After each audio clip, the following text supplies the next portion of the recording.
I'm looking forward to. I love watching the virginity being taken of the young guys. From our fan studios, secured by DFWSecurity.com, this is Sean and RJ on 105.3 The Fan. Good morning, Metroplex. It's Tuesday. It's Tuesday. This is the Hump Toto Day. Tuesday edition of Sean and RJ. Bobby Bell live from the Super Bowl. It's day one of our Radio Row coverage here on DFW Sports Station here in Phoenix, Arizona. When's the last time we were here, Ralph? At the Super Bowl or in Phoenix? The Super Bowl, I would say it was Atlanta. Atlanta. I do want to believe it was Atlanta, 2020, January of 2020. Sounds about right. Maybe something like that. Sure, I don't know. Or January of 19. One of those two. Yeah. But that was the last time we were there. What do you think of this place? So it was jogging back some of the memories, completely different. It's a little more spread out. No one's in here. I do not remember this much space between the tables here. It appears we have not fully gone back post-COVID. Right. With the amount of radio stations that are here. Yeah. It seems like this thing is way more spread out. There's one over there. There's one show over there. And then the national shows. I think there's like 3 local shows right now on a Tuesday morning live from the Super Bowl. Yeah. That seems very, very odd. Yeah. It seems like you would have at least 8 to 10. So thank you, Brian Purdy. Yes. Appreciate you, boss. The other two will be in your meeting today. I will not, but this is my thank you to you. So thank you, BP. Now, you have the national shows. I think I see Boomer over there out of New York or CBS and LeVar Arrington. But that's it. So Bobby Belt, initial impressions. It's a convention center with a lot of tables and microphones. That's my impression of it. These are decent lumbar chairs, I think. These are not bad, I gotta say. The chairs are pretty solid in general. So I've been to Radio Row once before. Wow. I walked out here just one time. It was the one in Houston, and I was literally out there for like 3 hours, and I was like, "This is." The Colin Cowherd, Clay Travis, Joy Taylor. Who else did we run into? That was the best bar lobby of all time. It was. I was rebuffed with great prejudice from Joy Taylor in that one. I was cool with that. I'm comfortable with that. Did you hear his Joy Taylor line? Mm-mm. So we're sitting there. So like the group of us, and we were with like Ian Rapp was in our group that time, right? I mean, not like you make it sound like we were running with Ian. No, we weren't running with Ian, but we were looking down on Ian. Y'all don't run with Ian. I run with Ian. We were looking down on Ian. In our no, you run group for Yeah, Ian. you run for him. Same thing. We were in our Carry his circle. bag. Assistant to the regional manager. And then right behind me was Joy Taylor with the group that she was in. And all the groups start to disperse at the same time. But, I was like kind of scanning, and I look over, and we're like kind of back to back, but both of our bodies turn to where we're now like side to side. Uh-huh. And I look over at her and I say, "That's some nice cleavage." So this is what it's like being Bobby. It's 5:30. No one's here. I said, so this is what it's like being the 2 best looking people in this room. Same thing. That's a good line. Yeah. And she either didn't hear me, which I doubt because my voice carries and I'm quite loud, or she was so put out by me saying that to her. She said, "Bro, my brother literally looks like Ramses. I would back off." She had a drink in her hand and she kind of did one of those like half breaths, like, and then walked. Was it an excited breath? I don't think it was an excited breath. I've seen the excited breath before. This was not it. That was my Hannah Storm moment. Yeah. Yeah. That was the best. Houston. Anyway, you were saying I got a there. Hannah story. Yeah, and then I left after 3 hours, which that probably sounds exactly like me. I was hanging around for 3 hours, and I was just like, the thing I was brought down here for is dumb, and I'm leaving. Okay. I mean, your job. But not this. No, I was not brought down for that.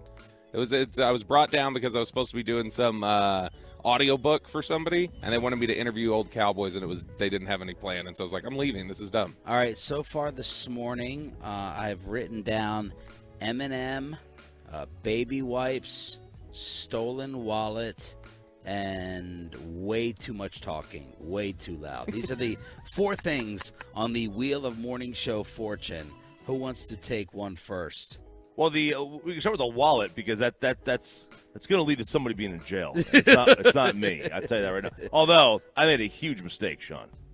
My fingerprints. You packed your baby wipes. My fingerprints are all over that damn thing right now. Oh, really? Yeah, because now you see when I didn't touch any of my stuff or my bags at the security check. yeah, there you go, DJ. Wipe that down. Thank you. I've already Get DM'd the cards out though, because I already touched them too. I've DM'd the wallet owner. Wait a second. Okay, hang on. Explain what happened. So DJ throws this wallet at me. And he goes, "Here you go." DJ the DJ, our producer for the entire week. He way better than TMP. He throws this wallet at me. Yeah, too soon. He knows. He's laughing. He's laughing. He throws this wallet at me. He's with us. I know he is. He throws this wallet at me. He goes, "Here, you left this," and I'm like, "No, I didn't." He goes, "No, yeah, you did. You left it on the table." And I reach in my pocket. I'm like, "Bro, no. Literally, my wallet is sticking out of my pants here." He goes, "Oh, well, whose is that?" And I go, "I don't know. Let's look." So I open it up, and it's the manager of the Phillies, Rob Thompson. It is. Is Same it guy. Rob Thompson? Well, his name's Rob Thompson. He's not the manager. He's a PD out of San Antonio. Yeah. Okay. Who I actually know. Well, yeah, you've mentioned it 8 times. Yeah. We know that you have. Yeah. Congrats. You know. You know Hey, the freaking boss in San Antonio. Hey, I'm kind of a big deal. What are you going to pull out Ari Temkin's number next? How many people? Ari does know Rob as well. They Okay. they work Well, together. I just suggested take it back to security. The guy's probably going to go back to security, but apparently that's a dumb suggestion because Bobby has to show us his really, really wow Rolodex. And Is what it is. I'll just DM him. No, hey, did you DM or text? No, I DM'd him and said, "Do you want me to like drop it at security or just keep it?" Okay, why don't you text him? Because I don't have his number. So you're not It's that in a cool. black book. So there you go. Your approach is stupid. I don't want him to have mine. His number's literally on his business card. I just didn't want him to have my number. It's literally no flexibility. I just DM'd him. Look, it's literally not a. It's just Rob. Like Rob's just one of the guys. So the like, other, I mean, the other issue is like this thing happened last night. I'm sure. look, it's like if I just said like. It's like if I found a wallet and I was like, "Yeah, I know Tim Collins. I'm gonna bring." It's one of the guys. So now DJ has like You should call him. thoroughly wiped down the wallet. He just texted him. Well, Okay. I would say we should have Peyton call and wake him up. I was gonna say, hopefully you didn't wake him up. I don't think he was supposed to be out this early. All right. So that's the stolen wallet that we're in possession of right now. DJ did it, not any of us. Who wants something next? I don't know. Eminem. I was really excited that the Uber driver was playing "Lose Yourself." That was great. Me and Chop were really getting into the zone. It woke us up. Yeah. You, for some reason, were not into it. Well, there's just 2 types of people. There's I just woke up, shut up, be quiet, like just let me get a cup of coffee. And then there's you 3 who are just so giddy and talkative and just ready to go. How many Adderall did you take already? I took one 10 minutes ago. It hasn't even kicked in Your yet. left arm. You don't understand. When I don't take it, this is what happens. It will stop as soon as it kicks Brings in. him down. Brings everybody. Else, brings me down too. I will furiously bounce my leg. It looks like I'm like an elderly man bouncing a toddler. Bobby's been preaching to everyone. Oh, it's not. It's just waking up the same out here. We wake up at 3:30. It's just There's the same. no jet lag. And I'm like, there is no jet lag, true. But I think when you got the Adderall assistance, you can just be on all the time. Look at these guys right now. Choppy's going on the fan cam. The We got Amazzoni right Bobby here, baby. going on the fan cam. I'm just up and ready to go. Choppy's always been like that. But now you've added Bobby to it. DJ has brought that same level. Oh my God. If it's up, then it's up. I feel like you're just That's not what a the song rap says. along with the lyrics guy, though. Like, I feel like consistently throughout the early part of this trip, Chop and I have rapped along to every song, and you have chosen not to. That's why I sit in the back seat, because you guys are made for the front of the car, and you guys want to play DJ back and forth. I just want to sit back after the long flight and just be on the phone. It's like, it's not Captain and Tennille. I don't care. You guys are... It's Neil. God. And then, of course, Chubby has already broken out the baby wipes here. Listen, my colon's a machine. I have said that for years. Disgusting. You've really just started saying it in the past few Yeah, months. that's probably true.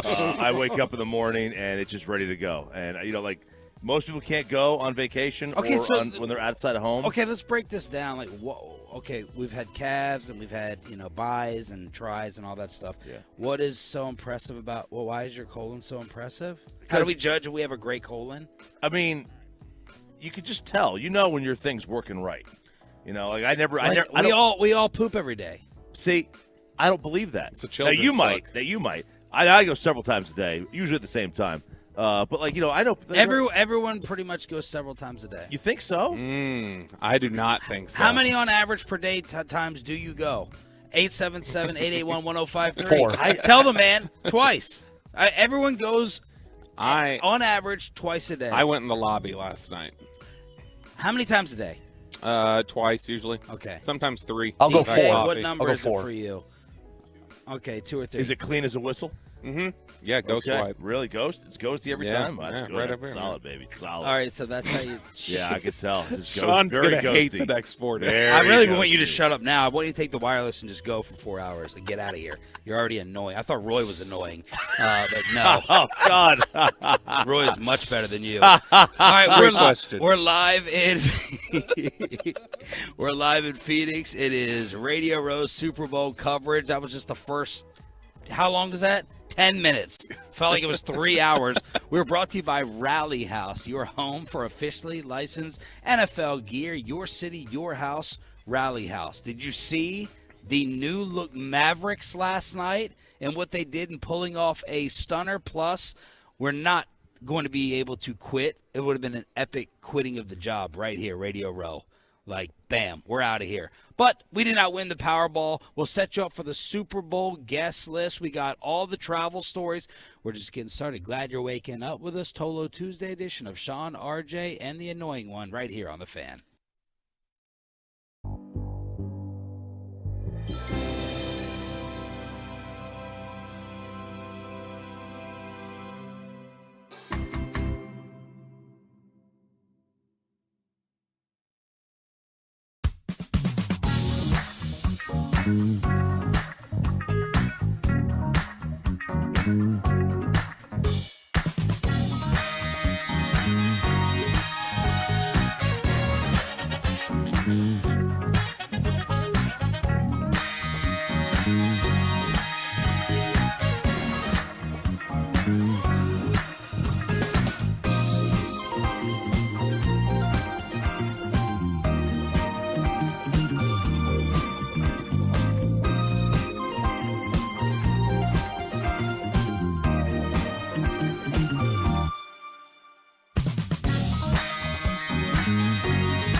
Come into Utah and win this game. Hardy with an exclamation point on a night he will never forget.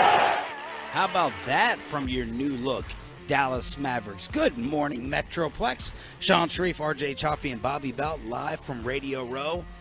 Did we already set off the fan text before we get back into the Mavs? Oh, we did. The amount of people who are in a similar boat to me, whose woman does not go more than, twice a week, is unprecedented. There's no way. We We were talking about RJ saying he had the supreme number 1 seed colon. I was like, everyone goes twice a day, and apparently not. Let's see. Once every 2 to 3 days. A woman goes once every 2 to 3 days. My woman goes once or twice a week. Let's see. My fiance goes once every 3 to 4 days. I think it's a lot of women tend to go less frequently than us, is what it sounds like. Yeah, I think so. So yesterday in the hotel, Bobby, we're downstairs, we're waiting to go to dinner, and number 1, he says, is the coldest bathroom in the history of civilization. Yeah. But he goes, hey, is the bathroom around here? I need to go. I can't go in my room.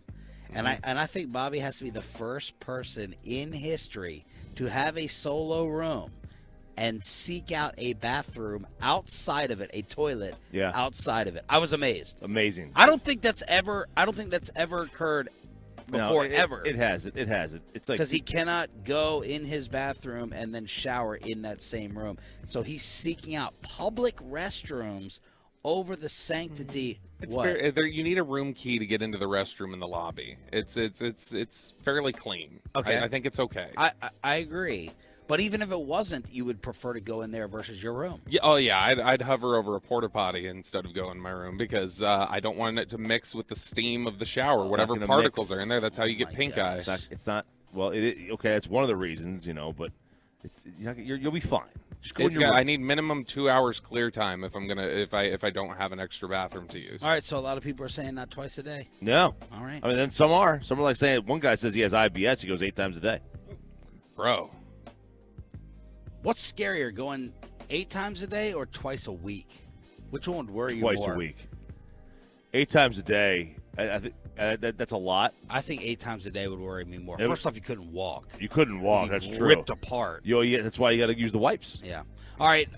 Josh Green and Jaden Hardy each scored career highs of 29, and the shorthanded Mavericks go into Utah and steal one from the Jazz, 124-111, as we wait for the debut of Kyrie Irving in L.A. tomorrow night against the Clippers. But look, and Bobby, you brought this up yesterday, a lot of people in summarizing this trade, they were actually referencing some of these Mavs young guys and saying it's a good thing they didn't have to give them up. It's a good thing. Cuban was talking about, their best on-ball defender coming from the young Mavericks, Josh Green and Jaden Hardy, stepping up. Yeah, I mean, Josh Green especially is somebody who's really started to play better this year. I mean, you remember last year we were in the West Finals. The Warriors' strategy was we will not guard Josh Green if he's standing in the corner for a 3. Let him take it. It's like you're inviting Ben Simmons to shoot it or something. And so he's so improved there. We talked about last night, he was plus 39. They won by 13. That means when Josh Green wasn't on the floor, they got outscored by 26. And so he was absolutely incredible last night. Jaden Hardy coming in, shooting the way he did, getting to the free throw line damn near 10 times. Those are 2 exciting reasons to feel like, okay, these are pieces you can build around, and probably some of the reasons they felt comfortable saying Dorian Finney-Smith out the door, and why they may eventually say Christian Wood out the door. And until then, you're on the bench. So Cuban yesterday was hyping up Josh Green. One of the most crucial parts of this trade is going to be Josh Green playing perimeter defense and trying to make up for what Dorian Finney-Smith brought you. Man, yesterday I read so many articles talking about Dorian Finney-Smith as one of the best two-way players in the NBA. And I was like, okay. That was my reaction. Yeah. All right. I mean, if that's the case. That's a low bar for offense. Did Cuban write the article? That's a low bar for two-way players, for sure. There's no doubt about that. Hey, we got to stop mocking Cuban though about that, because the report was they need a legit star if they're going to trade Dodo. They did. They got a legit star for Dodo. So. Yeah, they did. They did. Dorian Finney-Smith scores 9 points a game. Like, miss me with that. Yes, it's ridiculous. That's the whole Westy Matthews. We already paid for that 3-and-D. No thanks. I mean, 3-and-D is you need those guys in your team. But, yeah. Yeah, look, I mean, I don't know if he's one of the best two-way players in the league. I don't know about all that. Well, we got Clay. We just don't know. We traded Clay Thompson. Had a higher 3-point percentage last year than Steph Curry. When did that phrase come out? 3-and-D? No, two-way players. Two-way players a lot older than 3-and-D. Two-way players probably, I don't know, 15, 20 years. Yeah, because like you never heard that phrase, in the '90s. Jordan Bulls. Well, he's a great two-way player. You never heard that phrase. Yeah, before. if you were a one-way player, you weren't playing in the 90s. All right, Peyton, let's actually do Jason Kidd cut 5 as the Mavs get an awesome win in Utah. Here's Jason Kidd before the game. First time the head coach is talking about the new point guard. What jumps out about Luka pairing with Kyrie? Yeah, I think when you look at some of the guys that Kai has played with here, LeBron is one that people will compare Luka as being able to handle the ball, being able to set screens. He's played with the best players in the world, and he's had success doing that. Just being able to give Luka an opportunity to come down the court without having to dribble or run every play. This gives us opportunity to do different things. We look back at when we had JB, being able to have a playmaker like that. And so when you look at Kai, nothing against JB, but Kai is at a different level. And so this gives us another weapon. Someone's going to be free. Someone's going to have the advantage. We play a lot of advantage basketball with just Luka. So now to give the opportunity with Kai, so that just gives us another weapon to have the advantage and take advantage of that. And it just comes down to making open shots. Did they have a microphone in Utah that they were using, or was it just kind of? I need some shots of espresso. My God, how does he do a pregame speech? How did Jason Kidd play? He had fire and has fire at certain points of his life, but Kai is a good player. It's like low energy Chris Arnold without the Prince stories. Low energy Jeb. Who?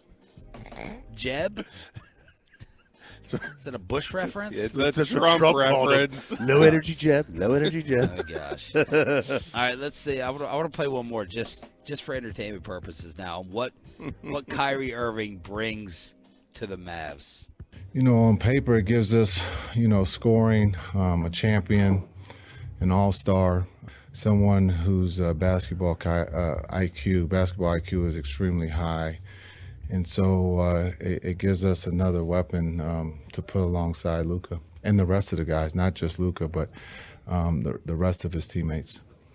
All right, so there you go. That one wasn't as bad. No. There's J. Kidd. I mean, he's one of the greatest basketball players in the entire NBA. That's not bad. That's not bad. Meanwhile, the Stars get a 3-2 shootout win over the Anaheim Ducks. I was trying to think of Bobby's reference from yesterday. Emilio Estevez. Ducks fly together. This is the fourth straight 3-2 game they've played. Yep. I know they lost the previous 3. That has to be a record. That has to have never been done before. Scoregami? It's not. No. I think the Red Wings did that in '96. Yeah, he's trolling you, but he might be right. No, I fell for it for a second. But he's just being an ass. I'm not being an ass. I mean, prior to that, they had won 4-0 3 of the previous 4 games. They had won by the same score. I think it hot because you only have 25 or 30 combinations of what the scores are going to be because these scores are so low. Right. You might be surprised on how often this happens, but yeah, they finally get a shootout or an extra time victory, and this happened to be in the shootout. So they finally get a win, and that's good because Anaheim's not very good. They are a bad hockey team. You can't wind up you can't be sitting there losing games to Anaheim. Okay. They had already lost them earlier in the year. Last night was the chaos and the circus of Super Bowl Media Day, and we have a lot of things we need to discuss from it. Is it a must-win game? That question was asked. Is it a must-win game? And Nick Sirianni making you hate him even more, except for Choppy. Possible. Oh, my gosh. Talking about the chip on his shoulder. Plus, RJ says this guy is not a Hall of Famer. We'll ask Bobby if the Cowboys should get this receiver. And Sean Payton already shutting down Russ. We'll take you inside Super Bowl Media Day live in Phoenix. It's Sean, RJ, and Bobby. Glad you're waking up with us. We got an Adam Sandler ticket giveaway today as well, all right here on The Fan.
our fan studios secured by DFWsecurity.com, this is Sean and RJ on 105.3 The Fan. Good morning, Metroplex. We are live at Radio Row in Phoenix, Arizona. Sham Sharif, RJ Choppy, and Bobby Bell, brought to you by Rally House, Window Nation, and A#1 Air. Thanks to all those fantastic companies that were able to send us out. And we have an immediate problem. I'm blaming DJ, our new producer, not the convention center. He says there's zero coffee in this joint. Yeah, there is. There is zero. We will There get it is zero coffee? We will get it in 1 hour. It'll be out here at 6 o'clock. Every Super Bowl we've ever gone to, they bring a tray out at 6 o'clock with coffee. Not now? No. Not before? Never. Never? 6 o'clock. All right, well, then it's not DJ's fault. A good thing he's not We here. can blame him. I don't have to apologize to him. No, He's we can not blame here. him. Apologize. So they bring it. What? How can you have us out here and not have coffee right now? You know, Us specifically or the media? The media. I okay. assume they think that our serotonin levels are high enough that we don't need it right away. They be wrong. They might be wrong. Yeah, they would be wrong. Media Day. Nick Sirianni. By the way, when did they move it to Monday? Used to be Tuesday. Is tonight the media party? Yeah. Are you going to go? No. Why? I'm busy. Got to finish The Purge. Only got halfway through it last night, and then I fell You asleep. could finish it before. Don't even ask. No one cares. Just enough. That's the new strategy. If anyone at the radio station asks him about a social event, I'm fining them. So no one bring it up. No one, whatever. Let him sit and rot in his room with his IHOP. Rot. My IHOP. By the way, Mike Bassick walking IHOP was ready to big time us yesterday. God, what's wrong with people? We're like, Mike, and he's just walking. Wouldn't say hi. Lord. So yesterday, real quick, we get back, long day, travel, whatever. We get back to the hotel. We're like, all right, let's do a little bit of work, and then let's go out for dinner. Let's find some place to eat. The other shows have not arrived. We text each other. Okay, ready to go. I'm starving. Let's meet downstairs. Old sneak attack here. Bobby Bell says, oh, well, I just ate my IHOP turkey that I had delivered already. I was like, we've been in the room for like 45 minutes. Like, Yeah. Did you like pre-plan this? Like, did you set a schedule for Uber Eats to DoorDash it over? And he had already eaten. He managed to pull it off just like that. Very, very disappointing because, But here's the best thing. Forget this- that he just said, I'm not going to eat with you guys. I'm too good for you I all. did eat with you guys, by the way. He DoorDashed it. Was that the closest DoorDash in food history? 100%. The only thing closer would have been like Us on the Zoom. room service would have been the only thing closer. All right, like this literally shares a parking lot. Yeah, So, no, it does, and I didn't realize that when I did it. What a moron. I'm sure the Grubhub driver was convinced they were delivering to an invalid. The fact that why would you literally, I could have walked over there, ordered it, and got it back in quicker time than Grubhub did. Not even close. Because it's literally in the same parking lot, and it also would have been $21 cheaper, I think. God, Because it was $35 Oh. after tip and tax and delivery fees. And I told you- Kristen last night, and she had a meltdown. You paid the same amount for RJ for a salad. With our $25 dinner fee from the company, Choppy ordered a salad. I think that's very fair. Had one drink and already it was $40. I was like, oh, all right. off a salad.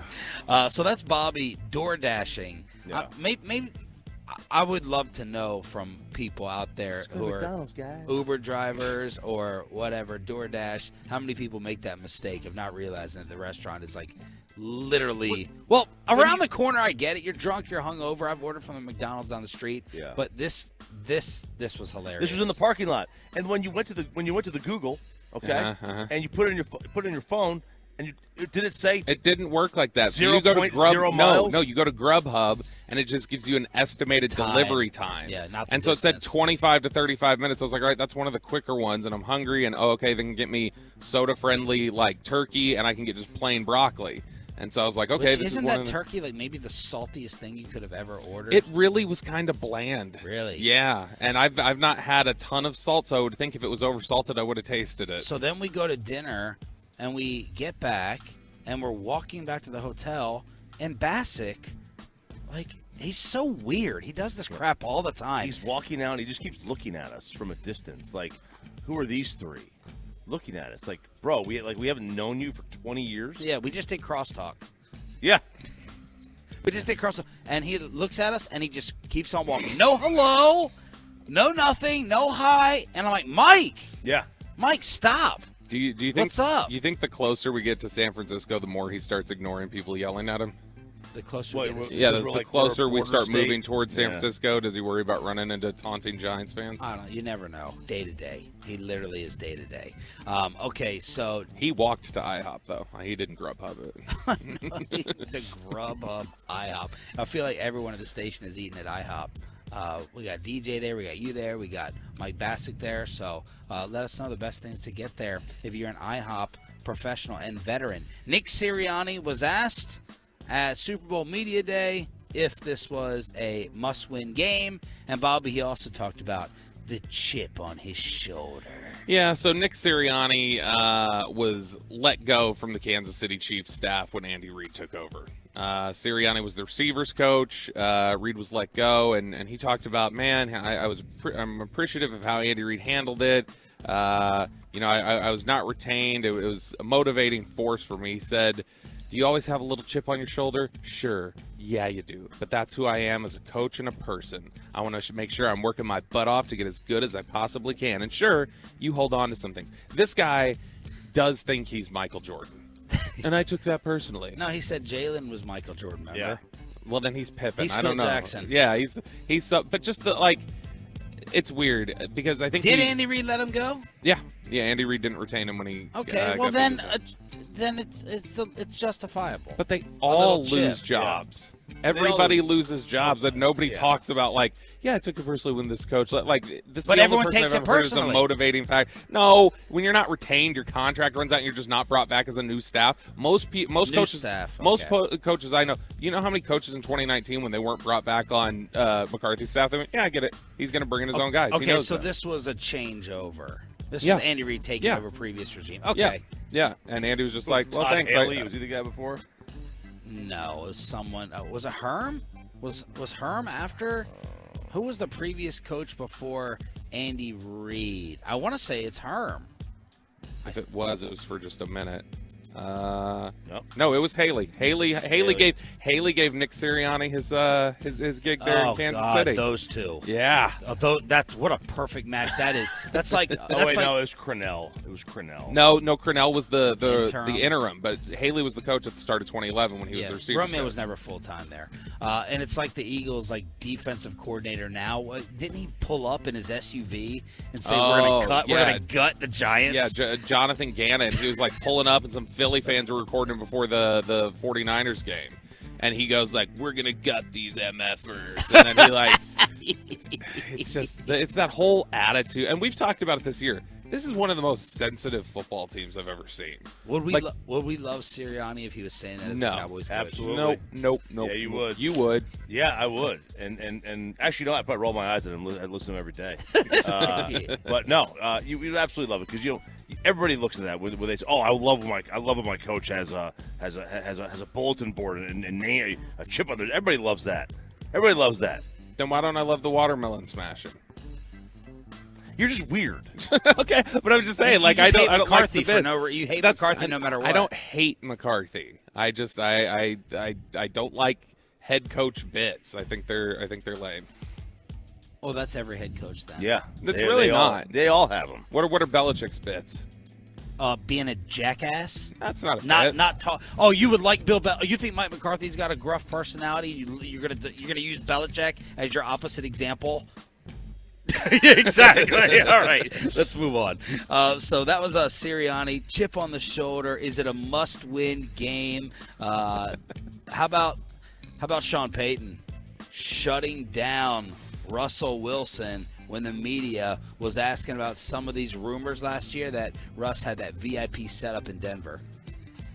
Coach, Russell Wilson had a personal coach, Jake Heaps, in the building with access who wasn't on the staff. Yeah, I'm not too familiar with that. How do you feel about players having their own people off the staff in the building, access to the players? Yeah, that's foreign to me. That's not going to take place here. I mean, I'm unfamiliar with it. But our staff will be here, our players will be here, and that'll be it. God, I'm so happy to see Russell Wilson possibly finally put in his place by Sean Payton. Show's over, kid. Hope you had your fun. Hope you, hope you enjoyed looking down upon everybody in Seattle, in Denver, with your little VIP status and your superstar diva wife. But now there's a new boss in town. Yeah, and Sean Payton doesn't. Sean Payton rules with an iron fist. Like it's a very regimented, very serious program. I've told you guys before, I was out at like a workout receivers were doing an offseason. One of them played for the Saints and was like, realized I was a media member standing out there. He's like, please don't put any of this on. The coach will kill me. Please don't put anything on social media. I was like, I wasn't going to. You're good. This is like a practice squad receiver. They're like afraid. And yeah, they're just there. They know the rules and they follow them closely. And so I'm just disappointed Sean Payton didn't give us a let's ride. He should have been. He should have been self-aware enough to give us a Broncos country. Let's ride. I will believe this when I see it. That Russell Wilson's coach won't be there. I think zero chance he's there. He will go around. He's the quarterback. He's making $40 million a year. He will go around Sean Payton and go talk to, Mr. Walmart here, Mr. Aisle 4. Okay. And he's going to say, listen, man. You find the Des tape there? Yep. Listen, man. That's my personal coach. You owe me a lot of money. Joke. Here we go. Now, here's the thing, though. They owe him a lot of money. You say this is $40 million quarterback, obviously, blah, blah, blah. But who do you think has the trump card in that building right now to ownership? Russ or Sean Payton? The guy he still owes $165 million to. They owe a lot of money to Sean Payton. I guarantee you that coach is not involved. No way. Zero chance that coach is in the building. I think Russ may be fine with it. Like, I think Russ, if he has 1% self-awareness, maybe 2%, hey, maybe I should just like go with the flow and go with the program here. I know I'm a future Hall of Famer and all that stuff possibly, and I know I'm Russ and Dangerous and Mr. Unlimited. Let me just follow the program for a year. Let me just calm it down. It's interesting because like here's an example of like when I went to New Orleans to work with Slater one time. I saw the rules, the media rules posted on the wall, and they were like 4 pages. And, like, for instance, here in Dallas, when we're at practice, we're not allowed to tweet live from practice. But if there's something happens, somebody limps off with an injury, as soon as we leave practice, we go, hey, Trayvon Diggs limped off with what appeared to be a calf injury at practice, blah, blah, blah. The media rules in New Orleans specify if you see an injury at practice, you are not allowed to speak on it until Sean Payton addresses it publicly in the media. That's otherwise, like on the board? It's on there. It says you are not allowed to mention the injury, disclose the injury until Sean Payton publicly discloses it. Wow. So if he chooses not to, you cannot talk about it. That's Parcells Jr. stuff right there. It is. I was not surprised. So, by the way, do you know who this guy is? This Jake Heaps? The QB coach? Yeah. No. So he was a radio dude in Seattle. Oh, my gosh. He played in the CFL, and then he got a radio job at Seattle, and then Russ took him over from there. Don't they have a former Brock Heward? Brock Heward's in Seattle, too, with Salk. But, Belichick allowed Guerrero. But Tom had a little different status than Russell right now. Look, I want to talk about this Cowboy wide receiver possibility. Keenan Allen. The Chargers are apparently set to cut Keenan Allen. The Chargers are currently $23 million over the cap. They can save $15 by releasing Allen, who never plays. He's always banged up. He's always missing games. When he does play, he's a baller. 30? 30 years old? Yes, he is 30. Yeah, he'll be 31 for next season. All right. We've been talking about Odell Beckham. We know that everyone wants to get rid of Michael Gallup right now. Jalen Tolbert has been a bust. How do we feel about Keenan Allen as a possibility to join this receiving corps? I mean, he's a good player still. It's just how available is he? When is he going to be on the field? But he's also like if you're going to come in here and you're going to install like real West Coast offense and run a lot more slants and stuff like that. He's the big-bodied, like physical receiver who can do that. And so he's at least intriguing from that front. You're right. I mean, he's going to be 31. His play is going to start deteriorating in general, even before you consider the injuries. But, yeah, he's got injuries. You look at his injury history here. I'm looking at Player Profiler. Hamstring in 2022, knee injury in 21, hamstring in 20, back spasms in 20, hamstring in 19. A lot of soft tissue stuff. He's played more games than I expected. Like in the last 6 years, 16, 16, 16, 14, 16, 10. 10 was last year. What I learned from that, though, because I know you and I always talk about that, we're like, oh, it seems like they miss more. It's the Julio rule. Like every week is a questionable. It's a banged up. It's a nicked up. It's nursing something. Maybe leaving some games. Keenan Allen is always hurt. Yeah, it's one of the reasons they pushed Amari out. It's the same sort of availability question where it's like, all right, you're here, but how like good are you right now? How healthy are you? I'm out. Just like, you know, I don't like 30-year-olds in general. Like to be on my team if I can help it. Unless they're your girlfriend. She's 33. Okay. And only goes once a week. But I would much rather just draft somebody. We're like Jalen Tolbert. No, I mean like actually use a draft pick, not a third or fourth one. I mean use a first. That's what I would like to use. You know, go get yourself some Jordan Addison if he's available. Jackson Smith and Jigba. Yep, somebody. Jalen Hyatt, my boy. You give him in a second. But there's guys out there to get. This is a position of premium importance. Do not go down the sign an expensive old dude, sign or draft a young cheap guy. What if it's an Anthony Barr deal though? What if it's just he's a veteran who's banged up and so he's like a 1 year for $2.5 million or something? Yes. Yeah. Yes, but that will never happen. I don't think he's going to command like a huge absurd salary if he's cut. We need to get his payment history in terms of when he got his big money and if he's going to try to hold out for something absurd. So, look, Odell, Keenan Allen, they're all in play to me. It's a desperation move because it's a weak wide receiver core. You got plenty of needs that you can use in the first round. So we'll see what happens if Keenan Allen is indeed cut. It's Sean, RJ, and Bobby here on DFW Sports Station. How about Shams with the developing news? The Mavs have offered Christian Wood an extension. What does it really mean? Plus, the team talks about Kyrie joining him for the first time as they steal a win in Utah. Next on The Fan. But let me go ahead and hook you up with some DFW security if you're like me and maybe you're away from the house for a few days.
Segment brought to you by State-of-the-Art Weight Loss, That's Soda, and by the personal injury lawyers Frankel and Frankel. There's a reason you need a special license to drive a big truck.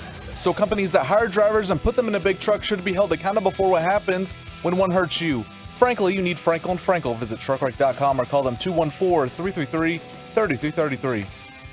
This game is there to be won. Green for three. Josh Green, baby! Wow. Josh Green and Jaden Hardy both dropping 29. Christian Wood back off the bench as the Mavericks go into Utah and steal the win last night. 124-111. The Stars made it 2 for 2 in the Metroplex with a 3-2 shootout win over Anaheim. This is Sean, RJ, and Bobby live from the Super Bowl in Phoenix, Arizona, brought to you by Rally House, Window Nation, and A#1 Air. Did you go and give the wallet back? Yes, I did. Good Samaritan? Yeah, and then you guys were all upset that I was being a nice person and gave back the wallet. We weren't upset that you were being a nice person. We were upset that you didn't do it on the wireless microphone to have little radio content out of it. Well, look, now you have to recreate the whole thing and never get the same reaction again. Look, rookie mistakes happen, Chop, and we move on. Because he had to race to go get credit. He had to be Mr. Bobby Samaritan. Here, it's me. It's me. I'm the one who DM'd you. So he had to go get his credit and mess up a possible good radio moment. Instead, he wants to go ahead and pick on LeVar Arrington over there in the corner and screw with the man who would twist us all up in a pretzel like Takeo Spikes yesterday on the rail system. Yeah, you want to go troll? Is that what it is? The rail system? The light rail. The light rail. You were trolling Takeo Spikes, not me. I was trolling you. He was our first celebrity sighting. And I was like, okay, that's Takeo Spikes. And I was like, we were talking some football. Maybe it was A.J. Green. RJ was saying A.J. Green's not a Hall of Famer, which I think I disagree with. I haven't looked at the numbers. But field test, to me, A.J.'s a Hall of Famer. If Andre Johnson is, A.J. Green is. Ooh, I think Andre Johnson's a much better receiver than A.J. Green. Much better. Yes, not even close. Not even close. Nope. Okay. So I was like, who's an overrated linebacker? And Bobby's like, shh, stop, shh. But he wants to go over here and troll LeVar Arrington. I just want to ask. LeVar Arrington is probably bigger than Takeo Spikes right now. Takeo, he thinned out. All these guys thin out. They lean out. He still has the look. You can still tell. The neck. It's the neck. It's the neck and the shoulders. You can tell. You can always tell. Yeah. He played in the NFL by the neck and the shoulders. Takeo still has it. I just wanted to ask LeVar questions like he was Takeo. So I'd ask him all these biography questions about Takeo Spikes as if they were true about him. Really stupid idea. Really dumb idea, especially in these times. Yeah, I got to wait for my fight for tomorrow. Okay. Oh, Orlovsky. Yeah. Okay. I might cancel that. No. We need to keep this. We're gonna have to have a big show meeting about this. That's how big of a deal this is. Bobby is not gonna do it. He's all talk. Okay, keep saying that. I don't. He's all talk. He's not gonna confront somebody in person like that. That's not who he is. He's not. Shams Charania with the report that the Dallas Mavericks have offered Christian Wood his extension. Go all in. Go ahead, Peyton. RJ. I think right now the Kyrie Irving move is going to be the big move. I think keep an eye on Christian Wood. What do they do with him? They've offered him an extension from what I'm told. And so clearly that has not been taken yet. What happens with him? They have one first-round pick they can play with. But if they wait for the summer, they will unlock about 3 or 4 first-round picks. So there's going to be a give and take of waiting for the summertime. They already burned one first. And I'm told in these conversations, the Nets initially wanted 2 first-round picks from the Mavericks. So they ended up settling on 1 first and 2 second-round picks. So the Mavericks were able to keep some flexibility. I would expect them to, yes, like Chandler said, be active in the marketplace. But as far as trying to get a 3rd star, I don't know if they'll be able to do that now. But I would really look at this Mavericks organization as a team that's going to try to go get another big-time player, another big-time 3-4 in the offseason. I blame Peyton on that one. He was slow on the trigger. Listen, it was good that the Mavs were able to get him down from 2-1s to 1-1. You negotiate it down a little bit. The Cowboys might want to learn a little bit about negotiations and contracts and such. But listen, just go all in. Give Wood the 4. Give Kyrie the 4. Oh, just go all in. No. Look, if you're gonna go down this road and get Kyrie Irving, who we all agree is an elite level talent and an elite level pain in the ass. If you're going to do that, this is not a formula that sounds very stable, Choppy. Why can't we just give him 2? Why do you have to go 4? What do you get out of 4 that you can't get out of 2? Because you have Luka for 4. Okay. If you give him 2, let's say you give Kyrie 2. Yes. Kyrie could walk. Now, he could walk anyway. He could demand a trade tomorrow. Yeah. All right. Contracts mean nothing. But at least there's no hard out. There's an end date on 2. On 4, the end date is him, not necessarily. You're putting an end date on it when you don't have to. Go 4. You have Luka for 4. You get Kyrie for 4. You have Wood for 4, and just go. You're gonna either flame out and lose Luka, or you're gonna go all in and maybe win and maybe not. But the only chance you have of winning is with the knuckleheads that you got to sign for 4. I think I'm with Bobby. When this news came out from Shams yesterday, I'm like, is this really an extent? Well, something's fishy because they don't like Christian Wood. They just put him on the bench last night. Well, he came back off injury. But who was in the lineup last night? You look at the lineup; it was absurd that he was coming off the bench. No, some guys off of injury come off the bench. Also, they like to keep guys in the same kind of rotation, like. They kept Ginobili on the bench a lot of times, even when they had other guys that were out. Well, Christian was starting before he got hurt. I just think they're easing him back into it. I could be wrong, probably not. But the bottom line is we know that they don't love him. No. So me and Bobby were like, why are they offering an extension? Someone was joking at Tolo, hey, you better sign this extension or we're trading your ass by the deadline in just a few hours. Yeah, they offered him an extension. So what does that mean? Christian will give you 4 years for $4 million annually.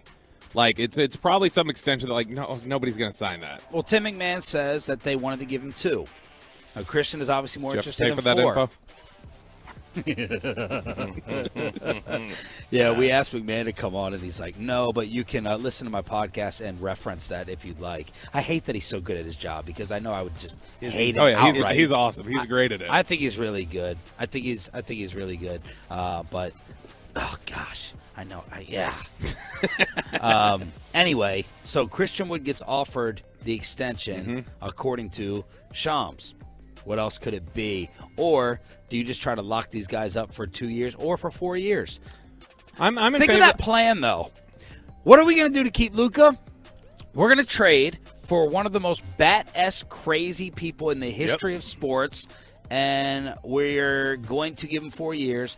Then we're going to get a guy who has been on 7 teams in 7 years.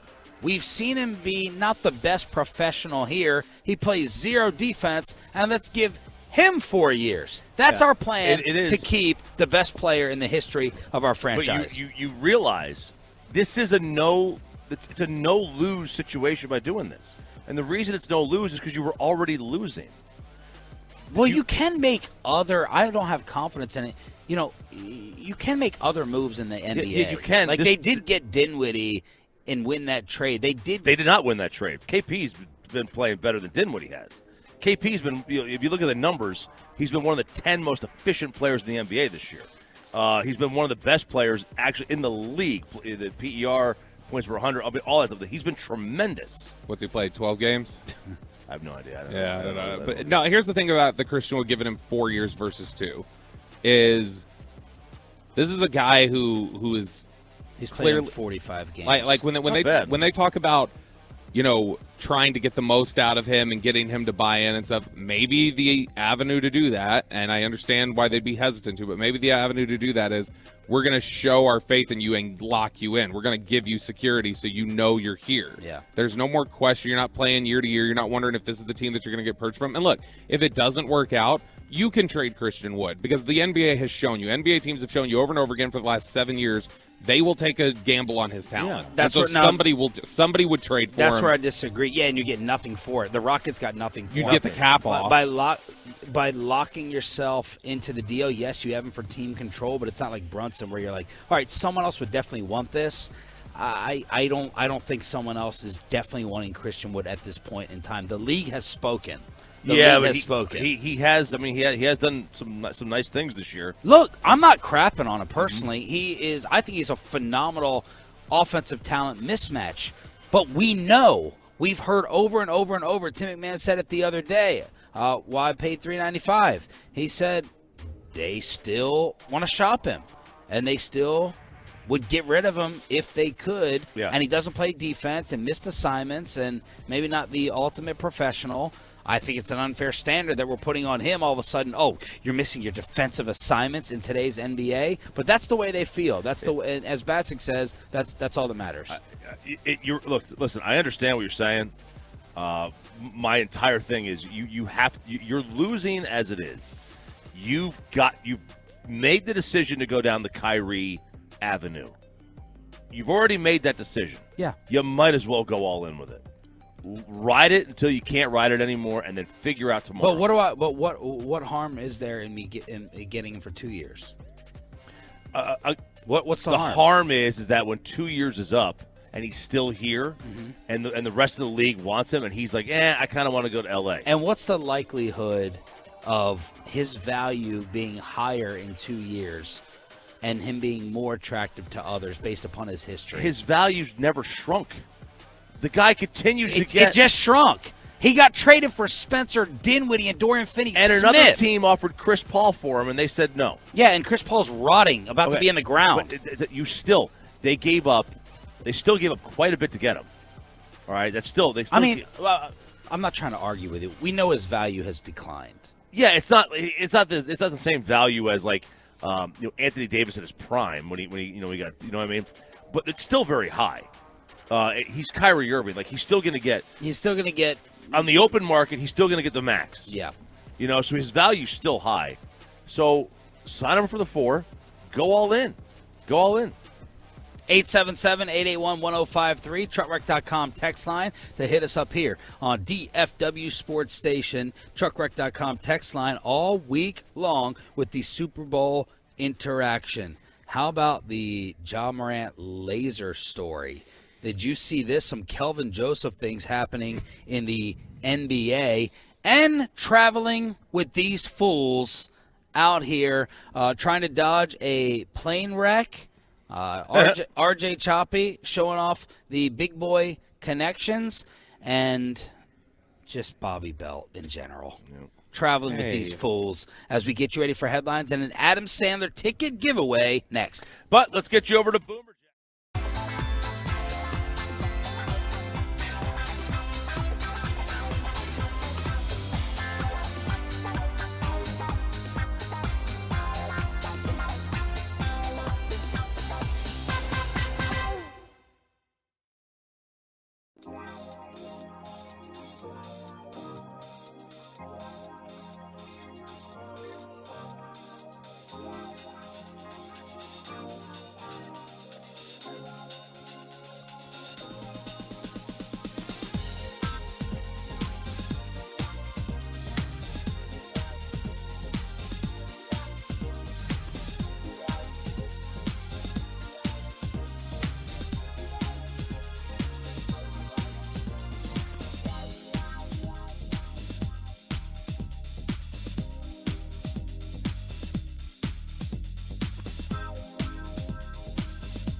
We got headlines coming up at 7 o'clock and an Adam Sandler ticket giveaway live from Radio Row. It's the Super Bowl coverage in Arizona here on Sean, RJ, and Bobby. Thank you all for being Tolos. That stands for Turn It On, Leave It On. Did you see any other activities from the guys who landed later on yesterday? Anyone go out and about that you saw on social media? Turn on your mic. No, I did not see anybody go out. I saw there was a text chain of people wanting to go and maybe grab a drink, but I'm not doing that at the hours they were getting in at. It's too late. It's too late for me.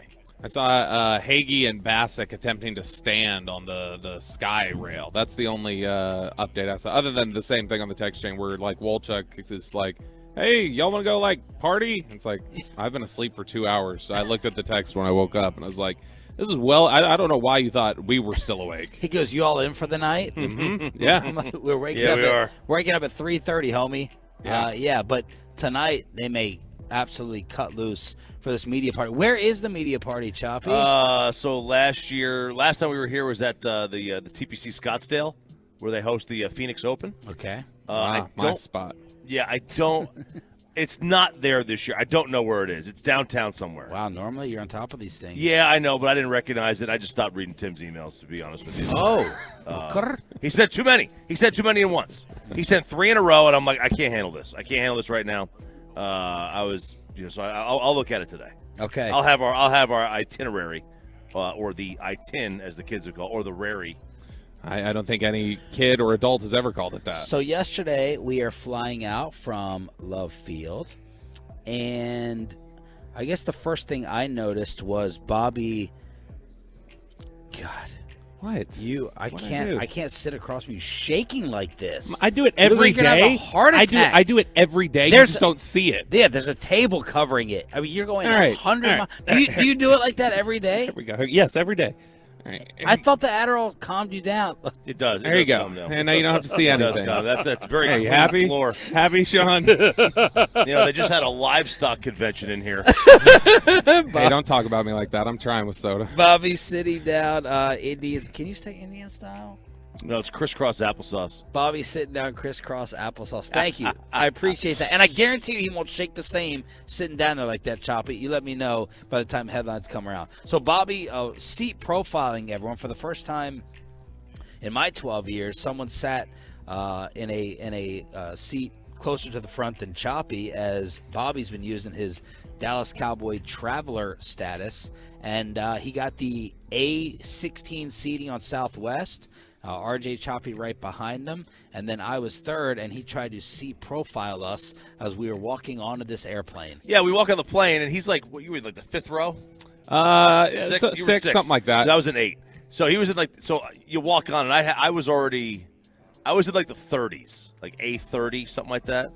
So I knew going in, like the first few rows, chances are the windows were going to be taken. I was lucky. The first row was open, but I'm not sitting on that first row. Yeah, the first row, that the window seat was wide open. You can't put your bag down. You got to put your bag over top on the bulkhead. Stupid. I hate it. Okay, but do you use your computer and that's it? Right, but like I would have to get up, go to the overhead to get it in the middle of the flight, as opposed to just putting it under your seat. Oh my God. Yeah, I'm not getting up. Crazy. I know, because you got 2 people in front of you. You gotta get them out of the way. You were close enough anyway. You were going to get a window seat. Yeah, I was going to get a window. There was a chance I was going to go like in like the 2nd or 3rd row, and I start to point to this lady. There was 2 old ladies sitting on the one was on the aisle and one was on the window, and they were both wearing masks, which that already already turned me off. Excuse me. That already turned me off. They were both wearing masks. Oh my God. So that wasn't concerned for their safety. You were just socially ostracizing them at that point. I was socially saying, no, you guys are in the wrong year. Yes. So I point. Did you say this to like all Asian people in the past 20 years of your life? No. Oh, absolutely not. Why not? I don't judge. I don't judge. You just judged 10 seconds ago. Now we're a totally different. We're a post-COVID world. Okay, we're a totally different world. Okay, we're totally different. Our immune systems are good. Okay. So I point to that seat on the inside, the window seat, and she kind of like gives me this hand signal, like, yeah, do you want me to move? And then I look right, I was like, all right, I'm not dealing with you two. You two are slow. If I have to get up and go to the bathroom, I'm going to be miserable because you two are slow. So 2 spots behind, there was a whole row open. That's where I went. So it was like row 8. I went right there. And I got no seat between me. There was nobody that sat between us. But Bobby's filming of it made it look like he accomplished what he wanted. He made it look like you got seats taken. You got Forrest Gump. Oh, he did. This is just his story. This is his revisionist history. You can tell by the look on his face. That is not I'm not sitting next to these people. It's, I just got shot down. This hurt my feelings. That's what it looked like. It did. It looked like that. So I watched that while I was waiting in B42. I was waiting in line. So I'm looking at that on my phone, and I'm like, I know that he's sitting there, like the little weasel he is with his cell phone out, just recording me walking down the aisle, waiting for me to go, right, left, right, rejection, no, watching the struggle. He just wants to record the struggle. Yeah. So I made up my mind what I was going to do, and I walked on, and I had that first row that you rejected, that window seat eyed out. I'm like, no one's sitting here? Are you kidding me? I'm about to win. You guys paid $50 to upgrade and all this, and I'm about to sit in first row and a window. And then a woman with a child selfishly took it from me. So, man. Women and their children. Dang, women. Ugh. I kept on walking up, and Bobby's filming me, sticking it right in my face, and I say, please, sir, you in the aisle, get up. I'm sitting right there. So I'm going to take the middle seat, and I pulled the middle seat move on Bobby. Yeah. And we had an enjoyable conversation throughout the flight. Yeah, I really hate that I spent $50, though, to flex, and then you were in the farthest boarding group, and you ended up in the same row as me. But you actually got off the plane before any of us because you were in the middle. But I still lost. He lost. He's in the middle. It's not about being close to the front. It's about not getting the middle seat. We had a small guy on the window, though, or on the aisle seat. So it doesn't matter. It's a human. Okay. You could smell their breath or their feet or a body part they haven't washed. Who are you sitting next to? Have you not seen people take their shoes off on airplanes? It's disgusting. Just go to the there's an Instagram page called Passenger Shaming. It's great. Oh. So I was fine with it. Sitting next to Bobby, I thought I was going to get work done, but Southwest decided to rip us all off. They knew the internet wasn't working, and they still didn't tell us. They didn't tell us. I paid for the internet. You paid for the internet. You paid for the internet. And when the guy came over for the drinks, I said, hey, is the internet working? And he goes, it's been in and out all day. I go, I'll take a double Jack on the rocks, please. And it was free. He didn't charge me. Well, that's what I should have done, I guess, because you and I just got screwed out of internet. It was working spotty. RJ had drink tickets. He didn't. His initial reaction wasn't internet out. Go get me a cocktail on the rocks. I had drink coupons. I didn't use them though. Yeah. I got 4 left now. We like it worked for the first 5 minutes. By the way. I think. Appreciate it. I held it up. You could have taken it. Oh, you were sitting there saying, "Look what I got." You didn't go like this. It's all about the angle of the way you held the paper. If you hold the paper straight up, you're going, "Ha ha, I got this." If you went like this, Sean, with it angled, that's an offer. You didn't do that. That's true. Fair. You also didn't look back at me enough. I was in the middle seat. I can't turn. How much is he supposed to turn? He's kind of stuck there with me. But I was too busy holding Bobby's hand so the plane didn't go down in flames. You can't hold my hand when you have your cell phone on to record me. So that's not holding my hand. I thought you were going to make a small hands joke there. So No. I appreciate that. So because that was, as I told you guys yesterday on the air, first 3 minutes. 80% of crashes occur, something occurs within the first 3 minutes of the flight. And so I know as soon as we get through the first 3 minutes, we're good. You're doing a bit. No, I'm not. I figured that out sitting next to you because I'm sitting next to him and I'm recording him. We put it out on the Fan website, 105.3, the Fan on Twitter. And the plane would have there was like a little bump. And then there was like a noise at the 3 minute mark. And I said, does that qualify? I asked him, what qualifies? Hang on a second. Yeah. What qualifies, Choppy? I was trying to figure out on the list of things that mean we're going down and that the plane is going to crash. And he doesn't have an answer. It's just like, you just feel it, like you just know. I told you, as soon as we turned off the camera, you remember we felt like we went over a hill, and I was like, okay, I didn't like that. Like, that was one. That would count. And then I told you, when that freaking motor started going zzz right at the 3-minute mark, and I was like, "Oh crap! I may have started this too early." They just have to scale back the engine. You can't have it. You can't have it at 100%. No, he took a picture of the. He took a picture of. First off, those two things happened and we're alive. So what does that say about your theory? By the way, I'm just saying that could have been one of them. That's what I'm saying. But that engine starts buzzing. We start like turning on our side. Like I can already hear. It's probably in my head, but I could hear from the cockpit that whoop whoop bank angle. It's a bit. It is not. Yeah, it is. You were watching Twister as we took off. Yes, again, why would you do that if you were terrified? I told you all of it because look, here's the thing. I've got to get myself in a disaster mindset. Like I want to be right more than I want to be safe. All right, I'll take a big old fat line of right every day of the week. First of all, Bobby, only 14% happened during takeoff and climb. Half of them happened during the final 8 minutes. It's landing when your speed is not kept. It's when you're closest to the ground.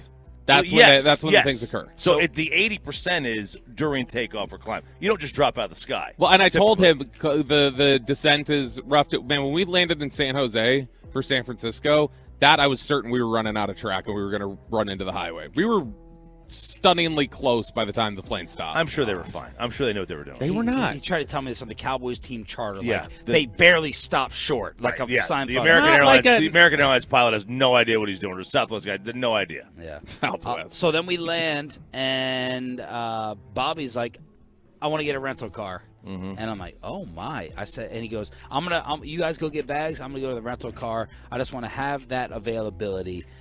And we don't want to, Uber at 3:30 every morning. We like to drive here to work if possible. And I said, well, the man you need to speak to, you don't have to walk anywhere. RJ Choppy. He books everything for the trip anyway in terms of all the cars. Yep. So go ahead and ask Choppy. Get off the plane. Choppy gets on the app. Boom, bam, bada, bing. And we got a car. We're the only show with a car. At a much better price than I expected. I thought when Bobby said that, I was like, you want to spend like $600? It's Super Bowl week, man. Yeah. Super Bowl week. It's got to be at least $600 for 5 days. I can't believe how cheap we got this thing for. Because rental cars everywhere, right? Didn't they shoot up? Yeah, they're super high because there was no cars. So what do you want the car for? It wasn't really for work. You just wanted it. Well, if we had, we weren't sure you about sightseer. Are you a sightseer? We weren't sure about parking, first off, so we thought there might be a chance for us to park, and so we could use it for work. But other than that, my whole thing was even if we can't park and we can't take it in the morning, I just want it for the flexibility of, we're here for 5 days. Like, if I need to run to CVS or if we want to go somewhere specific, we want to get out of Phoenix proper. I don't want to just count on the light rail. DJ sent me the media party for tonight. The farm at South Mountain. Yeah, did you guys RSVP? No. You should have. You didn't, what does it matter? I've never RSVP'd. I know. Apparently you got an RSVP this year. Sean just comes and goes, yeah, I'm Sean Sharif. And then they go, oh, right, this way. And Bobby goes, no, I'm going to have IHOP ham sampler or whatever they're serving tonight. Eat ham. But it is a farm-to-table experience under the stars. That's what they're saying it is. Oh, see? Now you're starting to come to my side, aren't you, Sean? This is a dumb party. I'm going to go stand in that pizza line. That's my first disappointment of the trip. There's a Netflix special on pizza, and I watched this guy, and the Tolos told me, and Matt Gangle, Fort Worth Star-Telegram, said you got to go. Portnoy was there yesterday for his pizza review, and we pull up to this spot, Pizza Bianco. They're like, it's right now it's 3 hours, but maybe it could get down to 2. And I was like, 3 hour wait for pizza? Are you kidding me? And we got in the car and quickly left and settled for so pizza. Yeah, we're not doing 3 hour waits. 3 hours for a pizza? You're lucky if I do a 20-minute wait. My Lord. But this guy had a Netflix special, and Dave Portnoy was there. I knew we were screwed, but I wanted to try it. Yeah, the Netflix thing screws everything up. I mean, this place is going to be just jam-packed. We're going to have to go there at 11 a.m. when they open. Yeah.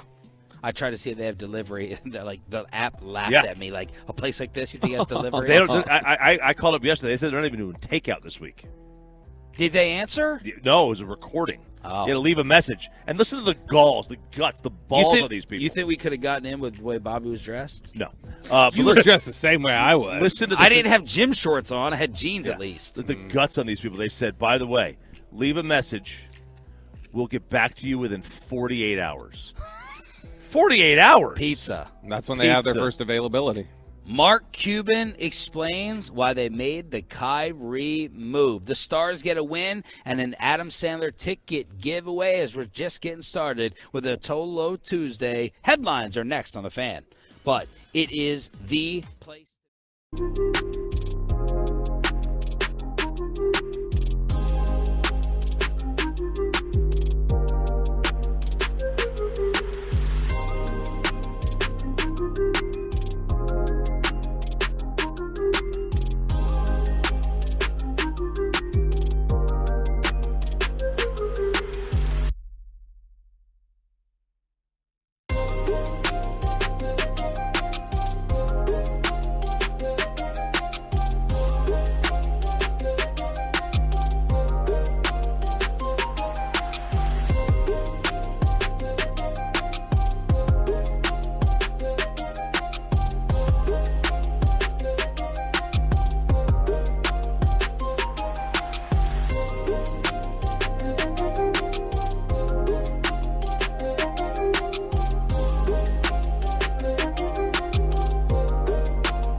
From our fan remote studios at Radio Row, protected by DFWsecurity.com, it's Sean and RJ on 105.3 The Fan. Good morning, Metroplex. We are live show number 1 on a Tolo Tuesday here at Radio Row in Phoenix, Arizona with Sean, RJ, and Bobby Belt. They got you on the fan cam still, even though you're sitting on the ground? Yep. I made sure to tilt the camera down so that they could see me, even though you demanded not to see me. Sweet. We are here brought to you by Rally House, your home for officially licensed NFL gear. Your city, your house, Rally House. The Dallas Mavericks, without Luka and without Kyrie, go into Utah and beat the Jazz behind the young duo, Josh Green and Jaden Hardy. Each scored 29 points, and they beat the Jazz 124-111. If these guys can give them anything, especially Josh Green defensively, hopefully it can ease the loss, ease it a little bit of Dorian Finney-Smith defensively. Brian Broaddus has been giving the scouting report on Josh Green for a number of weeks now, and last night he did it while scoring. Yeah, if he plays defense, if he, snags a couple rebounds, he started knocking down some of these open threes this year. Like, if you can get that out of him, you've basically got what Dorian Finney-Smith was giving you. And so if you can mirror that, great. I think there's a higher upside with Josh Green than Dorian Finney-Smith. I think Dodo's kind of like tapped out where he is. Dodo deserves a ton of credit for becoming the player that he was. While undrafted. Like, to be honest, I remember the first couple years of his career, I was like, this guy doesn't belong in the NBA at all. Yep. He's kind of like he's the Terrence Steele of the Mavericks, where we were all writing him off early as get this guy out of the league, and he became a really solid contributor. But Josh Green, it's good to see the growth that we've gotten from him over the offseason into this year, and if he's ready to contribute, if he's ready to take those minutes, that's just good news for the Mavericks. And kids said Jaden Hardy gives us something we don't have, and that's speed. And he's fearless getting to the rim. And now, Choppy, the Mavs are 1-7 in games that Luka has missed, with Kyrie's debut tomorrow night in L.A. against the Clippers. Yeah, cute stories are just that. They're cute stories. At the end of the day, talent rides overall. And that's the thing. Who are you insulting? Well, he was talking about, like Dorian Finney-Smith, he came out of nowhere, the Terrence. So he's a cute story. He is. And then it's good. You want those. Good stories. But good stories at the end of the day are just that. That's all they are. They're good stories. I want things you can't teach. Can't teach speed, size, agility, those things that are just unique to certain players. And, like Kid mentioned with Hardy, if he's got that quickness that you just can't teach, that's great. And maybe that will help him develop into a really nice player. Mark Cuban had an exclusive with WFAA. They caught up with Mark after he flew in Kyrie on the private plane to Love Field, and they asked the Mavs owner, why did you want to bring him in? We really needed the opportunity to get another player like Kyrie that's transcendental, would give us the best backcourt in the NBA. We have probably the best ball handler in Luka, and now we feel like we have the second best as well. And that creates unique opportunities, puts a lot of pressure on the defense, allows us to rest Luka more when Kyrie's on the court and Luka is resting. So we think it's really going to be good for us. Transcendental? Transcontinental? Did we ride on that yesterday at some point? No, we did not ride on that, I don't believe. I don't know what that word is. He meant transcendent. Instead, he Wait. Are you challenging Mark Cuban's vocabulary? I am. Is transcendental a word? Yes, but it's related to like spirituality and stuff. Really? Transcendent is elevating. You think he messed up? Yes, 100%. I know he messed up. Peyton, what was that? It's transcendental. Oh. Relating to the spiritual or non-physical realm. That's Kyrie. That's Kyrie. I think Bobby's right. Yeah, he meant transcendent. But the other issue here is you acquired the best ball handler, not the second best. But Luka's great. I love Luka. Kyrie's a better ball handler. It's not close. It's not close. Absolutely, it's not close. Okay, how do you see him fitting? Let's see if Mark tries to throw out another fake SAT word. Both of them just like to win, and so they'll hit the hot man, they'll move the ball. I don't think either one feels like, okay, I have to score all the time. And, I know with Luka, it's always been, go with the hot hand and let's just win. And Kyrie's the same way. I think, when he starts tomorrow, first game, Even though Luka won't be playing, you'll see him just moving the ball and getting to the guy who can score, and it'll be fun to watch. And when we need to get a bucket, either if it's not Luka, it'll be Kyrie. If it's not Kyrie, it'll be Luka. Pick your poison.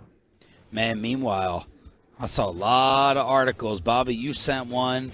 The Ringer, multiple people shredding the Mavericks for saying this is an inexcusable move that will probably end up costing you Luka Doncic, just crushing the Mavericks yesterday from the Ringer and the Athletic and all these different places. Not making the move. Not making the move would have cost you. You know who these people are? These are the people who bitch about where you're going to dinner, but they don't have the restaurant suggestion. I hate those people. You're in a crowd of 5 or 6. It'll happen on this trip. It'll happen with this trip when we are trying to go somewhere. Well, no, and I don't want this. Oh, I had Italian last night, and no, I heard that. Okay, where do you want to go? I don't care. What's your place? I don't care. I don't care is a fine answer, but be down to go somewhere.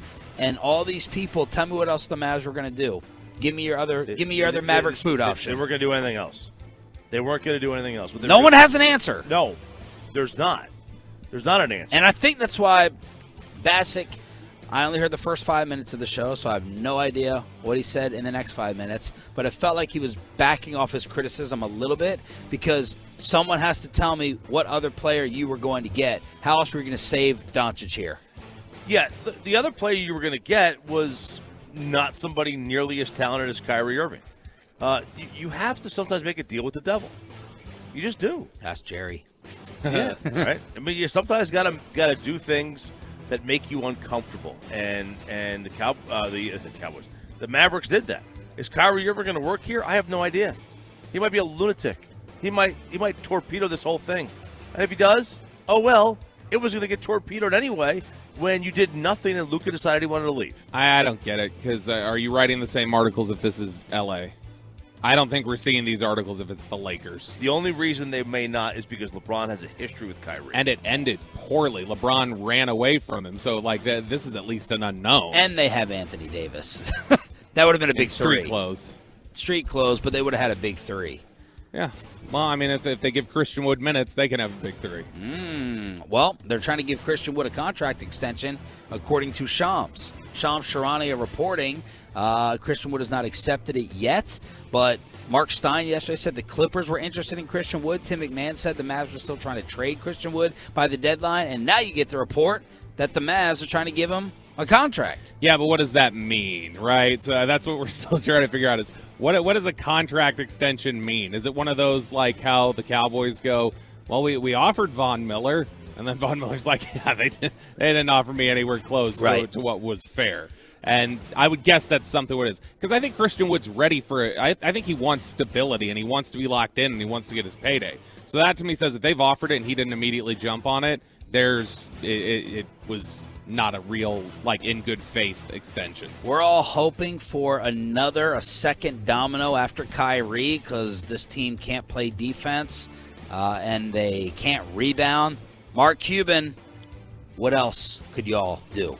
I think we're always trying to get better. I think one of the other things, as unfortunate as it is for Dorian to leave, it's really going to open up a lot of minutes for Josh Green. And we'll have the opportunity to put the ball in his hands more because he's been really good at creating off the dribble, shooting the 3.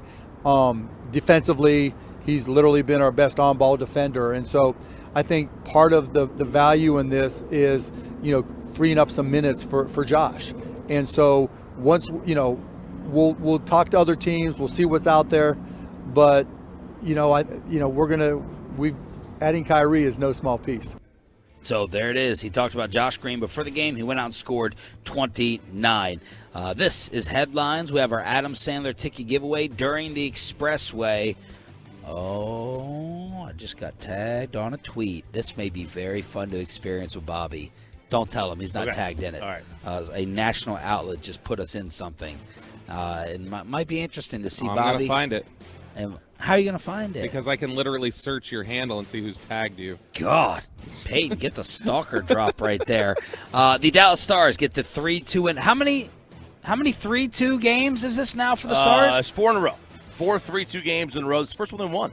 They had dropped the previous 3. They've been off for over a week. Yeah. The NHL had their All-Star festivities. They've been off for a while, and they got back to it. 3-2 win in a shootout over Anaheim, and now they're off until the 8th. Was that tomorrow against the Wild? Yep, tomorrow. Last night was Super Bowl Media Day, which has turned into an absolute circus. And Nick Sirianni was asked if this is a must-win game, which technically Brad Sham would tell you it's not a must-win game. No, it's not. He's not going to lose his job. They're not going to die. Yeah. If you lose the game, what happens? You lose your job. You guys lose your life. Is your career's over? Yes. It's not a must-win. Yeah, not a must-win. Nick Sirianni saying he's got a little chip on his shoulder after Andy Reid did not retain him on his chief staff. Yeah, I got a little, was talking about it yesterday and made sure to say, Andy handled it so professionally and he couldn't be sweeter. He was like a big old teddy bear, but then he also goes like, but yeah, chip on my shoulder. I carry that with me a little bit, and that's the type of coach competitor I am. And so he went full Sirianni yesterday, which, I don't know. I love it when Michael Jordan does it. I love it when players take, their little motivate. For some reason, it just bugs me when Sirianni does it. Double standard, Bobby. Double standard, Bobby. Coaches in general. I don't want to hear coach talking like they're out there on the field doing it. Jalen Hurts was talking about the historic moment that's coming up in just a few days. So many kids out there, so many kids that, they may tell them to change their position or do whatever it is, but, it can be done. It can be done, and it's a historic moment. I know it'll be a show. It'll be a fun one. Man, that is a statement directed right at you there, Bobby Polian, telling all these quarterbacks to switch to wide receivers and tight ends or running backs like you think Jalen and Lamar Jackson are. Yeah, I just want him to go full Ariana Grande. I want him to switch up positions. Yeah? Yeah, that's what I'm asking for. You can sit in the chair if you want. I'm allowed to now. Thank you, benevolent I didn't leader. tell you to get on the ground, number one. So you don't get on the ground. Was he shaking? I was bouncing a little, but I mean, bit. Yeah, but it lowered, didn't it? It'll be back, I bet. Yeah. There you go. And now you're just trying to do it. You can't troll me. I'm untrollable by you. Really? Roll All right. Challenge accepted. 877-881-1053. Truckwreck.com text line to hit us up here on Sean, RJ, and Bobby. It's DFW Sports Station 1053 The Fan. Gosh, there's so many things to get to here. We have Tom Brady saying he's going to sit out a year. Tony Romo defending himself while also loving the Philadelphia Eagles. But let's react to this list that comes out every year. Oh, yeah. All right. Bobby Belt is now a part of this morning show, and let's see if he thinks we belong on this national list that just came out. And most importantly, let's send you to the Adam Sandler show with the ticket giveaway for being a Tolo next. But let's get you over to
Jay Choppy and Bobby Belt live from the Phoenix Convention Center. It is our first show and a Tolo Tuesday from Radio Row at the Super Bowl.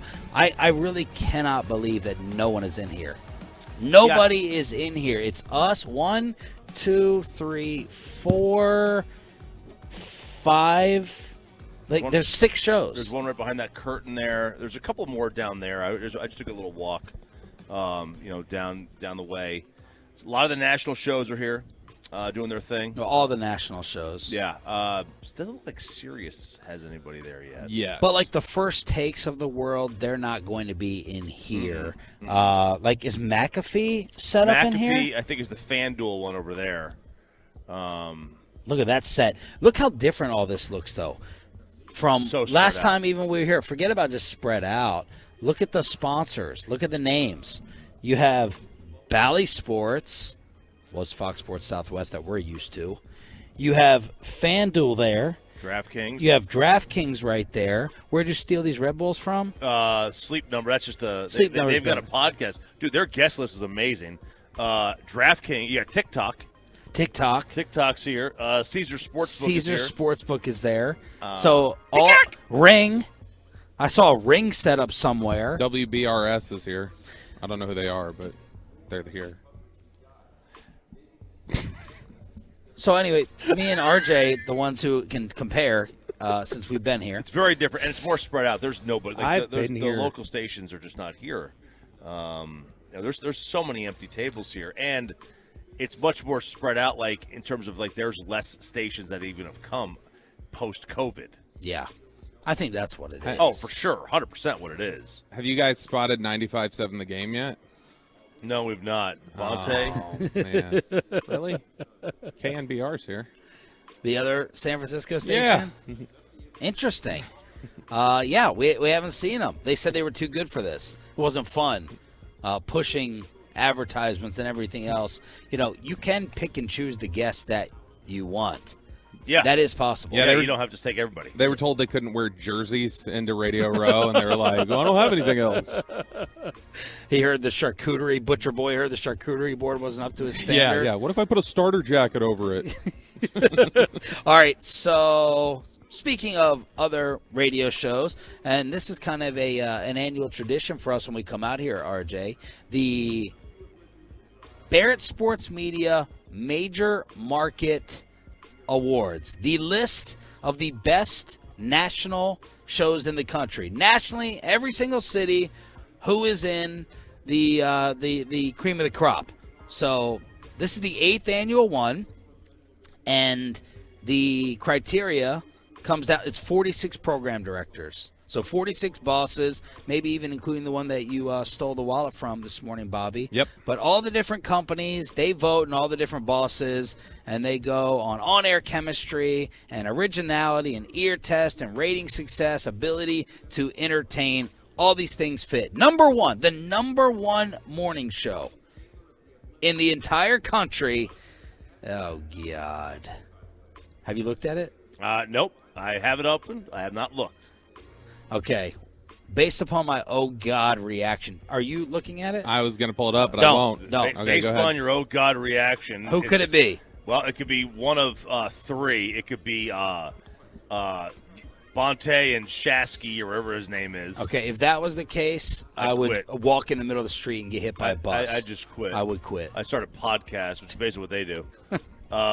Okay, it could be. Do they consider Boomer and Geo? No, they'll have their own. Like Colin Cowherd and so they're on their own. Oh no, Boomer and Geo, they should be on it. They should be on this. Okay. Yeah, they are on it. It could be my dead grandmother. Angelo. I'm trying to think who else. Bobby, any guess? Why would I? I was thinking Angelo or Francesa. Well, he's not morning.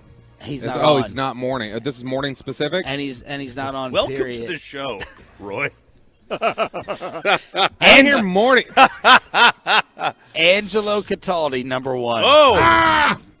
WIP. Give us a break, God! Our sister station. WIP. Jalen Rager. Because he's a whip. Are they here?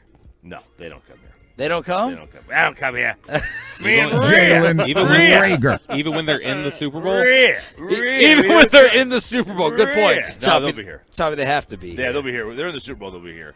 We're They finished number one. Number one. I'll give them this. Like, their show it's the perfect show for the market they're in. There's not a show I think that gets the market they're in more than that one. Like Which is Meatballs. Yeah. Like, they get it. Like, they get it. They do it right. I think it's not my kind of show, but for Philadelphia, I think it's the perfect show. And he was in his sexual prime. His sexual prime, real sexual prime.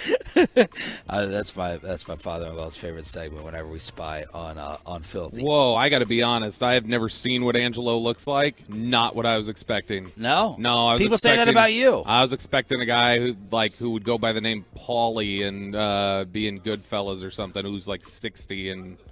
Well, what are you looking at? Yeah, I mean, he is 60. Okay. And he looks like he's a Goodfellas. You know what I'm not trying to say. He literally looks like everything you just described. I'm Italian. You're protected. You can say whatever you want. I expected him to look like Clemenza. Is what I expected from The Godfather. All right, sorry. He's more Tessio. How about that? Is that okay? Yeah, he's a little more Tessio. That's fair. All right, number 2, Toucher and Rich in Boston. That's a good show. Right. Yeah. They were here. Or Rich was. Or Toucher. One of them was here. One of the two was here. I think it was Toucher. Maybe it was both. I don't know. The younger one. The younger-looking one was in Dallas back in the day. Sure. And they've been killing over there. Number 3 is Boomer and Gio. They're here set up in the corner, and they're actually doing their show live this year. Unbelievable. You know, when we were in San Francisco a couple years ago, Robert, that's Pacific time. So sure, for a 6 a.m. show in New York City, that's a 3 a.m. start time in San Francisco. They did their show. What a breakdown. The night before. Oh. They recorded it the day, all the interviews said they recorded it the night before and then played it live. Did a whole show about how Dewey defeats Truman. I don't think that's a good reference, though. So they didn't have too much of a drop-off there with Craig Carton going to the afternoons. But anyway, they're number 3, New York. Is that what the prison's called, the afternoons? What? Hey, if I don't know 7 out of your 10 references, don't use them, or at least right now. They've been good references, Chop. The sports junkies. The guys who banned us because of Mike Fisher are next in D.C. Sports junkies. The sports junkies. Right. They did ban us. Yeah, we used to do crosstalk with them. I was out one day. Fish apparently was rude, and not playing along, so they banned us. Number 6, KFAN in Minneapolis. Number 7, KNBR, San Francisco.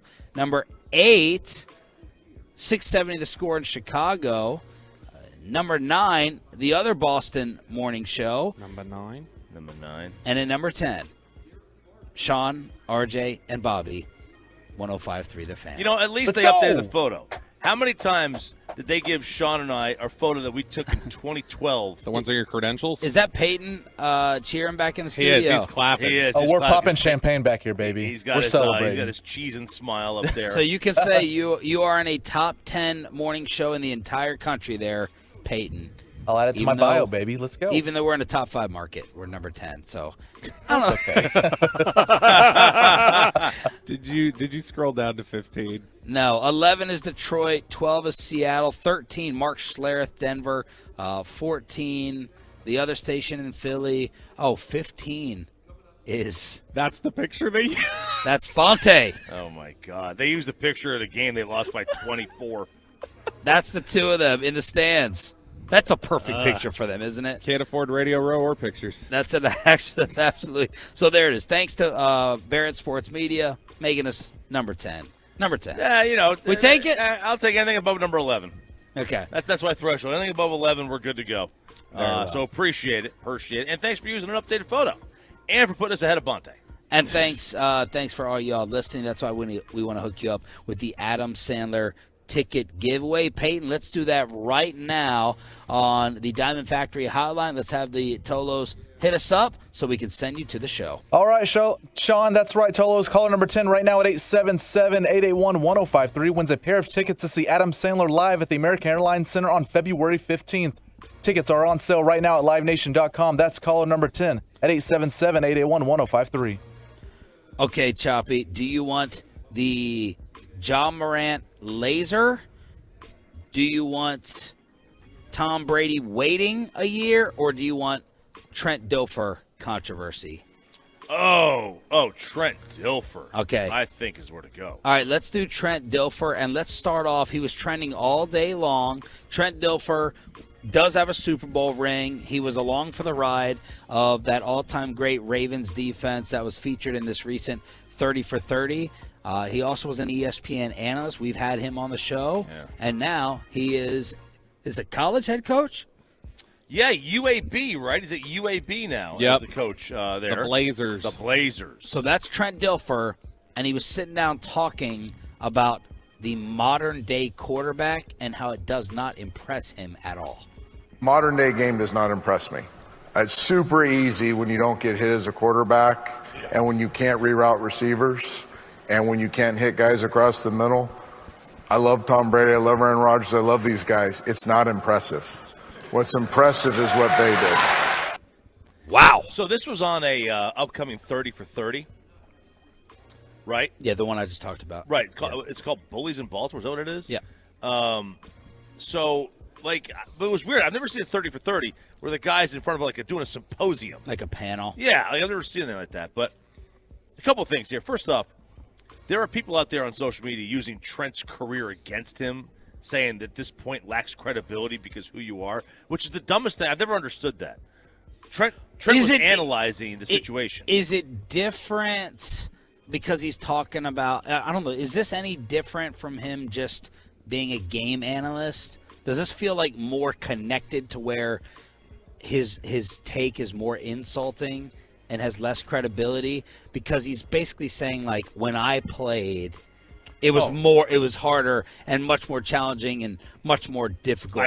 Listen, he's doing both a little bit. Like, is it easier to play quarterback today than in 2000? Yeah.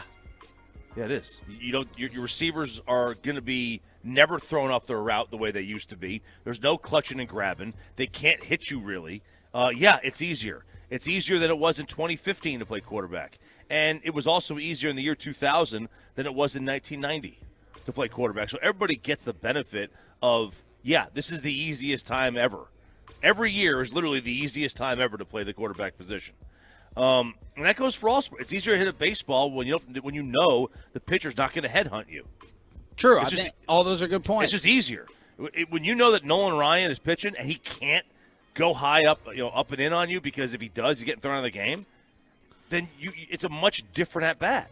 God, he just comes across so condescending and arrogant. He does. And I like Trent Dilfer. Yes. I have liked Trent Dilfer. Yeah. And it doesn't mean doesn't impress me. Yeah. Who are you? Because the game is easier doesn't mean that it's less impressive. I don't know why every era does this. Every generation craps on the other generation's game. Be it the old guys saying it's soft now or the new guys saying, well, you guys weren't as good of athletes. Like, why do we have to crap on other generations? It's a pride thing. It's so stupid. That's all it is. It's just it's a pride thing. It's a measuring contest. Is it the same thing as when we talk about Gen Z and stuff? And of course. We're just jealous that they don't have to do schoolwork. I'm like my kids. Like, do you have homework? No. Why not? We don't get it.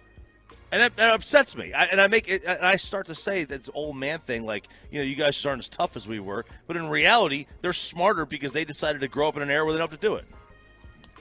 Or they whine their way out of it. I'm going to stay old school. I think part of the I think part of the issue too that when Dilfer talks about how, well, I'm not impressed by, but like the other thing you got to consider here is like defensive concepts continue to evolve, and like there are so many other things that. Like, quarterbacks are more responsible for checks and controlling the game today than they have been at any point, too. True. So there's more on the quarterback in that sense. They're trying to evaluate more. There's all these different coverage schemes and innovations. And more difficult mentally, easier physically. Oh, yeah. I mean, they give all the rules tailored to the offense. Yeah, they give you a blankie and a binky whenever you get sacked and throw a penalty flag for you. So Dilfer got destroyed and roasted. Let me hear that one more time, Peyton, before we play the other clip. Just Trent Dilfer on the state of quarterbacking. Modern day game does not impress me. It's super easy when you don't get hit as a quarterback and when you can't reroute receivers and when you can't hit guys across the middle. I love Tom Brady. I love Aaron Rodgers. I love these guys. It's not impressive. What's impressive is what they did. That's the other thing when he's talking about what's super easy. I mean, Trent Dilfer was a bum. Like, probably easily the worst quarterback to ever QB a team that won it all. I don't even know if it's close. Yeah, I mean, you could maybe of say, the modern era. Yeah, like was Hostetler? Well, I don't count him. He was a sub. Like, sure, Trent Dilfer was that team's quarterback. Yeah. You know what I mean? Hostetler wasn't their starter. He was in because of injury. Banks was the starter at the beginning of that year, though. Tony Banks? Yeah, he was the starter at the beginning of that year. Was he? He got benched, I think, is what happened. Okay. Or he had gotten injured. I would almost guarantee Dilfer played more games than Hostetler. In their he did. Seasons. Yeah, because Hostetler was at the end of the year. Yeah. But yeah, Tony Banks started. They split it. Tony Banks started 8 games that year. Huh. Tony Banks. Anyone else? Like, there's no one else I think that is even close in the conversation. Rippon was better. For 2 years. Yeah. He had What a supernova career Mark Rippon had. All right, here's the other clip. Man, listen to this guy. I used to like this guy like a Weasley respect for him. But gosh, Greg Williams from Bountygate. Listen to this Dilfer story. After week 11, I go to Matt Kavanaugh. I'm like, Matt, you're not going to believe this. And you know my personality. I don't lose stuff. I'm early. I stay late. I don't have my playbook.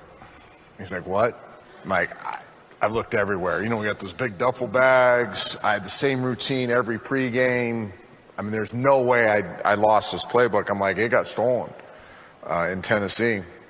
So we go out there for the playoff game. They're calling out everything. I mean, they know what we're doing before we're going to do it. And I never could really say anything about it. You don't play well. You don't want to use it as an excuse. Defense carries us once again. And I'm at an NFL function with Greg Williams probably 12 years ago. And he admits that he stole that sucker out of the locker room. And I mean, to this day, it pisses me off. I see Greg Williams somewhere, and he says, man, that must have been rough knowing that we had your playbook. So not only are you playing a great defense, but you're playing a great defense that has the answers to the test before the test. Greg Williams stole Trent Dilfer's playbook out of the locker room? Loser. Man. This guy, I don't think there's a level he wouldn't stoop to. He's one of the worst humans out there. He's such a loser. Like, you're gonna cheat. You're gonna try to put bounties on people. I don't know how they let him in the league. I don't know how they let him in the league still. Yeah, but I mean, he's obviously somebody who gets highlighted for both those things, but not the first person to pay for bounties, not the first person to put bounties on players throughout the history of the league. And not the first person to steal a playbook or, maybe videotape somebody's practice. Bill Belichick. You know who he's coaching for now? Isn't he? Was he at Tennessee? Man, he's not in the league. He's not in the league. Did you mean idea? University of Tennessee? I have no idea where he's at. RJ would know if he was at the University of Tennessee. The DC Defenders. Oh, that's right. Yeah, he ain't in the NFL. He might. I was thinking of Jim Schwartz, who's back in the league now. He's on the Mount Rushmore of disgraced coaches in the NFL. Are there any other names that come to mind? Like, Belichick has cheated more than anyone, but he's not on the Mount Rushmore of being disgraced. No, but Greg Williams is up there, one of the Final Four. Yeah, I mean, Greg's disgraced because of Bountygate. Like, you're trying to actively hurt people. I don't even know if I have. I don't even know if that's my biggest problem with him is Bountygate, because a lot of people do that. I don't know. I feel like a lot of people did. They just didn't get caught. Buddy Ryan did it to the Cowboys. Yeah, nobody likes Buddy Ryan. He put it on a kicker. Jackass. Fat ass. I know. Is that what Jimmy said? Yeah. Is Jimmy called him a fat ass? Are we only saying disgraced football coaches? NFL coaches. Specific? Man, I can't think of. Is there? Who's number 2? Newey Scruggs is listening right now, telling me to back off of Dilfer. So tell me another disgraced coach, Newey. He's not disgraced, but I remember Colombo saying that Jim Schwartz was the dirtiest coach he ever played against. Matt Patricia is pretty considered toxic right now, but it's such a different thing from being like ostracized and toxic and considered versus like being disgraced like Greg Williams, right? Because Joe Judge and Matt Patricia, those are guys who everybody's like, oh my gosh, why would you bring those guys in? The guys I'm thinking about are like, Bobby Petrino. Petrino would stand out to me, but he's not NFL. Yeah, he's disgraced because of that. Yeah. Yeah. The way he bailed. Yeah. So I guess Petrino would count. There's really nobody else that stands out to me. Tom Brady has made his announcement on when he's starting his broadcasting career. Here he is on FS1. For me, I want to be great at what I do. And even, talking even last week with the people at Fox Sports, and the leadership there allowing me to start, my Fox opportunity in the fall of 2024 is something that's great for me. So take some time to really learn, become great at what I want to do, become great at, thinking about the opportunity and making sure I don't rush into anything. And I think when people really bet on me, I think one thing about my career, whether I was when I was drafted by the Patriots or signing for free agency with the Bucks, I wanted to be, fully committed, and I never wanted to let people down. I think my biggest motivator was that. So, even in the future, I want to be great at what I do, and that always takes some time and strategizing and learning and growing and evolving. And I have so many people to rely on that can support me in that growth too. So it's going to be a great opportunity for me to take some time to really certainly become at my Fox broadcasting job, which I'm really looking forward to, but also catching up on other parts of my life that need some time and energy. So there's Tom taking off next season. Mm-hmm. So 2024 will start his Fox NFL broadcasting career. So he's got himself a year to practice, to decompress, to hang out, relax, chill, watch the game, see what he needs to do, and then he'll get to it. And I think that's the smart thing. Like, retiring and then going right into it, it takes some time. Like, take a year off. And Fox gets the benefit because they don't have to make an uncomfortable decision on Greg Olsen. Yeah, they can wait. They can wait and maybe see what happens. Maybe Tom changes his mind and says, they want Tom. Yeah, they want Tom. This is a good problem to have. Make no mistake about it. It is. Except if you're paying him $37 million a year. Yeah, especially when you're paying him $27 million more than you're paying Greg Olsen. You're not getting $27 million more of production and viewership. Tom Brady's not going to bring anybody to the broadcast. Like, you're going to when Tom Brady or Tony Romo do the 3:00 game, which is the national, America's game of the week or whatever. Yeah, you don't have choices. If you don't have the Sunday ticket, you don't have a choice. That's the only game you get to watch. It's not like if they were all doing noon games, then you got a little bit different of a story. I just think that it's crazy to pay that kind of money for an announcer. But what are they going to do? I was about to say I've never picked a game because of an analyst, but that's not true because I will actively pick. Like, if you're giving me alternate broadcast is the time that I'll pick an analyst. So if you give me the Manning cast versus the ESPN booth, I would pick the Manning cast. But other than that, those situations, I'm never picking somebody because of that. So just give it to the person who has the best job. I don't think does the best job. I don't think you're getting, like Chop said, any sort of a bump because Brady's in the booth. And I cannot envision. Just listen. I know Brady knows football, obviously, at a very high level, and he would have a lot of good things to add. But just hearing him on his Let's Go podcast or those interviews and stuff like that, I can't. I have the fear he's going to put me to sleep. Mike Francesa said that he didn't think Brady was going to be good. He didn't think Bill Walsh was going to be good, and he doesn't think that Brady's going to be good doing this. I don't remember Bill Walsh being an analyst. He worked for NBC. I don't remember that very much. briefly. DJ coming up big with the coffee delivery. Finally. Boom. He got talls. Just kidding. By the way, kidding, man. Wait, talls are big? Talls are small. Talls are small. Grandes are medium. Grandes are medium. And then 20 is big. Venti is big. Mm-hmm. DJ, thank you. You're appreciated. And Trenta is off the menu. Trenta's off the menu. What about the black eye? The black eye, that's just 2 shots of espresso. Okay. A red eye's 1, a green eye's 3. We neglected 2 names in the disgraced coaching names that the Tolos hit us up on the fan text, and I can't believe we missed both of them. John Gruden. Yes. Oh, yeah. Urban Meyer. Oh! Yeah. So there you go. Urban Meyer, Bobby Petrino, John Gruden, and Greg Williams. Yeah, I feel like we might be able to replace Petrino. Probably. But those other 3 are not coming off. Ooh. Absolutely not. All right, Tony Romo is responding to the recent criticism. He did an interview with Bro Bible, and he said, you can't please everyone at the end of the day. Quote, you're always trying to do the right thing. At the core, there are just more people now who feel like telling me how they think I'm doing.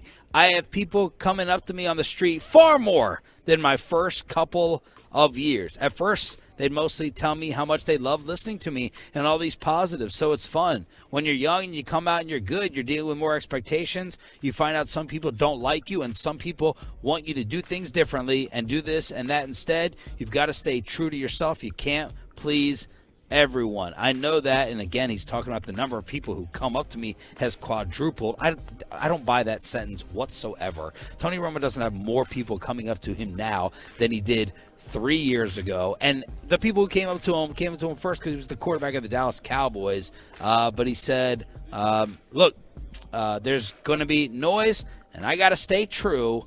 And if you think I'm too hype or I get too emotional, then turn it down. I'm glad he feels that way. Be comfortable in your own skin, all that. That's great. What do you guys think is better between sweet and low or equal? I drink coffee black. Yeah, I don't ever put anything in there. Wow. And okay, so, sorry, real man I was talking to. Real man of genius. I got the thing with Romo there is you can feel comfortable with who you are and have that confidence, and that's great. But to just say, like, you got to keep being who you are and keep doing your thing. Okay, but like that's the criticism. You have changed your broadcasting style. You're not the same broadcaster you were a few years ago. This isn't just people have changed their opinions of you and you're doing the same old thing. All right, be his boss. Be CBS, be Jim Nantz. What would you tell him? What would be your advice? Start watching game film. I mean, look, there was going to be a natural decline just because you came out of the league, right? And you were fresh and you were caught up to date on stuff. You're going to have to probably work harder than you did the first couple of years during the study week. And like in terms of what are we not? I want some tangible evidence. Okay, when people say he's not watching film, prove that to me. Like, give me examples. Why do you say that? No, because I Broda think said it too. Everyone's saying it, but when you and I don't think he's watching less film than he did the first time. I think he watched a ton of film coming out of the league as a player, and now that he's watching analyst level film or doing that much investigation, he's not as caught up on the whole league trends as he used to be. You can hear it in the way it's not just the not predicting plays. Okay. It's just in general, it used to be much more fleshed out as, look, see what the Patriots like to do here is Belichick oftentimes will do this, yada, yada, yada. He used to give us the nuggets like, one of the things Belichick likes to do when he's in a blowout, he'll start running the ball or he'll start doing things to shake up tendencies so that it messes with the raw data that other teams see. He was giving you stuff like that he doesn't give you anymore, and he's replaced it instead with just like boyish excitement, and that's fine. Yeah. People want excitement. I understand that, but to just replace the analysis with, well, I'll up my level of excitement. I don't want that. Look, I'm glad he's not doing the predicting plays. I like to watch the game and just enjoy it, but I don't mind the boyish excitement. I don't mind it. Like that's part of the entertainment value. It just can't replace your analysis, is what I mean. It can't replace your analysis, no, but the game's sports broadcasting a little bit has changed. Like Bill Walton does games differently, right? Now you don't want Tony doesn't want to be Bill Walton. Or Bill's you want to be sober. Yeah, Bill could do and get away with things that most can't. But it's about being unique too. What's different about it? So what's your Romo criticism? Well, I mean, now it's like that he's not doing the predicting of plays. I don't have nearly as much criticism of him as I used to. I didn't like that. Okay. I don't mind the gym. I don't mind all that. It's just I want him to have fun. I want him to sound like he's having fun. Why do I like Dick Enberg so much? It always sounded like Dick Enberg was like smiling when he talked to me. Oh my. Yeah, it's just like I want guys that are enjoying themselves. And if you're enjoying yourself, I want to be part of that party. Romo was asked about the actual game coming up on Sunday, and, man, it sounds like he loves Philadelphia. I'm hearing the majority of people right now pick Philly. Yes, this has got Denver-Seattle vibes, man. Larry Fitz, it does have Denver-Seattle vibes. Larry Fitz, I saw on local TV yesterday, pick the Eagles because of their defense, and Romo was talking about just how impressive their offensive scheme is, that the defenses will make the difference, but he was just talking about what a great job the Eagles front office and Sirianni did to make all this work around Jalen Hurts. But I'm starting to hear filthy. So when we were in New York that year for Denver-Seattle, it feels like it's Mahomes versus the Eagles team. Yeah, I mean, that's what it felt like with that one. That game too, it was Manning versus Seattle, and I was stunned that year to how many of the former players were picking the Seahawks. All the media was picking Denver. All the players were saying, guys, y'all don't, like, this Seattle team's on a different level. God, I lost a lot of money on that game. Yeah. Oh, Jeez. yeah. And it was stunning. It was stunning how many people picked Seattle. And I'm getting the same kind of vibes here. Yep. Same exact vibes. All these former players are saying, y'all don't know what Philly's about to do to this team. And I know it hurts your heart, Bobby, but hurts. I see what you did there. No, I don't. Well, look, sure hurt Philly, all of us. That will sting. Philly could absolutely like. I wouldn't be stunned if they won this game, but like this is. I think this is. I think Chiefs are going to win this one comfortably. Like, I'm not saying like. I mean, one of the notes I saw yesterday was something to the effect of the Chiefs have lost 3 games this year, and it's been by a combined 10 points. Like, you know, if it's a close game late, I'm trusting Patrick Mahomes to pull it out over Jalen Hurts. That's just that. I don't think it's a hot take to say I trust Mahomes is going to be better than Hurts on Sunday. Meanwhile, Choppy says that Jalen Hurts and the Eagles, all this is the fault of Nick Saban. When he wanted to transfer, I said, well, who has the best player? He wanted to go to Maryland or Miami. I said, you need to go to Oklahoma. They got the best coach to develop you as a quarterback, and you're going to be around the best players, so that's going to enhance your chances of having success. He did that. He had a great year. I was worried about having to play him in the playoffs, and I can't tell you how proud I am of seeing this guy in the Super Bowl. Man, screw you, Nick Saban. Like, this guy has ruined my life as a college football fan at the University of Tennessee. And, you know, he told Hurts to go to Lincoln Riley. And he's like, so go to OU. You know, he wanted to go to Maryland or Miami, which made no sense. And I don't know if he's here today if he went to Maryland or Miami. Right. You know, who knows? He went to OU. He developed into a really good quarterback. QBU. He's 1 win away. One win away, and it's all Nick Saban's fault. It's not Lincoln Riley's fault. It's Nick Saban's. I mean, sure. Like I would just like to know if that's like the 100%, because I've heard more than enough stories of Saban not just being like, yeah, buddy, let me help you find the best possible spot for you. Like, that's not there are plenty of stories you can ask around Tuscaloosa of like, oh yeah, you want to hear about how Calvin Ridley's trip to the NFL went? It wasn't good. Like, I mean, there's been plenty of instances of him not just propping somebody up and helping. What do you mean it wasn't good? That just I won't say specific, but they had a bad time going back, and he got to a point where Calvin Ridley was just like, sort of didn't even feel like he was like part of the Crimson Tide anymore once he hit the NFL. Oh, and so it can be made difficult. Like, a lot of very rarely are coaches like, let me help transfer you to the best spot possible. It's usually exactly the opposite. It's let me mess this up. Is Calvin Ridley the last jersey you bought? It's a good question. Probably. Yeah, I think so. Why did you get his jersey? Because he tweeted at Marcus Mosher that he thought he was an idiot, and I said, I want to financially support that. Good gosh. Good gosh. Yeah. 877-881. I bought it 5 minutes after he tweeted it. 877. Is Marcus Mosher affiliated with us in some way? No. Oh, no. Okay. I thought it was like some podcast thing. 877-881-1053, chartrec.com text line. Now, what? Now, Choppy, we got to allow him to be petty if we're petty. Oh, yeah. All right. I thought you gave a face of disapproval right there. No, he can be petty all he wants. We're good with Except petty. for tomorrow with Dan Orlovsky sitting down with us. All right, speaking of petty, did you see the Stephen A. Smith, Jay Williams fight over the newest Maverick, Kyrie Irving? Wait till you hear this audio. And Shannon Sharp tells Ja Morant, you're not a thug. Stop trying to be one. That's next on The Fan.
Live from our fan remote studios at Radio Row, protected by DFWsecurity.com.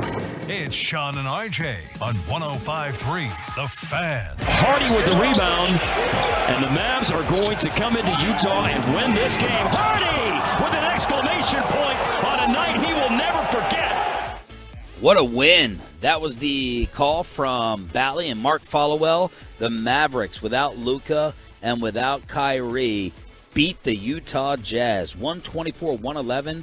Jaden Hardy and Josh Green each with 29 points. The Stars made it 2 for 2 last night. They beat Anaheim 3-2 with the shootout win. This is Sean, RJ, and Bobby. Show number 1 on a Tolo Tuesday, live from Radio Row in Phoenix, Arizona on DFW Sports Station. Thanks for being a Tolo. That stands for Turn It On, Leave It On. Why did the Mavericks get Kyrie Irving? By the way, man, I'm really disappointed if Luka doesn't play tomorrow night for that debut. And he's probably not going to. It's probably going to be Kyrie out there solo against the Clips. I mean, look, it's okay. Like, it will be disappointing, but you don't want to rush things back, right? Yeah, I know it's smart. Yeah. It's just not as fun. The excitement gets turned down a lot. Yeah, I mean, this is the beauty of having a second one. I think we need to prepare ourselves for this. It might be fun if Kyrie just decides I'm going to ISO for 48 minutes. Yeah. That could be fun in and of itself. But don't you think when you have 2 1s, those guys are going to get more off days than they would normally because you have somebody else. Load management stuff. Yeah, you can load manage them more, which may be a bad thing. But they're also now watchable when he doesn't play. Yeah, all that's good. Yeah. But I want to see them together. For the debut. We'll see them together. Against the Clippers. We'll see them together in April. We will see them together. I was hoping you were going to say June. It starts in April. It ends in June. Mark Cuban on WFAA on his first conversations with Kyrie. He was really excited. I mean, Kyrie's a talker. He's a smart kid. And so he was already asking all kinds of questions, asking me business questions. So I was having fun with it. And so I'm really excited to get to know him better. Let's hear from Jason Kidd, the mastermind, one of the greatest point guards and brains of all time. Does Luka need to adjust his game playing with a guy like Irving? Yeah, I think when you look at the usage, it's at 99.9. So it has to come down. It's going to come down. And that's a healthy thing. It's not a bad thing. When you look at the success that Luka's had at 99.9, it's pretty good. Now, if it comes down to 90, that's not a bad thing. That actually he will be stronger in the fourth. The team will be better, and then the trust between the two. It's going to take some time to get that rhythm and trust. But Kai is about winning, and so I think Luka has adapted his game. I think it's just going to make his game that much better and easier. He already makes it look easy. But I think he'll have a advantage where he doesn't have to see double teams. And if he is doubled, you have Kai there on the strong side or on the weak side to be able to take advantage of that. Pepe. I don't know why I'm getting notifications when I'm playing audio. I'm about to rip this computer out of its freaking skull. Oh, man, look at that. All right. I've never heard that. I've never heard the raise. I got to be honest. It woke me up from Jason Kidd talking. Yeah. That's what it was. That was Kidd's alarm that was going on. That's what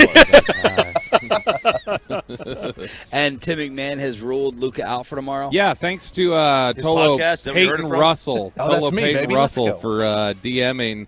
McMahon says that he will be out. He'll travel on Wednesday with the team to the Clippers, but he will not play.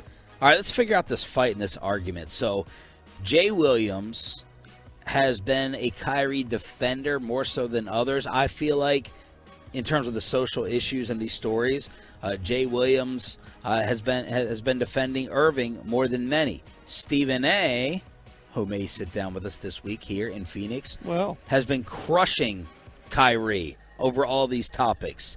So that sets up round one of their first take fight yesterday, where this really, really, really seemed to get serious. the New York Daily News? No, but that's not going to happen. We put a different kind of onus on our athletes than we do, and you made mention of that on your podcast. I don't deny that. Okay, so first off, I'm not the one. I don't deny that. I'm being sensitive. I don't deny that. But you're the one that seemed very emotional. Oh my God! In the subject matter, Stephen A. Go ahead, Jay. Come on, man. Go ahead, Jay. Come on, man. Go ahead, Jay. I'm not sitting up here on national TV absolving Kyrie Irving of every decision. I'm not going back and recounting every decision. I'm just saying how it's interesting to me. It just carries such a bigger momentum, in particular with you, more so than anybody else. Jay, you know what? What I would ask you is do me a favor. Stop telling us what you find interesting and just tell us what you feel. No, my job is to be interesting. You say, I find it interesting. You always say that. Say what you're saying. What are you saying? What did I just say? What are you saying? What am I saying? I just said what I'm saying, Stephen A. Which is? And I'm not allowed to say what I find interesting? Of course you are. But like once again, I invite you on the show to say what's interesting. Boy, Jay Williams, Stephen A's right in terms of he does always bring that. I find it interesting, and he does bring that like that Jules in the diner of Pulp Fiction energy, where he's like, if you want me to stop giving frightening answers, perhaps you should stop asking frightening questions. See, I'm opposite. I take Jay Williams' side in this. Overall, I'm on Stephen A's side because I like that he's criticized Kyrie, and I've agreed. Stephen A, he just criticized him for being interesting. Jay Williams is supposed to be interesting, and then you mock his voice. Ooh, that seemed a little personal. So round one, I'm taking Jay's side, even though overall in the scope of the fight, I agree with Stephen A. There's a Stephen A seems like he will try to sun the other people on the show. Absolutely. And like, you know, yes. It's like, you know, Jay Williams, you can't sun an NBA player. Well, yeah, he can. He can sun anyone in that building because he's in control, and he knows he's in control of who comes on and who gets airtime. From that standpoint, yeah, but it's like, you know, this is not somebody that this is not a media member that you're just having a guest on your show. It's a former NBA player. Like, he's got some clout. All right, he's got as much or more credibility than Stephen A does. Well, and, not in that building. And as Choppy will always say, who yelled first? Chop. Who yelled first in the argument? It was Stephen A. Stephen A. So he already lost. He lost because That's he fair. yelled. He raised his voice. You got drawn off sides. So that's round one. Round two, that Molly Kieram tried to break up over Kyrie. I don't seem to be the one being triggered right now. Well, I'm always triggered. No, you're not. Oh, yes, I am. No, you're not. Yes, I am. No, you are not. Okay. I've seen you. I watch your show every day. So what are we talking about Kyrie, or is this personal? It seems personal. I don't want it to be personal. What seems personal? It seems personal for you. For me with Kyrie? Yes. You 1,000,000%. You of all people with all the interest you have got the nerve to sit here in national television and tell me I'm getting personal with a player? I don't lose no sleep. I didn't say you lose sleep. I don't lose any sleep over Kyrie. I didn't say you lose sleep. I'm passionate about the subjects I'm passionate about. I don't accuse you of getting personal when you take the position. You have accused me of getting personal. Oh, my God. You have, Stephen A. Can I go on the court? I'm going to leave it. Can I go on the court real quick? Because I'd like to. Because when we started off. We both got a lot to say. All right. You do? Yeah. You do? Okay, Just say guys, it, Jay. I'm not in here for that. I'm not in here for that. Just say it, Jay. I'm on your show. Okay. All right. Okay. All right. We're all colleagues. We're all teammates. You see, when he finally acknowledged, I'm on your show, he can say, yeah, you're damn right. Okay, now we can move on. So that got serious. Serious. I don't accuse them of being fake like Skip and Shannon. I don't know. But that was real yesterday between Stephen A. and Jay Williams, and it started over Kyrie. Yeah, Molly Kieram doesn't try step in and try to stop it if it's fake. No. Like, the way she stepped in was clearly like, okay, guys, this is going to be an uncomfortable post-production meeting. Please stop. Right. Like, that was very serious. And the whole little deadpan serious of, I'm honest. And then he goes, no, you are not. No, you are not. No, like, yes, I am. Like, no, I'm not. Yes, I am. I thought, you know what I thought was being inferred there a little bit, too, from Jay? Was just the either, like, you're being unnecessarily triggered, or he was saying, like, you're doing a bit. Yeah. And like he's saying, you are not, because I've seen you, and I know you're a normal person, and so what you're doing right now is just a bit, and I'm not going to play with it. But it did sound very contentious, very serious, but I like it. It's entertaining. I'll take it. Brian Broadus is texting me. Mark Cuban declined to come on with us, just so you guys know. Man, Broadus has become the Mavericks insider. Yeah. Right there, with Kyrie Irving getting dealt here. Okay, now the other NBA issue.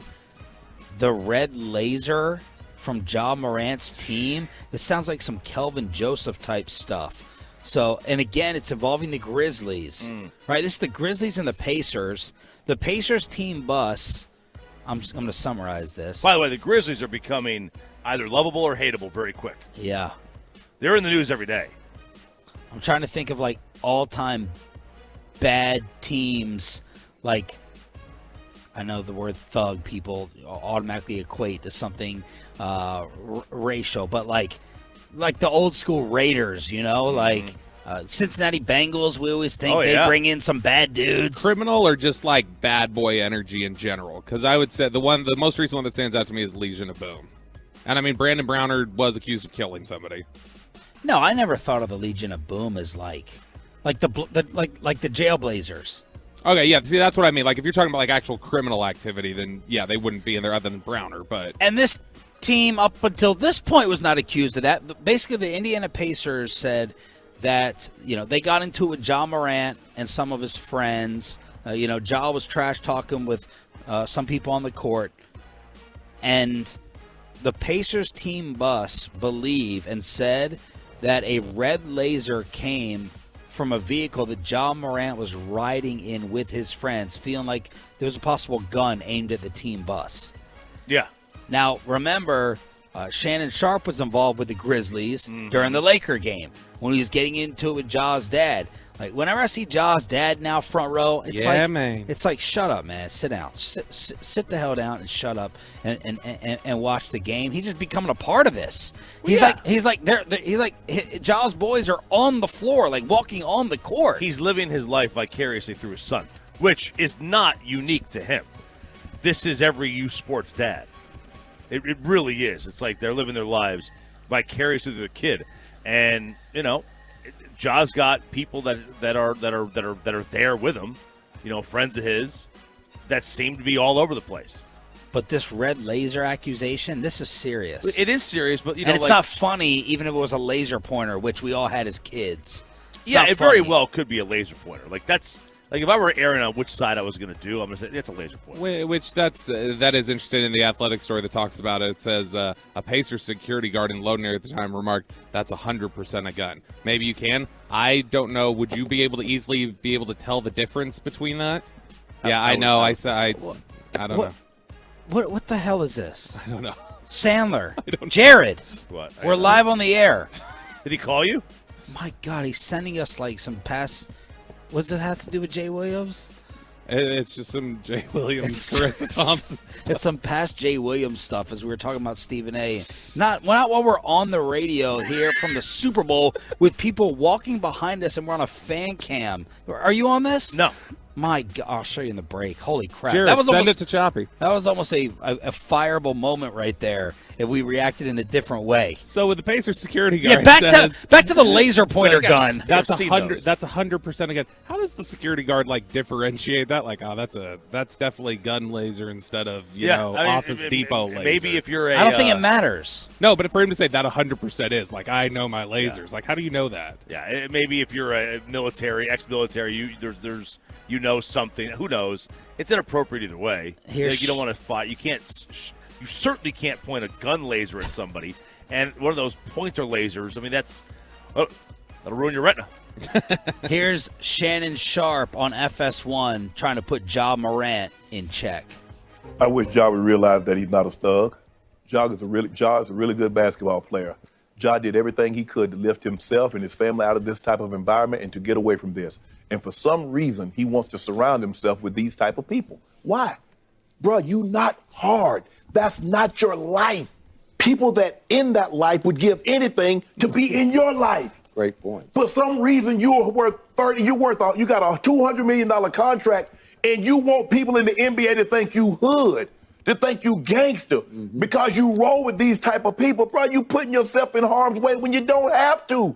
Nobody looks at you, John, and think, man, that's a thug. He hood.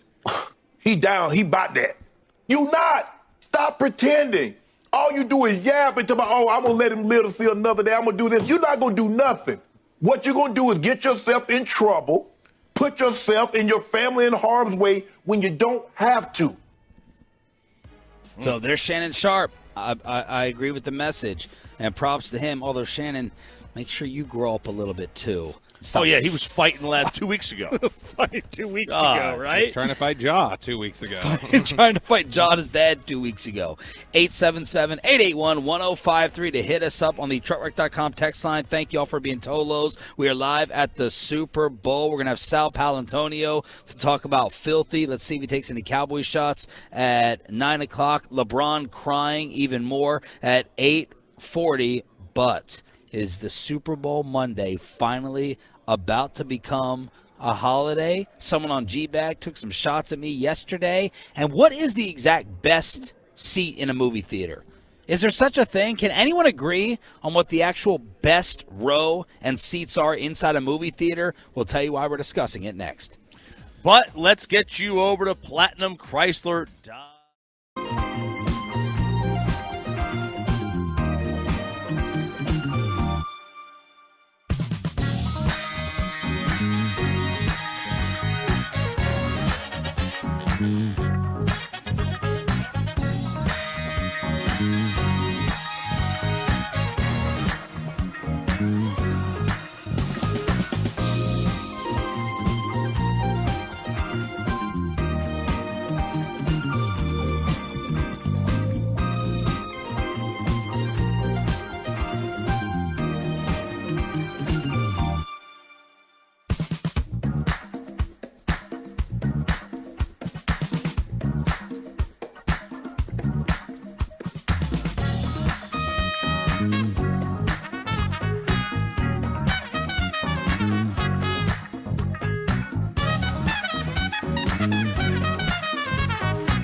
It's Sean and RJ here from the Super Bowl. It's Radio Row, a Tolo Tuesday. Choppy is dancing on the fan cam. This is probably the segment to hop on the fan cam, Twitch, and YouTube as Bobby is on the move. RJ is standing up and dancing. We are brought to you by Rally House and Window Nation. Buy 2 windows, get 2 free. WindowNation.com.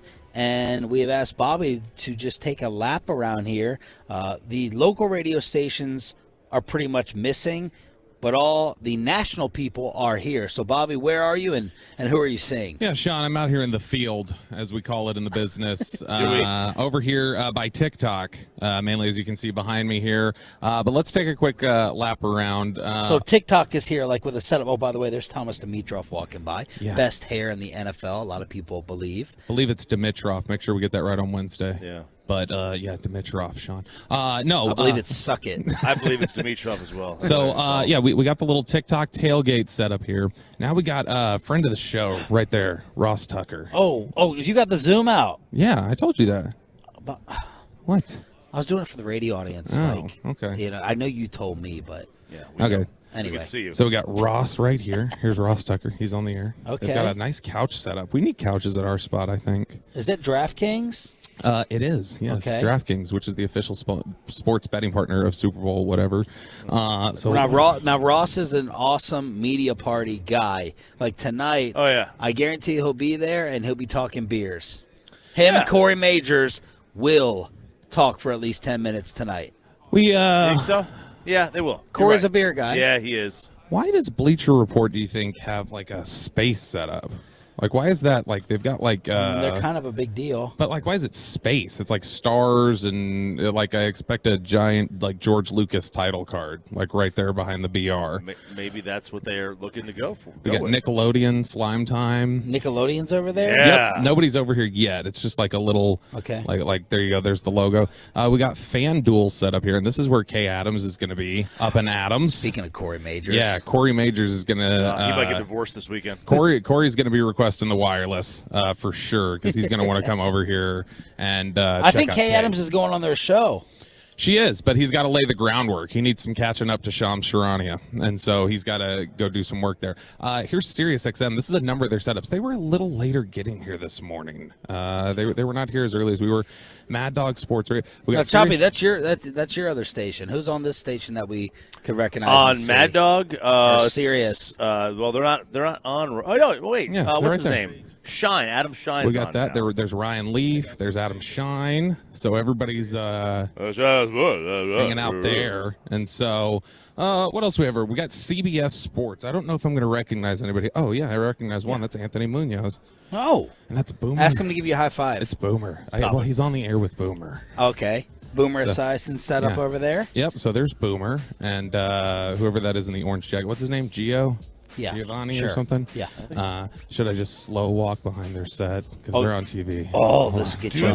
Do the slow walk. Do the Austin Powers You're- where it's like I'm you're turning- going downstairs. I was turning my You're Appreciated shirt to them. I wanted to make sure they saw it on the camera. So hopefully that made it. No, you gotta hear about the year we almost fought with Jim Rome over Chris Arnold. Oh my God! Did he call y'all Chris? Is that why? No, he didn't call us Chris, but he got on his stepladder and he talked to us eye to eye. Well, Chris, He was like, Amazing. Gavin Dawson's better than you. That's why I had him fill in for me. Phenomenal. It was phenomenal. Phenomenal. What a great broadcaster. Did Gavin Dawson fill in for Jim Rome? That's how he got discovered, man. Oh wow. He was a Jim Rome fill-in. No, Chris Arnold was doing. I think this was in New York. Whatever, it doesn't matter. I was in New York and I met Jim Rome. No. And I said, Jim, you remember we were having cocktails. We were having cocktails in Tahiti, and he said, oh, I remember Prince was there. So It was actually here. It was actually here in Arizona. Chris was doing that. Cocktails in Tahiti. No, Chris is doing the ooh-wee at the top of every hour, and so the whole room stops. The whole room stops down and stares right at us, and Jim Rome finally had enough. And Jim Rome, did he say something or have someone, his producers? He walked by and made a snide remark, and one of his producers, was able to say something to Chris and them about Chris doing his ooh-wee. Because it's going out over all their radio shows, every single market in the country. Yeah, but little did Chris remember is like the year before on his same radio station, the Fox Sports, the 2 Live Stews were doing the same thing. Ooh-wee? No, they did the stupendous day, Stu. You should be blessed to have Chris Arnold's ooh-wee come across your airwaves. Quit being like a chump. Like, and that's something you can stop down for, and go ahead and listen to. This is the Florio setup, I believe. Isn't this where they're going to be No, over here? No, Florio's all the way to the right. What's Right. that sign say? No bare feet. Which one? The sign you're standing in front Westwood of. 1. Yeah, Westwood 1. He doesn't work for them. Oh, okay. He works for NBC. There we go. He works PFT You Live. know what says PFT Live? Oh, Chris Sims unbuttoned. Hey, Chop, are you going to confront Chris Sims about his button? No, I don't confront media members like you want to pretend to do. I haven't yet. I want to pretend to do. Man, I will Chop say is that- really pushing me. I'm He's really going to trying try to to get push me there. here. I will say, look, if it comes up and he walks over, I'm just going to ask him, like, why the top button? No, we're on air drive-by people. So like, if Chris Sims walked by and we were on the air with the headset, Right. then we will say it. Right, because he's not going to do anything to us when we're on the air. Exactly. Like Tiki Barber, we would talk smack to every year, have fun with Tiki. But I don't think they're going to walk by us. I don't think. Maybe they will. I don't know. But, yeah, you can talk trash when the headsets are on. Yeah, And they're if you're not on gonna the do air, you anything. talk trash. They have much more to lose than we do. This is Rob Thompson. He's the one whose wallet we Oh, had. the Phillies manager. Yeah, Very so good. that's whose wallet we had. So up here, this is interesting, this banner. I was talking about this with Sean during a break. We got Jason Kelsey, Jalen Hurts. Okay, makes sense. Patrick Mahomes. Who's the second? Hang on. Let's see if RJ can even name him.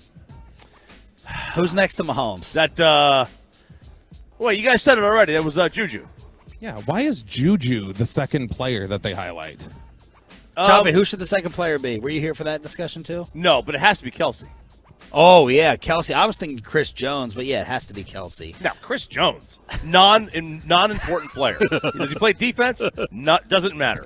Not important. Give me an offensive guy. I don't understand. Like, Juju's not even going to be there next year, potentially. Like, Yeah, why- that's really weird. Was that like a TikTok partnership request? Like, hey, we need our guy. Right. We need our dude up there. Good point. This is Caesars Sportsbook right over here. Do we know who works? Or they have a Boy, broadcast? I don't know, but I love like the lighting and these chairs. It looks like one of the gates to the Mystery Science Theater 3000 set. Good reference. It looks so cool. How do you not have like leverage against the company for your contract negotiations with all these gambling sites that have opened up? DraftKings, FanDuel, Caesars, BetQL. You should be because I don't know what I'm doing. I don't know how to. I make fun of Jerry.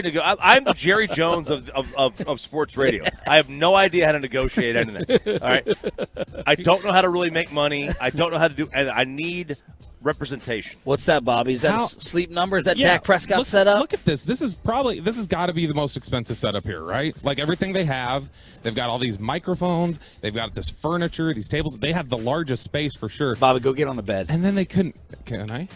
Yeah, go ahead. Okay, all right. So here's what I don't understand with the sleep number, right? Okay. Somebody's DJ, gonna yell at me, DJ, I get a think. picture of this. He's getting actually here's what I on don't the get. sleep number beds. Like, here we go. First violation of Radio when you Row. have If I get kicked out on my first radio row. you're in a king size bed and you're basically split in the middle. Yeah. Like, is that not uncomfortable? Yo, look at Bobby laying I down don't in know. the sleep number. Look, Go, all right, here's lay the thing. down. Don't put your Like, feet how on do it. you But get yeah. busy? Okay, so you're on the. Is that the side you sleep on, or is that Kristen's side? It's Kristen's side. She sleeps closer to the door because she's the man? Uh-huh. Yep, there's going to be there's a strategy involved in the way we sleep. But how did they forget the N in sleep number? Oh yeah, there's no N. It's did sleep. it fall back here? Maybe Let me it see. did.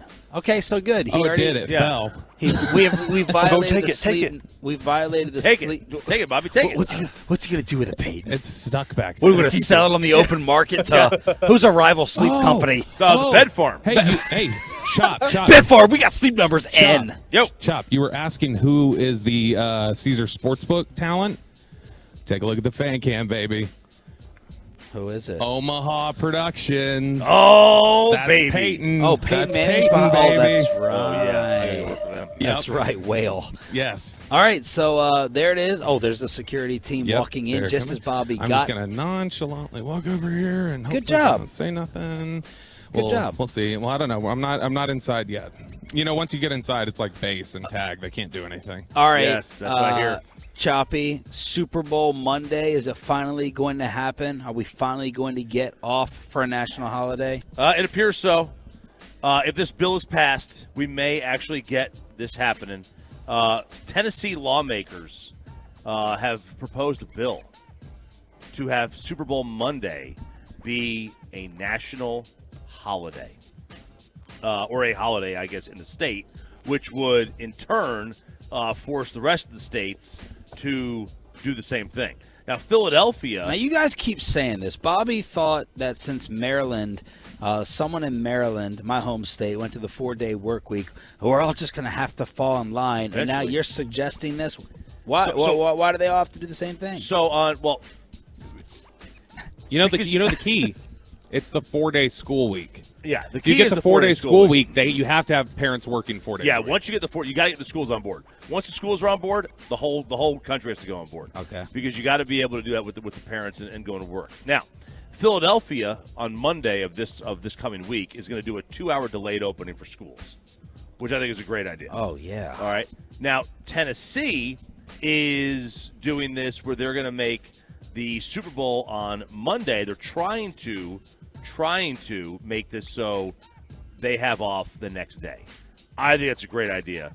I think it is so needed, and I cannot wait to see if this actually passes. If this passes through, big. Well, it doesn't matter for us. We're screwed either way. We can never take off Super Bowl Monday. If it's a national holiday, no one's working. You know what the likelihood is that you wouldn't either. I know that people aren't going to be out listening, but I don't think you could ever be off. Is there all right, you're missing one day of sports radio. Would there be a worse day than Super Bowl Monday as a national event? Obviously, if your team is playing Game 7 NBA Finals, the Dallas Mavericks, you have to be in that next day, but there's nothing else. You can miss Masters Monday. You can miss March Madness Recap Monday. You can miss even the national championship game unless you're working in Birmingham, Alabama. You can't be off the radio for Super Bowl Monday. You got to talk about the commercials. I agree. It's going to be very difficult to be off on that day. But I'm thinking if nobody's working, if it's a national holiday, what's the point of you being in there? Yeah, what's it? There's nothing close. I don't know. The NFL draft, obviously, the next day. Usually, every team has done something. Like Friday morning. Yeah. I mean, Friday morning on the draft is a big one. Yeah. But outside of that, no. I mean, the Super Bowl is the most watched thing every year. 877-881-1053 is the truckwreck.com text line to hit us up here on Sean, RJ, and Bobby. We have a Nets insider who came on the station to tell us whether Kyrie can work, and LeBron James keeps crying his tears over not getting his way because of DFW. That's next on The Fan. But let's get that carpet clean, the clean way, the green way.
Fan. Good morning, Metroplex. It's Sean, RJ, and Bobby here on DFW Sports Station 105.3 The Fan. The lazy people are starting to wander in. Getting to start. Lazy people. Getting to start at Those 8 o'clock. midday folk. Yeah, those smarter individuals who work regular hours, but getting ready to come in here and start at 8 o'clock. As we have show number 1, Radio Row in Phoenix, Arizona. Sal Palantonio is going to sit down with us from ESPN at 9 o'clock here momentarily. But, man, LeBron James is devastated. I don't even know if Mavs fans will care if Kyrie works out or not, even if it forces Luka to leave because this thing blows up, because it has made LeBron so miserable as he sat down and talked about Kyrie to the Mavs on ESPN. Well, definitely disappointed. I can't sit here and say I'm not disappointed on not being able to land such a talent, but someone that I had great chemistry with and know I got great chemistry with on the floor that can help you win championships in my mind, in my eyes. But my focus has shifted now. My focus has shifted back to where it should be, and that's this club now and what we have in the locker room. That's a quick pivot, LeBron. It's a quick pivot. It don't take me long. I don't get too excited about the possibilities of things that can be. I kind of envision myself on what it can, but I don't invest it all the way until I know it's happening. And when it does not happen, I'm back locked in on the job at hand. So, we had an opportunity. I think our names was out there. The Lakers' name was out there. We had an opportunity. Didn't happen. Shams Charania reported that the Lakers and the Nets didn't even have discussions on Sunday. Take that for what it's worth. That could be the Nets not picking up the phone because apparently their owner was not going to deal Kyrie to L.A., where many people think he wanted to end up. Absolutely. That's exactly what it is. I don't think he picked up the phone. Or he didn't call to engage. Either one. Yeah. Either way, it is, the Lakers. LeBron can't be mad at the front office for this one because it sounds like it's Kyrie's fault. It's Kyrie's fault. His actions forced the Nets not to deal with Rob Pelinka or Jeannie Buss. He didn't want to do it. He didn't want to give Kyrie. It wasn't even so much that. He just didn't want to give Kyrie what Kyrie wanted. Right. It had nothing to do with the Lakers. It had nothing with LeBron or Pelinka or any of that. It had to do with he didn't want to give Kyrie what Kyrie wanted. And I can't. It's petty. It's petty. And it's like giving a kid what they want after they break the rules. But it's also bad business. Yes. It should be the best deal. It's the best deal, man. If you don't want the guy, why do you care where he goes? I mean, I think it's largely about Kyrie, but I don't think you can say just totally it's not about team-to-team bitterness. Like, I think it's possible that part of the factor is the Nets are like, nope, he can go to anywhere but the Lakers. For the Lakers, there's a surcharge that nobody else has to pay. That happened with the Cowboys with Earl Thomas, where the Seahawks were because of how publicly their flirtation was, which is something Kyrie and LA had here. Not nearly as aggressive, but it was just as obvious.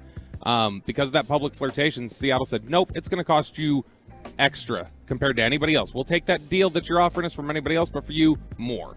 And that's the way some teams get with it. Dallas, in turn, 2 years later, Seattle tried to trade for Alden Smith at the deadline. And Dallas would have been willing to take that trade from anybody but Seattle. For them, they said, no, for you, it's a little more than for anybody else. And that's the way teams can get petty with it a little bit. And that's sort of the same thing I think here is that, it's definitely about Kyrie, but I think the Nets are also probably like, you've been kind of trolling around our asset and soft tampering, and we're not going to play ball with you. So Nick Friedel is kind of like the Tim McMahon for the Nets. And he is an ESPN NBA reporter. He hopped on the G-Bag Nation yesterday. By the way, yesterday I was watching Nick's report, and he said there was a hangover feeling in the Nets locker room, that Nick Claxton said Kyrie was one of the best teammates he's ever had. So G-Bag asked Nick Friedel, what are the odds Kyrie can do this for the Mavs? There we go. Dang it. My bad, DJ. I should have told you. Go down. Turn it down. Mark. Jeez. I swear, my wife is going to have a lot of questions for me after this week. Yeah, she is. My bad, excuse me. What are the odds Kyrie can play good basketball for the Mavs the rest of the year? Very good. I think he knows what's at stake here. He knew coming off that suspension when he returned that he couldn't be a distraction off the floor.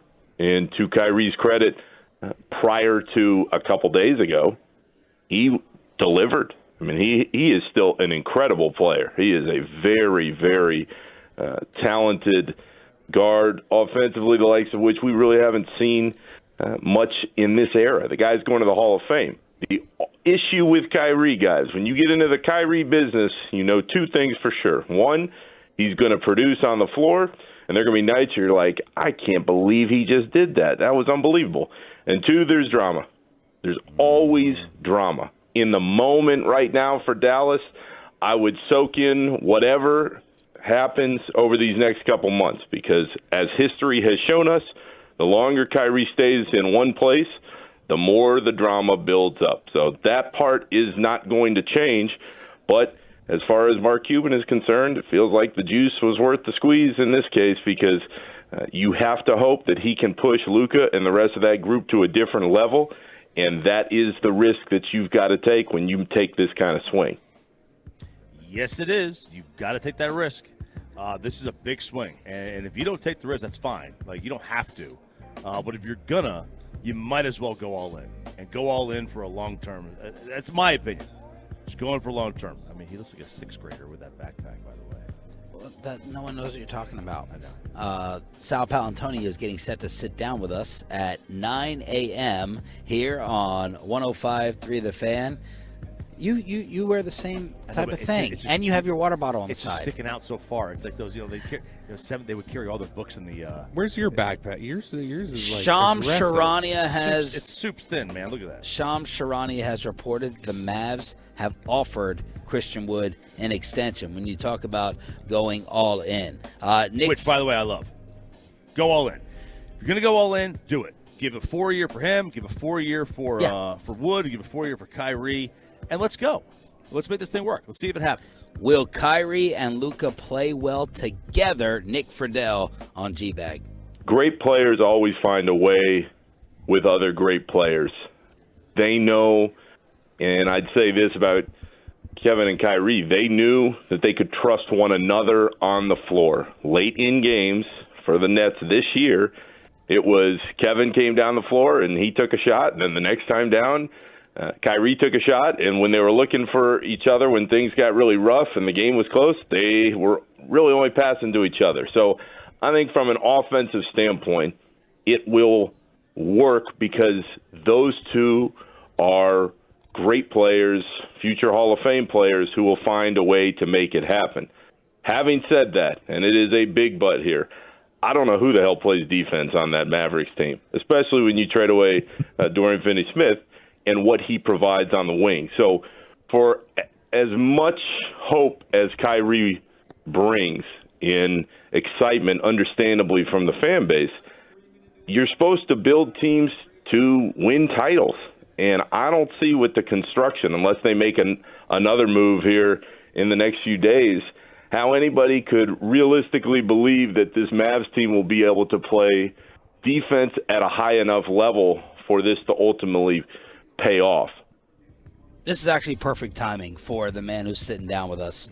We're going to steal 3 extra minutes with Sal Paolantonio, the legend from ESPN. You know that, did you? Yeah, sorry, Sal, you're on the clock. You're signed up. You sit down, you're on the clock, live on the fan cam. Do you live in Philly?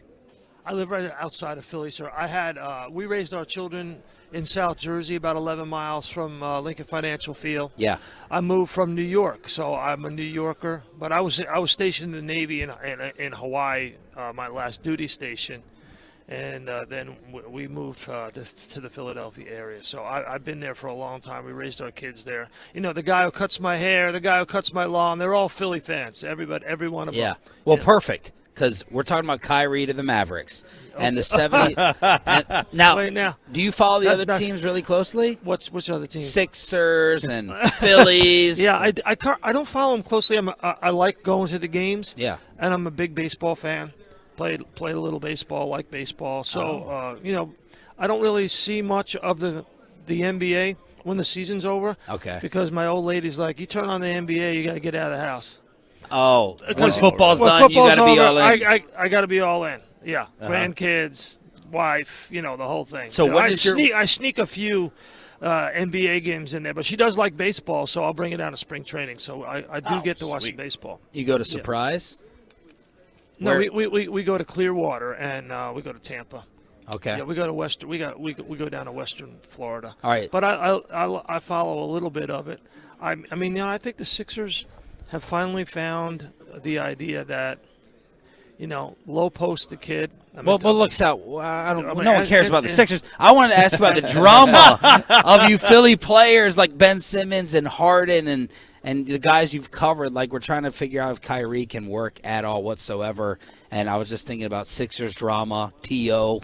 You were all over that coverage as well, like how guys like So Kyrie under the work. general umbrella Yes. of drama, Yeah. that I have covered Yes. in my 30-year career at ESPN. Is Yes. that what you're looking Yes. for? Well, we could do that for about 2 hours. I if you know. want to. You're going to need more than an extra 3 minutes, boss. You're going to need more than an extra 3 minutes. Yeah. I guess, like, when is it worth it, or when have you seen it really work out? Drama? Yeah. With I'm that, not a fan of drama. I don't know too many people who watch sports or have been involved in team sports. Drama usually doesn't work out. I think one of the things that's great about this Eagles team and was good about the Phillies team, just speaking extemporaneously about my guys in my town, is there was no drama and is no drama. They get along. Now, if you want to bring up T.O., that was bad drama. It really hurt the team. And it really, I think, if T.O. had stayed on that team would have, they shouldn't have got rid of him. I always believed that they should have paid him and kept him. T.O.'s a Hall of Famer. Yeah. He made Donovan McNabb instantly, but put him in Super Bowl. What a bad leg. He got a broken leg. Yeah. And if Donovan McNabb doesn't throw 3 interceptions in the game, guess who the MVP of the game is? T.O. Correct. Was there drama year one in that with T.O. before the driveway? No. It really came down to, Donovan and T.O., it was about money for T.O. He wanted to get paid, and he didn't feel like Donovan McNabb supported that. So I don't know if that's true or not. Nobody could ever find out, but it wound up causing a great big fissure in the team, a big crack. And Andy drafted Donovan, and they weren't going to pay. They had never paid wide receivers. And my thinking is they blew it. They should have kept them. They should have paid them. They would have went back to the Super Bowl. I do believe that. And we have to take our lumps now, being the home of the Dallas Cowboys with Jerry Jones and Mike McCarthy, with Philadelphia in the Super Bowl. Let's talk about it. Let's see if Sal dislikes the Cowboys, if he's got any Jerry Jones shots, as Sal Palantonio joins us to start off the final hour of Sean and RJ next. But let's get you over to QC.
Live from our fan remote studios at Radio Row, protected by DFWsecurity.com.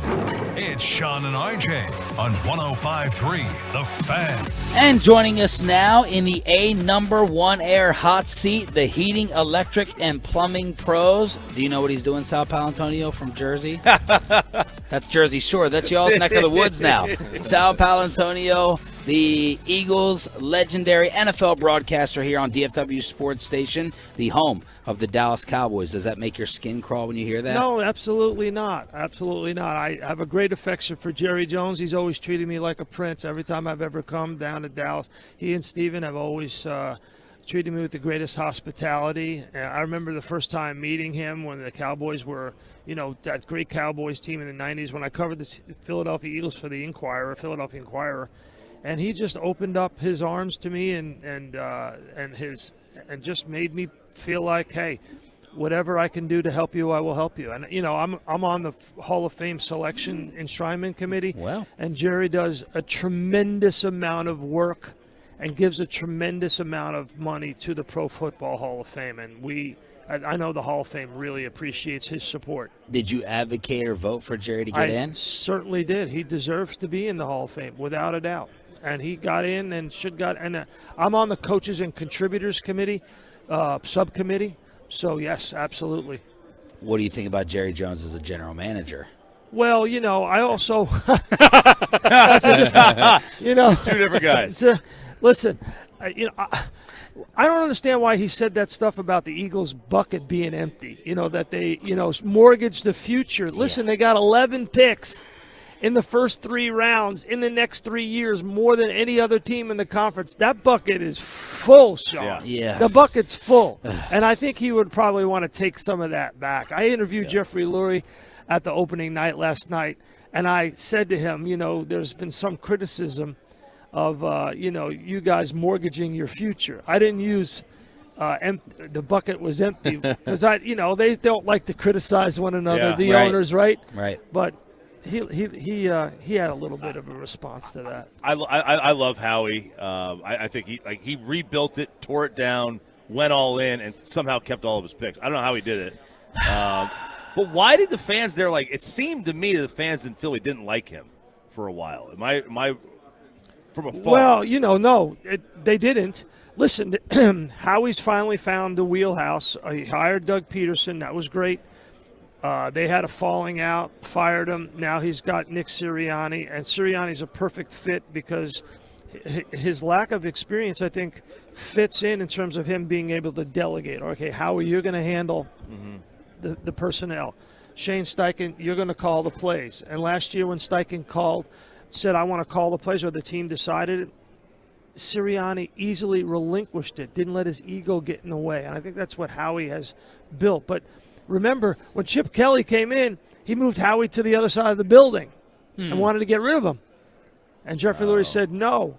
And then, Howie's had some bad draft picks. Jalen Reagor, Andre Dillard, Freddie Mitchell, Nelson Aguilar. Want me to stop? Didn't pick Justin Jefferson. Passed on Justin Jefferson. Yep. Okay? So he had no choice, to be objective about it, of going out and trading for A.J. Brown because they were really lacking at the wide receiver position. Why? Because he drafted J.J. Arcega-Whiteside and he drafted Jalen Reagor instead of Justin Jefferson and D.K. Metcalf. Oh. Hello. Had him on a racket. Had them on both of those players right there and passed on both of them. So, yeah, there's a lot of – but now I think it's all love. There was love-hate. Now obviously, he's the first general manager, like you said, to pivot and rebuild a team, have the number one seed in either conference twice in a 5-year period with 2 different quarterbacks and 2 different head coaches. First time ever in NFL history. Wow. So that's a nice pivot. What was the that bucket's full? I know. It is. Jalen Hurts obviously had a great season this year. He was, most of the year the betting favorite for MVP. But what was the belief in Hurts heading into this season? Like, did they see this coming, or was there still some debate about hey, is this a franchise quarterback that we can build with? No, at the beginning of the year, I wrote a piece for a local Philly mag called "Living Dangerously." The year of living dangerously with Jalen Hurts. No one really knew. He went off secretively to California to work with some quarterbacks coaches to work on his mechanics, his footwork, his follow-through, all kinds of stuff to make himself a better pocket passer. But, he struggled during training camp a little bit and, had some time to find his footing. But the first 8 weeks, wow, he proved that all the offseason work, was fantastic. And then the addition of A.J. Brown. A.J. Brown's one of his best friends. And you were talking earlier about the drama. So listen, when I covered the Eagles for the Philadelphia Inquirer, Randall Cunningham would not go to the back of the locker room because he didn't want to be seen with Seth Joyner and Clyde Simmons and Reggie White. There was an antagonism between those two sides. Really? Big time. Wow. I remember it. He wouldn't even go back there and talk to those guys. And then, T.O. and Donovan for a long time didn't get along. Here, and even with Carson Wentz. Carson Wentz had some problems, and other players had problems with Carson Wentz when he was there. Yeah. That's not the case here. Jalen Hurts, I was served in the military. I was a military officer at age 22 to 27 years old. I've seen a lot of young military officers. Jalen could easily be a first lieutenant in the Army. He's got that bearing. He's got that confidence. He's got that willingness to put aside his ego for the greater mission, which is what you have to have in the military. And I think the players see that on a daily basis. He leads by his actions, not by his words. That's very hard to find right now in young people overall. Right? Would you agree with that? Absolutely. Yeah. I'm not Same things we say about Dak. I'm not talking out of school at all. No. No, absolutely not. Has great bearing and leadership naturally. That's hard to find, man. So, I think he's the CEO of the team. Without a doubt, Sirianni sets the big picture. But it's Jalen Hurts who holds everybody's feet to the fire. We all like Jalen Hurts personally. It's painful to admit. There's no way to dislike him. Sirianni, on the other hand, we can't stand. What's your problem? He's just the mugging for the camera, the mugging, the high fiving, the frat boys stuff, fist bumping, the chest bumping, all that. Is that the problem? That's the problem. The yelling at the Indy and the success, and the success. Yeah, we don't like any of it. Super Bowl year 2. If he was 4-12, nobody would care. Right? Yeah, right. They wouldn't care. So, what impresses you, Sal, about him as a coach? Yeah, I think he cares. He's really a person who cares about people, everybody. And I see him in the community because we live in the same area of South Jersey. I see him interacting with people. He's totally genuine.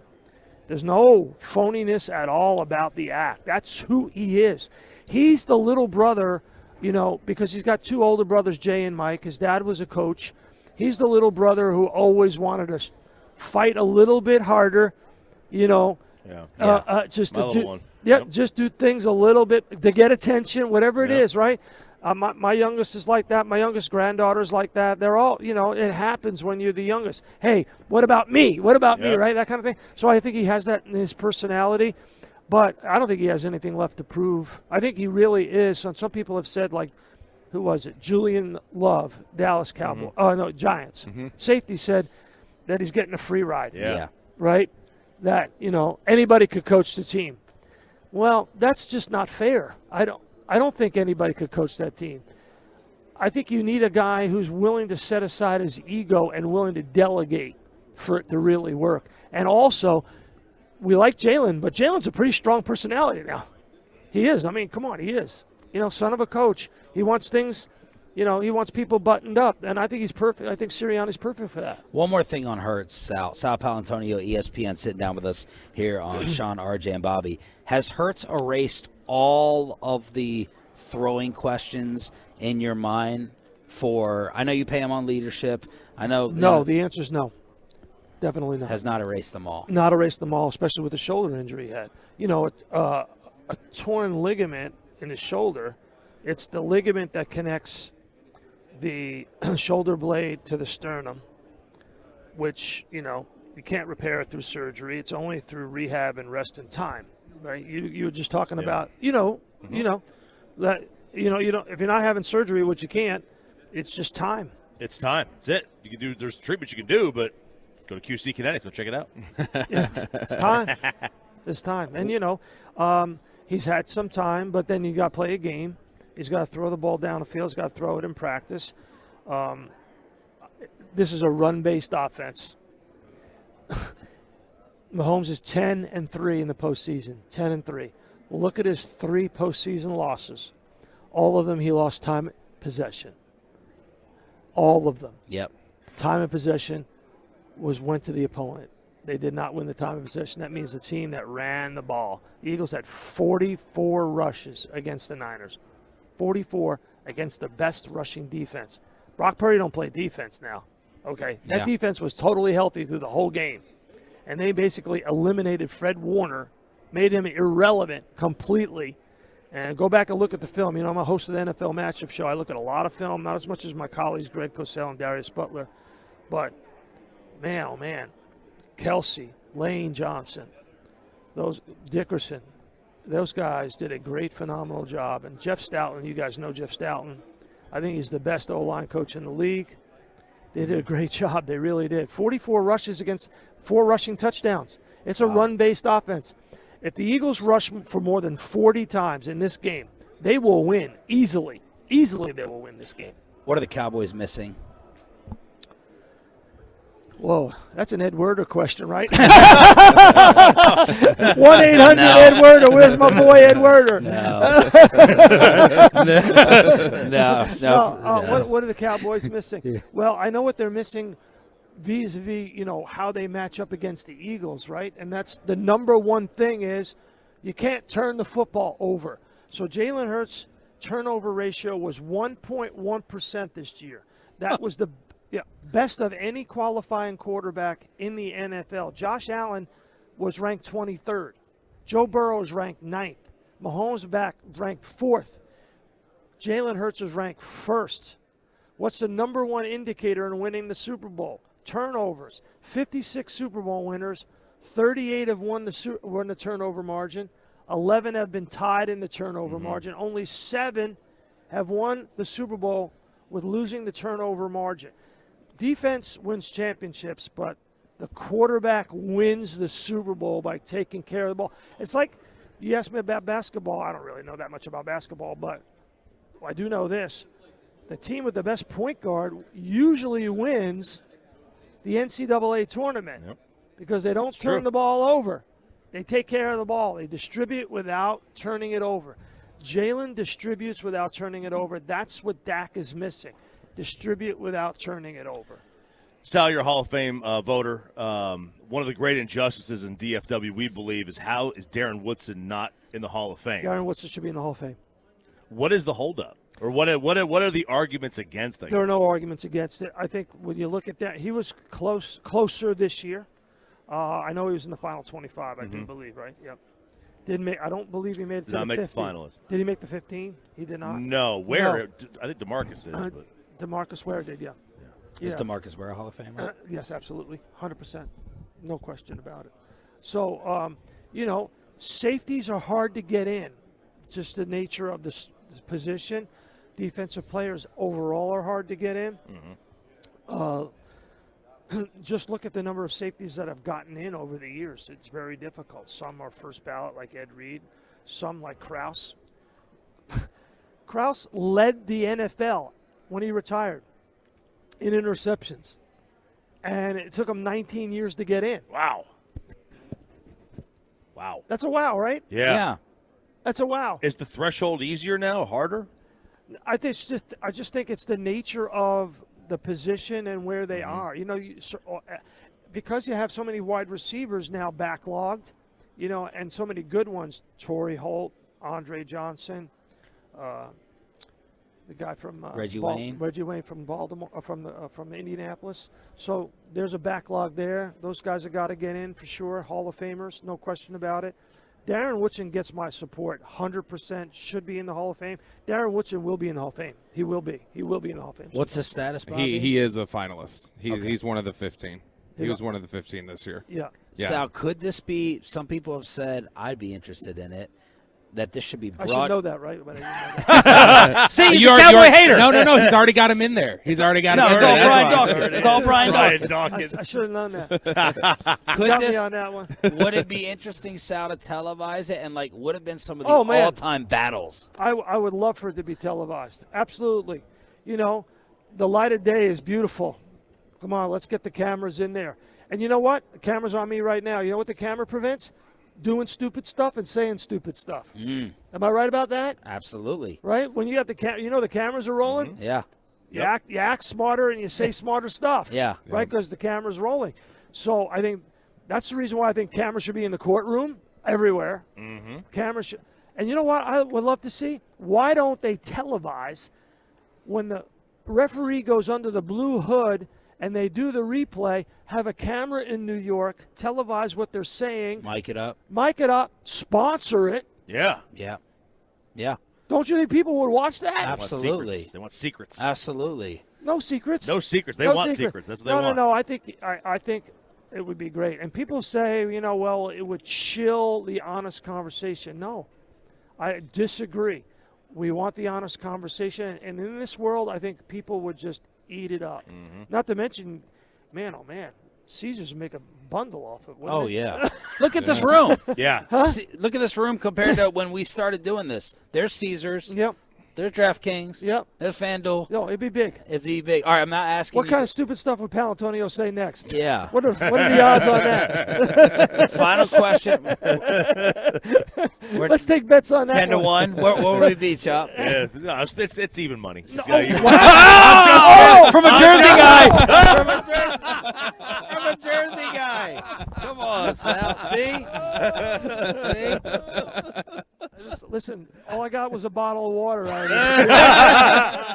it. That's right. what I get from the dad. Philly. If I go over to Philly, they'll really, they'll give me breakfast. Orange juice. Squeeze it. No, breakfast. Breakfast. They'll give you those press box pretzels. All They're right. good. They are. I think that was an epic walk-off. Sal Palantonio, the first guy requested for our show on a Tolo Tuesday. Thanks for kicking off the great guest list, man, and enjoy the coverage. Keep up. Had a legendary run and keep it going. Yeah, and I'm a big believer in Dak. I think he's going to be better this year. I've always liked him. I think he's a great young leader. He'll get his game fixed. I root for a guy like Dak Prescott. I do. Thank you, sir. Okay. Sal Appreciate you very much. Even Thank money. you. Even money. That's money. his new name. That's his new name in Dallas. Even money Palantonio. He's walking off. There he goes. Sal Pal sitting down with us in the #1 air hot seat, the heating, electric, and plumbing pros. Kevin Hagelin from the KMC Masterpiece is next. But first, let me say.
Our weight loss, that's Soda, and by the personal injury lawyers Frankel and Frankel. There's a reason you need a special license to drive a big truck.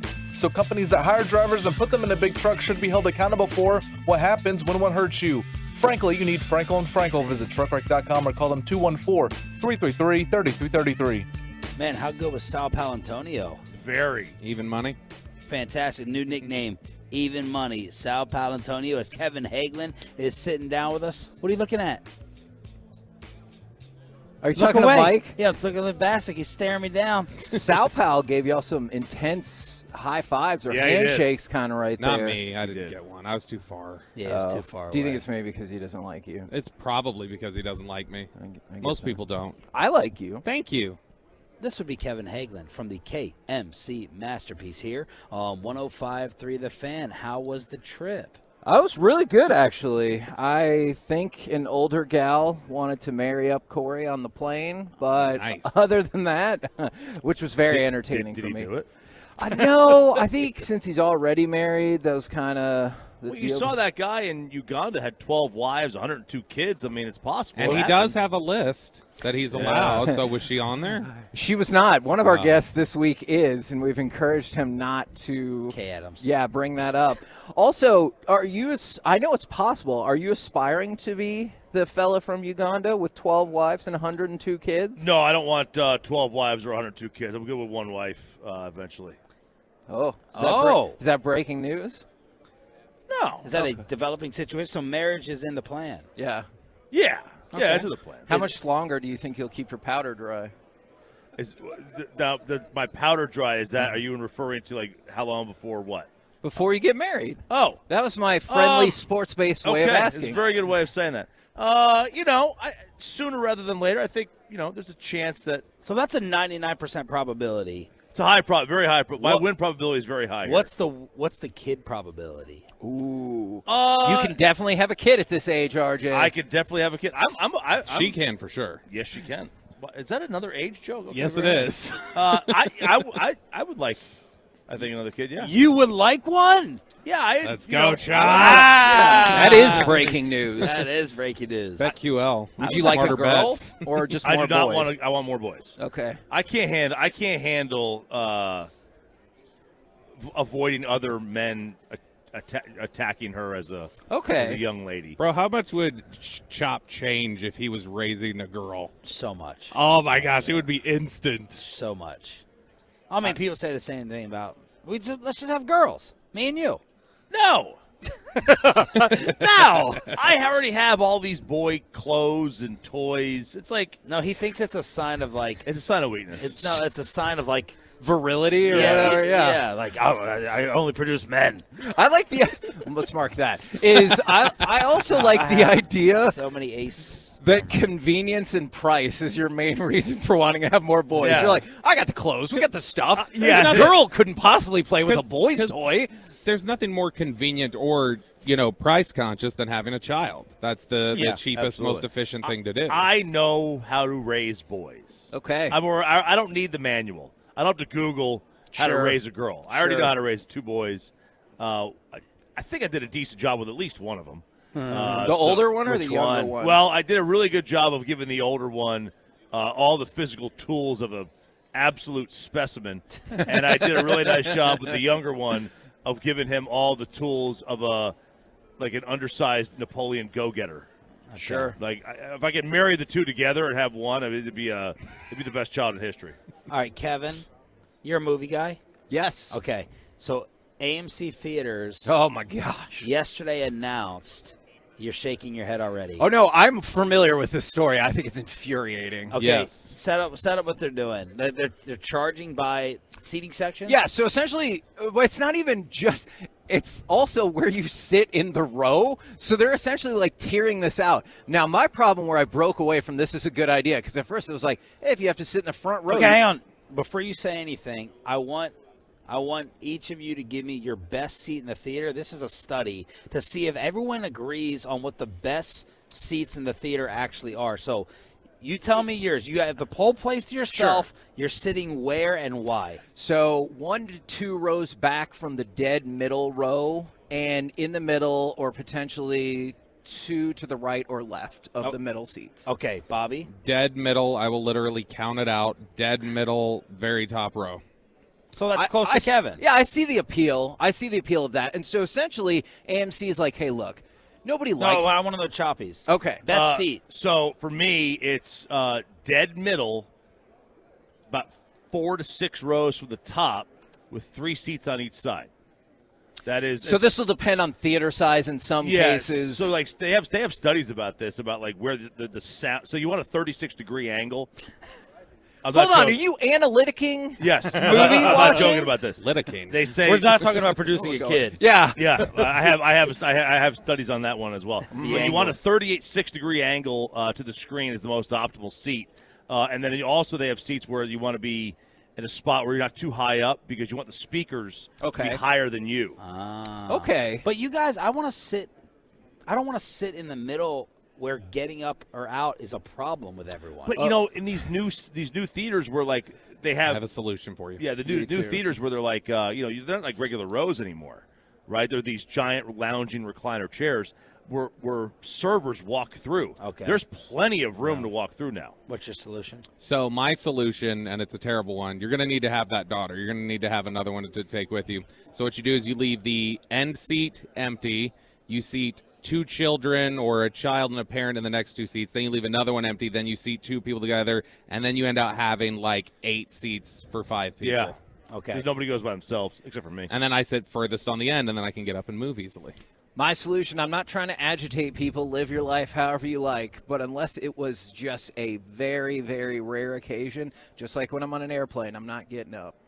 I'm there to watch the movie. You don't get up? No. Wait, at a sporting event, you don't get up? Sporting event, they have some natural breaks where I think you could make it. Airplane is about inconvenience because I like sitting by the window. And then at a movie, I'm there to see the movie. You don't want to prepared. You don't want to miss plot. Like that's a big deal. Also, the benefit of the top row, you can look at your phone and nobody's going to yell at you. Oh, I didn't even think about that. Well, yeah, you got to turn it down. You got to turn it way down. You can have it as bright as you want. Nobody's behind you to see the glare. So now they're charging for different seating. Yeah, so if you sit in the front row and they're like, if you like sitting in the front row, I don't know if people do. It feels like usually it was just a movie you really wanted to see at a convenient time, and that was the only seats left, and you're like, okay, they're going to start charging less. But they said if you sit in a normal seat, which is what I thought of everything that we said, that it's the same price. But then they added, but if you sit in the middle, that's going to be more. And that in the middle is kind of what I think of as a normal seat. I didn't know what a premium seat was in the movie theater. But at a time when movies feel too expensive as is and you have so many streaming options, this feels like a terrible way to make up the gap on revenue. The Lord of the Rings guy blasted it yesterday. Peter Jackson? No. Elijah Wood. Oh, okay. He blasted it. guessing. Maybe responsible for the stock price right now. But Choppy, bring it back up. You love this idea. You think it's brilliant. You got to reinvent yourself as a company. Sure. Right? So you got to find ways to make money. Airlines did this. Bobby paid extra money to get in Group A through 15. And look what it did. $50. Sean ended up in the same seat as me. No, he in the didn't. middle. No, he didn't. He got a middle seat. That's the point. It's not the row. You're obsessed with the row. It's people get that to avoid the middle. I'm with you. Nobody cares about the row they're in. They care about avoiding the middle seat. Oh, I care. I want to be right up front, get off the plane as quick as possible. You would do an aisle or window in the back versus a middle up front. 100%. I would do an aisle in the back because that's 100%. statistically the safest place if the But plane whatever. crashes. But that's irrelevant. So, This is another good argument. So I paid like $15 to get in A group guaranteed, early bird check-in, right? Okay. And I'm like, that's totally worth it. Yeah. I'm guaranteed a window or an aisle. I'm guaranteed not to be in the middle. You That's said all I care about. 15 or 50?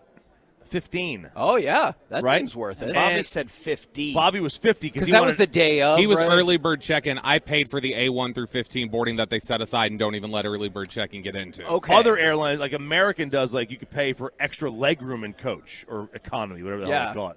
All right, if you need that extra 6 inches, then go for it. But like so, people are accustomed to paying for premiums anyway, so why not take advantage of it? Do you think it's because there's not like another as viable as flight travel option? Perhaps. And so I just think Plus, you're miserable when you're there. Oh, absolutely. I just wonder with the prevalence and explosion of streaming, especially first-run stuff on streaming, if people are going to be like, pass. Or just other theaters that aren't doing this. Yeah, that's a good point. There's a lot of other Cinemark. theaters. Yeah. I'm going to buy stock in Cinemark, Sean. Then we'll be competing against each other. Higher than mine. Are you still invested in AMC? I think he's stuck at this point. How's the market reacted to this move? Well, I mean, today He's catching knives. It's red everywhere today, but Yeah, I think I'm sorry. I think the overall customer sentiment is negative. Yeah. Are you picky about your airplane seating? Not really. I mean, So you're not going to prepay for anything. I actually, when you said $15, I like sitting by the window because I'm a child and sometimes I like to look out the window and Same stuff. way. And You're so, traveling. but like when I saw it yesterday, it said $50. I said that's too far. It's If too steep. 15, that's acceptable. $15 for me to enjoy my 3 hours better than I would, I think is worth it. Did you see on the way back? I don't want to get too bogged down in travel talk, but we have a stopover and we don't leave the plane. Our flight. I don't know if we're probably not all leaving at the same time. We stop over in El Paso for like an hour, and they're like, "Don't worry, you don't have to get off the plane though," which makes me hope that the plane is going to be empty for the first part. You will be you'll be able to move your seat then. Hell yeah! Get a better one. I would El Paso on that stopover. Jerry Jones right there. Have you guys ever flown in first class? Sorry. Yes. Yes. Oh, a lot? No. No. If you use air miles, it's not that bad. How many times have you flown first class? I don't know. Over, under 10. I think right about 10. Okay, that's a lot. Once. Yeah. Did you love it? Did you think? It Oh was my like- gosh, I thought it was amazing. Yeah. And because it was when Brandon was younger, I don't know if they let everyone keep the little blanket. They were like, "You can have that blanket because you're a little kid." I thought that's delightful. You're like my dad with the soaps in the hotel room. Oh, for sure. You got to prepare to take those. Let's crosstalk with the KMC masterpiece. Why did they offer Christian Wood an extension? Let's crosstalk with the fellas. Everyone here. Radio Row, day one of the Super Bowl. Crosstalk is next.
Majors does what he wants. Hopefully he wants to crosstalk here. The KMC Masterpiece from Phoenix, Arizona, day one of the Super Bowl for 105.3 The Fan. Good morning, Corey. What is coming up? Who is coming up? Man, all the guests today are going to be awesome. I'm really excited about it.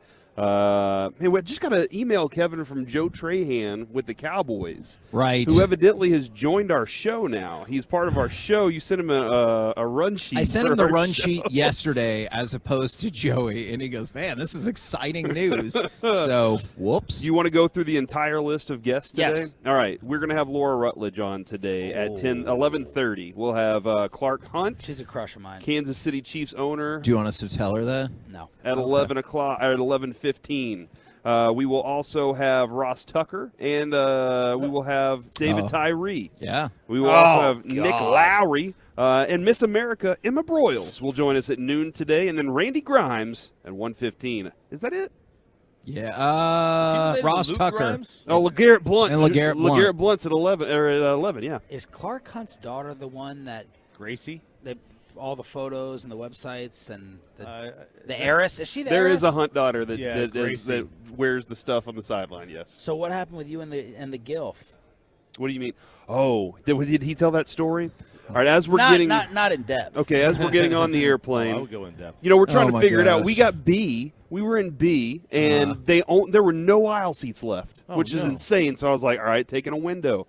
I see a window seat, and there's a lady who's in a stewardess outfit, all right? I'm sorry, flight attendant outfit, wearing flight attendant clothes. And I was like, oh, can I sit in the window seat? She's like, hell yeah. And she takes her little bag and puts it in between us. Nobody sits in between us. This is awesome. Brilliant on her Yeah, part. baby. And then so I'm like, all right, because people are like, oh, she's a flight attendant. I can't sit there. So I got free space. And she looks over at me and she's like, where are y'all going? And I'm like, we're going to Arizona. You're on the same flight with us right now. That's a good point. Put two and two together there, man. I don't really think about that. And she's like, "Are y'all? Oh, what are y'all going for fun?" And I was like, "We're going for work." And she's like, "Oh, construction, huh?" And I was like, "Nope, we're in radio." Wow. Yeah. She saw your man. That's a compliment. You had a gruff personality. And so I was like, "No, actually, we're going for work." And then she's like, "Hey, so where are you staying? Like, what hotel are you staying in?" And she's asking like very deep questions about things. But the even better part about it was she got up and went and hung out with the rest of the flight attendants. She wasn't working there. She was just on the plane so she traveling. was a kook. Yeah. What? She was crazy. What do you mean? She just coming on dressed as a flight attendant. Like they call it a deadhead, Sean. A Oh, deadhead? my gosh. Yeah, like where you're trying to get somewhere to get to your next route. Are you like watching flight documentaries? What do you got all this? I learned that from Catch Me If You Can. That's how Leonardo DiCaprio flew around. That's right. So I think she was saying a couple of different things, trying to really get my location and trying to. I think she wanted to get the digits, but I was like, no, not today, lady. I'm married. Was she attractive? No. Yeah, all women are beautiful. Okay. Oh gosh. All right, Mike. When seen through the eyes of our Lord. All right, I want to compare. It seems like everyone ate at IHOP last night. Awesome. And it was delicious. I would like. Where'd you eat? I had water. I didn't eat at IHOP. You had water? I just hung out with the fellas. And we appreciate What fellas? it. They were all at IHOP. Those two. Yeah. Oh, okay. No, he was at the IHOP with us. Oh, okay. Bobby, tell him your IHOP story. So I'm obviously doing soda now, and I reached a point where I had to get food. And so I was like, I can't wait for us to finish prepping and then just go. I need to order food. So I was looking on Grubhub, and I saw, okay, here's IHOP. I can get turkey and vegetables. So I ordered IHOP and spent like $35 with the fees and everything else. And then by the time they delivered it, I realized this is literally in the same parking lot, and I could have walked over there and bought it for $16 and had it soon. Now, Kevin, tell the Tolos how close it actually is. I'm dumb. Across the street. Yeah, like, do you have neighbors who live across the It's street? in the same That's parking where it lot. is. Yeah. I was really curious because when we were there, what time did you get your food about, give or take? 6:30. Okay, I think we were there later, but somebody was like, pick up for so-and-so, and I thought, who's picking up from IHOP to get it delivered? That Grubhub driver must have been so confused when they picked you up. don't Like, think you this can is get next door. carry out or pick up at IHOP? I just, I don't know what the appeal of that is. I feel like, sorry, IHOP. You stumble into IHOP. I feel, you pick IHOP because it's convenient or it's 3 in the morning and the Waffle House is too full. I feel like that's why you end up at IHOP as opposed to, oh my gosh, I have to have these pancakes at my house right now. So you're with me, Waffle House. Waffle House is awesome. Hell yeah. Absolutely. And I do like Great IHOP. burger, too. Yeah, but I've never Waffle been in a House- Waffle House sober. Not Sure. a single time. So, Yeah. Waffle House and IHOP are kind of the same, as I only go in there typically very, very That's very inebriated. fair. We also did not win the lottery as we Dang it! did a We show might pool. have won 100,000. I don't know. I haven't looked to Well, give me see your how ticket. many. We each throw in 20 apiece and divvy up the tickets. If you would have won the big prize, Yeah. would you have just walked out the building? No, I'd have given them a 2-hour notice. You guys don't know what you're doing. I just watched a movie on this, and it's based off of a true story. This couple who just retired lived in Michigan, and there was this one that they figured out the odds of it, and they had to spend about $15,000 or more per lottery. It's called Windfall. And if you do that, they never won the big one, but they would always win enough where they would double their money or more. What? Yeah. Now, obviously, he was a math guy, and he saw the problem in their math. He's like, if you play this enough, you will win. It's almost impossible to lose. Wow. But you have to the first time he lost because he only played, I believe, $8,000. And you have to play up to about $15,000 or $16,000 to then beat the odds where you will win. It's almost impossible to lose, and he made $27 million. Wow. So did that eventually get solved? Yes, because there was, what school was it? Ivy League school? Yale. MIT or Princeton? There was a kid that was there that also was looking for ways to kind of, smart kid, and he saw in this Windfall in Massachusetts that there was an error in their math and you could win, but you had to get into the $10,000 to $20,000 range at least in tickets to make the odds go into your favor to win every Did you time. just check our tickets? Yeah, we just won $4. So I mean, yeah. jokes on those That's guys. You guys were high-fiving like Sal Pal over there. Yeah. because we won. How much money did you spend on the tickets? 60. 60, but that's enough to get 2 more tickets. We're going to recoup our investment with the next 2 tickets. Mike, why I got to serious this up for a second, fellas, because I'm genuinely interested. Why are the Mavs offering Christian Wood an extension according to Shams? I think that they don't want a Jalen Brunson thing to happen again. I'm not 100% sure of that because here's the other thing. You get an idea on who likes him and who doesn't. If you're shopping him to 29 teams, now I'm sure there's tons of teams that are like, look, whether you're the Houston Rockets, obviously they don't want him. If you're maybe the Detroit Pistons, they're like, look, we had him and we're in a little bit of a process here. It's different. But when you start talking to other teams, maybe you get an idea on how interested they are, who has cap space in the offseason, and they're like, look, if we don't sign him now, we're going to lose him for nothing. We're going to lose another asset for nothing. So you don't think it's like you're part of our new core? I don't think so. I hope so. I do like him a lot. It's tough to find 20 points and 10 rebounds in 25 to 30 minutes. He's a really rare offensive talent with his size. He just is. Yeah, and I know last night was awesome for the Mavs, right? Because Powell, I think, had 16 rebounds. I don't have the box score in front of me, but it was one of his greatest rebounding games of his career. And I believe Christian Wood off the bench had a bad offensive game. I didn't get to watch the whole game, but he did have about 10 rebounds, 9 or 10 rebounds in limited minutes. Powell had 16. Wood had 9 boards. And how many minutes did Wood play? 19. So we have a major rebounding problem in Dallas for years now. And he might have had a bad game overall. I didn't watch the game. But who else are we going to get that's going to get 9 rebounds in 19 minutes? We struggle to get 40 rebounds a game, and this guy can get you rebounds. Yeah. There has to be some value to that. I get that he might mess up defensive rotations. Maybe he's in the wrong position offensively a few times, but, dude, in 25 minutes, a dude who gets you 20 points and close to 10 rebounds is not easy to find. Who's going to the media party tonight? It's tonight, Kevin. Mike said don't go. Mike said don't go? Yeah, I was going to say I heard from a source. Oh. Okay, sorry. I'm not saying don't go. I told them because they've never gone to the media party. This is not Michael Irvin isn't going to be there. Like the main people that you think are media people, they do not go. It's more for Radio Row people. Were you telling us that Chiafalo and Zach don't go? No, Oh. no. I was just telling them don't think you're going to see Kay Adams there. She ain't going to be there. This isn't Jerry's party. This No, isn't like this the Jerry Jones media This party. is at for Dover. people that aren't invited to major functions. Right. So does that mean you're out? No, I'm not out. I just need to know how long the bus ride is and how soon I can get back. Because that's a little bit of like, let's just say we get there at 7 p.m. I don't know. And if they're like, hey, the first bus is going back to, and then is it coming back to the convention center? There's a lot. Yeah. Use Uber. 9:30. Yeah, I'll go. I want to. Now, here's the deal. 9:30 is the first bus back? Oh, my God. Here's the deal. Uber. You guys have a car. Just drive. Oh, yeah. Um, Good point. I forgot we're rich. Rich. You perk I'm going to hand the mic back over to Kevin because it's farm fresh food, and I don't think there's anything worse to Kevin than farm fresh food. Cage-free. And it also said wear comfortable shoes.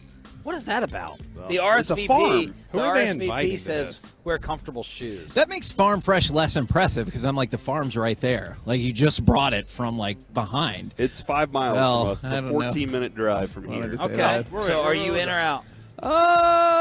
If the show's good, I'm in. Corey?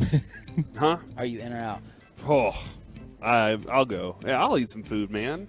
Man, Meet look some at Sean people. trying to close us right now. What can I do to get you into the media party? I'm just asking if you're. Is there anything else to do in Phoenix that I should be Farm doing? to table sounds so Whole Foods. Well, and you know what that means, right? It means they're going to have the weird-shaped water glasses. I pointed this out before. Every hipster restaurant in the world either has a water glass that's 2 ounces, or they're like, well, this used to be a lamp. Yeah. Like, those are the Mason kind jars. of... Yes, exactly. That's how you know. As soon as you sit down, you're like, hold on, is this a normal water glass or not? The plate could be a large banana leaf. For sure. Yeah.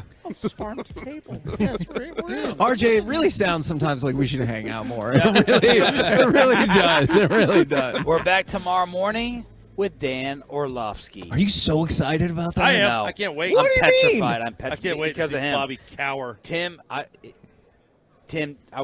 I don't know if Tim should be here. What? I don't know. I don't know if Tim should be here or not. I'm really conflicted. We have a show meeting after this just for Orlovsky and Bobby sitting down here. Is it going to be bad? I don't know. It's gonna be I great. think a lot has to do with Tim. He's the boss who set it up. Just imagine the ratings if there's a scuffle and you have to break We it had up. people at Cowboys PR already contact Bobby to say, when is it? That's what I want to listen to. Dan Orlovsky tomorrow. The KMC Masterpiece is next on 105.3 The Fan. Download the Odyssey app and keep us with you. Everything you need.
From our fan remote studios at Radio Row, protected by DFWsecurity.com. This is the KNC Masterpiece on 105.3 The Fan. KNC Masterpiece right here on 105.3 The Fan. We are live at Radio Row in Phoenix. I'm here, Kevin Hageland. I don't want to give you a title. You're not here. It's too early. I'm working on that Zoom. part. You're not on All the Zoom, right, dude. I'm working on that I am part. here. I'm the only one that's here right now, Kevin. It's the Corey Majors It's the Corey Majors Show on 105.3 The Fan. And we've got Mike Bassick, and we have a cavalcade of amazing guests for you. I was just told to be quiet. Oh man, we're already gotcha. We're already out on Corey Majors. I'm done. But we're gonna have a cavalcade of guests today, and I have some very nervous questions that Mike might deliver, including we pitched the idea yesterday that every interview should start with, "Hey, what's your deal? What's your deal? What's your deal?" And just see where it goes from there, because you don't know what's going to happen. Here's the great thing. I ask what's your deal. Somebody that's combative is going to be like, oh, what's your deal? No, I mean, hold on. What do you mean, what's my deal? What's your deal? And that's going to be the first thing. You know, if they're passive-aggressive, they're like, well, I mean, let's find out what my Are you looking for combative interviews? There are lots of different people in the world, Kevin. And, like, just think about this. You're going to answer it differently than Mike would. Sure. Reggie would answer it differently than all of us, because he's going to say, well, when it comes to a deal, there are two sides of that deal, What is a right? deal? So I think that's a great question to start things off with every single time. 877-881-1053. You send in questions, we'll ask them. Okay. I'm looking for... I'm dead serious. That'll be a lot of fun. Just let the Tolos run the show, man. Okay. That's why they're listening. Maybe they're smarter than us because we flew through clouds again last night. And I still, every time I fly through clouds, I just think thousands of pounds right now is on this plane. Millions of pounds and tons. Yeah, They tons. just call them tons. They're out of pounds. Yeah. They got too many pounds. They had to go to tons. And I'm like, this plane is just flying through this mass. So you dispute that clouds weigh 500,000 to 1 million pounds? I'm with Mike. Do you think you could walk through that many pounds? No. And how many, like, where do you get But I'm that not scale? a plane. All right. All right. I want you to pretend you're a plane. Yeah. I don't get how you don't get me. Just pretend what I say. All right? Okay. A mountain. When you see a mountain, do you think, man, that's a lot of tons over there? That's a lot of dirt somebody piled up a long time ago. The only answer is yes. Like, Is this what you guys spent the entire flight thinking about? Yeah, and I What'd just you do? thought when you see a Watch golf Lock- course in Arizona, you think, Wood. wow, how did they get grass to grow here? I like Because it's the only grass you see is pretty much at the golf course, and they have beautiful golf courses here. I just wonder how much dirt do they have to bring in from other places that grow grass? Because you can't just throw it on the desert and be like, start growing grass. There's a whole thing in the Bible about that. It dies. You know that desert You need good soil. ends with a T, not a D, right? Like, that's like, you said desert. Oh, yeah, it's close enough. When you, after dinner, all right, you're like, man, some ice cream, maybe a strawberry shortcake. Yeah, I would dessert. love some dessert. All right, okay, there you go, Kevin. Dessert. That's what you got today. Good luck. Yeah, so if you thought our show was going to grow up on the road, well, think again. Yeah, like how many fried eggs are you going to have to eat tonight? Like they're going to have a burger for you. Like, all right, a burger, but then they have an egg yolk over the top that then just gives it that extra flavor. And you're like, why is there egg yolk on my burger? Egg yolk on a burger is tremendous. It's going to be a quail egg, though. So it'll be like this Okay. big, and it's just went in very tiny egg yolk. Eggs are eggs. And you're going to be like, can I get like 6 more of these egg yolks? I just don't understand fancy people food. I don't. I just don't. Is it because it's too small portions, or is it just, or sometimes it's huge portions? You know how I feel. It's too many ingredients. Mhm. Like, they're like, hey, we got this, and it's with this. I and tried. this, and Mike this. tried to get him to I eat tried to salt get him to last put night. salt on his omelet last night, and he pepper, and I was like, refused. I was like, nope. just on one bite, just I didn't need it. put a little salt and a little pepper and just see like what happens. He's like, I refuse to even see what happens. All right, Fantex is rolling in right now, Kevin, from the 214 as a cloud expert. Mike is right. Clouds aren't real. And then from the 214, Mike, this is a question I think for you. How many pounds of water do you think are in a pool you can swim through those pounds? But the clouds aren't water. They are a different form of that. But it's not regular pool water, so I'm not swimming through a cloud. I'm flying through it. All right, I'm trying to look up how many pounds Yeah, of water planes are don't in go a through pool. water. But you're not a plane. True. There was one point last night, Mike, where two things happened that really kind of threw me off. I look out the window, and I see part of the plane is kind of rattling on the wing. It's like shaking. All the rest of the things that are like it, like firm, stuck to the plane. And I thought, should I ask Kevin if he's concerned about that? Then, a few moments later, I open the window and look out as we're coming into land, and there's another plane off in the distance, and it's triangulating in the same spot we're going to land. Now, fortunately, we didn't run into it. But I did see Southwest had a situation like that happen in in Dallas, I think. Yeah. Where they almost, like, the plane was landing, they were like, oh, crap, you had to pull up. They got like 75 yards away from each other by accident. Terrifying. Now, a lot of people are hoping that we'll ask every single guest, do you think you could walk through a cloud? Mm-hmm. So perhaps that is a viable question that we can throw out there. Now, I don't know, maybe viable question is... All I know is this. When there's fog, foggy days. I can't see downtown. There's so much fog, and you're walking through that fog. Put a scale down and see how much that fog weighs. And you're going to get 0.0. Mm-hmm. This website I found, Giga Calculator, I don't know how reputable it is.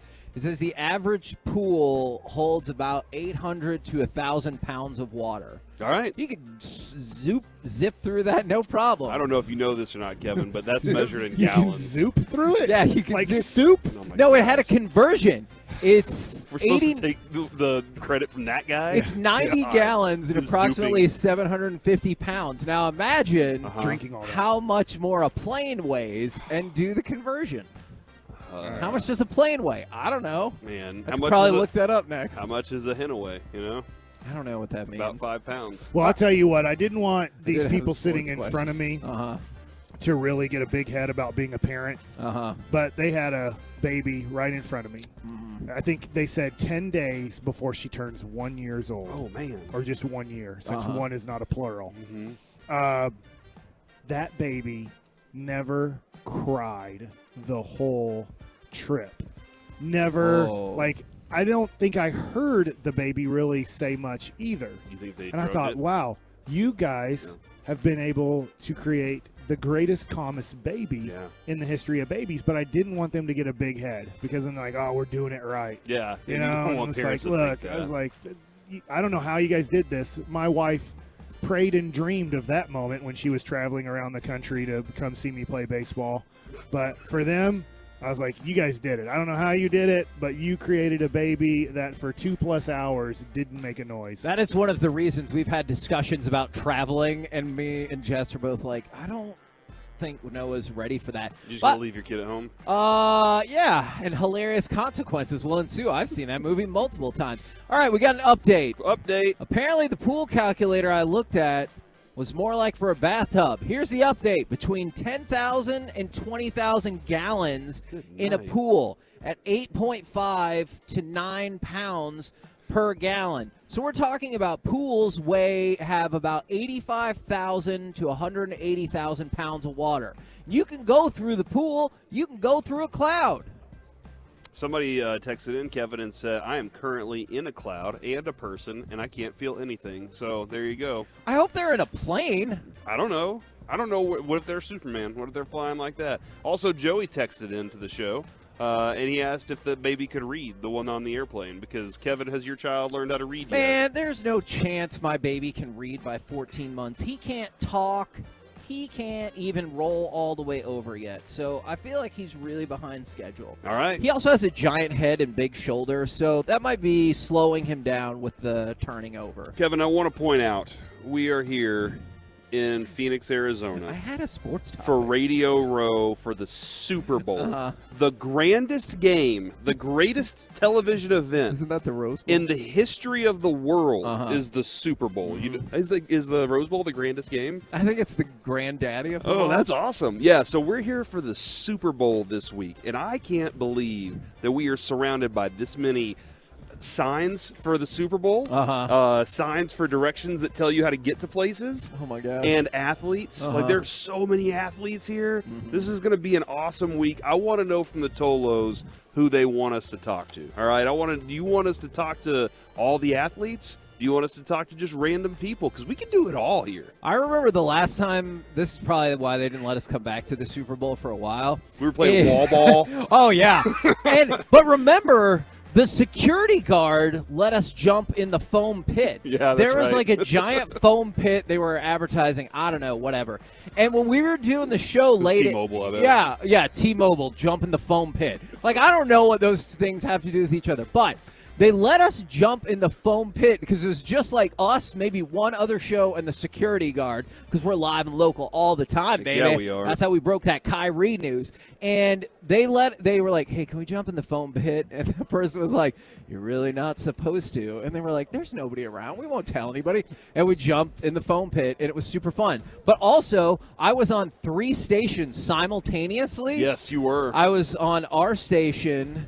We went national with DA, and we were on our Houston affiliate. I had like 2 or 3 different headphones on. I remember that. And I had to switch the ears out, and I had multiple mics. And It you was started crazy. berating the people at the Houston station. They needed to know. They were going off about the Cowboys, and you were like, let's get started on the Texans here. Look, man, it's the same thing as like if someone talks crap about our radio station. I'm not looking to start a fight. But if you're going to come to my house. Yeah, exactly. Don't expect me to be like, oh, I know I'm supposed to, but frequently I do not turn the other cheek. So I fire back, and then people are like, I can't believe you said that. And they're like, well, you called me a jerk in our first conversation. So Yeah, what it's did like you that think was going to That happen? time I called you an MFer, and you were like, all right, I'll see you later then. And I was like, oh, crap, I needed a ride. I should have never said that. I learned. Exactly. That day, Mike, don't call Kevin names. Do you understand, Mike? Or just be prepared for don't call me that either. Or just be prepared if I fire back. It still amazes me to this day when somebody's like, I think you're a piece of ass and your station sucks. And I'm like, you seem like a delightful piece, whatever. And they're like, I can't believe you would say that. And you're like, for real? Like, you came at me, man. Come on. From the 214, I want Corey to talk to Bobby and ask, what's your deal? Bobby will just talk, right? He'll just be like, oh, man, I got some thoughts But then on your this. segment's over. Yep. You can just ask, what's your deal? And you'll be done. Yep.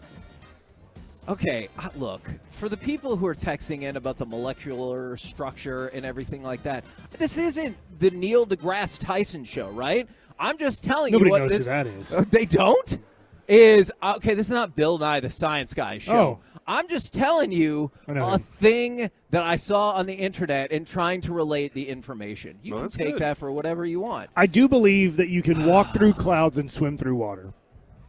Okay. I just don't believe you can weigh a cloud. See, so we've made progress.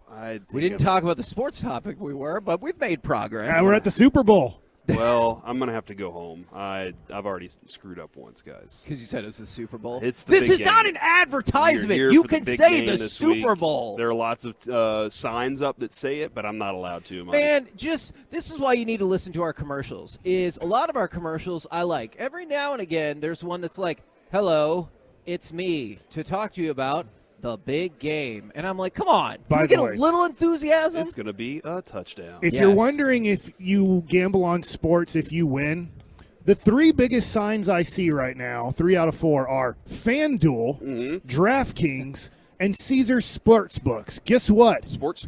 Yeah, sports. That's a different place in Vegas. You can still get there. That's a different limo that you take there. They're winning. Man, our boss is right here. We need to clean up some of this filth. But, yeah, when you bet on sports, it's fun. They get the money. Yeah.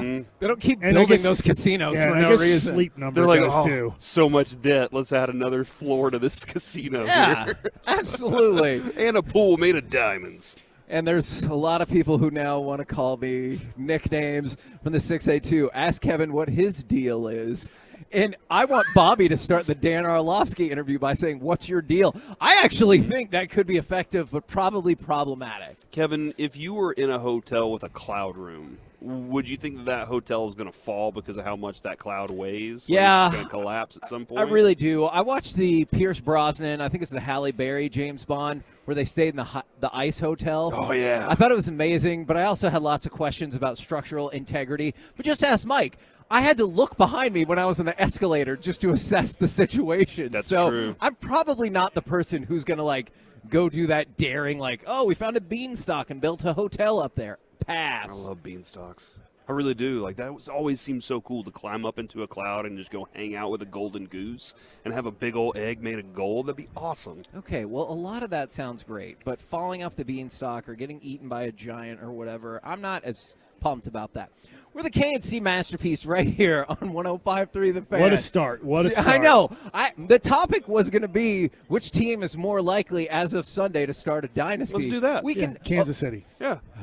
Segment over. Yeah, I think Kansas City as well. But do you think Kansas City's going to win the Super Bowl?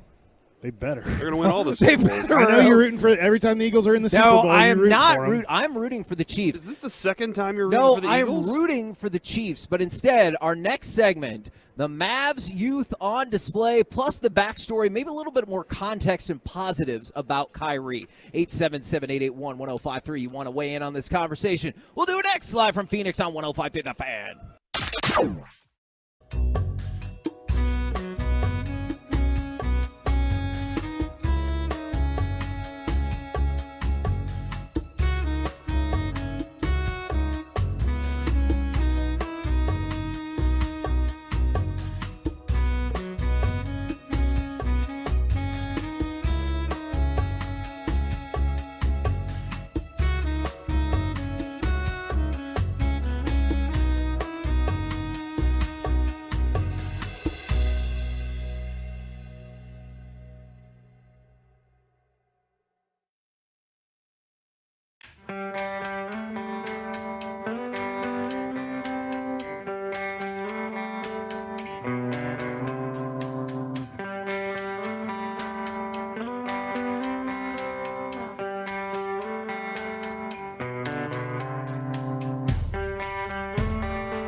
This segment of the KNC Masterpiece is brought to you by Frankel and Frankel. There's a reason you need a special license to drive a big truck. Some companies that hire drivers and put them in a big truck should be held accountable for what happens when one hurts you. Frankly, you need Frankel and Frankel for consultation. It's always free. Visit truckwreck.com. And the Mavs are going to come into Utah and win this game. Hardy with an exclamation point on a night he will never forget. KNC Masterpiece back here on 105.3 The Fan. There's a little stuff about Kyrie that I think we can get into in terms of the narrative about why some folks don't like him, and then also some positives to give people the most complete picture we can. What is it like, Mike, whenever your biggest concern with Kyrie is in locker room, where that plays first and how that has destroyed a couple different teams and not necessarily maybe on the court, or is it the court the problem, what you're scared of the most? Well, the court was the Boston Celtics problem, if that makes sense. So Boston, that's why when we had on Brian Scalabrine, he was like, guys, what are you doing? Yeah. Because he saw the worst of Kyrie Irving. Kyrie didn't want to get along with Jason Tatum, who was a rookie, and took his team to the Eastern Conference Finals. And Jaylen Brown was a second-year player. Kyrie was hurt, and they went that far. And you're like, oh, my gosh, those two guys just went that far, and they're getting Kyrie? This is over. This is a dynasty. They're about to win 3 to 5 championships. I thought the same thing. And Kyrie immediately just starts bashing those two kids. And I call them kids at that point, or young men. And they couldn't handle it. They couldn't handle probably a guy they looked up to, a guy who just won a championship a few years back, is now taking shots at them after they had just had really quick success in the NBA. So that was the one time where it really spilled over on the court. He would refuse to pass those guys the ball late in games. He would then go into the media after the game was over and immediately berate his teammates. But in Brooklyn, he did berate his teammates early on. Early on, he was like, this team stinks. It's like, I know Kevin Durant and I came here, but everybody else is horrible. Yeah. And you're like, dude, you can't say that. Those guys are trying their best, and they do play a role for you, and you need them to go all out for the role. But then the thing with the coach, the thing with Nash too, and he was like, we're all head coaches. Yeah, I think that was problematic. And some people have brought up from the 214, and this is all going to kind of fold in together. Yeah. My biggest concern is stunting the growth of Hardy and Green, and we're going to talk about that in terms of the context of Kyrie and the game last night. And so I think that's one of the issues. Is you can make the argument he's 3 for 3 on having torch it to the ground on his way out in the franchise. And if you don't think that, it's at least 2 of 3. It feels like in Brooklyn, he got distracted by other things in his life that he really cares about. And that's where we do talk about the positives. But those things that he really cared about, he would then go, well, I'm not showing up for the basketball game because I care so much about this. Or I'm not really going to practice at all because this is what I care about. And you're like, man, I know, but we're paying you close to $40 million. You're not going to play? And he's like, no, I'm not going to play. And that's the tough part, is the social activism or whatever else. That, in a lot of cases, that is a great, great thing. And a lot of the things that Kyrie believes in, there are a bunch of positives there. I'm not saying that's a bad thing as a human. It's just if you're building your team around that, I can see how that's a complex step. Yeah. So and he did give up money, too. Yes. Like, he didn't get – last year when he was like, I'm not getting the vaccine. Yeah. They're like, well, you're not getting paid. And he's like, that's fine. I'll forfeit $17 million just to show that this is what I believe. And I believe it was from Landon Thomas, a Mavs reporter. He brought up some things about Kyrie that don't get mentioned, and I think it's fair in terms of context. So thank you very much, Landon Thomas, for the info.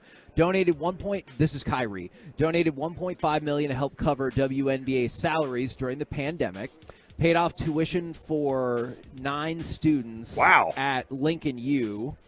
He gave $323,000 to Feeding America during the pandemic and partnered with City Harvest to donate 250,000 meals across New York. And so obviously there's some objectively amazing human things to do in there. So I was really glad that Landon brought that up, because I think the issue that people run into is doing great things as a person versus what kind of team player are you going to be. And I've always wondered what's the breakdown of sports fans versus I don't really care what kind of person you are versus what do you do for my team on the court, field, etc. Right. And so that's where it could get kind of dicey because he does a lot of great things as a human, but then I know fans get frustrated if he's not there for whatever reason. I do think this, just specifically to the next 25 games until the playoffs start. I think we are going to get, just watching more and more stuff last night, I do think we are going to get a great Kyrie Irving.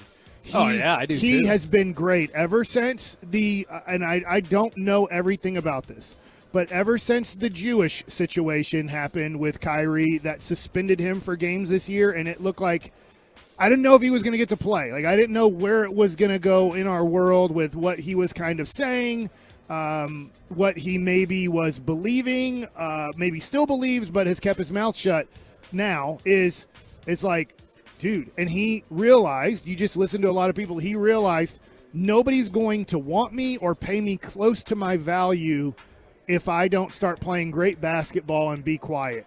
And he still has to do it because Brooklyn was so put off still. They're like, look, we are so put off by not only that, but other things throughout this history and the lack of success that we have had through your history that we are going to make this contract not a favorable contract to the player. And he's like, well, then I quit. And I don't think you're dealing with that in Dallas. He didn't come here going, if I don't get an extension, I'm not showing up. The Mavericks said, we're not going to extend you. And he said, well, watch how great I play, not only for you, but for possibly my future LA Lakers, to be honest. Well, I mean, and that's where it comes to, like, I'd love to ask some of the athletes here. Mike, you were an athlete. I don't know if many people know that, Kevin. I did know Mike that. Bassick played baseball. He was a left-handed pitcher. And one of the things that he did was he had a charity thing that he worked with where he would donate for every strikeout, I believe. It's the Garth Brooks Foundation. Yeah, and and like I don't know if a lot of people knew about that. Like I don't know how many people A were lot like, of people do that, and I did it too, but a lot of players, every time they strike out somebody, they donate $25. Every time they hit a home run, they donate $200 to different charities. But yeah, there's things. But I don't know how many fans were like, I love Mike Bassick because he did that, or even knew that you were going through that while you were playing. And that's like when this Kyrie stuff pops up. I think I personally think it is good to show the balance of both. Like with Urban Meyer. Let's say Urban Meyer out there, he saves all the children. All right, Kevin. Does that matter to you, or does that still? It would. What if he runs a family counseling industry, and he's like, "This is how you keep your family together. You keep going to big jobs, and you avoid them." I mean, what if, like, so that's where I always want to kind of keep an eye on the good and bad. That's a way. That's a way. I don't even know if I'm going to go see if Urban Meyer does that. That's Kevin, a way to do that. Yeah, so I think there's some inherent positives. I've just always wondered how much people care about that versus they're just like, what can you do for my team on the field or the court? Now, to the original question that the texter sent in about stifling the growth of Green and Hardy, I just think you're much more likely to see that with Hardy than you are with Green. I think, and this is going to be naive, Mike, and you might not agree with me. Okay. I think by trade or by other method, Josh Green is going to overthrow Tim Hardaway Jr. That is just my prediction. I realize the salary problem. So I'm with you somewhat on that. There's multiple things here. There's multiple layers, and it goes to Kyrie, it goes to Josh Green, and it goes to Tim Hardaway Jr. Isn't it weird that I'll ask this question. Did Jalen Brunson flourish in the second half of the season and in the playoffs with Luka? Yes. Yeah. I mean, he averaged 20 points and 6 assists with Luka pretty much the second half of the season. And you'll see a lot of people go, I don't think it's going to work with Kyrie and Luka. Now, I get Luka's a ball-dominant guy, and Kyrie likes the ball in his hands, too, in isolation. So if Jalen Brunson averaged 20 points a game last year in major games, and you can take out his 40-point game against Utah where he had to do it with Luka hurt. Like, if literally Jalen Brunson, who is a very good player, averaged 20 a game and over 5 assists, why are they saying that Kyrie can't do it? Now, next thing is – when I look at Luka and I look at Kyrie is going to shoot the ball probably a few more times than Jalen Brunson did on the Dallas Mavericks, probably a few more times than Spencer Dinwiddie did on the Dallas Mavericks. So it is going to take a few shots away from maybe some role players as those guys take turns dominating, because it's going to be very tough to double team those guys when they're both on the court.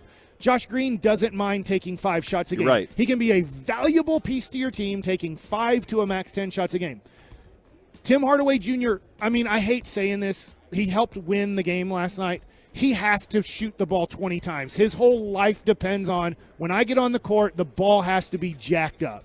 And he doesn't really provide anything else for you. So I do think that Josh Green is going to get tremendous minutes. First of all, he's your best defender, probably on your team at this point. With Dorian Finney-Smith gone, I agree with that. he's probably your best Cleva defender. hurt, yeah. He knows his role on the team and is going to love that role on the team. Yeah. And so I do think Josh Green is going to get very valuable minutes the rest of the way and has to be a major contributor. Jaden Hardy probably will go back to watching basketball Because the key, I mean, I know that Kyrie and Luka can give buckets, but you also want the team to be involved. Otherwise they fall asleep on the court, and you can't have that happen. I just watched this offense this year. That's pretty much what it is. Yeah, and then on defense, the same thing. They were like, why am I giving effort? I'm never seeing the ball. Luka's got the ball. What do you want me to do? Here's what I love what you're saying.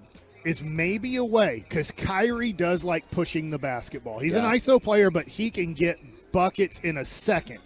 Is now Luka always had to go get the ball or get the rebound. He's going to have to be a valuable rebounder for the Mavs. But what if he kicks the ball out to Kyrie or Josh Green? Can't kick it in basketball. Outlet the ball to those guys, and now you have, let's just say, Green and Kyrie Irving and one other guy on your team trying to get a 3-on-3 or 3-on-2 situation within 4 or 5 seconds.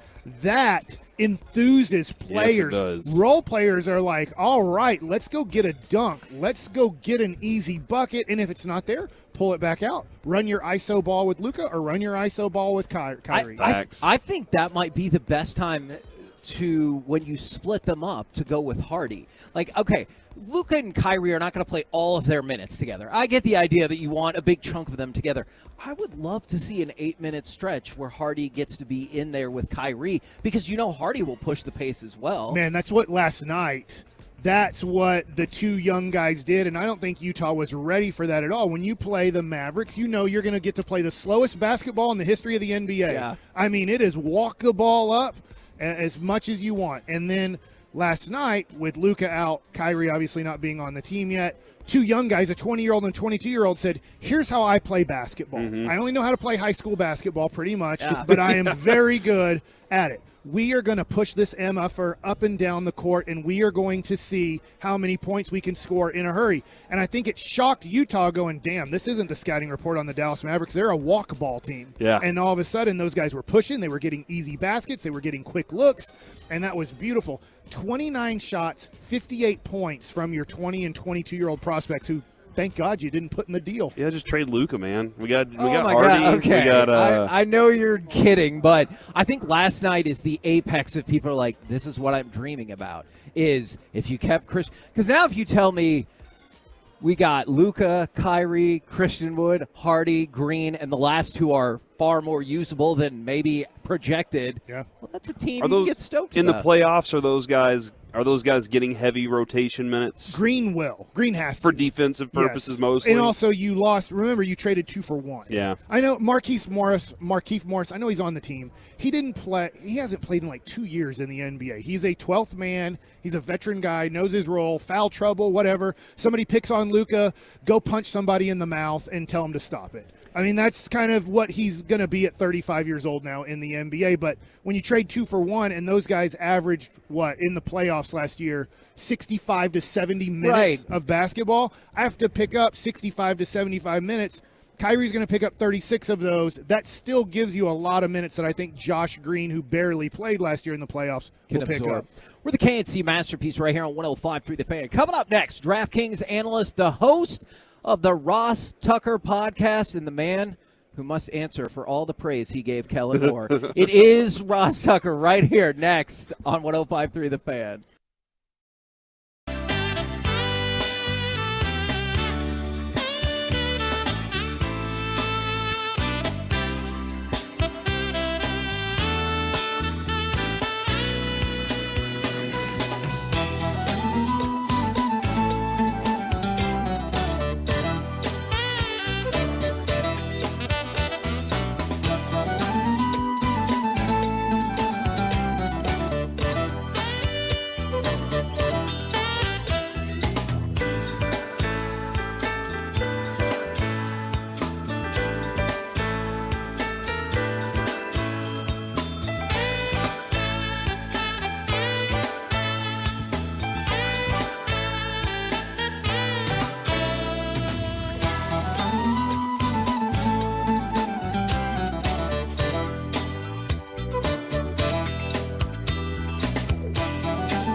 A blast bringing you one of our biggest tune-in weeks of the year. Rally House presents our coverage from Radio Row. Check out our recap videos on 1053thefan.com or on YouTube and our podcasts on our site or the Odyssey app. It's Radio Row Week, all week from Phoenix. Presented by Rally House, Window Nation, and A1 Air right here on The Fan. This segment of the KNC Masterpiece is brought to you by Classic Chevrolet. KNC Masterpiece back here on 105 through the Fan. I want to thank Rally House, their home for officially licensed NFL gear. Your city, your house. Rally House for being our presenting sponsor, for bringing us out here. Also, thank you to Window Nation and A1 Air. I'm not sure if I will thank our next guest just quite yet, because he had some fiery opinions that angered the Tolos. It is the host of the Ross Tucker Football Podcast. Ross Tucker, I'm glad you're here. I'm just not sure if our audience is glad you're here. All right, so you guys got to really break this down for me. Yep. I have to be honest. I was totally floored when you brought me in the week after the season ended for the Cowboys, and I found out that people in Dallas didn't like Kellen Moore. So let me just tell you, okay? Sure.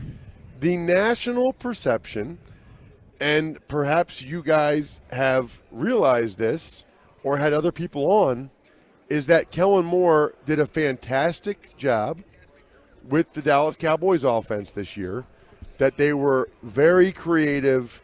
He did an excellent job as a play caller, as a game planner. They were very often ahead of their opponents. I watched them score 40 points against the Philadelphia Eagles. They're a pretty good team, if you haven't heard. I mean, all the stats about how much they scored. I mean, even just what they did with Cooper Rush, but then all the stats about how much they scored after Dak came back with all those interceptions. I had no idea that people in the Metroplex were down on Kellen. When did this start and why? Like, I need an explanation. Because, by the way, Chargers fans are thrilled. I don't know if you saw Daniel Jeremiah, who does the Chargers games. He had this whole breakdown of how good of an offensive coordinator Kellen Moore is. The only people that don't think Kellen Moore is a good coordinator is evidently a percentage of the Cowboys fan base. How big of a percentage is it? In their front office. I think it's like 70%. Didn't like Kellen Moore? Let's also add this to the concept here. About 55% don't like Dak. All right, so let's take that into consideration. Yeah. And whenever you don't score enough points against San Francisco in a playoff game, maybe 2 years in a row, then why is there confusion even on the last play of a game? What are you doing here, Dak? So they already don't like Dak, but Dak has a big contract. It's not going anywhere. So you got to move on from somebody. You got to get something different because it's not scoring points in the playoffs, even though it's scoring all the points in the regular season. They scored a lot of points against the Bucs in the playoffs, right? Yeah. Would you say it's a year and a half? Because Ross asked how long. Okay. I feel like maybe it's been a good year and a half that people last offseason wanted to give him the boot. So they've just been counting down to run him out of the building. I wanted to tell you that in the middle of it, but we just saw the fan text were like, I hate Kellen Moore. I think he gets judged unfairly. I'm not the biggest Kellen Moore fan, but I think he did a solid job, to be sure. I thought he did a really good job. I was stunned that is how people felt. Although I will say this, like, can I just say this for the listeners out there? If your solution is always new quarterback or new offensive coordinator, perhaps you're not really thinking as deeply about it as you should. The answer is not always get a new quarterback, fire the offensive coordinator. Okay, let's say you got rid of Dak. Who are you going to get to play quarterback? I mean, we just magically replaced Trevor him. That's Lawrence. how it works. Who are you going to get that's better than Dak? Yeah. And why don't you trade for Mahomes? Just trade for Mahomes. Yeah. And then secondly, deal. If you're going to move on from Kellen Moore like you did, are you sure? Okay. People felt the way they did about Kellen Moore. How do they feel about the answer Terrified. to the question being Mike McCarthy? Or Brian Schottenheimer. Like didn't Jerry already say McCarthy's calling the plays? Though? Yeah, and Jerry says things. And it's I kind of actually like Schottenheimer. I think that McCarthy's going to call him. I think that, and you would have a lot more information on this. Does Brian walk in and say, "I'm installing throughout the week. I might drop a few plays and slide them Mike's way, but on game day, it's all Mike McCarthy and his brain on how things function"? Well, so first of all, you guys know this, but Schottenheimer was there this past year because I talked to him on the field before the Thanksgiving Day game. Because his dad was my coach my rookie year in Washington, 2001. And Brian was our quarterback coach. So I actually think Brian has gotten a raw deal. He was the OC with the Jets when they got Sanchez grounded to the conference championship game back-to-back years. Okay? Then he goes to Seattle. Nobody meshed with Russell Wilson in Seattle. Even when they were putting up numbers, even though they were winning playoff games and scoring a lot of points, in Seattle, they just kept cycling through coordinators. It was never Russell's fault. It was always the coordinator. And then Jacksonville, that doesn't even count. The Urban Meyer year in Jacksonville doesn't even count. So Schottenheimer's track record, I think, for some reason, there's a negative perception around him. Was he a coordinator somewhere else I'm forgetting? Did you say the Rams? Yeah, Rams. Oh, I don't remember Rams. The Jeff Fisher era of the Rams. Oh, yeah, that was bad. And they weren't, but that was bad. Sorry. But also, when he came in there the year before, they were dead last in offense. So I'm to like, the Rams. Yeah, to the Rams. They were dead last, and then they were like, I think 25, 21, and 21. So at least they were better. No great shakes. This is the best offense he's ever been a part of. But when you said, "Are you afraid?" I thought the other end of that sentence was going to be Dak, and that's why Cowboys fans, I think, aim at Kellen Moore or whoever else, because it just feels like, the Joneses aren't going anywhere, but also it just feels like Dak isn't going anywhere. And so I think that's why people aim their anger at other places sometimes, because those other places might change. Maybe. Did somebody said that there was a philosophical difference and that McCarthy wants to run the ball more, and Kellen Moore didn't agree with that? Is that fair? See, if that's the case, I don't know, because they still ran the ball. They just weren't doing it effectively on first down. Like, they couldn't do it effectively at all at the last part of the season, and that's once Terrence Steele went down. The whole offense, their combo blocks with Zach Martin just disappeared. They couldn't quite get the same thing going. So that changed a lot of what their running game was. And then that's why they went with Pollard in the playoffs as their starter, essentially. But instead of Zeke, they were like, look, we got to have an explosive player. Well, because Pollard's way better. Why is this even debatable? There's so many. It took 2 seasons to figure that out. There are people. I mean, Zeke's as good as Cut, right? No. Jerry's in love with him. And that's the problem. With the right deal. You said people. You could have 99.9% of the people who are like, no, I know. But the 0.1 who makes the decision were like, I don't know. Zeke's still pretty good. Sells jerseys. Yeah. But what is the deal when Jerry comes out and says that the Rams went all in and the Eagles are all in this year and the Cowboys like to take a longer view? Hey, Jerry. How about 30 years of no conference championship games? And don't the Eagles have 2 first-round picks next year or this year? They didn't really go all in, or else they'd have no capital. They drafted really well, too. I mean, their offense. This is their 7th conference championship game since 2001. Stop. What are we at? Stop, Corey? Ross. Are we at 5? It's got to be like 8 or 9 at this point. So is everybody in Dallas rooting against the Eagles because they hate them? Yes. Or is there some part where it's like, makes you feel a little bit better about the fact that Micah Parsons is rooting for the Eagles? That's true. Dude. That's true. That is wild. And you guys do that, right? They're friends with other players and everything. Well, no, not only that. Micah's from where I live. Yeah. Harrisburg, the state capital. Most people in Harrisburg are Eagles fans. Uh-huh. And he got drafted by the Cowboys. It's just kind of the place he landed. Yeah, but listen, I started 7 games for the Cowboys. And I was a huge Eagles fan growing up, although I never rooted for them because I was kind of bitter that they never wanted me. Oh, yeah. You know what I mean? I could see that. I was kind of bitter, they never wanted me. Now, Micah, everybody wants Micah, so that's a little bit different. By the way, he's not going to win it tomorrow night or Thursday night, but I was not overly impressed by Bosa. The Eagles beat him up on Sunday. He's going to win the Defensive Player of the Year award. You look at a lot of his sacks and stuff. I don't know. I still think a lot of coaches would rather take Micah than Nick Bosa. I do or too. or Reddick had an unbelievable year. People don't even know how many Dallas Cowboys fans listening right now even know who Hassan Reddick is? We knew whenever he was available, and he was out there. We're like, Jerry, go get that, and then all of a sudden it was like, stop talking about that guy. I was like, isn't that the guy who was bad for Arizona? Like they drafted him and Yes! it didn't work out. Yeah. Yes. Which seems like somebody we would pick up. Hey, you were a draft pick with potential who didn't work out. Come on down. You got to be a few years older than that. That's true. I will say, do you take any comfort in the fact that even if the Cowboys had beat the Niners, the Eagles still would have beaten them? Or do you think, who knows, maybe we could have won that game? I mean, With Tony obviously, Pollard I can't. breaking his Yeah, leg, that's true. that would have been really Oh, tough yeah, to go good to point. Philadelphia. And, Yeah, they wouldn't have won that game. your offensive weapons got whittled down to CD, and that was pretty much it against the night. Like we couldn't even get Schultz to play his typical. How game. many positions are the Cowboys better than the Eagles? Who do you think's better? Who do you think's the better quarterback? Well, I think this year Hurts was. Okay. I think Dak is a better thrower of the football, and I was really impressed with what Dak did this year. I don't think the Cowboys' weapons are that great. By the way, here's another thing. I talked about this on the Ross Tucker Football Podcast last week. How many of your listeners that think Gallup stinks and are mad at Gallup having a terrible year, how many of them know now that he had surgery on both his ankle and knee after the season and or care?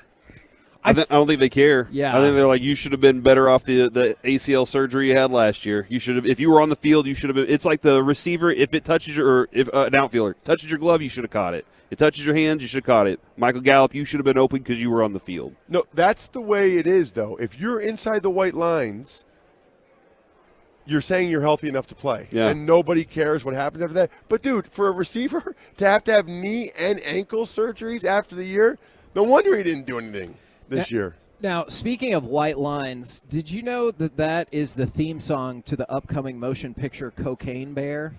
Have you heard of this movie, and are you now intrigued if you had not? I had heard of the movie Cocaine Bear. Mm-hmm. I am intrigued. I guess I'm finding it, is it like a documentary, like a real movie? No, Or- it is very loosely based on a true story.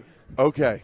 And basically the whole movie is just the bear getting hopped up on cocaine and like going crazy? Yeah, he's And carrying murdering around in his people. pocket, and he's just Which, like, that bear did not murder anybody, but in the movie, it definitely looks it goes like on a he's- rampage. Yeah, he's taking some folks It's chasing out. people up trees and everything. See, I'm not really into like, I don't watch movies like that.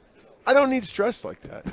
That does sound stressful. I watch romantic comedies. Okay. I like romantic comedies. I like to laugh like 5 times, and I like at the end of the movie, the girl and the guy get together, and I'm happy. Serendipity was I don't my need favorite like one. even like my wife and I, we're way behind.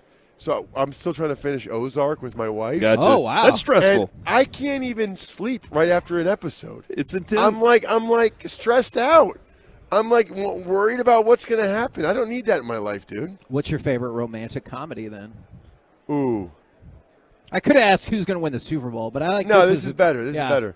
Ooh, there's a lot of good ones.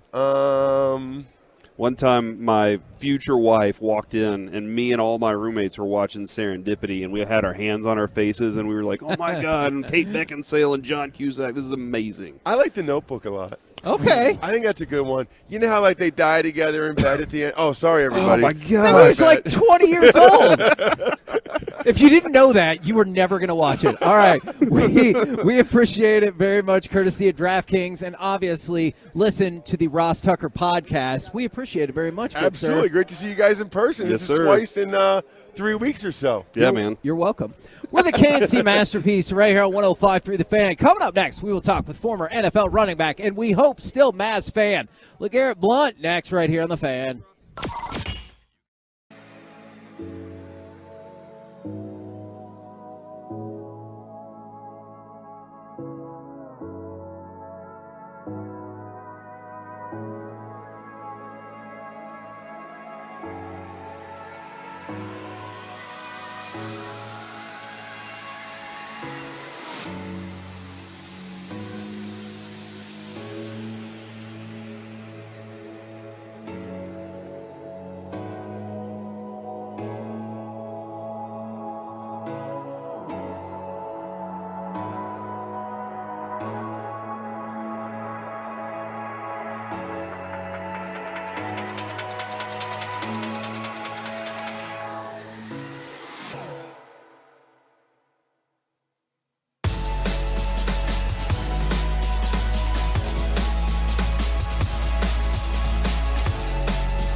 from our fan remote studios at Radio Row, protected by DFWsecurity.com. This is the KNC Masterpiece on 105.3 The Fan. KNC Masterpiece back here live on Radio Row. With us, we've got not one, not two, but three-time Super Bowl champion LeGarrette Blount. Good morning, sir.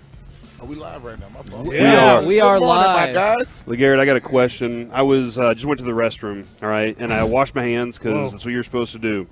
But then when I went to get the paper towels, the thing just kept pushing paper towels out. Like it was like, and when I left, it was still going. Should I tell somebody so they go stop it, or should I just leave it and just move on and act like it wasn't me?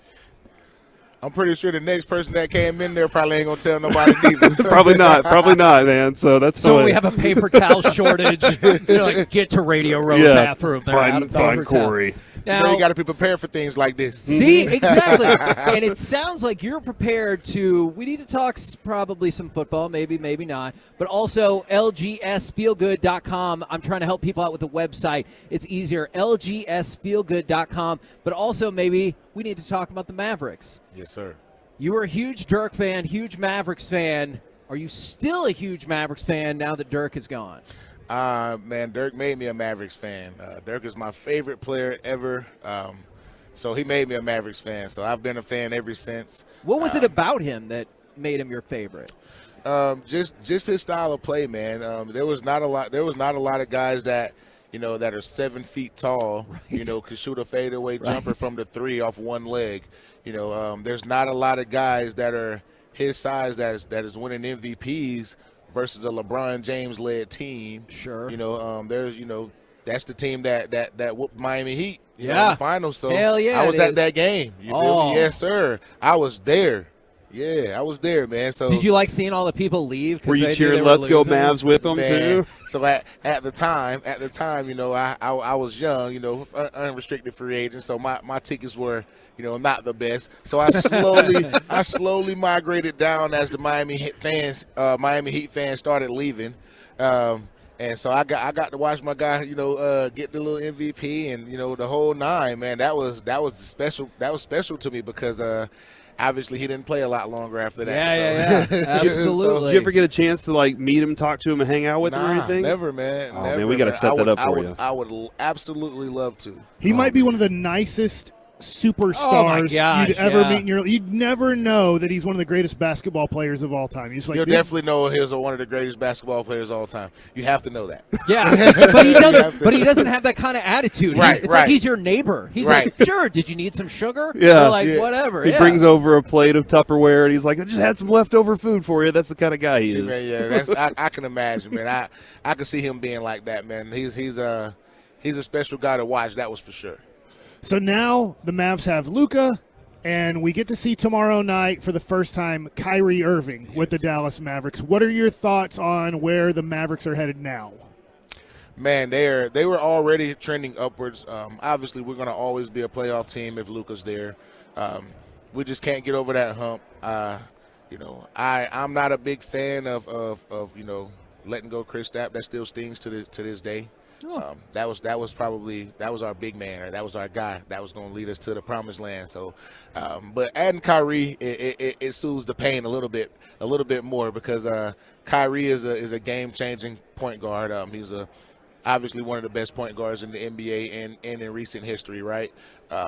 You can't say enough about him. He always does everything he can do to bring everything to the table and come out with a win. He doesn't have to be the guy that scores 30 points a game. He can be the guy with the assist. So I love the fact that Luka doesn't have to be the one guy that gets depended on to score 40 or 50 points a night. Yeah. Mark Cuban did his thing with that.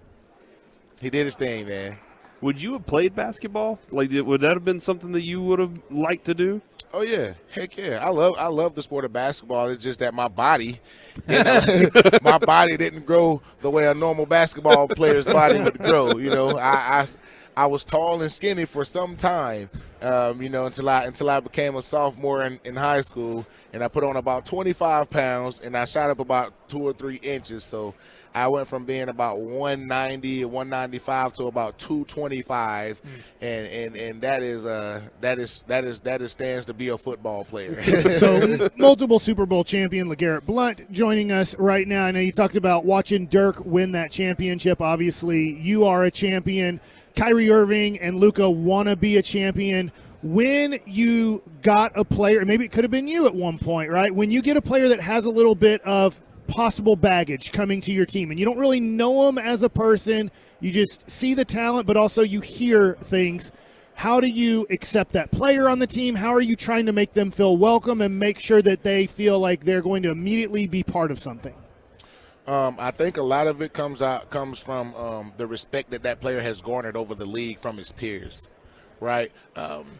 Everybody's going to have their opinion when it comes to the media. People are going to have their opinion when it comes to the owner, things like that. But Kyrie is respected among his peers. Yeah. He's very respected amongst his peers. He hasn't had one teammate say anything bad about him. They haven't had a teammate that say, "Oh man, he's a cancer. Oh man, he don't like to pass the ball. All he like to do is shoot." I don't hear a lot of those stories. The only stories I hear is about his beliefs, in which everyone is entitled to their own. That's what comes with him. And I feel like that baggage has to be accepted, right? Because if you don't accept that baggage, then you don't accept the guy that is a Mormon. You don't accept the guy that is, Christian. You don't accept the guy that is, whatever the case may be. So you have to accept that comes with the player. He's going to speak his mind, and you got to understand that. He's going to say what he feels is best represents him. He's going to say that. I've never had a problem with it because, again, man, to each their own. You can't judge anybody by what they were raised as or what they grew up believing or any of those things. You just got to, you got to be a judge of character based off how that person is as just a normal human being. Is he a good human? Is he a good person? And I don't see any signs of Kyrie being a bad person. So I think that this was a great move. I'm really fascinated by that answer. I thought it was a really great answer. I'm curious, I'm sure all locker rooms are different, but from your experience, how much do those conversations take place in terms of whether it's religion or politics or whatever? How often do those conversations pop up?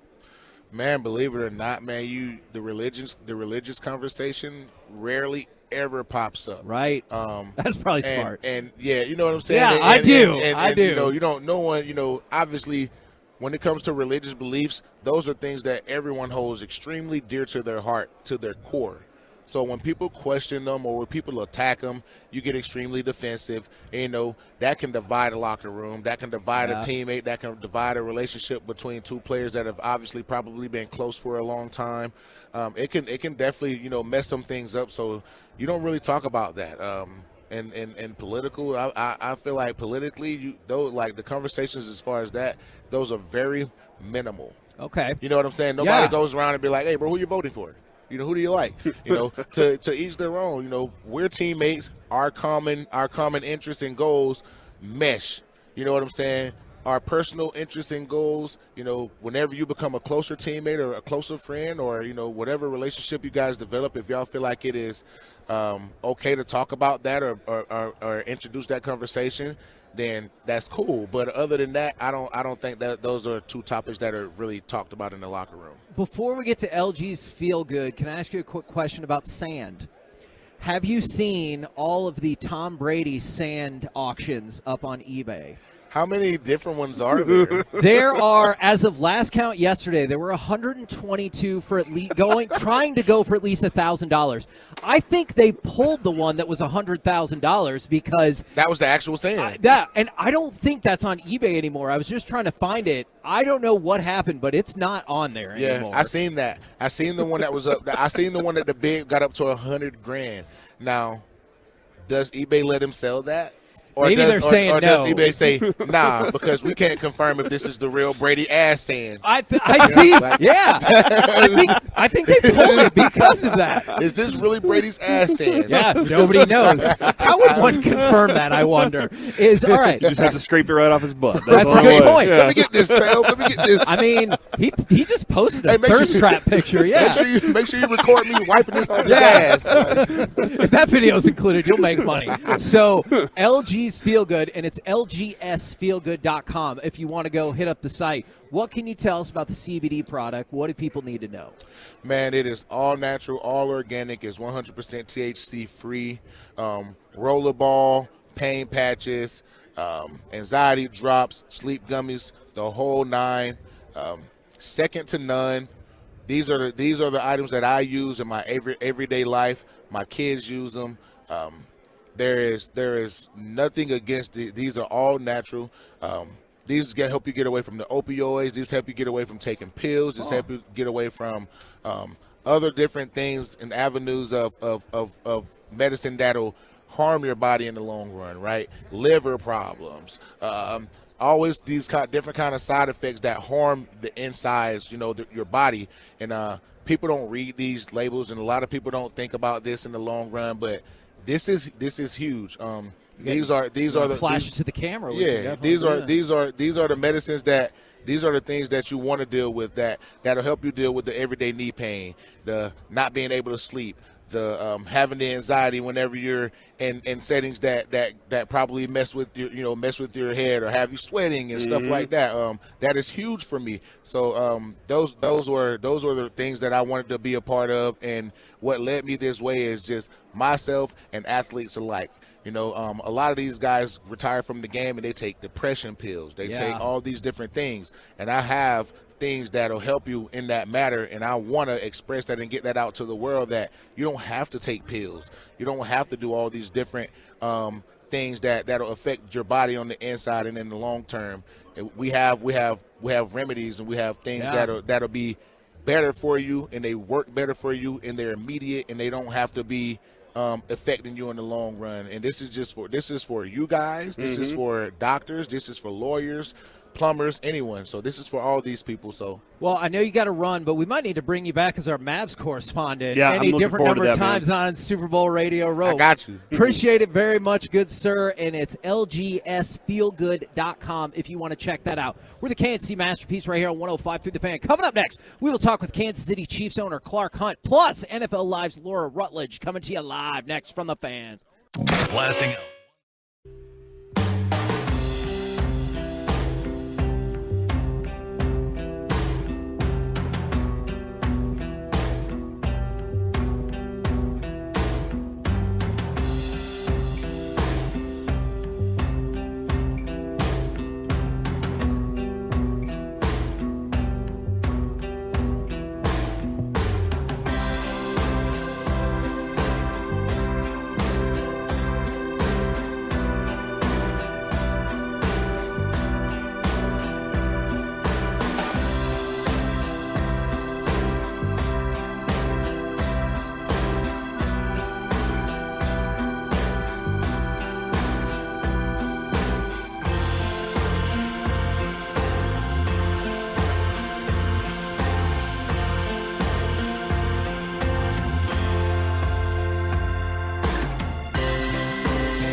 This is a career high now for Wright in his limited action.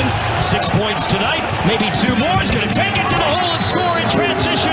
Timeout, Utah. Mavs up by 7. KNC Masterpiece right here on 105.3 The Fan. We're live at Radio Row. Want to thank Rally House, Window Nation, #1 Air. Appreciate you guys helping us have all of the fun out here. The Mavericks were having all of the fun last night as well. As we all predicted, McKinley Wright was the starting point guard and reached double digits. Was that not what we all predicted? Yes, we did predict that. Yes! It was either that or Christian Wood. Oh, man, that would have been something to see. Mavs win 124-111. And, Mike, I want to start with you on this. We got Clark Hunt for the Kansas City Chiefs owner coming up in just a minute. But the thought was, especially with Luke out, that they might lose all 5 of these games. Or they would be for sure they would. At least, especially last night after the trade.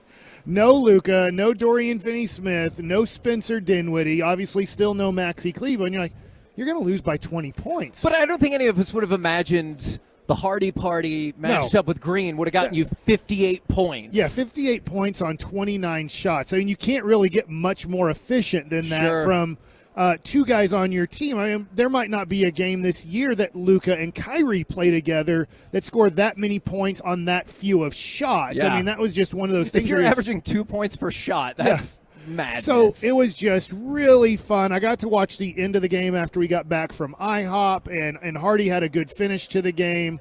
And I see the stats. I'm like, wow. So then I caught the kind of 15-minute recap. Do you guys ever watch that on YouTube? Sometimes. It's a really great way to try to kind of watch a game without getting to watch the game. And you just saw so many huge plays from Josh Green, distributing the ball, making shots off of Jaden Hardy passes, because the Mavs do not see Jaden Hardy. If people don't know this, the Mavs do not see Jaden Hardy as a future point guard.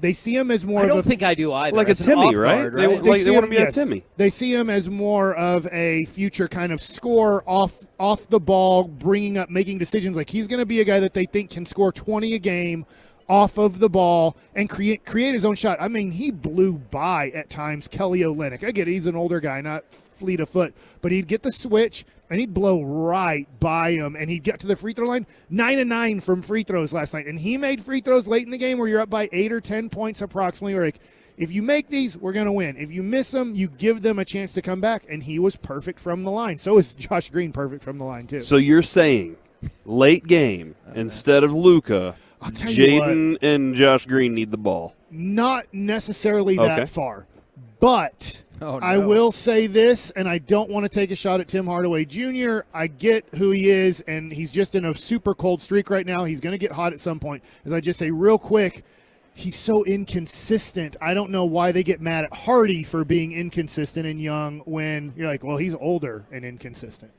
With the KNC Masterpiece right here on 105.3 The Fan. Don't worry, Joey. We'll get an opportunity to talk about it at some point during the day as the Stars beat the Ducks last night 3-2 via a shootout. But right now, since he's in front of me, I'll say the superior brother to Dan. Oh, my God. He's right here. Yeah, And he is sitting right here. We have Dan Hunt on the show all the time. We've opened cards with him. We love him. But it is an honor to have the owner of the Kansas City Chiefs, Clark Hunt, with us today. Good morning, sir. Hey, great to be on with you, and I'm not going to mention that comment about Dan to him. I don't think he'll like it very much. Well, I mean, to be fair, when Dan is with us, we'll say that he is the superior Oh, my brother. God, don't tell him that to his face. I'm absolutely a front runner in this situation. Yeah. So what are you up to? You got a busy week? Yeah, we sure do. Okay. A great week. So excited to be here in Phoenix with a chance to compete for another Lombardi Trophy. How amazing was it? I know there's a lot of aspects of this team that are absolutely tremendous, hence why you're here. How amazing was it to see the bounce back from Patrick Mahomes in the AFC Championship, or quite frankly, even in the divisional round? Incredible toughness by Patrick gutting that out, right? He had the bad ankle injury a couple weeks ago. There was a question mark, at least early in the week, as to whether he'd be able to play in the AFC Championship game. Most players with a high ankle sprain, that's several weeks, if not a month plus. But Patrick has shown before that he bounces back pretty quickly from injuries. He's a competitor. He wanted to be there for his team.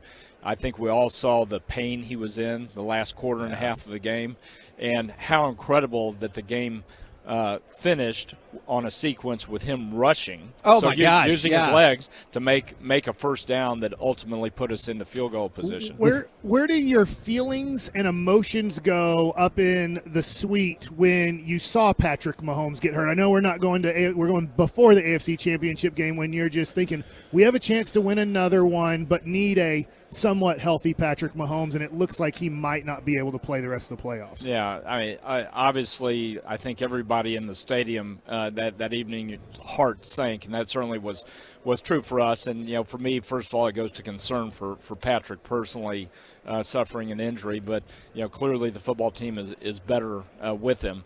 One of the fun things from that game was our backup, Chad Henne, coming in, who'd barely played all year, getting the ball on our 2-yard line. Yeah. So he starts in the shotgun, standing in the middle of our end zone. I was like, okay, how's this going to go? And sure enough, he completes a quick pass to Travis Kelce, and we're off and running on a 90-yard drive to score a touchdown, which I think that's really a credit to Andy Reid and what an amazing coach he is, that he had Chad ready to go.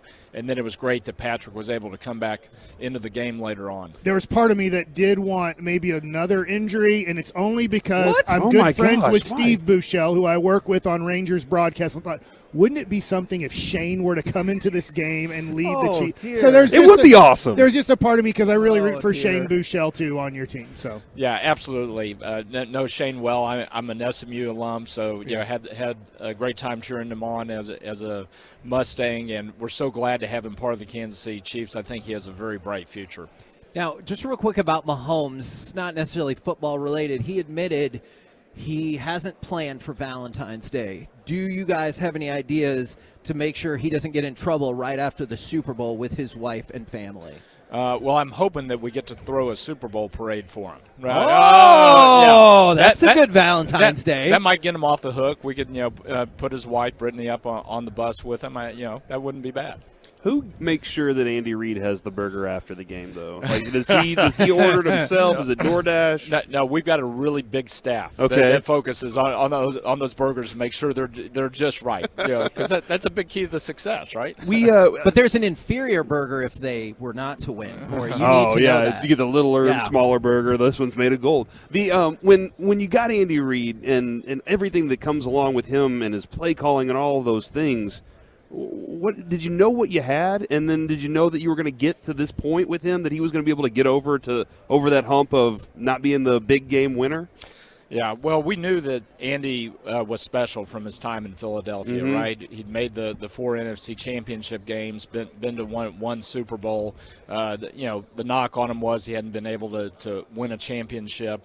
But we felt that he was the right leader for us at the time. We needed an experienced, mature leader, and Andy was certainly that. And we started off 2013 9-0 with more or less the same roster that we won 2 games with the year before, which was absolutely incredible. I think just speaks to what a great coach he is. I certainly hoped in the back of my mind we would get to a period of sustained success. That's what I had been building for since I took over the franchise in 2007. But, getting there, saying it's one thing, getting there is much more difficult. But Andy's absolutely been able to do that.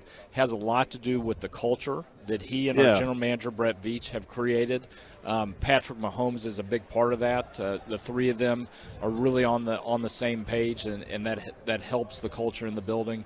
So, amazing coach, amazing leader of men, and we're just really blessed to have him. You ever thought about giving Jerry any advice on how to find just the right guy and all that? Or I have total respect for the Jones family. They do a great job leading the Cowboys. They had a great season this year. I know they're disappointed not to be here. We joke frequently about getting to play for the Preston Road Trophy at the Super Bowl, and I'm sure that's going to happen one day soon. Now, I'm glad that you didn't bring up that y'all beat the Cowboys en route to that 9-0 start. I appreciate that. But also, do you feel like it took a while, but do you feel like historically, people are finally recognizing Andy Reid's spot as an all-time coach. Yeah, I absolutely do, and I think that started 3 years ago when we finally won the Super Bowl. It seemed that we had as many people rooting for Andy to win that game as they did for the Chiefs to win that game. And I remember being on the bus at the Super Bowl parade with him, and the love and adoration that was directed at Andy from literally a million people who were surrounding the bus as we made our way through downtown. And I think that's really contributed to Andy being recognized for how great he really is. Because now when you look at his career in full context, he's got the championship. Hopefully he gets another one on this Sunday. He's got, 9 championship games. Which only coach in NFL history to get 10 playoff wins with 2 different franchises. Right, and he's moved up now. He's, I think, 5th all-time in terms of overall wins. He's now won the 2nd most playoff games. He just passed the great Tom Landry. Yeah, so I do think he's starting to receive the recognition that he deserves, and we're really happy about that. I don't think it will surprise you to know that everyone at this table is rooting for you guys on Sunday. Yeah, screw the Eagles. Yeah, screw the Eagles indeed. Yeah. So I know you probably shouldn't say that for logical reasons, but we're all rooting for you here at the table. Well, we appreciate it. Well, and also I had Travis Kelce in my fantasy league, so that's something that definitely is a huge factor in those things. Yeah. Well, you probably had a pretty good year. We did have a really good season. Do you play fantasy football? Is that allowed? I'm really not sure. Yeah, I don't play fantasy football. Good question whether it's allowed. I don't know that. Okay. He's like, I have a real football team to deal with here. Now, logistically, last thing I was kind of curious about, obviously you're prepping for the game, but logistically, what all do you have to do leading into Sunday, and what are your nerves like throughout the week? So for me, it's really a lot of media obligations. Starting last night, and that'll go through the week. Then there are a lot of functions that I'll try to make appearances at, Thursday through Saturday before the game. And then on Sunday, I'm going to really focus on enjoying the moment. And this was some advice that I received from the Kraft family, who obviously has been to a few of these games. Quite a few. There are a lot of people sort of tugging on you, but Jonathan Kraft told me that he really, as they went along, started focusing on Sunday morning just to really appreciate the experience and where you are and enjoy it. Go down on the field before the game and soak it in. So that's what I'll be doing on Sunday. And you're able to do that? Like, that's great advice, but you're able to pull that off? Well, truthfully, 3 years ago in our first one, I'm not sure I got there. Oh, man. Oh, man. I've been training now for 3 years, training my emotions, so hopefully I'll be able to do that. And we know your brother Dan really wants the Chiefs to win because he has a whole bunch of Patrick Mahomes rookie cards that he needs up in value. Yeah, that's exactly right. Yeah, because he'd have to hop on eBay to sell that. Y'all are really, really hurting for some cash. Well, we appreciate you taking the time. I know it's really busy, and like I said, we legitimately are all rooting for the Chiefs, so good luck on Sunday. Yeah, well, I appreciate it, and I appreciate y'all's coverage of FC Dallas as well. We're looking forward to getting that season kicked off here in a few weeks. Nico's done such a great job with the squad. We love Nico, general managers and Absolutely. coaches around here in the Metroplex. Thank you very much, good sir. I know you got to go. Best of luck with the rest of the week and enjoying your time Sunday morning. Thank you. Appreciate it. There you go, ladies and gentlemen. Clark Hunt, the owner of the Kansas City Chiefs. Corey, I want you to be proud of me. I wanted to ask if he had any extra Chiefs pins. Okay. But I didn't. Hey, that is a sharp pin right there on his it lapel. really Are you is. a pen collector? I mean, it's just like it's the Super Bowl and the Chiefs are here. I think that'd be super cool. Mm-hmm. Yeah, for sure. I do wonder, though, does he take Texas brisket with him? Does he enjoy it there? Does he like, you know what, I got to keep it divided up a little bit, some Kansas City brisket, Kansas City barbecue. It feels dangerous to not say Kansas City, right? I mean, but he's from the DFW area, so, I mean, it's Texas. You just got to be honest with yourself. Okay. You know? You have to be honest with yourself. I think that's the key that we've just learned. Whether it's about barbecue, the Super Bowl, whatever, you have to be honest with yourself. Now, I promised I would mention this is Big news for the Stars last night. We'll talk with Laura Rutledge in just a minute.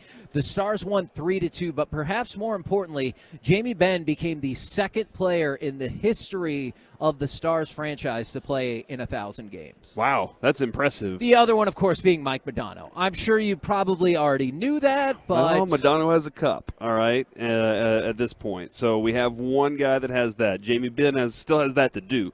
If Jamie Benn was to pull that off, to get there with this group, and because he's already been there once, which was awesome.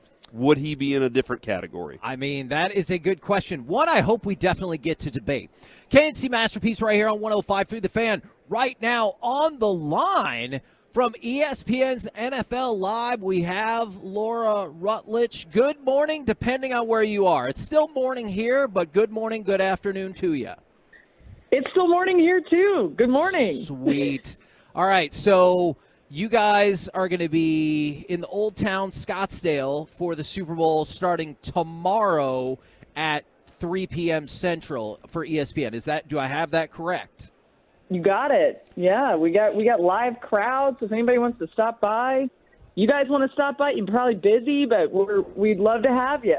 Well, I mean, it sounds fun. I'm always curious, does the crowd vibe always add to it, or are there people in the crowd that you're like, I wish that person wasn't here right now? Oh, yeah. I mean, there's plenty of that. There's I am like a huge fan of people doing weird things in the crowd, though. So if you want to come, I don't know, paint something on your belly and show us that, like we're all in on that. But yeah, at times you wonder, like, is that person really going to yell, whomever sucks one more time? I don't know. But every time they keep, it's always the same thing. They just keep yelling the same thing over and over again, hoping somebody hears. Did you get a good training for that, like covering SEC though beforehand? Like, did that help you kind of like? That's a lot of passion in that group. Oh, yeah. I mean, every week during college football season, I spend on the road, some SEC spot, and totally. I mean, I'll say this, and you guys can sort of relate to this with the Dak Prescott tie-in. Doing a show in Starkville, Mississippi with the cowbell, where literally your ears ring for like weeks after you've done that, you can kind of do anything. So even this year, we were there, and I couldn't hear for like 3 or 4 days. I went back home. My husband's like talking to me. I'm like, what? You say that again? I have no idea. All I hear is cowbell. And so that's not a situation where you're like, no, not more cowbell. Maybe some less cowbell. Yeah, right. Than that. Hey, the atmosphere is great, but just a little less, maybe a little quieter. I don't know. Now, I know we got a lot of football stuff to get into, but we might need your help with another guest we got coming up at noon. We're going to have Miss America coming on the show. Oh, cool. You are, is it former Miss Florida? Do I have that correct? Yeah, that's correct. Miss Florida 2012, back in the Stone Age. I actually emceed Miss America this year, though, and Grace, who you guys will talk to, our Miss America, is phenomenal. She's a real hoot, and she is a rock star. She's like nuclear physicist or something, so she's a lot smarter than me. Okay, now I'm concerned that we might have competing oh my gosh. Miss Americas. Yes. Uh-oh. We have Emma Broyles. Is somebody moonlighting as Miss America? And Oh, not the no. Oh, wow. Did we just get catfished on this? Oh, this is awesome. This is great. This is a great plan. Wait, we got to clear this up, guys. Okay. Who is it? What's her name? Emma Broyles? Yeah, she was 22. Oh, so she Emma. was 20. Okay, so Emma, she's from last year. So she's fantastic. You'll love her. She was Miss Alaska, I believe, one of the first Miss Alaskas to ever win Miss America. She's phenomenal. Also a nuclear physicist, or no? No, Okay. I don't think so. But she's great. You'll love her. I was going to say, I looked up what she was studying. Yeah, she plans to attend medical school and become a dermatologist. There we go. So, man, Miss America is getting work done year after year. Well, so the cool thing is, I mean, you win a bunch of scholarship money. So it's kind of the cool thing because you can put it back to your school and then decide to, get whatever you don't have to pay for whatever degree you're trying to get, which is a great benefit. But how funny would it have been if you guys were like, oh, wow, Emma, tell us about nuclear physics, and she's like, excuse Not me, a clue. what? That You know what? Let's do it that way anyway. Let's do the interview in that structure and be like, it was Laura Rutledge told us. So Hey, she's going to Just blame me. It's fine. yeah, she's going to medical school. She might know. She'd be like, "Well, I thought about doing that." Yeah. now, well, Laura. Oh, man. do we have? I was just going to say, I'm glad we got to the bottom Yeah. of this mystery. And do you have any helpful other questions for Emma now for us? Even though I feel like you've already given us a great cheat sheet. Yeah, Emma, one of the cool things that she did during her year as Miss America is she partnered with the Special Olympics. So she's got some awesome story perspective on all of that. And she's really a fun chick. You're going to like her. She's a lot of fun. Now, my co-host Kevin here, he recently had a child. We didn't believe that he was going to have a child. You recently had a baby, and I know you do a lot of, y'all are working all the time. Yeah. Do you have any advice for him on how to, make sure that he gets good quality time with the kid that he also has an older kid, but he forgot about that. I have an 18-year-old and a 6-month-old baby. What a gap. Wow. Is that not how most people do that? Yeah, I mean, that's typical, I think. But, listen, I've got a 3-year-old, and I'm actually 6 months pregnant. So I'm about to try to be, battling the two. What is it? So now we got man-to-man defense. But, Yep. I don't know. You got to go zone? I have zone with 3. Yeah. Oh, golly. Well, then maybe I should listen to you because I don't know what I'm doing. It's basically the bottom line. But I think, one thing I try to do is I try to be really present at work when I'm at work, which is a lot of the time. And then when I'm home, just try to dive in with all the kids stuff and really embrace everything that my daughter Reese wants to do. And, she's a rock star. The good thing is she loves football. Like one of her favorite things to do is she'll be like, Mama, can we go sit on the couch and watch football? And I'm like, yes, we can at all times. So I'm glad that she understands that was a qualification and a requirement for her life. See, it makes sense what you're it. saying, and I know our kids' situation is unconventional, but I still think we did it the right way. We waited until our son didn't need us anymore to have another baby. He's got a driver's license. Yeah. He doesn't need us anymore. So my wife, however, doesn't like it when I call Noah our replacement child, so she does not care for that phrase. Oh, well, but yeah, that's really smart. Like then you basically just only have to deal with one. I mean, the 18-year-old does his own thing. Exactly. Who's winning the Super Bowl, Laura? Oh, is she allowed to say? Can you say that? Have you already read the script? Oh, yeah, totally. No, I haven't like officially picked yet. I'm sure there's people, on the edge of their seat just really waiting for my pick here. But no, I'm going to go with the Chiefs. That's what I'm doing right now. I could change my mind though, so don't hold me to it. I just think the Eagles are the better team. They're the more complete team and all that jazz.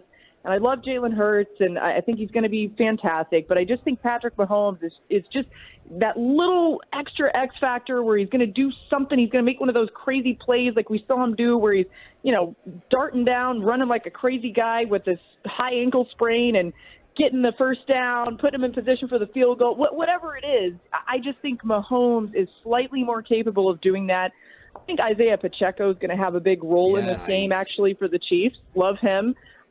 Really a capable running back, but capable of explosive plays. Could be the difference between like 80 yards versus 45. And if you get that extra 40-something yards, that could be the difference in this one in my estimation. So I'm going with the Chiefs today, and I think it's going to be because of Patrick Mahomes. I know, super original. Go ahead and give me an Emmy for that pick. Well, we've got some Chiefs momentum building then, because right before you were on, we had the Chiefs owner, and I assume he would pick the Chiefs as well. He actually did, yeah. What if he didn't? Like, what are you, sandbagging? What's going on here? Yeah. We would have a shockingly bigger story. All right, NFL Live will be Old Town Scottsdale, 3 p.m. Central, starting tomorrow through Friday. Appreciate you jumping on with us. Looking forward to the broadcast, and best of luck, obviously, going forward with the baby. Oh, thanks. Thank you, guys. And best of luck with your 18-year-old baby and 6-month-old baby. Yeah, we're making it work. Thank you very much, Bye, Laura. Thanks. There you go, Laura Rutledge right here on 105.3 The Fan. Coming up next. She loves us. I think that she loves did. us, dude. See, that's what I want you guys to do, the Tolos and the Twolos, and then you, Corey. Judge who likes us the most. Who likes us the most and then the least. Dude, I mean, LeGarrette Blount said Brady's ass sand. So, I think he felt very comfortable. That's a good point. Coming up next, let's talk with the Tom Brady Slayer, perfect season crusher, former Giants wide receiver David Tyree. We'll do it next right here on The Fan.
This segment of the KNC Masterpiece is brought to you by Classic.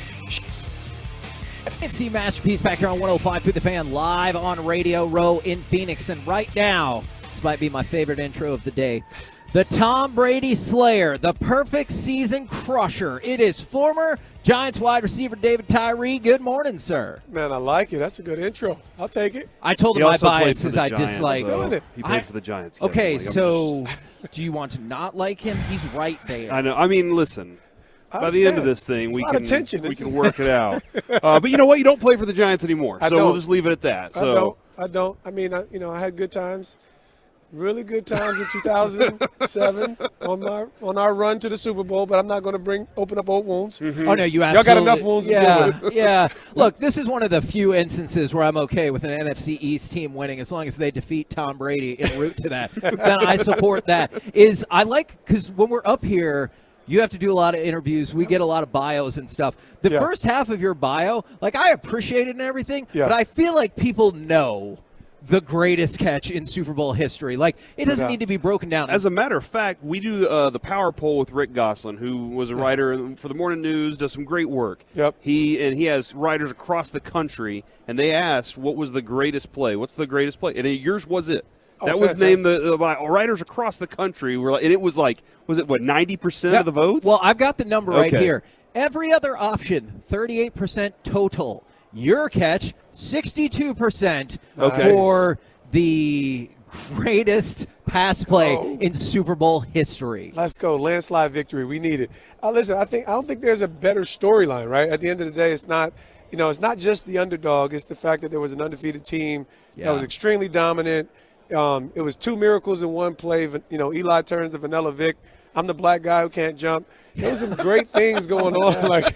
It's like Vanilla Vic is my new favorite nickname. It was a whole lot going on in that one play, and of course the ball on the side of the helmet kind of takes the cake. So yeah, I mean, I don't sit up there and try to act like it's something that is doable again for me. I thank God every day that it happened the way it happened. I knew I had it, though. I just didn't know it was on my head.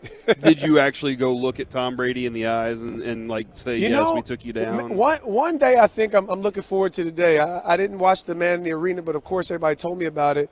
And he didn't say my name. So my new thing is, say my name, Tom. Say my name. The guy caught the ball on his helmet. The guy – but he's having fun. Good, he knows who you are. He's got a poster of you when he's doing push-ups in the morning and stuff. Never again. Is it true, and I hope it's okay to bring this up, that you dedicated that catch to your mom? And for people who are not familiar, can you kind of give us the background on why that was? Yes, it's twofold. So it's definitely yes. And my mom passed away about a month and a half, December 16th, in the middle of the Super Bowl run. So I missed the Washington game, and I missed the Buffalo Bills game burying my mom. And I come back, and I wasn't much in the game plan, but Jeremy Shockey got hurt, and that's how I started getting into the game plan a little bit more in that playoff stretch.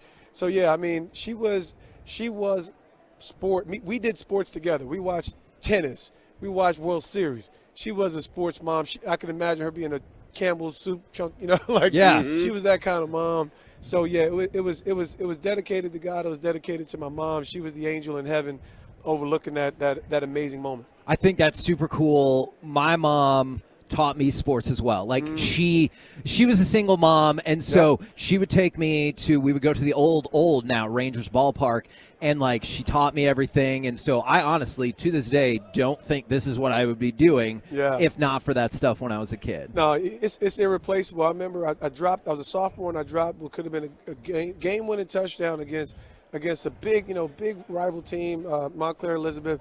And, of course, I'm sulking. We still win the game, but I'm sulking. She's looking at me in the door. And, she's just looking at me for a second. And she drops this note and says, "Look the ball into your hands." And I was just like, it's moments like that I'll never forget. I thought it was going to be, "You'll be okay, baby." She gave you good advice for the field. Look the ball into your hands, son.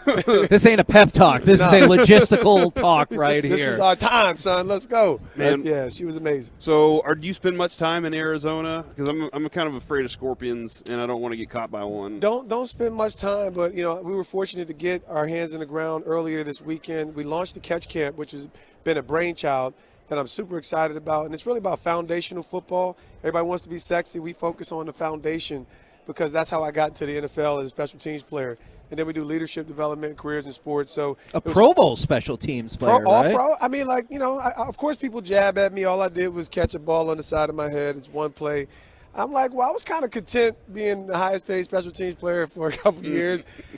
But at the end of the day, I understand. And so that my entry was different. I knew that I had to find a way into the NFL, and so I was willing to do the dirty work. And I think if kids, athletes today can focus on the foundational aspects in life as well as in the game, it'll serve them well to be excellent. You're probably a more polite and bigger person than I am. Do you ever want to respond? Be like, "Oh, what was your Super Bowl changing catch that you made?" Like I'm pretty active on Instagram in the last few years. Like 1 out of 100, snipes, I might say something back. Because if I comment on an NFL post, they come in. The trolls come out, boy. Yeah. And especially the New England trolls, they come out pretty heavy. I don't pay too much attention, but every Can now you and then, feel the accent in those Instagram messages, you can though? Feel it. Yeah, that Boston accent. I'm a Jersey boy. Every now and then, it's water for us, but water. But that Boston accent is distinct. I can hear it loud as ever. I'm not well received over there in the New England area. Well, I think you're delightful. Tell us a little bit more. What can people catch with the new podcast? Yep. And then DavidTyree85.com. Yeah, anything you need concerning us and what we have available, as a speaker, leadership. I've been in front office serving the athletes on the leadership transition side. So just doing a whole lot, doing a lot of media work, and the podcast we're really excited about. And it's really, hey, what's your journey to success? And I'm big on celebrating success, because success is relative and people are doing awesome things, not just celebrities and athletes. So I think I like to give a platform to the everyday guy just as much as I like to celebrate some of the comrades who've had high achieving, things in the eyes of the world. So I celebrate and I elevate, and that's what we do with Catch the Moment podcast, is just bring you on, talk about what was your journey, what was your pain points. You're a successful entrepreneur. How'd you screw it up before you became successful? Right. Isn't that what happens, right? Yeah, we always talk about Mark Cuban, and he's an entrepreneur. He had to have had one go wrong for him. Absolutely, man. I mean, and I think now being in those, I got a few businesses, but they're not like booming yet. Yeah. I'm a business owner. So there's a process to get to the point where you're on that mountain. And I think the road to humility is always the way to weather the storm. That is so true. Now, I can tell you this now that we're wrapping up. I didn't want you to be nervous for this interview, because coming up right after you, we have Miss America. Yeah. She's like right to the left of you. Okay. I know that's a confusing sentence. Okay. She's just to the left of you. So Right. I can tell you that now. I didn't want you to be nervous or anything. Well, I can tell you what, you're upgrading. You're definitely upgrading. I'm glad I'm married already, because I measure my life based on how fine my wife is. So I got a lot of things that's not going well in my life, but I turn on the other side of the pillow and I feel good about myself. You won. Every morning. You Every won. morning. Killing life. Awesome. David Tyree85.com. Appreciate it very, very much. We're the KNC Masterpiece right here on 105.3 The Fan. Coming up next, let's talk to 2022 Miss America Emma Broyles right here on 105.3 The Fan.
our fan remote studios at Radio Row, protected by DFWsecurity.com. This is the KNC Masterpiece on 105.3 The Fan. KNC Masterpiece right here on 105.3 The Fan. We've had multiple Super Bowl champions on already today on Radio Row in Phoenix, but right now we bring you a different champion, the 2022 Miss America. It is Emma Broyles. Welcome to the show. Thank you for having me. Now, we got a lot of ground to cover. Yeah. We're going to have to get back to bear drills that we were talking about off air. I'm super excited to meet you because you said you've been to Dallas like 7 times in the last year. I have 100% been to Alaska and Anchorage, Alaska. So I understand the Alaskan, well, we weren't there that long. The frozen tundra. The frozen tundra Yeah. of Alaska. And I believe, I'm double checking on the name, I have met a former Miss Alaska in the past. Really? It was, I want to say Angelina. Oh my gosh, yes. Okay. She held the Miss title when I was Miss Alaska's Outstanding Teen when I was 15. Just to show. This is insane. Here's my Alaska Now, knowledge. I'm just listening to this interview. Here's all right? my Alaska knowledge. We planned our trip, me and my son, the one I told you who is now 18. Yes. Not the 6-month-old who didn't exist then. He couldn't walk. I know, he can't even read. We were planning our trip, and I saw this thing, and I thought, I need to go to that. It's called, I'm sure you're familiar with it, the Bear Paw Festival. Yes. And I met her when they were doing the slippery salmon relay race, and she was just hanging out in Miss Alaska, and I was like, holy cow, I feel like I would like to say hello and get a picture with Miss Alaska. So you are now the second Miss Alaska that I have met in You're my person. first, so. That is too funny. And I remember I almost went to that to help out with the slippery salmon race. I could have met you then, but Explain alas. the slippery salmon race. Like, hold on, what happens in the how does this I work? think you just carry a salmon that's like a fresh salmon, so Yes. it's all slimy and slippery, and Yes. you have to complete like an obstacle course without dropping this slippery salmon. It's a very Alaskan thing. I think you're like on a little bike at some point. You have to drink a soda. There's all kinds of crazy stuff. When I was looking at stuff to do in Alaska when we were planning our trip, I was like, this. Okay. I want to see And I'm glad this. you did it. I feel like gave you a very diverse view of what it's like to be an Alaskan. It was awesome, Corey. Wow. There's no way you ate salmon. No, I did not. I have a very elementary palate, let's just say. That's so. okay. That's okay. We tried to put salt on his omelet last night, Didn't and he eat was it. like, "No, I don't like salt." Didn't eat So it. that's where his Really? taste buds are. That's fair. That's fair. You'll have plenty of time to mature those taste buds. I think we're probably about out of time for that. Now, I was hoping, can you show... I am what I am at this point. It's too far. Is the golden Miss America sash for winning Indeed. the 100th Miss America pageant. That's why it's golden? Yes. Yes. Okay, all right. Well, I guess we should ask her, Yeah, right? is that why it's golden? It is, and there's actually a matching golden crown that goes along with it. Historically, the Miss America crown is silver, but for the 100th anniversary, it was gold. Although I do not have my crown today, unfortunately, it is currently being repaired. What did you do? Did you break it? You know, actually, I have 2 crowns, and my first crown, I would say I went through at least 1 crown every 2 months. I was just constantly breaking the crowns. Although, to be fair, wearing them every single day, you know, they get that hairspray on them, the stones fall out. There's a lot of wear and tear that goes through a crown, so the more you know. Yeah, no, I would have thought that you would have to have a backup crown, and then it would have to go to. Is it like just a regular repair shop, or is it a diamond place? No, so or- it's the person who actually creates and designs the Miss America crown. So they Okay. have like the exact stones and plating that is required to repair the crown. It's like a very particular science. Should there be another word after very particular science? No, that was Okay. exactly. It stopped Okay. right there. That's it. Do you get a certain number of free broken crowns? Or are they like, look, Like brackets for it's- braces. This happens all the time, Yeah, or like you're breaking. Yeah, the it's crown been a little 3 bit. already. I know, Come I on. know. They were very lenient with me, but fortunately I didn't lose it at all, which I guess has been an issue in the past. So fortunately I didn't lose it. If anything, there was a loose stone here and there, but we got it fixed. Now, I was curious about in outside official pageant functions. We were talking before we went on about college and stuff. Do you ever wear the sash or crown just to kind of scoreboard some folks walking around campus? You know, I haven't. And it's funny because after being Miss America and living life as a public figure, going back to being a full-time college student has been a crazy transition. And it's so funny because I'm taking a 100-level course right now, physics, because I had put it off until now. And I was, sitting in class with a bunch of, freshman girls, and we all exchanged numbers and made a group chat. And I haven't told anybody in any of my classes that I was Miss America, just because I kind of like being treated like a normal person, and it feels like I'm normal again. But maybe someday I'll mention it and just see what they think. Yeah, it's really tough going shopping as a radio host. I get recognized all the time. Stop it. Because he wears a sash that says radio host. Yeah, but it's only silver. You wear your crown. Yes, It's only exactly. silver. Yeah. Are you ever worried that you'll wave bye to your friends and you'll just kind of do a more fancy wave, and they'll be like, hold on a second. Her. She's the one. I never nailed the pageant wave in the first place, so fortunately that's not an issue for me. Yeah. All right. Hold on, I have a question. Sure. Kevin, I appreciate everything you're doing. Now, we talked with Laura Rutledge a few moments ago, and she said the most recent Miss America, nuclear physicist, is that correct? I believe that is correct. Engineering. Nuclear Yes. physics engineering. I don't know. Yeah. You are, she said dermatology? Is that kind of your... I'm on a pre-med track right now. Wow. That's now, were you, do you watch Dr. Pimple Popper and stuff like that? I actually do. Are I you don't watch it serious? as much these days, but I have watched my fair share of Dr. Pimple Popper. Where did that, where did your interest in skin and all that come into play? I'm very curious about this. I have eczema. That's why I'm asking. Gotcha. I wanted to see if you check it out. Are you trying to get a free diagnosis? Just want Come back to me in maybe 7 years Okay, once I all right. finished. But I had really bad skin growing up, and I actually had this psychological condition. It's kind of a form of OCD called dermatillomania. Mhm. And so I would spend hours upon hours in front of the mirror picking at my face until I was just covered in blood.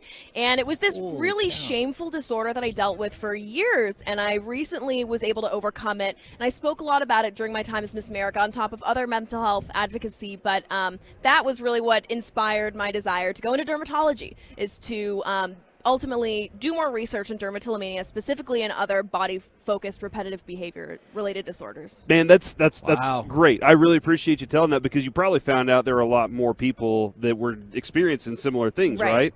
My wife she experienced something similar to that too, Yeah, and so it's and very I'm always common. hell, you're beautiful, and she's just like, well, I got things I have to take care of. I'm like, Yeah. all right, but she's doing great now. It is pretty amazing to be like, well, she went on to become Miss Alaska and then Miss America, so we got a track if you want to follow, or if you want to do something different. Now, we're talking with Emma Broyles, 2022 Miss America. We've got the Special Olympics soccer ball up on the fan cam. I was hoping you could tell us more about your involvement with Special Olympics and the Special Olympics Unified Sports Program. Yeah, so I've been involved with Special Olympics since I was 6 or 7 years old. My older brother, Brendan, has Down syndrome. So he's been a Special O athlete since he first became eligible. He was like this tiny little kid competing on the track and field team with, fully grown adults. And he was so cute. He would run, and then he would stop in the middle of the race and wave and blow kisses at the crowd and the audience. And so Special Olympics has been a huge part of my life because of that. And ever since, I realized that I kind of had this obligation to do my part to make my community and ultimately our society a more inclusive place for people like my brother. And then when I won Miss America, I had the opportunity to work with Special Olympics as an ambassador on the national and international level and continue to spread the message of inclusivity. And so it's been really special to be able to carry this in everything that I do, and now to be back for a second year at Media Row with the Super Bowl to talk about Special Olympics and why it's so important. How much progress do you think has been made, whether it's just the last 2 years, 10 years, however far you want to go back? Because I feel like people are more accepting, not to the point maybe where you would like it to be, but so much more accepting from when I was a kid. Exactly. If my brother were born 50 years ago, he would have been institutionalized and I never would have gotten to know him. And it was especially tough because my mom is a special education teacher up in Alaska. So a lot of the work within my family has been related to inclusion for people with intellectual disabilities. But I never would have even known my brother if it weren't for organizations like Special Olympics that really normalized inclusive environments. And so even just yesterday, yesterday, we actually just gave Valley Vista High School, which is a local high school here in Arizona, a banner presentation recognition as a unified champion banner school for Special Olympics, ultimately meaning that, their school has put in so much effort to ensure that they have an inclusive environment, that they're now being recognized by Special Olympics. So it's so cool to see, unified teams of students with and without intellectual disabilities coming together for the love of sports. Sorry, I'm tearing up a little bit. Do your thing, the man. Unified team, My Possibilities is something that we work with we do a 15-hour show every year for them.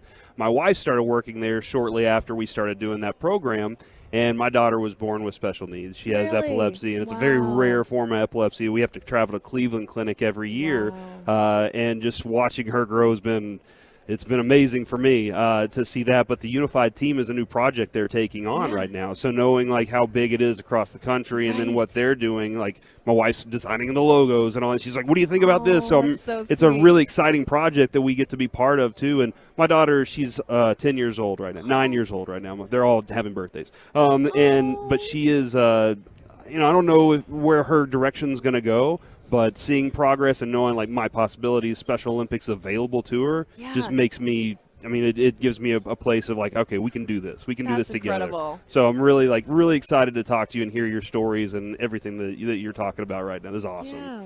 Sorry, I'm done right now. I think that was amazing, and I'm glad that you shared that story. People back home feeling that same kind of way, Corey. Right. From the 682, I used to turn pimples into unnecessary big scabs because I couldn't stop picking at them. I didn't even know that there was a name for that.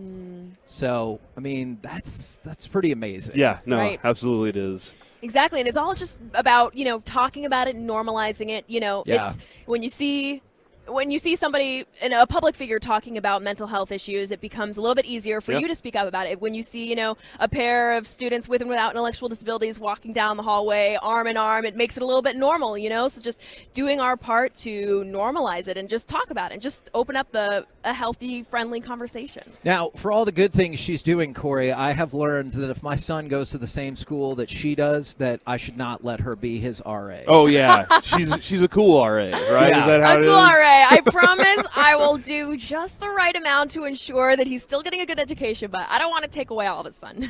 Well, we appreciate having you on. Absolutely. Is there anything else or anywhere people can learn maybe more about? Is it just Special Olympics? Yeah, check us out.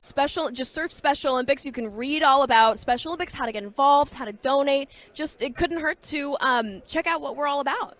Well, we appreciate it so much. Great conversation beforehand. I definitely appreciate having you on. So Super Bowl champions and Miss America champion. And she knows how to fight a bear, too. Oh, don't my forget God. about that part. Yes. Yeah, we totally forgot about that. Y'all do bear training? I know you got to go. Y'all do bear training in Alaska? Can you please? We'll teach you. Okay. Yeah. Seriously, You gotta depending. reach out, Yeah. Okay. We will have to follow up about the bear training in Alaska. Plus, Corey, they have an amazing candy shop with the biggest chocolate fountain I've ever seen in my life. There's a sign that says no diving. It's very unfortunate. Yeah. I kind of wanted to see a kid go in there. All right. Appreciate it very, very much, Emma.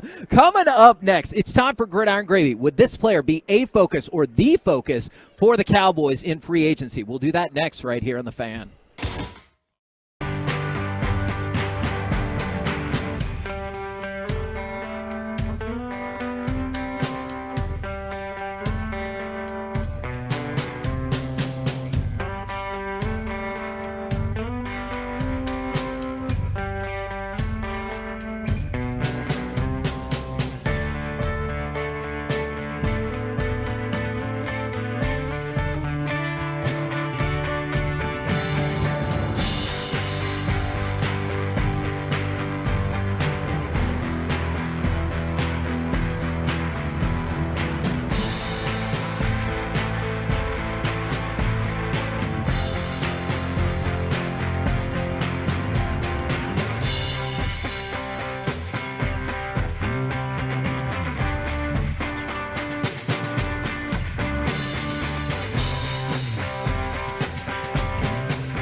PNC Masterpiece back here on 105.3 The Fan. It's time for us to jump into the lunch rush in the expressway. Got a whole lot happening here. We got Mike Likes It coming up.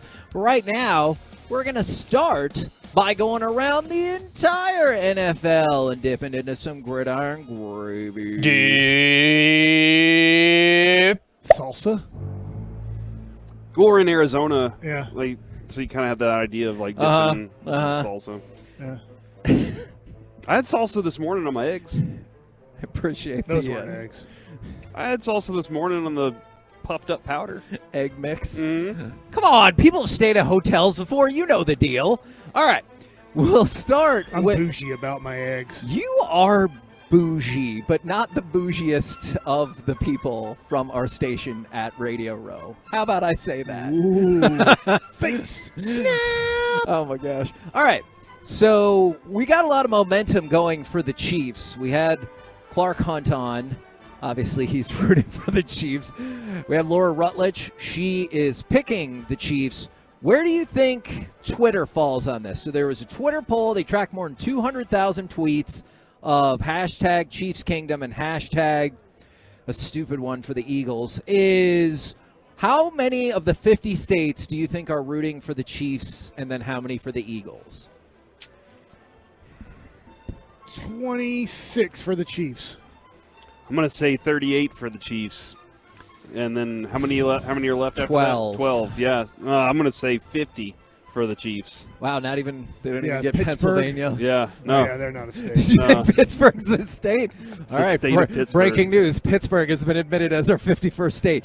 Well, Corey, it's going to make you very sad to know that 28 of the states are rooting for the Eagles, and only 22 of the states are rooting for the Chiefs. Oh well. Good news: Texas is definitely rooting for the Chiefs. All right, so here's my question, Mike. I don't know if we've gotten to that point. At what point will the Chiefs become hateable? Because I still think they're likable, and maybe I'm just really at this point where the Eagles are just more hated, but like there's nothing about the Chiefs that I'm like, man, I just don't like those guys yet.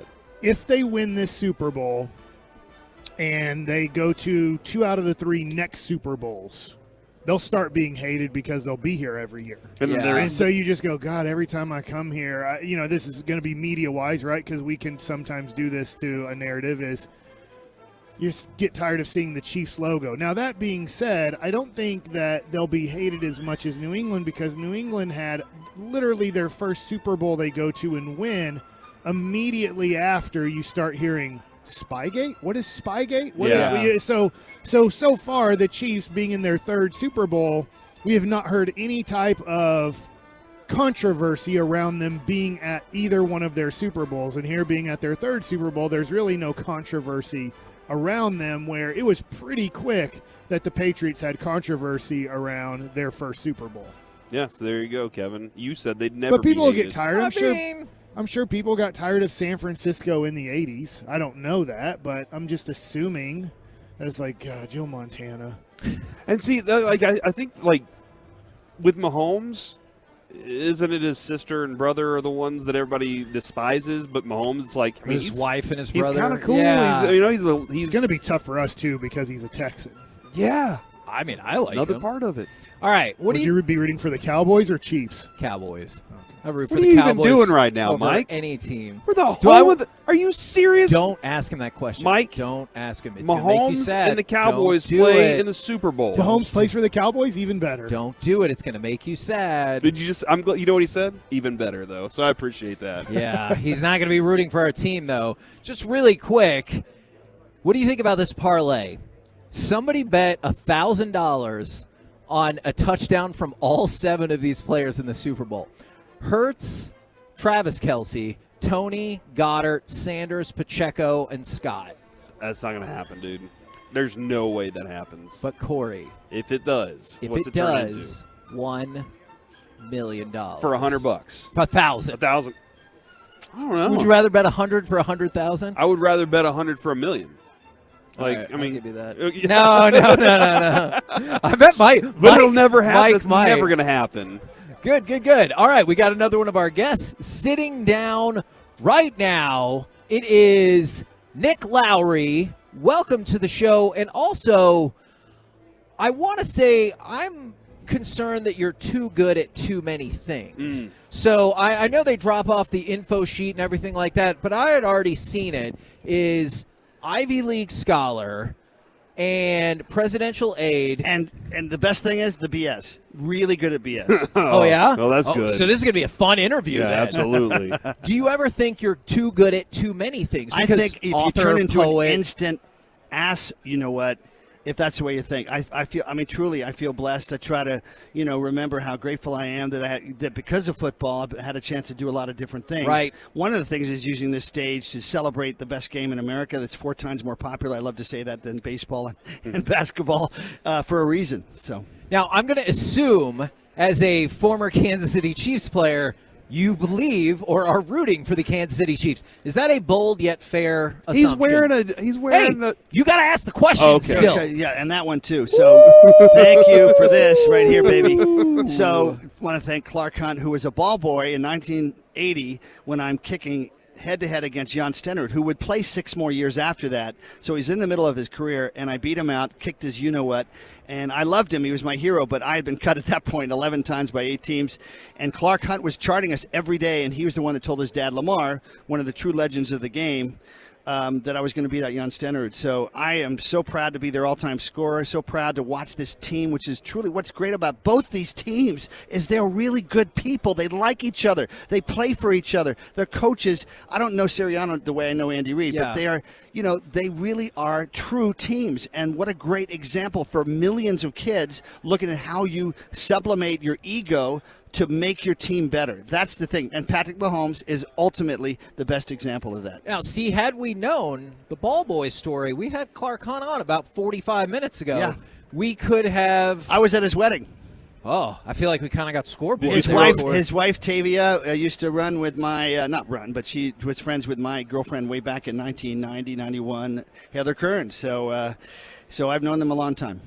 Did you throw a football and say, "Hey, go pick it up," or was it like, "No, don't do this"? Not now, when he was the ball boy. Yeah. I just wanted to clarify that. No, at the wedding. I was asking. Oh my gosh! Right into the wedding, just kind of rolled it. No, I'm a smart. No, ass in fact, if I had another opportunity on a different show, I'd tell you some stories that I'm not going to. But so KNC After Dark. Yeah, is what, but you know what? What's great is to watch Clark, to have watch him become one of the absolute foremost owners in the National Football League. Arrowhead Stadium, besides being the loudest, is one of the best game experiences with Mark Donovan. I mean, Brett Veach, his choices, his draft picks. We have 4 rookies starting in that game on defense.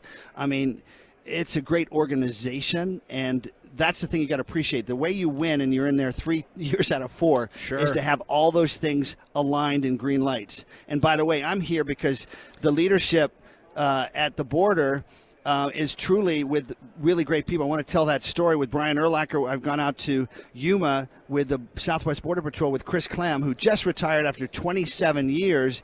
And we want to tell that story that the Border Patrol and, frankly, the people coming across for the most part are human beings. They're all human beings. And it's a true humanitarian crisis there. And Brian Urlacher and I are inspired, Randy Grimes and others, just to make sure that we appreciate the sacrifice. 13 suicides by Border Patrol, 3 in the last couple months. And Chris is the example of just like a great team player in football, a guy that really has sublimated his ego to make a contribution.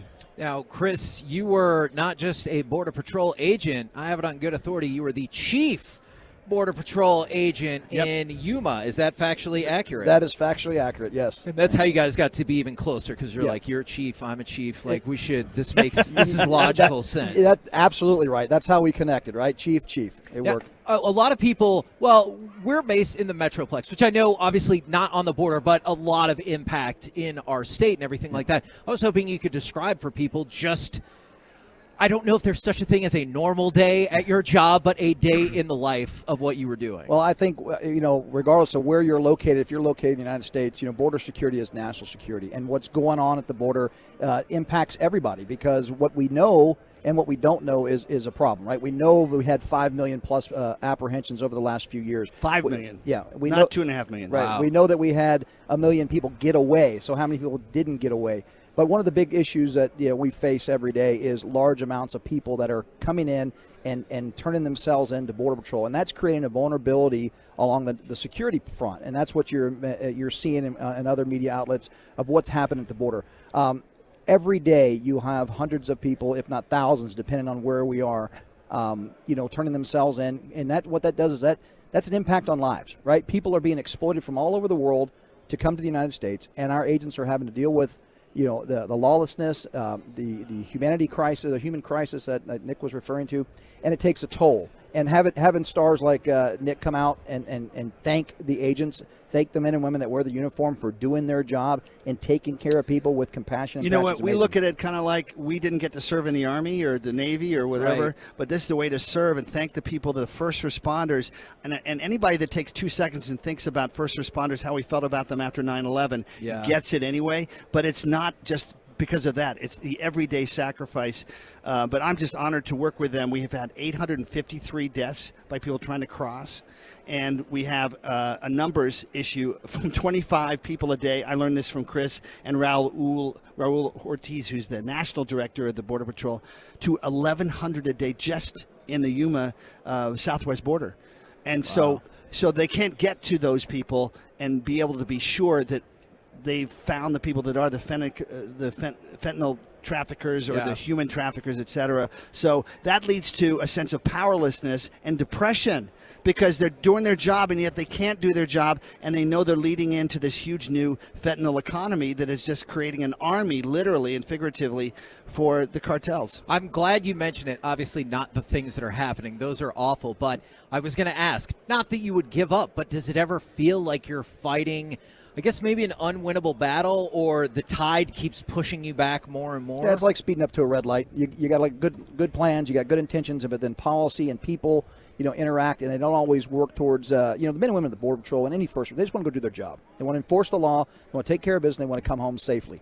And, there are times when politics has taken over, and that becomes priority number one, is making sure they're protecting the narrative that's being put out there versus protecting our community, protecting the people, and protecting our borders. And then I know, not to dive too far into this, but I was curious, do you guys have any tips or thoughts for helping people maybe avoid the fentanyl growing craze? Like we were all talking about, we all have kids here at this table, and I know that is a very big concern for a lot of folks. I worked at the White House Drug Abuse Policy Office a long time ago. I just tell you, to just say no doesn't really help kids really understand it, but it's the same thing as when at the airport you hear if somebody hands you a bag, don't allow that.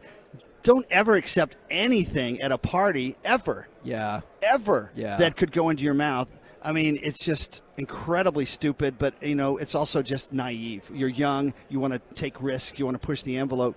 And I know 3 different people whose sons have died from fentanyl in the last 2 years.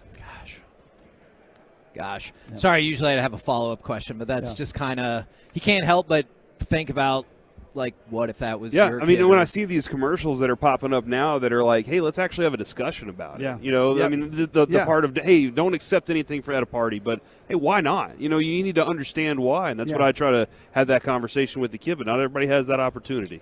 I would say that's exactly, when it comes down to anything related to your kids, is getting that level of comfort and having those conversations, because Nick is spot on, y'all are both spot on. This stuff will kill you, and you just got to talk to your children, you got to talk to your friends, you got to encourage them to continue talking. Well, we appreciate it very much. I got to see if I can get your official Super Bowl predictions. That's exactly what I was hoping you were going to ask me. So here's the deal. They're very good. Is they being the Eagles? The Eagles are a great team, great offensive, defensive line. We're pretty good, too, and we've got a coach with more experience. Not that it matters. You still got to play it. You got to earn it. And a quarterback who's saying, I still feel what it was like against Tampa when we were just dead. And I don't want to have that feeling again. So I think it's going to be close to the fourth quarter. And then just like being down 20-10 with 7 minutes and 40 seconds left against San Francisco, we will then spread it out with our experience. And I'm going to predict 31-24. I really think that in the end we'll win by a touchdown. I got to ask you the same. I need your official prediction. You know what? I'm pulling for the Kelsey family. Man, come on, man. I'm sitting next to a chief. I was a chief. I'm Come going to go on, with man. Politicians to the end. I like it. Appreciate it very much. If people want to learn more or go do their own information, where would you direct them? Number one is just come to my website. You can contact me there at nicklowry.org.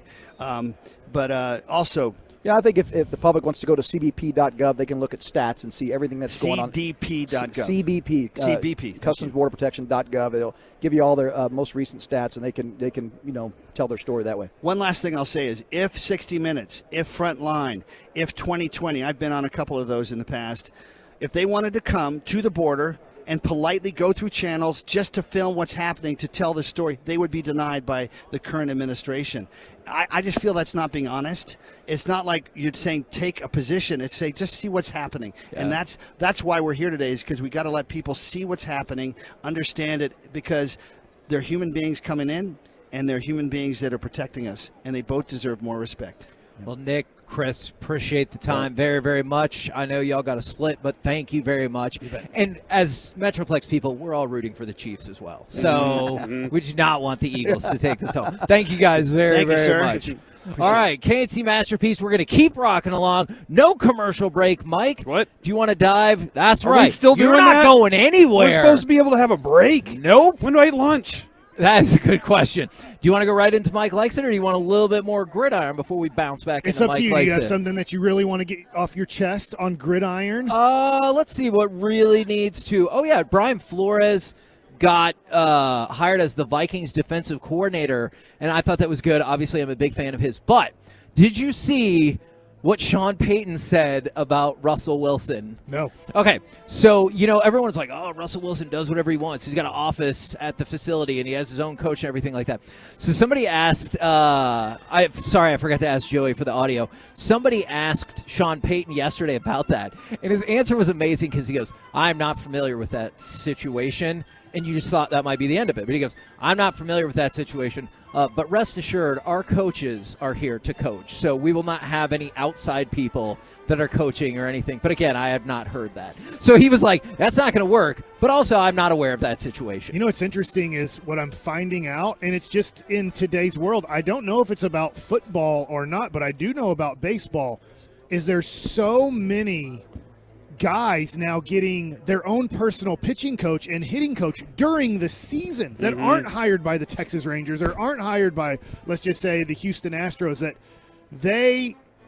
the Rangers pay quite a bit of money to. We know that Mike Maddox is back. I'm sorry, I'm drawing a blank on the hitting coach right now for the Rangers because it keeps changing year to year, but that they're not truly the hitting coach and the pitching coach. They are the staff pitching coach and the staff hitting coach, but a lot of guys now are using video, right? The Tim iPad Hires. or whatever. Tim Hires, right? Yeah, And he's obviously sense. a new hitting coach for the Rangers. We got rid of Tim Fired.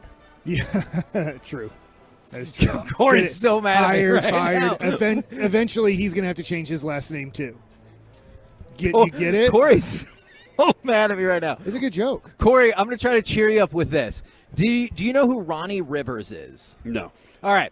So he plays for the Rams. He's running. Philip Rivers, son, one of his childs. I don't know that. You say childs or children? I would say children. Okay. I don't know that to be true or false.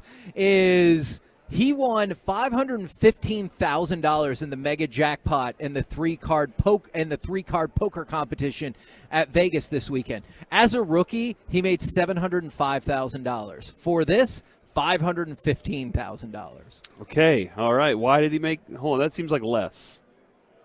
Well, that's $715,000. But he won the jackpot. You take $500,000 jackpot. But is the jackpot's $200,000 less? Then his rookie contract. Oh, his contract. Okay, Yeah, sorry. yeah. I was like, hold on. He only won. Okay, Yeah, all right. no, they were like $700, but we're only giving you $500,000 because you play in the NFL. Yeah, no. All right. Well, that's pretty cool of him. So he can do that, huh? And at least it wasn't like, remember the guy who won a car and Price is Right? They're like, he had $38 million. Yeah, And that guy doesn't need a car. He just started, so he could probably use the money, but I would take $700,000 as well. All right, KNC Masterpiece right here on 105 through the Fan, live from Radio Row. And now it's time for some Mike Likes It. Man, I have a lot of directions to go here, but I do think, obviously, the Dallas-Fort Worth area is very intrigued with what's happening with the Dallas Mavericks up to the trade deadline now that they are the home of Kyrie Irving for now.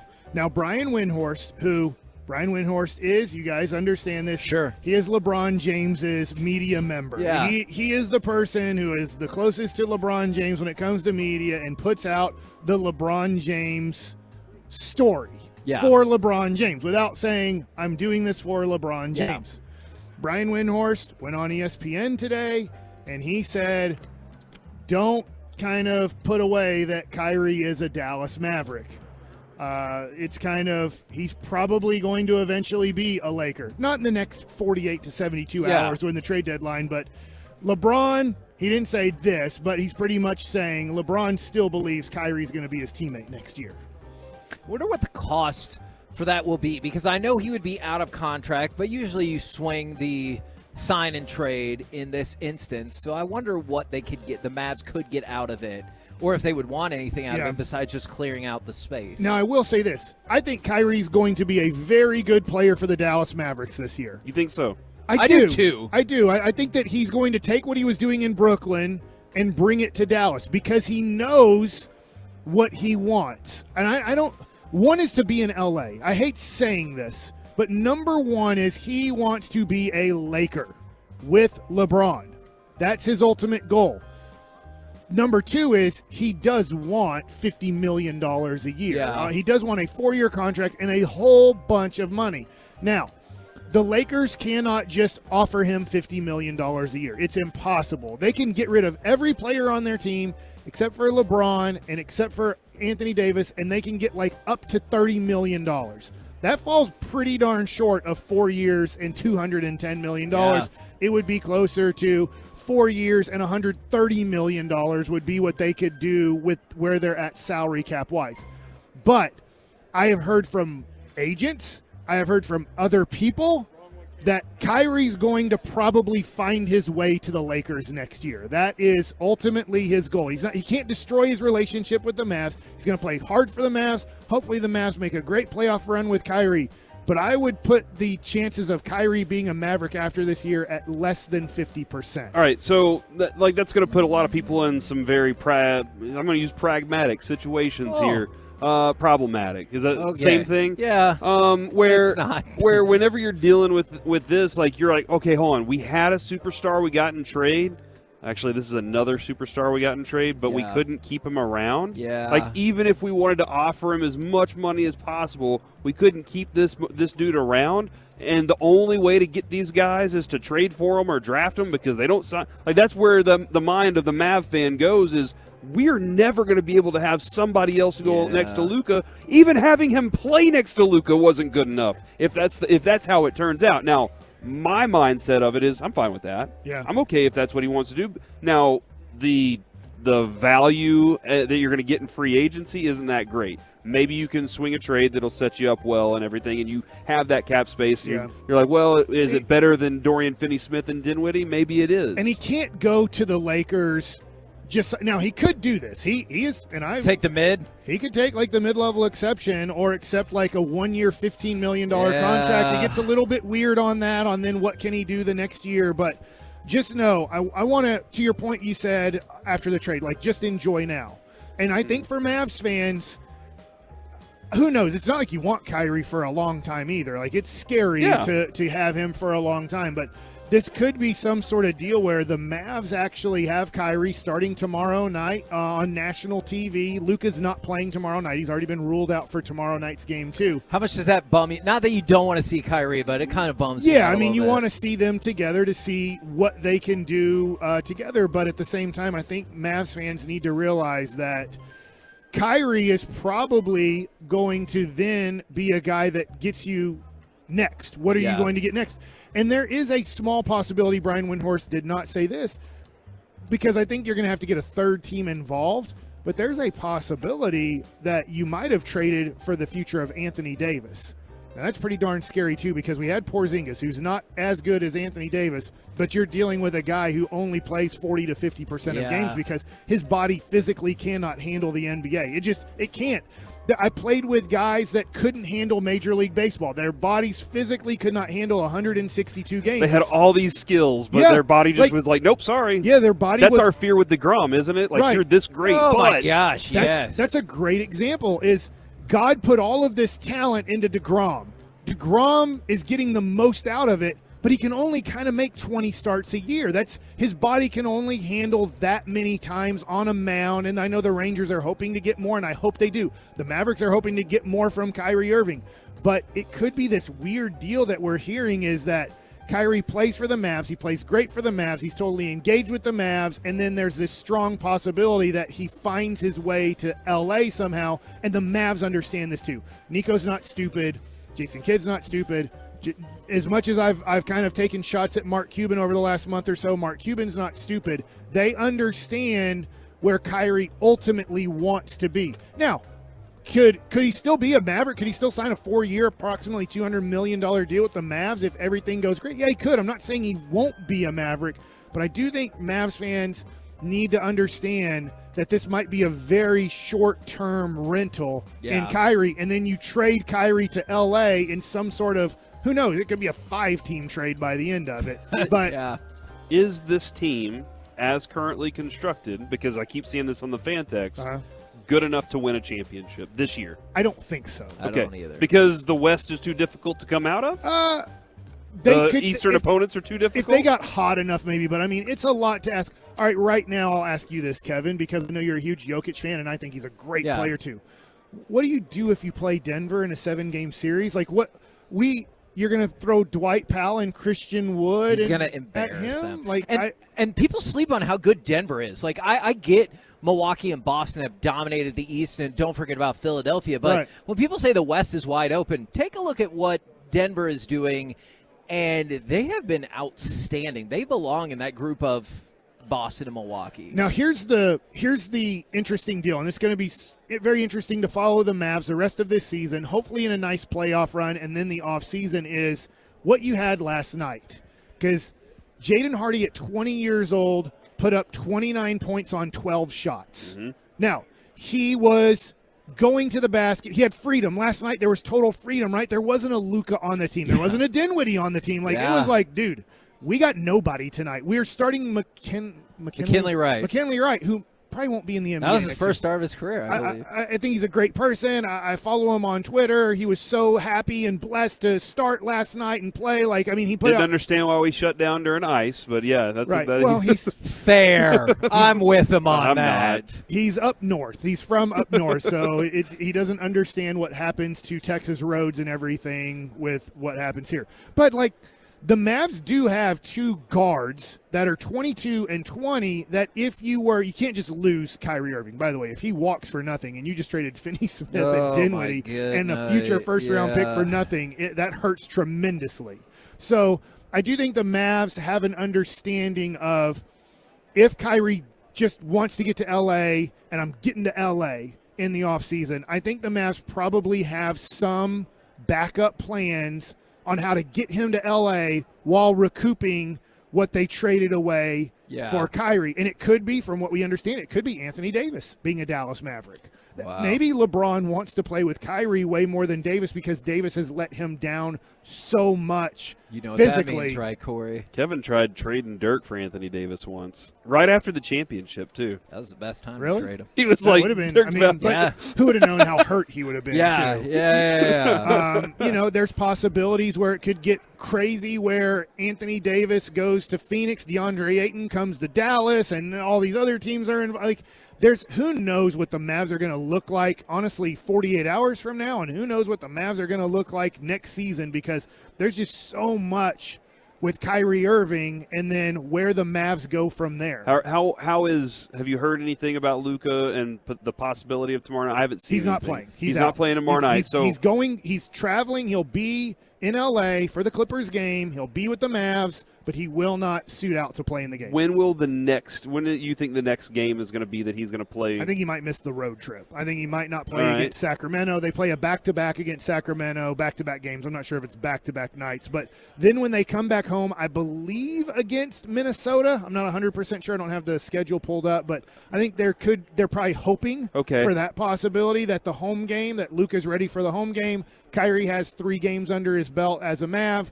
Our system's pretty easy. We just say, you take the ball, do your thing. Yeah. If you want to pick, call up the guy who you want the pick for, and the other 3 guys are going to stand and watch, and they're ready to catch and shoot. Yeah, so I guess the reason I'm asking about that is because I'm ready to get giddy about it. I'm ready to get excited. Sure.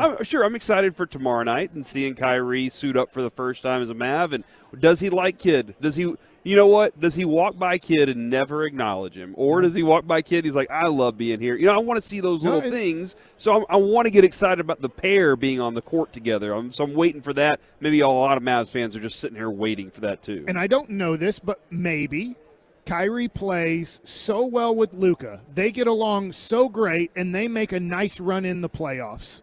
And let's just say they get back to the conference finals, but they can't beat Denver. Or they run into a 7-game series in the second round and they lose Game 7 on the road to the Clippers or something because Kyrie and Paul George are healthy, which is good luck with that one, Clippers. Or Kawhi and Paul George. Kawhi. I don't know what I said. But he said Kyrie. Sorry. It's kind of the same. Yeah, but I look at it and go, maybe Kyrie goes, as much as I want to be a Laker, I want to be in L.A., I hope so, for the most popular franchise and this and that he goes, stay here. This was so awesome. Yeah. I love Jason Kidd. I loved what we created with Luka in a short amount of time. I want to sign a 4-year deal, and this is where I want to be. And then the Mavs have to look at, all right, how do we start getting wings and big guys that are shooters and defenders around these 2 guys? I think that's a great analysis, and I'm just excited. People got mad at me when I found out the information after the trade there's a good possibility that Kyrie will still find his way to Lakerland in the offseason. And I'm like, dude, I'm just passing along information. I'm not an agent. I am not. You don't want to believe it? I'm not coaches. But we do get information passed to us, and I thought it was interesting that immediately it was like, he's coming to Dallas, and he's excited about it, but still – we know Kyrie's people, and we know Kyrie wants to be a Laker next year. 49 hours and 6 minutes from now, how many people are left? How many people will leave this team? On Thursday? Dwight Powell's going to stay because he really enjoys being on the team. And Mark loves him. And Mark loves him. Oh, you're talking about the players, too. Yes. Okay, I thought you were talking about fans. I was like, hold on, I'm making a joke. Never mind. It's going to be tough to pull off a trade of somebody that they want at this point. Yeah. We're the KNC Masterpiece right here on 105.3 The Fan. Coming up next, it's time for the C Block starring Corey Majors. Is this the real core of the Cowboys? Ooh. Next.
KNC Masterpiece back here on 105.3 The Fan. Got the C Block in just 1 second with some special guests, but also Kevin Durant told Brian Windhorst, or per Brian Windhorst, the question I don't have the answer to, and I'm not going to get into Kyrie's head, was he upset at the Nets or was he upset at Kyrie? So Kevin Durant's not pleased. We got Kyrie. Maybe he'll go to the Lakers. Was he upset at Kyrie? And that kind of like, he doesn't like himself? Is that what's going on here? For amazing athletes, the self-esteem can feel low with that, and with LeBron say, maybe it's me. Like, you're awesome. It's all right. Well, on the show with us now, two people that love themselves more than most people in the world, and that is Sean Sharif. No, this is a different kind of love yourself. It is Zach Wolchuk and Eric Chiafalo joining us. And I don't even think you guys were scheduled to be here. Y'all just showed up and hang out. Yeah, man. Awesome. We just wanted to come party at Radio Row. We're taking in the scenery. Of course, you guys are at the top of that sonoric list there. That was nice. Scenic list? The way you said it was the classiest thing I've ever heard. Okay, very good. Thank you. Classier than Wolchuk's shirt. Got to fist bump. Thank you, buddy. I disagree with that. And Wolchuk for TD Tuesday, I believe, is going to come down on those buttons a little bit for the fan team later on, because we don't have any touchdowns to celebrate today. But I did get to fist bump with Chris Sims earlier, which was pretty cool. And so far, that's the highlight of the trip. I was like, Sims, I tried to book you all last week, and you were busy. What the heck, man? He said, go F yourself, Wolchuk. He said, and Wolchuk keep was walking. like, yes, sir. Keep walking. I was like, all right, fine. Then did you give him the horns down? I did not. Were you like, your dad blackmailed the school into keeping you as the starting QB? Whoa! Wolchuk was like, how's your spleen feeling, bro? What about Major Applewhite, bro? Yeah. Do I need to go revisit a story that he may not remember with him? So when Texas and OU I know a story played, about him. He would not want to go in air. Texas and OU played, and he was partying at the Beagle down off Greenville Avenue. And my buddy and I just happened to be there, and he was like, "Hey, go tell Sims he sucks." And I was like, "Deal." And I walked up, and I'm like, "Hey, Chris, you suck, Boomer Sooner." And then one of his big old offensive linemen Lowbolt was an OU guy. Some big old offensive lineman was like, "You gotta go." And I was like, "I am definitely out of here right now."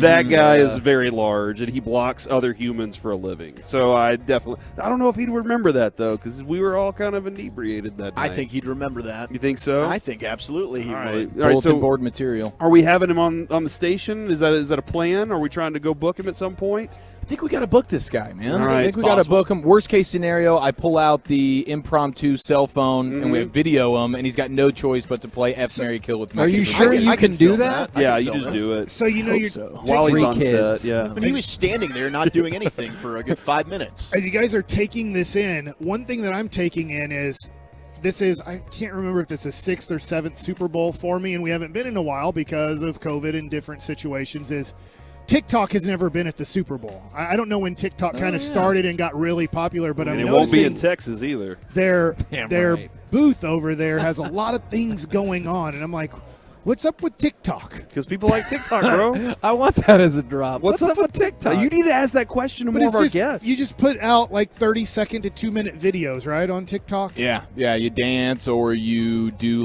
murder mysteries, or you do tell life hacks. You can do whatever you how to want cook. on there. Yeah. A lot of food reviews. Yeah. And then China gets it all? I watch a lot of Call of Duty stuff. What do you mean by that? How long does a TikTok? Don't answer that. How long does a TikTok get before you're like, stop it, I'm done? You don't understand. You got to catch this me clout. within 6 seconds. Otherwise, Okay. it's so easy to scroll. Yeah. To the next one. but do they have TikTok interviewers? I'm confused. Yeah, there's all They sorts do of man on the street stuff. But so TikTok hires them. So no. TikTok pays. No. You do get paid. So you become an influencer, like a TikTok influencer, like an Instagram influencer. You build or your YouTube. own following, and then you get paid from it. But it's not like TikTok goes out and hires you. So TikTokers, did they just say, hey, we'd like for you to come to Dude, Mike, here's Phoenix, what's crazy. Arizona? Most of these guys are YouTubers, Twitch streamers. They have all the brands, and they're able to do. I think Twitch and YouTube actually combat with each other a lot. I feel like I'm going to go to TikTok and go, what's your deal? Yeah, what's your deal, TikTok? What are you thinking over here? You should do a TikTok video on it. They have a whole bunch of lights and cameras, like they're doing a live show. But do you go to TikTok for a live show? I guarantee you Jackson Mahomes is there right now. I really hope not. So keep me away from that spot. Dancing on Sean Taylor's grave. All right, Oh my gosh. That's what I mean. It was weird. That's only the third or fourth most disrespectful thing that happened to Sean Taylor over the last year, too. And it was most of them were because of the Commanders. Most of them were their fault. Yeah, we put 3 days of work into this, and then they updated his jersey like on the socks and stuff, and they're like, we did it. Yeah. Nailed look at it. us. Yeah. It's a wireframe. Looks Yeah. just like him. Solved it. All right, so we got some guests coming here in just a few minutes. We're going to rock with all day Randy long, Grimes. baby. We're going to rock them out. Oh, Randy, yeah. We talked to Randy last year, I think. Yeah, so we're Tampa Bay Bucks. Yeah, made a big shot too for the Knicks the other night. I was Is that Quentin Grimes that you're talking about? That's Is that? That's not what we were having. Different on. person. This is his dad. So I had a question here in the C block, and the question is the Diggs and Micah and Lamb are the true core of this Cowboys team now, right? It's no longer Dak's team. The It is quarterback? those three guys. They're the ones that are about to get paid anyway. Not as much as him. They're the ones that, since they've joined this team, looks like you've been doing pretty well in the football world. I mean, 12 wins a year, essentially, with the Micah combination. So, like, that's the true core of this team. If you have any other thoughts on who the core are, let me know. But I think that's the big group. shots at Zach Martin, huh? He's an aged vet that's really good at it and everything. But man, Ooh, come on, man. Is he's not? I don't feel like I can kick Zach Martin out He's until not he the future retires. of this franchise anymore. They're trying to win one for the Gipper on that one. But The future is now. The future Wasn't he just first team All-Pro again? Doesn't that make him good the for now? him? Like he's never done that before. Act like you've been there. I just can't get behind the Diggs thing because I already made the proclamation on our show. But if I'm controlling things, Diggs is not coming back on my team. I'm not paying Diggs a bunch of money to intentionally whiff in the biggest moment of the game versus George Kittle. Do you think? I'm not doing that. He can't do anything to live that down. No, never. The It's over. The Cowboys have never done this since Herschel Walker. Like, they don't do this. Because Diggs is a highly wanted player in the NFL, right? Because when they traded Amari Cooper, like it or not, he really wasn't that wanted. They should have got more for him, but he wasn't very wanted. So I think a lot of teams would want Diggs on their team. If the Cowboys had the guts to do it, do you think somebody would give you a late first for Diggs? Like, what? If you're running the Cowboys, what would you expect in return for Diggs? I would expect a first-round pick in return I think that's because fair. he's probably going to end up breaking the bank, whether it be with the Cowboys or if it ends up being with a different team, though I'm sure it'll be with the Cowboys. Right, if you don't want to bring him back, I think that's the move. You've got to look to try and get some compensation for him instead of just letting him leave for nothing. Because it's tough to find corners, and you need corners. And, heck, they played the last month of the season just throwing out who in the world can we find to play cornerback to? And then all of a sudden, it was a bunch of young rookies, McQuamu and Deron Bland, that got it done. We'll go find another one. Let's move this safety over here to cornerback and see That's how what it we rocks do, out. Corey. McQuamu is going to be entering a contract year. Yeah, he needed that. He kind of needed to have a good showing a little bit. We talk about that with pitchers a lot. Well, you need 7 to 8 starting pitchers to make it through a full season. Cornerbacks it's never ending. You saw that this year. You see it every year. You need them on special teams. You need them as starters. You're going to constantly have to invest. And you are willing to give up one of the top ones because of one play.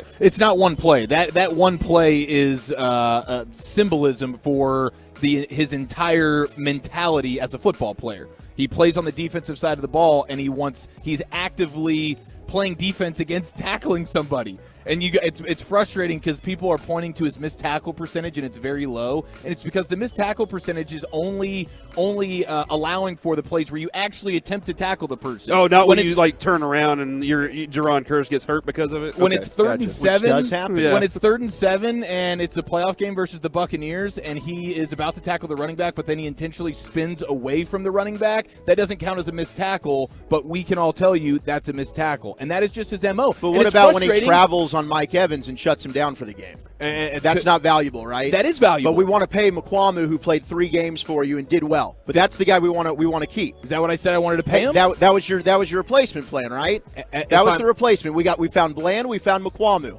We're good. We're good. We can let Diggs go. So because we got production from a guy for 3 games, a dude who's been an All-Pro, a guy who's been in the Pro Bowl, and he had a bad moment. Tyler Huntley's in the Pro Bowl. Don't ever say the Pro Bowl again when talking He's about been an someone's All-Pro resume. player, Eric. We're talking about a top 5 corner in the NFL. Then say that. Don't say Pro Bowl and make it seem like that matters. Zach, I'm on for your resume. side, but I think that's a fair point I about hear- the Pro Bowl. And I agree with you on the tackling. He needs to hear about that all offseason long. It was ridiculous. but I'm not going to say get that guy out of here because of that. Well, it also comes down to I'm going to have to pay him an insane amount of money. It's not like Izzy McQuamu. I can give him a dirt cheap contract, and he's going to be here. For Diggs, I'm playing it like, yes, he's a good player, and there's a lot that he does well. And it's a bummer that I have to let him go because of it. But I'm not paying him top cornerback money for that. That was the biggest play of the game. I like him, and I like Diggs. But one of the things that the Cowboys might need to do, because they're doing such a good job of drafting players, all right? And that's the reason they're 12-5. The reason they've made back-to-back players is because of drafting. Nothing else, really, right? They don't really play in any other sandbox except for the draft sandbox. So if you're going to draft this well, you can't pay all your draft picks. Now, do they have the guts? And this is where I think I'm talking to the Cowboys and Steven Jones here. Steven, you might need to trade some of your draft picks after 3 years in the NFL, get more draft picks, because you can't pay them all. And so when it comes to – because like Tony and more Pollard – premium draft picks, too. Right. You can't build it all off and seventh so rounders. I'm not opposed to trading Diggs if you've decided, look, he's not worth $20 million a year. But you need to trade him now because a team will give you a first and a third, 2 second-round picks. I'm not sure what they give you, but that's where I don't think the Cowboys are, I hate saying this, smart enough to see the market that way and then to add value to a player that you might lose 2 years from now. You're right. Is this not exactly what we went through with Dak Prescott for a while? Is they kept hemming and hawing, and they were like, I don't know. He might be our quarterback in the future. I'm not 100%. Let's franchise him. Do you want to franchise him again? Oh, let's wait to give him a contract until the last possible minute. And that's why he's going to stay. For everyone's like, you can move on from Dak next year. Good luck with that. Maybe I'm not saying it shouldn't happen, but it won't happen because that's not what we do. And it's the same thing there. If you saw 3 years of Dak or whatever and you were like, he ain't going to be the guy. He's good, but he ain't going to be the guy. You have to make that bold move, and it's annoying and it sucks, and I'm sorry, but the teams in the Super Bowl, Kansas City and Philly, made those bold moves. Hey, we made it to the Super Bowl. This ain't good enough. They won the Super Bowl with a backup, and then they still said,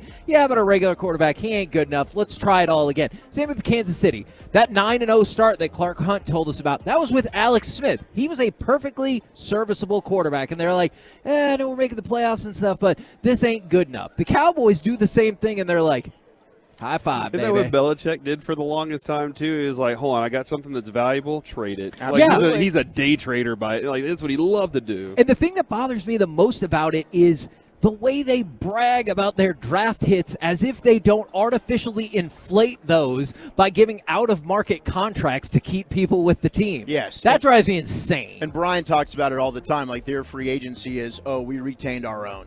It's like, that doesn't count. It's such a cop-out. It's great to be able to re-sign your own guys, but that doesn't count as a free agent signing. That's not an addition. No, You guys are ready for Radio Row. You came in here with the fire. Yeah, we did. High five, Wolchuk. Let's go, baby. Yeah, look at you. I thought for a second I thought you guys were Stephen A. Smith and Jay Williams. I was like, oh, no, what's about to happen here? We're the KNC Masterpiece right here on 105.3 The Fan. Coming up next, we will talk with another former NFL player, Randy Grimes, plus perhaps a totally different way to rank MLB farm systems. Where do the Rangers sit? We'll try to get to all of it next, live from Phoenix, Radio Row, right here on 105.3 The Fan.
that upcharge for the rose if it's the city of roses? Oh, I don't know. I don't know. Maybe you charge more because it comes from there. Oh, like they're special. Yeah, like the Dr. Pepper, the special Dr. Pepper. Okay. Now, one of my favorite things is y'all sat down, I introduced myself, said hello, and you said it's got some Texas boys, and I appreciated hearing that. And we grew up we got to cut our teeth in like covering high school sports. We were covering around the Metroplex. Yeah, there? we were covering Plano Great East, great Allen, schools. Southlake, McKinney, all that area. Duncanville. Yeah, Thank you. Mike went to Duncanville. Great Mike teams. pitched for the Rangers also. So like we were like, it's true. So do his We have dad. a lot of Texas culture in here, so I was really happy to hear that from We you. lived in the North Shore district for a while. Yeah, Okay. North Shore football, Yeah, the I know. best. Finally beat them.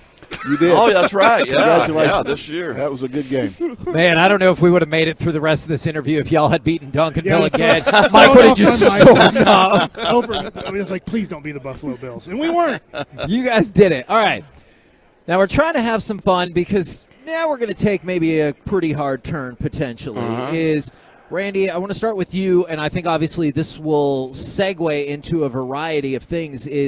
Can you tell us kind of about your history with, I guess, painkillers and addiction? Right. Yeah, well, I was that guy willing to do whatever I had to stay out on the field, and so that meant to me taking handfuls of pain pills every day. You know, I was not going to be the guy that's always on the injury report or always being worked on by the trainers, always missing practice, because that was a reputation you're never going to get away from in the NFL. So, you know, I justified taking handfuls of pain pills, and, you know, I wanted that next big contract. I wanted to be all pro. Yeah. I wanted to feed my family playing a game I love so much. So it developed into what I never really acknowledged, which was a full-blown addiction that I took into my retired life, and that's when things really spiraled out of control. So And when you say that, like, what does that mean to you? that Or means, what did it mean? It means losing jobs and cars and houses and all my finances and my reputation and relationships with friends, you know.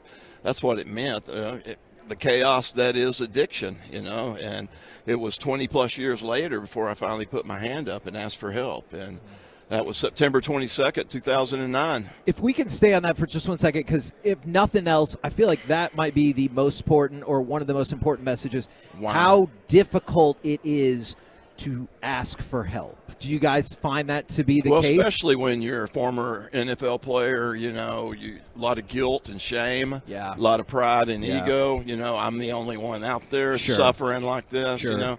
And Or I can do it. I'm tough enough. I can figure it out. Yeah. Well, when it comes to addiction, no. Yeah. You know, it's the great equalizer. It brings us all to the same place. Yeah. So it took a series of events, kind of the perfect storm in the spring and summer of 2009 to finally get me to raise my hand and ask for help. Now, because I know you're working here with Scott and the Cody Stevens Foundation. Did you guys knew each other before, and how did that relationship, I guess, ebb and flow? Because it sounds like it maybe fell apart for a minute because of this. Well, Scott felt like he needed to distance himself from me a little bit because I was slowly killing myself, you know. Yeah. And that's a good boundary, you know. That was a boundary that I needed, and you know, we coached together in Little League. That's how we became friends. He's a Texas Aggie, so I don't hold that against him. Woo! He has his own stuff he's got to overcome. But nope, I'm against you on that. I'm with you. I'm against you on that. Our families were good friends, and of course, the story he's fixing to tell about his son is heartbreaking. And I nearly watched Randy die just numerous times.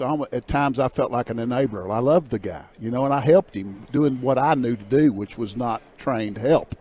And so, yeah, his wife had some concerns about some things. I cashed checks for him that they needed for their family finances. Wow. And she let me know that they needed that money, but Randy had already spent it on pain pills. And so I had to make some tough decisions and step back for a little while. Do you ever get to the point, and everybody is different, but do you ever get to the point where you go up to Randy and you're like, what the hell are you doing? Do you know you're going to kill yourself? You know, I was naive enough to just think that he had it under control for a long time. Yeah. And then I saw it at the end. It was just heartbreaking, and I didn't think he was going to make it. I really didn't. He was driving trucks into rivers and taking 60 pain pills a day, and it was just a horrible time to watch one of your best friends suffer like that. and not know how to help him. And I know the circumstances to get to this point aren't happy, but with the Cody Stevens Foundation, opportunity to do some really great stuff. Will you tell us how that came to be? Yeah, in May of 2012, 10 days before my son was to graduate from high school and go to Tarleton to play football, he was 6'9", 300 pounds, had the world by the tail, could throw me through a wall, and I'm a big man. And yes, just had no idea that he had a heart issue. And he died of sudden cardiac arrest one Sunday afternoon. And I realized that he had the opportunity to have an ECG not long before he died, and that probably would have saved his life. And then I hooked up a foundation, got with a cardiologist, 2 or 3, and we have started screening across the state of Texas. We've got Cody's Law passed in Texas. It's the only state that has the law so far. I want all 50. It took 7 years to get that done, though. Believe it or not, 7 years. It's times like that, and I'm not trying to dive into partisan politics, but Red tape gets in the way. Yeah, it just feels like that's a common sense thing where you could be like, hey, we should probably do that, don't you think? Well, Cody got the same physical that I got in 1979. We've made some medical advances in that time frame. Let's add a computer to our children's hearts.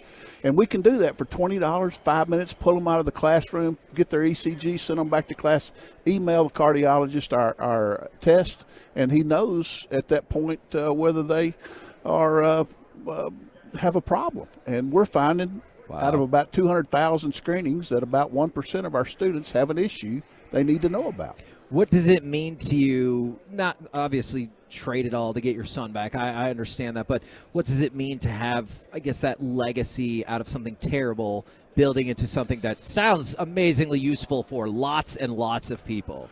Well, it is good. Cody, we had raised Cody to a point where we thought he was ready to go make a difference in the world. And, those just a few days before he died, he looked at me. I walked in just joking with him and said, hey, this could be the happiest day of your life in 4 or 5 years. And he said, why is that, Dad? I said, it's NFL draft day, son. And he said, oh, I'm doing that, Dad. Yeah. I said, no. You go to Tarleton, try to start as a freshman, be all conference, and come home and be a real estate appraiser with me. And he looked at me and he said, go big or go home, Dad. So just a few days later, when I was doing CPR on him, trying to revive him, wow, I heard those words again, and I heard them differently this time because he couldn't go big or go home anymore. Yeah. But I could. And he said, go big or go home, Dad. And I want to honor him. And I think I have honored him. We've started this foundation. We're screening across Texas. We're spreading it across the nation. And we're finding kids that need help before they die, before their parents know what I know. And I don't want them to know that. How can people either share the information or go find more information for themselves? Well, there's wonderful organizations everywhere, but ours is CodyStevensFoundation.org, and the website will take you to an email that comes straight to me. Wow, that is, again, powerful stuff. Yeah, it really is.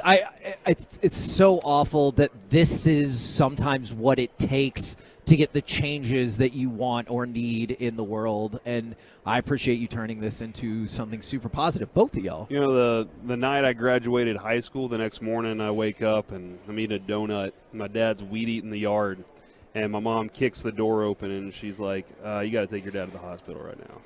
And I was like, why? And she's like, I think he's having a heart attack.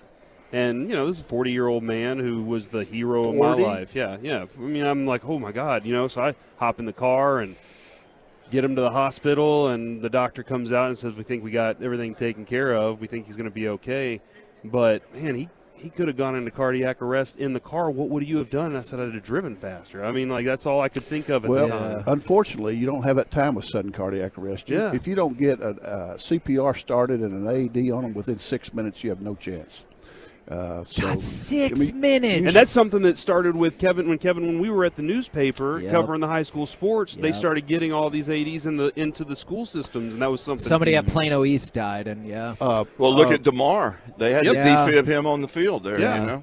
The lady that got the AED bill passed is out of Fort Worth. Her name is Laura Friend, and she did it in 2007, and it's been a life-saving bill. We have AEDs in all our schools now at all our sporting events in Texas. And Texas is very proactive. But we need the rest of the nation to catch up. Mm-hmm. Yeah. I mean, that feels like an easy sell, but I guess Y'all are still working on it, and I appreciate it. What's your favorite lane to drive in? Is it like the? I don't know any I'm a other left way. lane driver. We bring it back to fun. I get in the left lane and I just fly. I'm not one of those that likes to drive in the right lane. Yeah, but all the idiots drive in the left lane. That's why I'm there, probably. That are going 50 though. I'm going the speed limit. Then you need to be in a different lane, right? Like, we can agree on that. Somebody just asked, by the way, CodyStevensFoundation.org is the website if you're looking for that. Yes. All right, Corey, they like that last nonsense question. Is there another one we need to ask? Yeah, what's the invention that you don't think gets enough credit? Because I always think it's the aglet, that little spot on your shoelace. I don't think it gets enough credit for being as awesome as it is because it helps you lace your shoes faster. Have you ever tried it without one? It's impossible. It comes frayed and everything. You know what I think it is? It's Venus moisturizer. Yes. It does not get it. We don't use it enough. No, we don't. You're rubbing your elbows right He's now. thinking about dry elbows. That's your It's the Venus. worst. Yeah. That's your Venus right there. Yeah. You found the right show if you want to be dropping weenus things like that. You found the right show. That's an important body part. Yeah, man. You know how dry that gets. If you don't it's take like a care of dog. it. It's like laying in a kennel all day. It gets all ashy and callous. But if I just started licking my elbows right here at the table, people would freak out. You can't. Can you lick lick your elbow? You cannot lick your elbow. Hell, I can. No, you can't. Nobody can. It's impossible. Yeah. See? You'll be trying I all actually day, learned this though. from a show the other day. That was Maybe the guy on Kiss could have done that. Yeah. Oh, yeah. That is a long tongue. That is a good point. All right. Thank you guys very, very much. Hey, listen, also go to proathletesinrecovery.org. And I don't know if you remember, but I released my book in L.A. last year, Off Center. So go to offcenterthebook.com. I was still waiting for my copy. I did not get I my gave copy. y'all like 5. You didn't take them home from L.A., did you? No, I did not. You're using them as a doorstop. I would never. Thank you guys very, very much. There you go. Randy Grimes, Scott Stevens. Scott Stevens, the Cody Stevens Foundation.org and proathletesinrecovery.org. And just real quick, Corey, I wanted to read through a couple of these fan texts that we're getting is... Please tell me the website, and we help I just people replied out. a bunch Okay, of excellent. It is with a PH. Yeah, okay. Because my cousin's name That's is a Cody good point. Stevens with a V. That is so, a very good point. And from the 682, my son has one of those sneaky heart issues, and his pediatrician caught it 2 years ago when he was 13. Awesome. This Project Adam is a great resource for schools. From the 214, man, I just cried a little bit. From the another 682, y'all need to stop with this interview because I'm on the verge of crying. And from the 817, I was spending every check on pills, taking 10 to 20 a day. I tried killing myself multiple times and was done with life. March 28th, 2020 was the last time I took pills, and I've been done with it ever since. Congratulations. So there are, and that's the biggest thing. It sucks, but sometimes you have to swallow your pride and say, I need help. Addiction happens to good people. Yes. No, absolutely. All right. Thank you guys one more Thank time. y'all. I really, really appreciate it. Coming up next, let's chit-chat with those fellas from the G-Bag Nation right here on 105 through the Fan, live from Radio Row.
This segment of the KNC Masterpiece is brought to you by Classic Chevrolet. KNC Masterpiece back here on 105 through the Fan. Want to thank Rally House, our presenting sponsor, and your home for officially licensed NFL gear. Your city, your house, Rally House, as well as Window Nation, a #1 Air. Always love coming out here and them helping us out with the opportunity right now. Courtesy of D&M Leasing, it is time for our chit-chat with the fellas from the G-Bag Nation. Gentlemen, how is you today? Hagee, we are rolling. You pumped for today? Yeah. Okay. Super pumped. Been a while. Are you guys helping out Wolchuk and Chiafalo make their way in the Radio Row world? Yeah, we're doing our best, but it's just a time to go out and explore and figure things out for yourself. Okay. Well, that sounds like a no to me. I did that with the young pup Chiafalo just moments ago. I said, hey, there's water that direction, and I pointed him in the direction. He came back. Where's the water? And I was like, what is happening? Are you my son? And so I had to walk him to the water, and we still got over there, and he still was like, I don't see it. And I was like, it's right here. And they saw it. Oh, he was still like, have confusion. He does have confusion face. Oh, no. I'm watching Chiafalo. They're out of water. And he, oh, no. He passive-aggressively has his water bottle open, too, and he looks perplexed. Here, dude. Here's a whole water bottle for you. I came prepared for this. I brought water. I purchased some last night and brought it with me because I didn't want to run into this problem. But otherwise, I was hoping Eric would know where it is, so now he can tell me for the future. There is another this is good. area. People helping people. Rookie. There is another area around you're here darn somewhere, right. so you'll be all right. Give it 10 years, and you'll have the kind of entitlement where you'll walk in and be like, where's my water? Yeah, just where's put the it. scotch? I want to know that. Is that what direction? You guys can have all the water you want. Which way's the scotch area? Dawson's right about that, though, because I felt that at high school football games when I first started at the newspaper, and they're like, they feed you here? Yeah. And then by year 2, I was like, what? This is what we got? Come on. And so you're right. It happens shockingly fast. The Mulaney bit when he's like, Mick Jagger showed up and he was like, oh, love it, hate it, Diet Coke. And it just showed up in his hand and he was like, I don't know, man. That's just a wild style. For They that have guy. these amazing chocolate muffins, though, up in the hospitality area, the little media dining room. Did you guys ever enjoy the Costco chocolate muffins? Yeah, those are twice delicious. as good. Twice as good. They would come in 3 different. You'd have your blueberry, which are very good too. Your chocolate, and then I think banana. The brand, I'm like, anybody wants that? No, I'm not branding it. Got to over butter, brown sugar, those things. Why am I eating a muffin for this? Like, yeah. It's the least surprising thing that Gavin has already found where the muffins are, or the tasty baked goods It's are. good, too. Do you know the Muffin Man? The Muffin Man? The Muffin Man. The Muffin Man? That's right. That lives on Drury Lane? Do you know what that story's about, by the way? That little poem right there that you just said? No. That is about a serial killer. What? All right? Yeah, over in Britain, evidently, they made that rhyme up so that the kids would remember it, and if they saw the Muffin Man, they would run away from him because he would just hang out and give little kids muffins, and then he'd go kill them and bake them or something. Feel terrible now, Hagee? Yeah. Oh. I really do. I also About the wonder. end of your shift, isn't it here today? Cancel it, Kevin. Also feels like Dawson might be luring us to our death up in the second level in the lounge. Like, hey, I was told there were muffins here. You were told wrong. I'll use scotch as my lure. Okay. Yeah, I want to get Broadus first. About the scotch, though, are we getting scotch after this? Or so what's up with the media party, Mike? You were kind of downplaying this. No. There'll be tons of drinks there. Right? I Yeah. mean, there's you can get all the alcoholic beverage you want. You can get all the food you want. There are times where there's lines for it in different cities. This city did a horrible job with it 5-6 years ago. Yeah. But hopefully it's better this time. There's just loud music. You couldn't talk to anybody. It was outdoors. They threw a tent on cement, and they said, good luck. Yeah. And the food wasn't good. Cement. You said cement, right? Yeah. I saw Eric perk up, and I kind of thought the same thing. Every other place has been a pretty darn good media party, whether it's been at an aquarium, at the thing in New York at the pier was really cool. Yeah. Like, there's been a lot of great media parties. Just for some reason, Phoenix didn't have it going. Okay. So Was hopefully, San Francisco the aquarium? was that was San Francisco? That was some kind of a museum. Yeah, it was but they had a donut Brian, bar. Tommy D's on the move. Oh. Yeah, but I don't know if Tommy you're going to like it, D. Kevin, because you only like glazed and chocolate. I'll eat other kinds of donuts. Okay. But, yes, at our wedding, we only had the glazed and chocolate donut wall. Now, somebody asked this question on the fan text. Did you stay out of trouble last night, Wolchuk? Yeah, for the most part. I think we were good. What does that even mean for the most part? I You either were in trouble or you were not. I didn't get in trouble. Okay. Didn't get in trouble. Now, we do have an issue. I will say this. In our room, we can't get the tap doesn't stop dripping in the shower. Mine either. Okay, so Yep. it's not just us. No. Oh. I thought maybe we made a boo-boo. We broke something. Was it off when you got there? Yes. And then you took a shower and it was like, nope, And we've got it completely turned off. Like, I went ahead and made this as tight as possible. Oh, no. And we still have water that is dripping. I'm sorry. We're under a freeze Probably warning operator. here. Just natural. Yeah. Just, in 40 degrees in Arizona. Yeah, I'm walking around in a short sleeve shirt, and the lady that showed us how to get into the convention center, she was bundled up like she was going dog sled racing. And I looked at her and I go, ma'am, the sun shines here quite a bit. Oh, yes, but it's cold. I'm like, short sleeve. I'm on the 17th hole at Pebble Beach playing right now with the golf shirt on. I like that response. Oh, yes. I didn't get to my situation that kept me up Oh, all night last yeah. night. I feel bad I'm for not you. sure how Loud to handle neighbors? this. No, they're Oh, well, my kind of. It wasn't me and Eric, I can tell you that. Sorry, Sean. My room is the last room on the corner, so behind it is the laundry room. And last night, somebody was running their laundry late in the evening, and every time that sucker would kick on, it goes, Oh, my gosh. I was not prepared for that. and I'm like just dozing off into that, right before rim, and then all of a sudden that hits and it wakes you up, and they washed like 10 or 11 loads last night. So many loads there.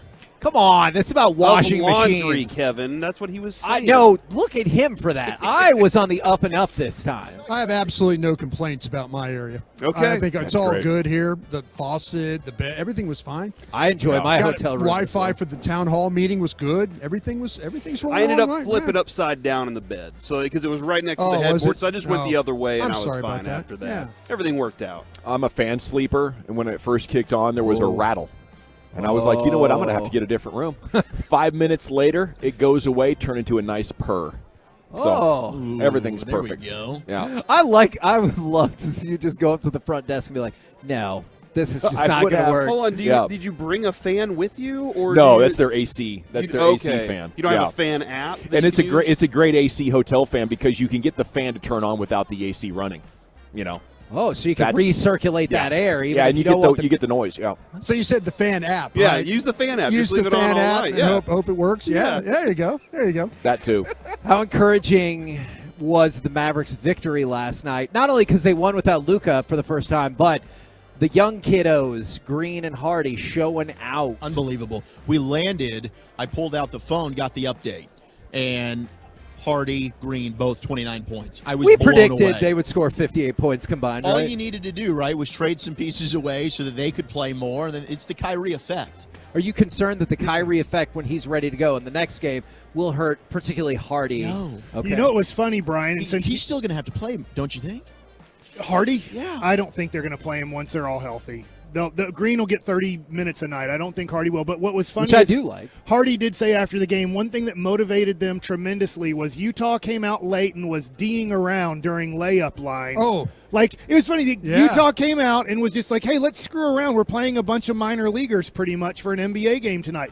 And Hardy said, we took that personally. I'm like, literally 82 games out of 82 games, you guys don't take layup lines seriously for the 15 minutes you're out there. So what does the other team think when you guys are just trying to kick the ball into the basket, heading the ball into the basket, throwing up half-court shots? I'm like, aren't you saying we motivate the other team 82 games out of 82 games? I'll tell you what. When you go to the games live, you're surprised with how this team down the stretch struggles with free throws. Yeah.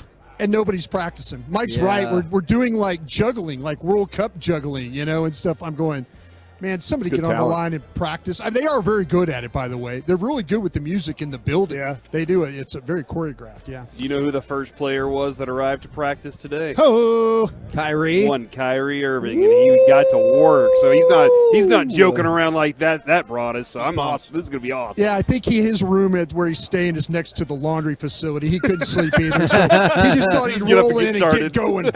What do you fellas got coming up on the program today? Pure Gold, as always, thanks for asking. We'll have thoughts on the top Cowboys and Mavs stories right out of the gates here. Alex Singleton, free agent linebacker, coming up at 2:30. So we'll do G-Bag of the Day at 2:20. Okay. Okay, you had like 162 tackles with the Broncos this year. So probably shouldn't be a free agent for too long. Piled them up. And then Pro Football Focus's Sam Munson is going to join us at 4. What do the numbers say the Cowboys need to be better at efficiency-wise next year in order to get to this game? All right, I'm looking forward to that. Roll home with the G-Bag Nation. But remember to keep YouTube up, Twitch, get the fan cam going, everything like that, so you can see around Radio Row as well. We've been the KNC Masterpiece. Make your way back with us tomorrow, 10 a.m. to 2 p.m. live from Radio Row right here on 105.3 The Fan. Say, what's up with TikTok, Kevin? You know what I'm going to say. It's almost Kay Adams time, Corey. I'm not going to be here tomorrow. Coming up on The Fan.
remote studios at Radio Row, protected by DFWsecurity.com.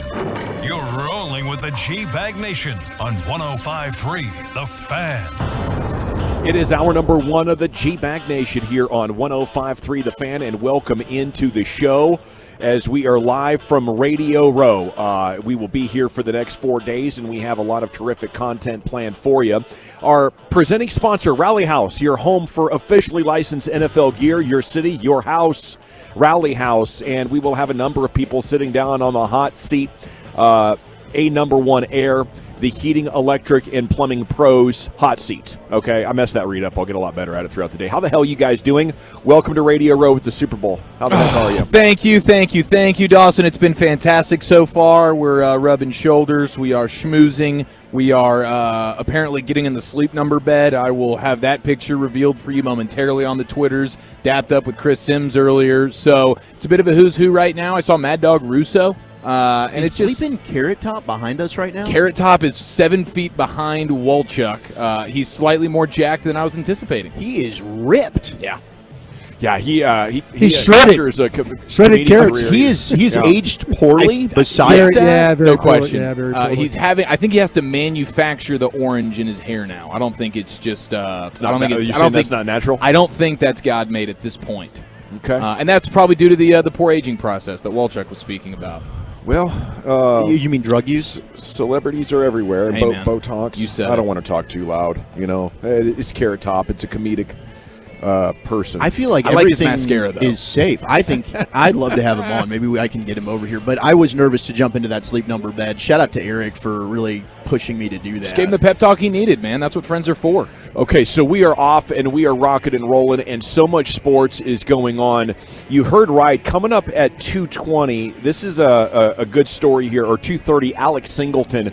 He played with the Eagles for the first 3 years, played last year with Denver, so we'll get his thoughts on, this Eagles defense and his thoughts for free agency. We'll have a little football conversation with linebacker Alex Singleton, Mr. 162 tackles, coming up here in about 30 minutes.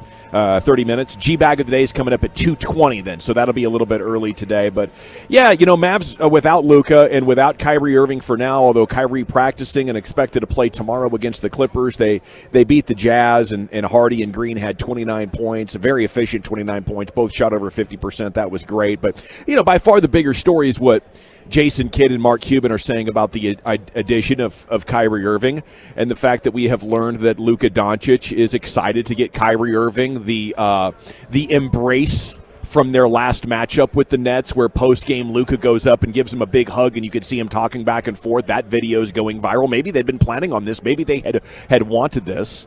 But, whatever the case, Jason Kidd and Mark Cuban are very optimistic about the potential that this team has together. Is that misplaced? Is their confidence misplaced, or is it accurate? Mark Cuban, they are the two players in the NBA that are most able to get anywhere they want. They can create their own shot and finish every which way. That should make us incredibly potent on the offensive end. And, Jason Kidd talking about this puts them in a position to win the championship. I think there's a chance that they are really, really good, but I need to see something over the next 2 days, guys. They're going to need to get better defensively and rebounding. I don't think they have enough of that in-house, so I need one more move. Yeah, I think we all do. We all need the moves here. You feel better about your championship opportunity with these two stars that you have. Now adding Kyrie to the mix here next to Luka, but it's still not a championship team at this point. And hopefully you get Josh Green continuing to grow. I don't know if they will allow for Hardy to grow, but you can see there is something there that we're excited about for the future. How much does he help you this year? Probably not a ton, but you need some defense on the wing. You need another backup big. Can you give me both of those? Now we can talk championship parades. Yeah, I think it's definitely possible. Denver's really good, and I think in the regular season they're playing the best basketball. Will they stay healthy? We don't know. Will Golden State get healthy? We don't know. But even if they do, I think the Mavs are pretty close. So the right big man the right perimeter defender. Like right now, you're going to have to play Bertans and Tim Hardaway Jr. way too much in your rotation. A championship rotation can't feature those guys for significant minutes. Yeah, and you might be into this situation where once the trade deadline comes and goes, you'll have some buyouts. And that might be something we can talk about a little bit later, but you might have the opportunity where even if you don't trade for somebody, you'll get some of these veteran guys like a Serge Ibaka is somebody that I've seen that's named as could be a buyout candidate, and you might be able to get into the buyout market as well. Broadus, what are your peeps saying? Are we really contending here? Yeah, they think they are. I mean, they knew that if they didn't make a move, they had no shot. Yeah. So that's why we talked about it a little bit yesterday.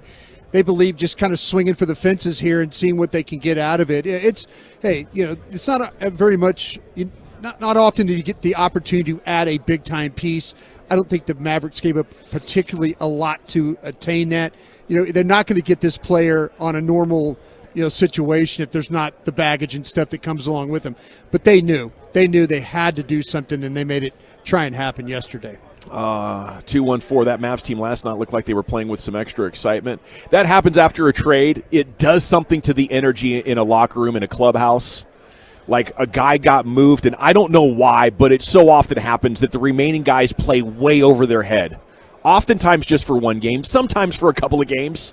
But I wouldn't expect like Hardy and Green to sustain that kind of level. I'm excited about Hardy. I think he's got a lot of work to do to polish his game, and I think God Shamgod, their dribbling expert coach, is going to really get him squared away so he can tighten that game up. It's still a little sloppy, but you saw last night he can score the hell out of the basketball. Oh, he sure can. Yeah. Offensively, he's a blast to watch. But to me, I mean, Hardy, and Mike talked about that. He's not sure about how many minutes he'll get when Kyrie starts to play, and you start to see him and Luka and how that ends up going. But it's really all about Josh Green for me. Yeah. Like seeing him have 29, like Hardy's awesome, but Josh Green I think is a guy that we talk about this team making a playoff run. Yeah. Josh Green's going to be a legit contributor. We'll see how much minutes they give, how many minutes they'll give to a Hardy. Josh Green's going to have to be, I think, an impact type of player for you now that you've given up a Dorian Finney-Smith and a Spencer Dinwiddie. You're going to need to get big minutes from him in the postseason, and he's a guy that it just seems like every single month we're seeing growth. He's becoming more reliable. Clutch time, he's starting, like the moments are not too big for Josh Green anymore. It used to be, I don't know that you can trust him. He's earned that trust with Jason Kidd. Absolutely. He's talked about that now in post games. When he didn't play for his country last year, he wanted to work on his game. He is like Exhibit A for what that can do for you, because I'm hoping for a jump like that from Jaden Hardy. I think Josh Green is about to have a major breakout party now and through the playoffs.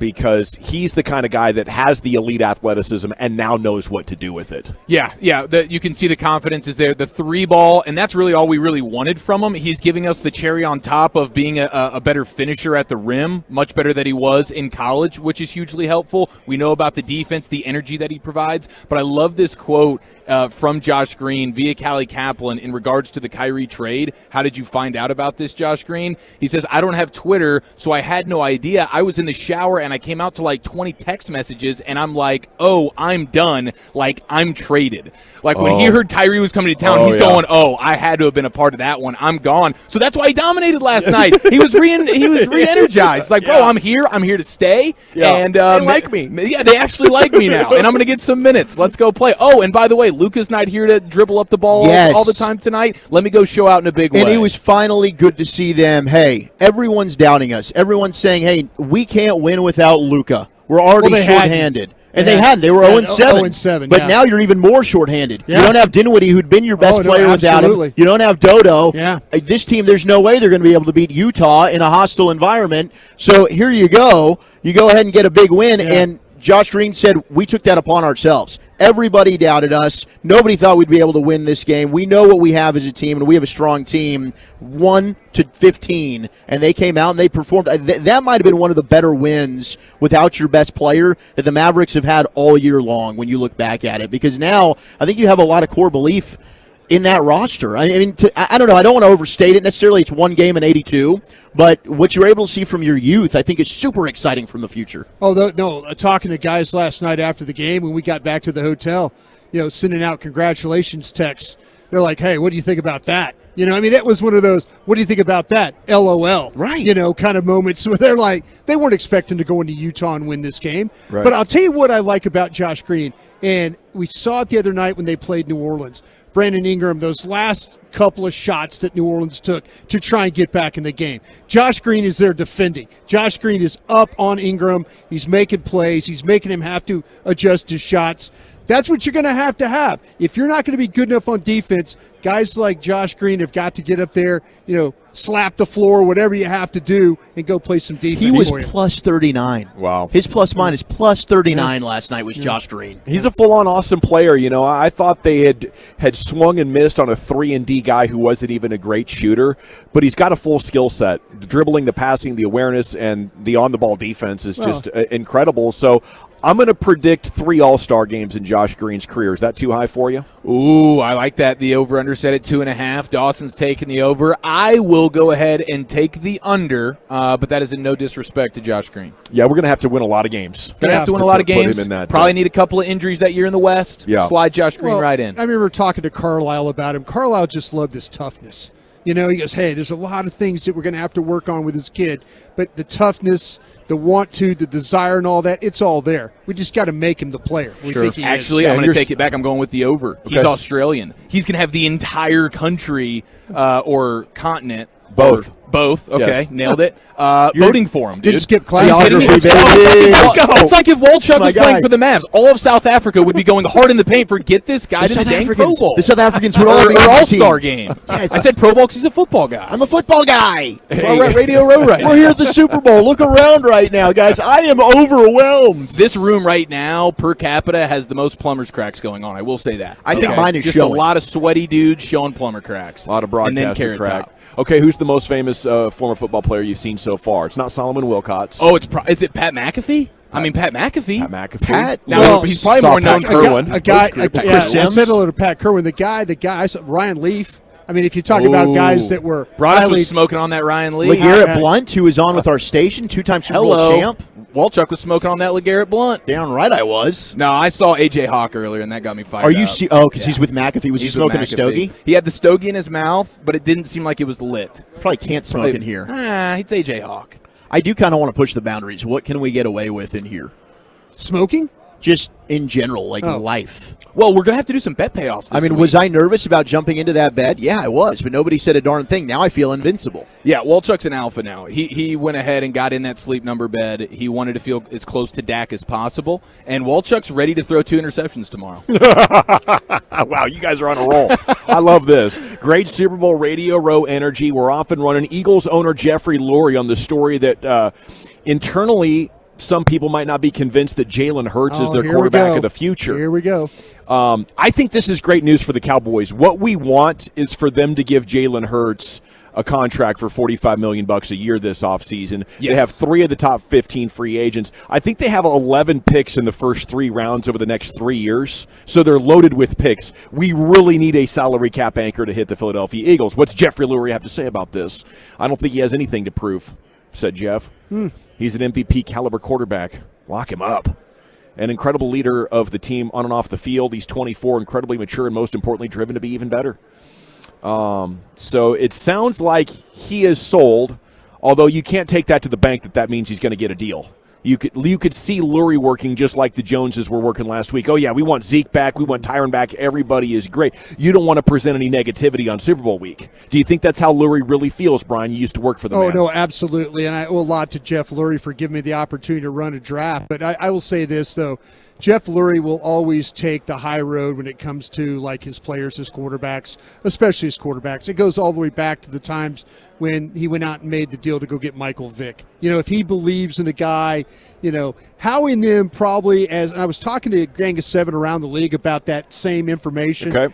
they're not doubting at all that Howie is having that apprehension.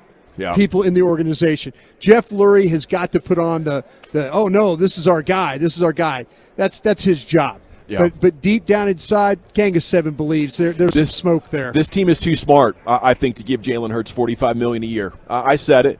You know, I think what they're going to do is they're going to lowball him. he's not going to sign. They're going to draft a quarterback and tell the media we had to just in case we can't come to a deal with our awesome quarterback, that he's going to play out his final year and we'll go sign somewhere else. No fifth-year option there, by the way, Yeah. because a second-round pick. So. Man, this would be really unprecedented, and we've seen the Eagles be at the sort of pioneers in this, moving off of quarterbacks, drafting Jalen Hurts when no one thought they should in the second round. Whoa, what are you doing? And then we've seen how it's all unfolded. Go win a Super Bowl, and then don't pay your quarterback. Now, I'm sure Baltimore looks and goes, gosh, dang it, we paid Joe Flacco. Would we like to have that one back? Well, yeah, probably. Yeah. But you won the Super Bowl. I think especially that's the one thing, if we're going for silver lining, if the Eagles win the Super Bowl, then maybe it's that much more likely that they do pay Jalen Hurts, and hopefully it handicaps them for the next 150 years. When there's a power struggle like that, GM's like, minimum, Broadus. We're not going to do this. I think we can go ahead and spend that money elsewhere. Our team's good enough. We can find a quarterback. Owner's in love with said quarterback. How's that end up going between owner and GM? Would Jeffrey Lurie end up just winning out if he wants Jalen Hurts? Not if Howie and them win another Super Bowl. Why is Nick Foles not the quarterback then? I think that the thing about it was that's to me because they gave him a statue instead. Let's go. No, I think that to me that's where the whole thing with Carson Wentz. I think Howie convinced Jeff Lurie that Carson Wentz we need to move on. Yeah. But the thing about that with Howie, I kind of feel like though when you're looking at how his offense plays, scheme wise.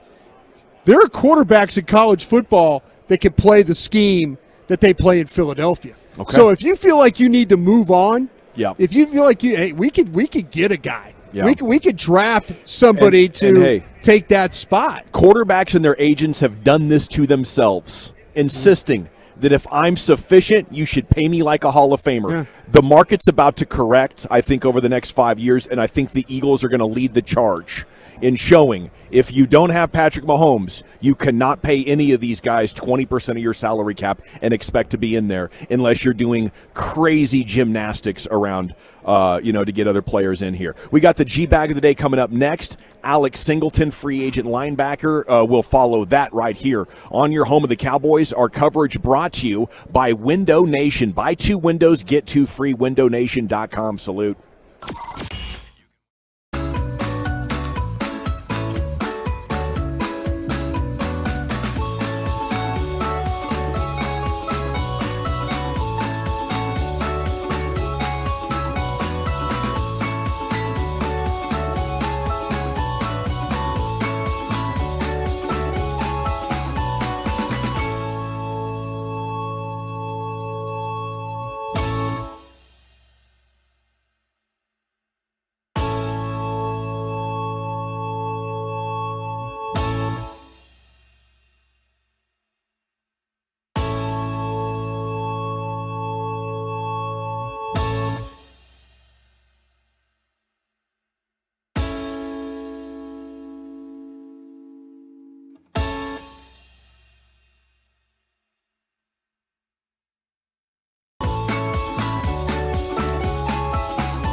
Yes, sir. It is time for the G-Bag of the Day. Alex Singleton coming up in 7 minutes. Segment's brought to you by Window Nation and the Frankels. If you are hurt in an accident and it's not your fault, call the Frankels 214-333-3333. Go to truckwreck.com.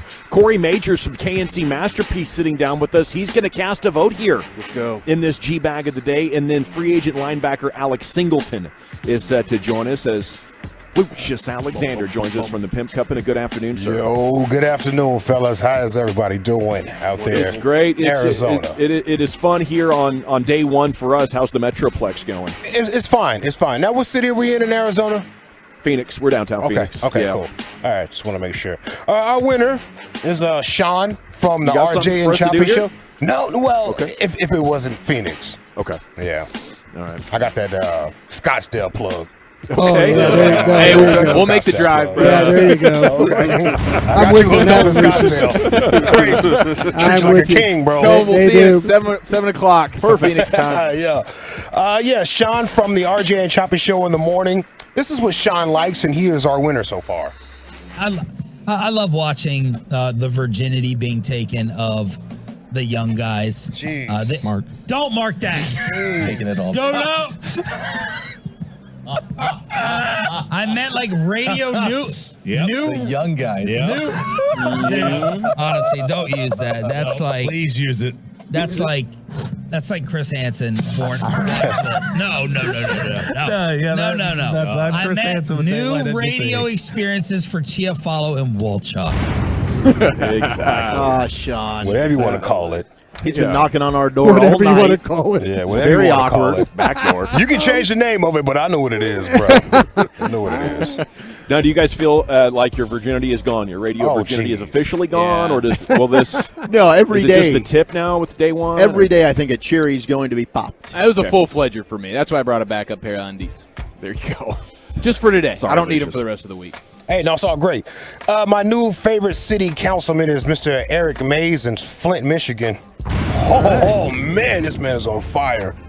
I think he's going through a disorderly conduct trial because how much fire he spits at these meetings. Yeah, but he's really that dude. He is him. Gets the people fired up. He gets the people fired up. He doesn't like adjectives being dropped about him. Don't describe him in adjectives unless they're totally honest. What is your point? What did you say? You're not going to allow me to do what? I mean, I'm trying to hear what you're saying. Okay, I think that you can hear me just fine, but for the record, I said I will not allow you to gaslight this community. Gaslight? Yes, sir. I suggest you look it up. Oh. We will Watch continue with this yourself. appeal. We'll deal with this after the appeal. Watch yourself. As a reminder on the 'Cause I appeal. can use adjectives. Excuse me, Mr. Mays, you are out of order. Don't use no more adjectives for me. You can shake your head all you want. You can turn red all you want. Leave me alone. Point of order. What's your point? Mr. May stated that it's about to get funky in here, and I don't know what he's referring to. Gaslighting and adjectives. It's finna get funky in here because I'm finna use a bunch of adjectives. Okay. I'm sitting here burnt to a crisp, and you think it's funny. You think it's cavalier. You wasted all that time to get 2 votes, and you talking about me gaslighting something. I don't like the adjectives. Those are catchwords. To call me a fool. Hear, hear. That man's Wow, wild, bro. about to get funky. About to get Hey. funky in here. What Darth does that Vader mean, tone. gaslighting? I I don't don't like disagree with that guy. adjectives. Nah, neither do I, really. It's my guy. It's my guy right now. Let's A lot of see. people still struggle with figuring out what gaslighting means. Like, just I do. I mean, it's so exactly where it old, lands. right? Yeah. It's like a movie from the 20s with the gaslight in it or something. That's where you take the lighter and you light your fart, right? Kinda, You lift yeah. your knee Oh, up. Lloyd Christmas style. Yeah. That's a great party trick, The man. Bunsen burner. Been a big fan of it for years. Great series on Stars, too, by the way, called Gaslighting. Great series. Okay. Fantastic. Sean Penn is in the movie. You wouldn't even realize Sean Penn is in the movie unless you look at the credits. Whole time you're watching Sean Penn, though. It's amazing. Wolchuk loves Sean Penn and milk. I'm Harvey Milk, and I'm here to fight for you. Crazy film. I liked it, too, bro. Let's see. How about David Benavidez? Okay. David Benavidez is a fighter. He's fighting Caleb Plamp in March. There has a press conference last week about this situation. Ben Benavidez reads his diss for Caleb Plant from his phone.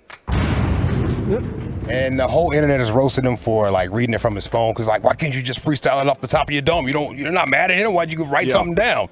And I remember people getting mad at Drake back in the day for freestyling a rap that he had his phone in his hand. He was reading from it. People got mad at him, but now everybody does it. Anyway, here's Ben Benavidez taking shots at Caleb Plant, but he read it off his phone. I mean, he wrote it the day before.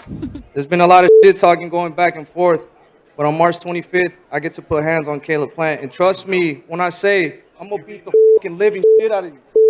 I'm going to beat the living shit out you. Yo, yeah, and then when you're in the fucking ground bleeding from your fucking mouth, you're going to realize how to respect a real fucking boxer. That's real. What? I'm scared because I'm David, leave him alone. He's about to cry. This dude, man, he has 13 knockouts. He thinks just because he knocked Anthony Durrell out, that's supposed to be something to me. I beat the shit out of Anthony Durrell when I was 23 years old. I was champion before you. I got 3 fucking belts right now. Man, I'm what you want to fucking be. You a fucking chump. You ain't nothing. And watch, March 25th, mark my words, I'm going to put this motherfucker in the hospital. Right.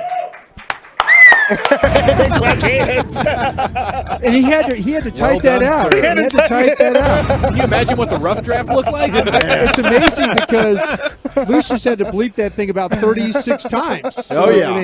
He had to type all that out. Very well thought out. I think that was the rough draft. Yeah. He might be one of those fighters that when he tries to do the impromptu trash talk, it really backfires. Yeah. So, he might have watched that one we ran a couple of weeks ago that was brutally awkward. He's like, I can't do it, man. They're like, well, you got to do it if you want to sell the fight. He's like, well, let me write something down then. Bet. It's on. Put a little pen on paper. Hilarious. Is your boy there yet? We have a company yet? Okay, all right, let me slide this one through. LeGarrette Blunt was on KMC earlier. LeGarrette was great, man. He was awesome. And he was talking about the Brady retirement video, right? Yeah. Corey?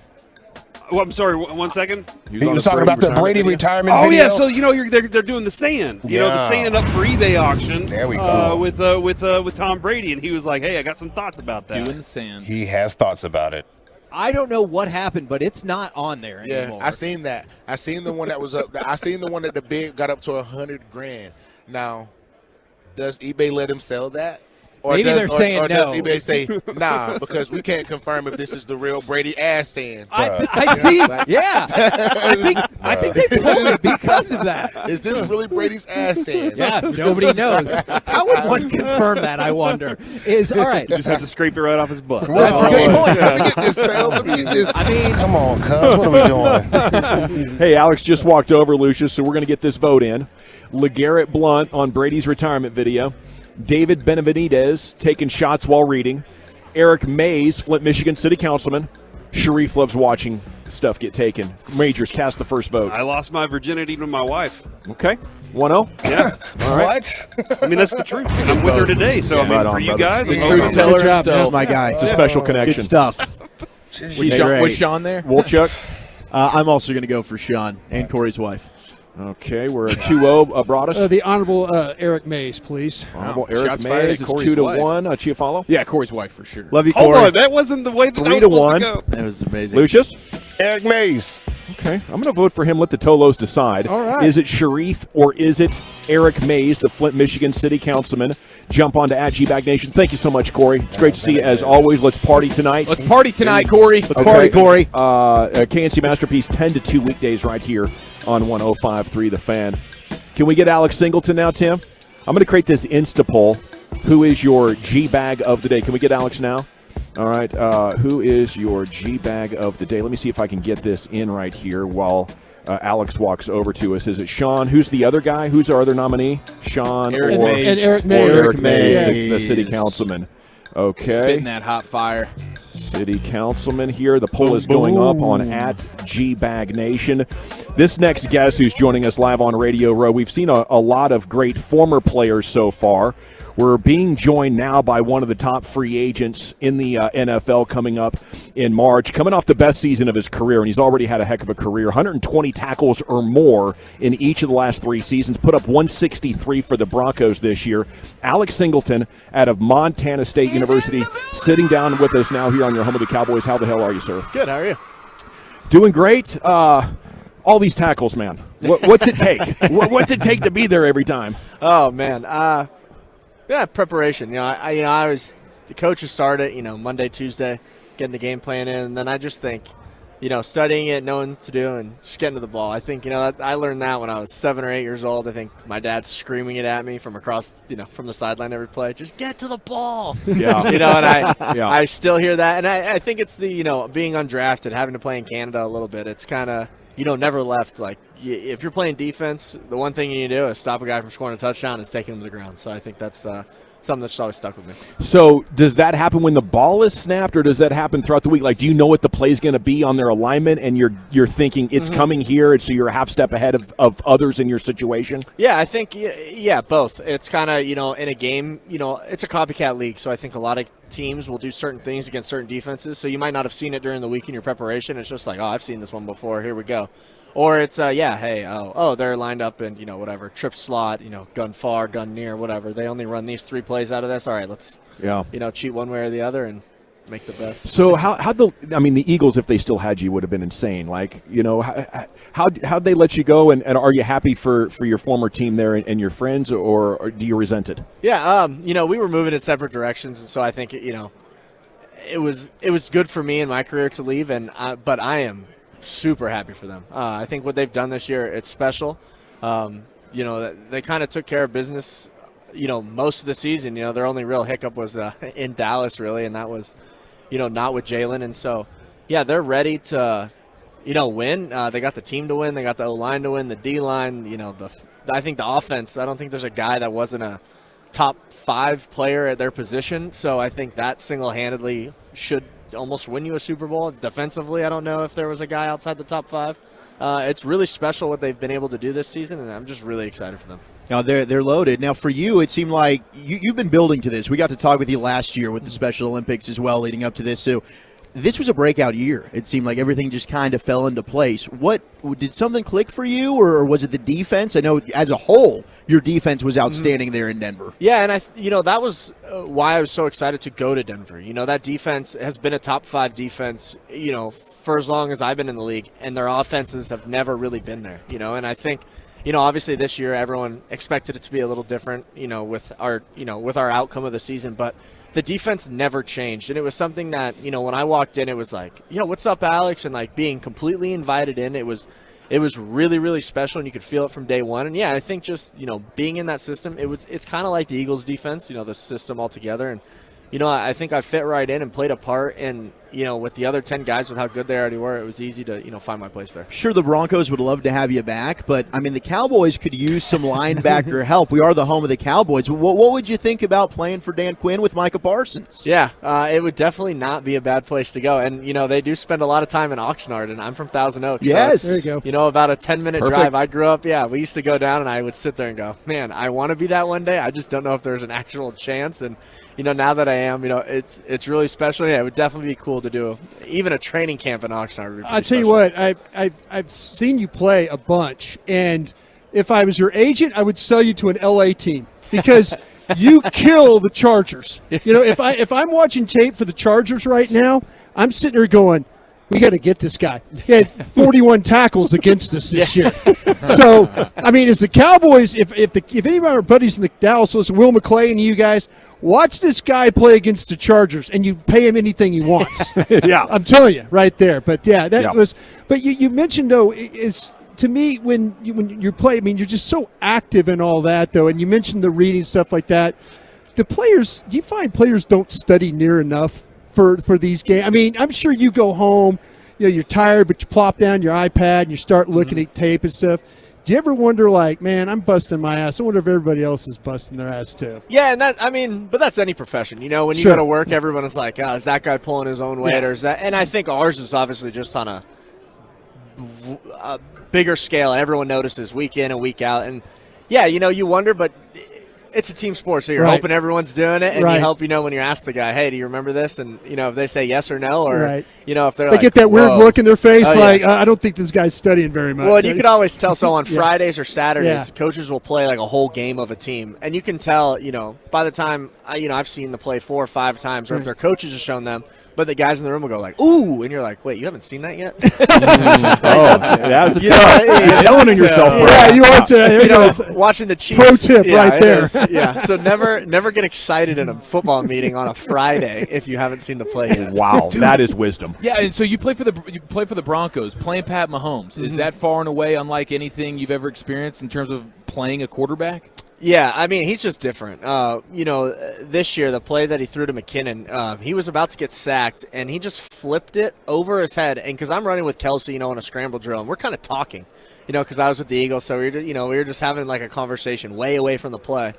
And all of a sudden, you just see the ball kind of just get flicked over his head, and you're like, okay. Well, in my head, I'm like, that's going out of bounds. And Kelsey starts taking off, and I'm like, well, why is he running? They're not. That's not. And all of a sudden, McKinnon catches it, and it's like a 57-yard touchdown on, 4th and 3, I think it was. And it was just like, this is just something stupid. It's special. It's really, it's a special quarterback, and it's cool to have in this league. Do you have an idea who's going to win? Do you have a good idea? Strong pick? I got to roll with the Eagles. I was there for 3 years. I want my boys to win. It'd be really special, and I can't go with the division rival right now. Well, is that just an emotional pick, or is that what the script said? Yeah. Yeah, when I got the 2022 script, they didn't put, we didn't make it that far. So you're like, what, Russell Wilson, 14 touchdowns? Yeah, I couldn't believe it, right? Yeah. It's the bathroom thing that people talk about. You got to ask your question. That's my window, bro. Yeah, Here we go. We were monitoring that all year. Were you surprised to find out that he had 12 bathrooms in his house? No, he's married to Sierra. I figured they would have more than that. Really? Okay. Yeah. Did you use the facilities at any point during maybe a birthday party or something? No. His birthday party wasn't at his house. It was at a really nice restaurant though. Okay, very good. No, very I good. haven't. The offense was there all the time. Defense. We didn't get invited. Yeah, I was going to ask you though. You guys played badass defense this year. Was there a level of? Did you ever get frustrated as a unit? Man, we're holding these guys to nothing. I always wonder that about players and stuff. Here I'm asking all these negative questions. I'm sorry about that.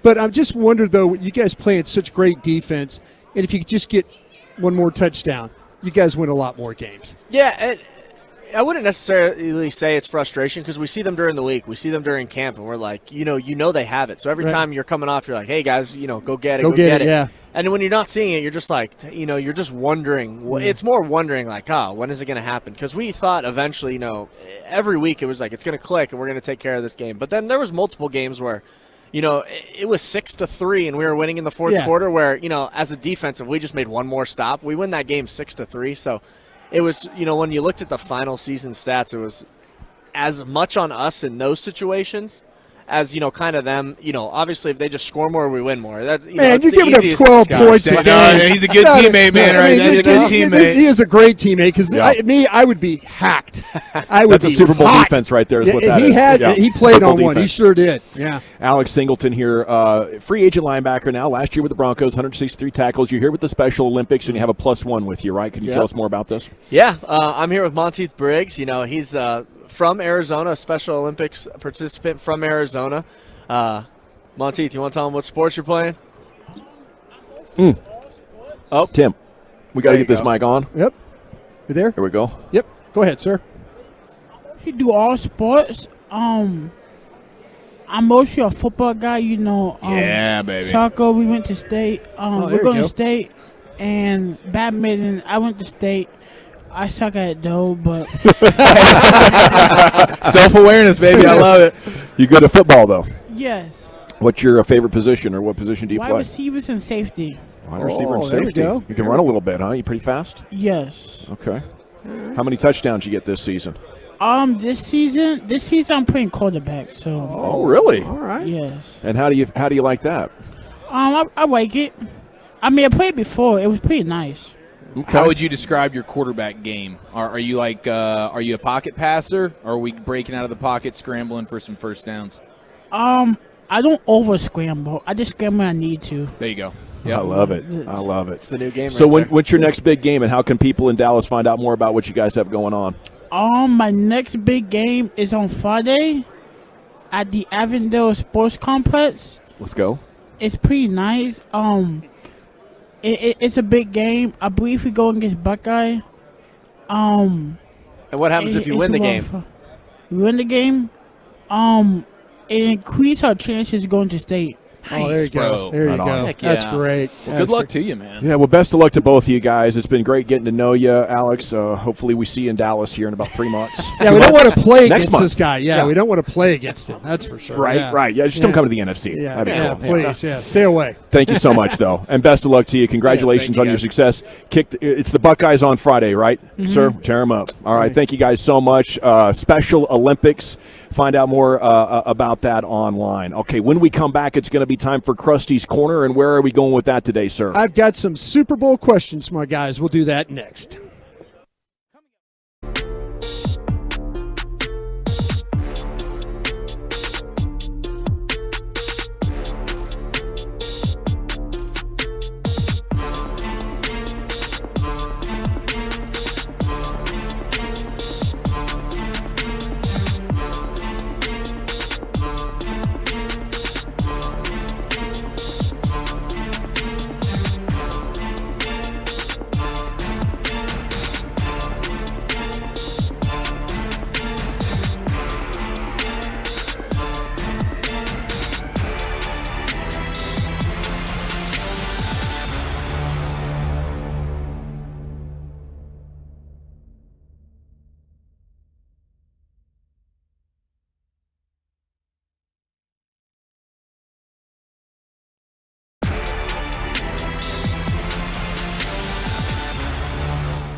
Oh, no, not at all. One out of 50. Phoenix has a downtown baseball and basketball setup. Give me your best sports combo for sports downtown. Oh, like arenas and stuff downtown. Do we count Phillies as downtown? Count like it's football. Count your sports, your best sports combos: football, basketball, hockey, basketball. Like, do you want to have the ballpark and the arena downtown? You're picking two to be downtown? You're picking two to be downtown. Okay. Baseball and the NBA, NHL arena. Yeah. Because they're every night. You know, like you ever been to Wrigley? Like you just walk by, it's like a party, and I told the story let's about go to the I game, didn't want to man. go to Wrigley, yeah. Or Fenway, Yeah. right? It's a little walking by. Let's go to the game. It's like because those are walk up. You know, you're not sold out. They're walk up crowds. So give me the basketball, hockey / baseball downtown. How about you there? Give me NBA and MLS soccer, okay? Oh. Soccer's a pub sport, okay? You go into the pub. Football, I need to go tailgate. Okay? You need room. You need okay. room. Baseball, so I want basketball downtown, though, as well, especially, late at night you're looking to But go out soccer, to you eat. want Yeah. soccer as part of your venue. Yeah. How about you, Zachary? I think I'd want my NFL stadium. I hear what you're saying. You do want room to tailgate, but I'm just such a big NFL guy. That's my ideal scene. Yeah. And then your NBA / NHL arena, which you can have 2 in 1. So I think that would be the best setup. I mean, I want my baseball stadium there too, but if I could only pick 2, it would be NBA / NHL and then my football stadium. Yeah, I mean, in all honesty, I want all my my spots to be downtown. I think it's really, really cool. But I would go basketball and baseball. I think I'd go football and basketball, but I like the combo with the hockey arena. Throw that in there too. I do like that one. All right, I'll ask you this one, Eric. If we could get one, He looked at you. He couldn't think of your name. That's right. No. I was just looking down. We're like his 3 sons. No. I was looking down at my. Dawson. I was looking down at my notes and Carter. Yeah, it happens a lot more than you think. Bobby. Okay. Yeah. Eric. Eric, if we could get one guest from the Chiefs or the Eagles for a one-on-one interview, who would you choose? Ooh, that is a really good question. I think I want Andy Reid, man. Dang it, I was going to say Andy Reid. Take Fine. it back. You can have Andy Reid. I'll take Travis Kelce. And maybe I'll go with the Kelce Bros. No, you take Andy Reid. You get one guest. You get one. Oh, I just get one. I just get one. Yeah. I'm gonna go with. I'll go with Travis Kelce. I'll go Travis Kelce. You don't want Andy? Well, you just took Andy from me. Fine, I'll take Andy. Well, Chuck, you're bleeped now. You don't get Andy. I'm taking Mahomes, and I want to talk to him about his voice and see if we can all try and Oh, yeah. do the Mahomes voice. Yeah. But I think Pat would be awesome. Choppy? I'm taking Nick Sirianni because Sean and Bobby can't stand him, and I love him. Oh, that'd be great. Oh, I would just – I can't – I would just – that. For Would you those dominate the interview? No, for those two to be forced to be cordial to him, I think would be amazing. Are you nervous for the Orlovsky interview? No, but Tim is. I want the most electrifying player for either team. I'm going with Pacheco. I want to learn more about this Pacheco guy. I like him. I like that, man. That's what my mother-in-law calls me. Maybe we should have Howie Roseman, actually, and get him to figure out, how would he put the Cowboys together. Oh, that'd be a great guest. Howie would Yeah. be a good guest. Wow, that that's would be a amazing. really good guest. Forget Pacheco. I want to talk to Howie. Okay, Gavin. Yeah. If what's the best money you've spent so far on this trip? The water bottle that I bought at Love Field. It drives me crazy. I need to drink something like every 10, 15 minutes or I start to get thirsty. So you check in, you get rid of your water in your jug that you're taking, you hit the store, you fill it. That was a $4.95 16-ounce water, but I loved every damn ounce of it on that flight. Choppy. Bobby rented a car, so I'm going to say it's his money that was the best way because I was able to find a gym today and go to it. Yeah. Without me? And a Sporta. It's an Sporta. You're a bleep hole, bro. 3-day free pass. I was wondering why you came in here looking like you had a little pump going on. Yeah, it was chest It was day. chest day, wasn't it? Your yes, chest it was. is looking big. Thank you. I'm jealous. I had Whataburger right before we took off from Love Field. Little taste of Tejas right before we got to Arizona for me. That's I think that's the only thing I've purchased. Well, actually, I got the Celsius, and I haven't drinking the Celsius yet, but that will be second in line for the best thing I've purchased. Probably the condoms I got for Eric so he can practice safe sex with his wife. I didn't know you were going to go there. I didn't either, man. I'm going to say it's the $8 Wi-Fi on the plane. Oh, very good call. Yeah. Goodbye. You watched Josh Green last night? You know what? I was watching hockey. Because it was a Stars it was, wanted it was, a shootout. it was Shootout about- Yeah, I was action. watching that was our worst purchase. We bought the $8 Wi-Fi and it didn't work. That was it. That's ridiculous. Gentlemen, thank you so much. I Appreciate think you. Walchuk's best purchase should have been the vodka he got on the plane that he didn't actually have to pay for. I guess he got out scot-free on Got that some one. free deep eddies. Nice work. Nice job, guys. Thank you, Broadus, and thank you, RJ Choppy, 5:30 to 10 weekday mornings. You can hang out as long as you want. We have NFL execs predictions for the offseason with Wolchuk coming up next. I got to chat about Twin Peaks, though, with you.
fan studios, secured by DFWsecurity.com, you're rolling with the G-Bag Nation on 105.3 The Fan.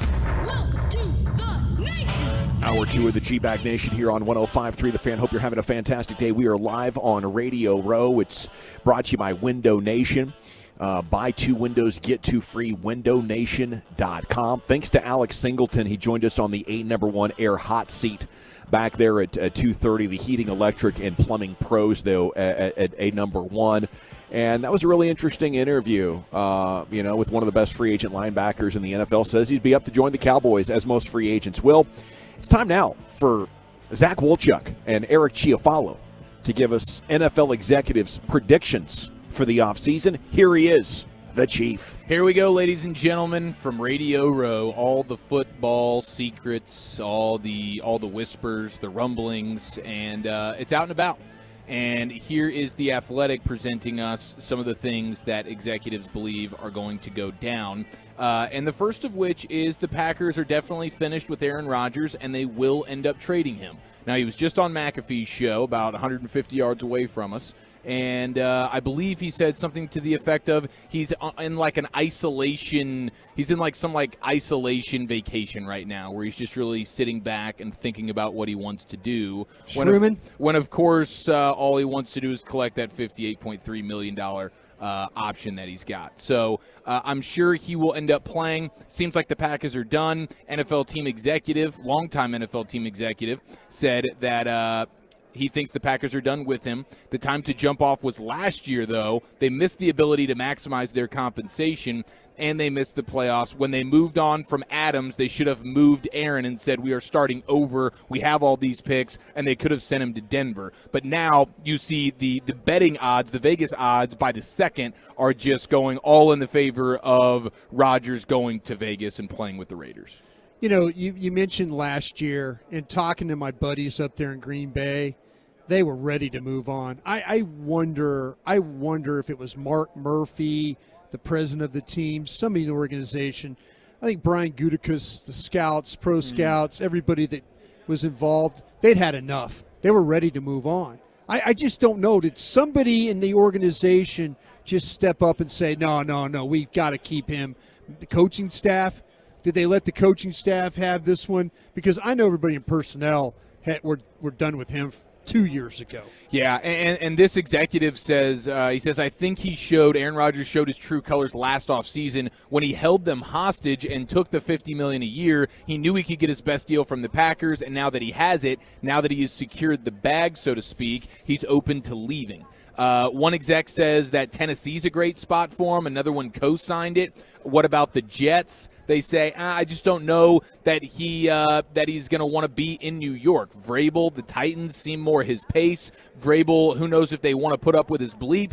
But Matt LaFleur, head coach of the Packers, was the Titans offensive coordinator under Vrabel. So there is a little bit of connection there, and maybe they can talk and work something out. But these guys are saying the Titans would be a great fit.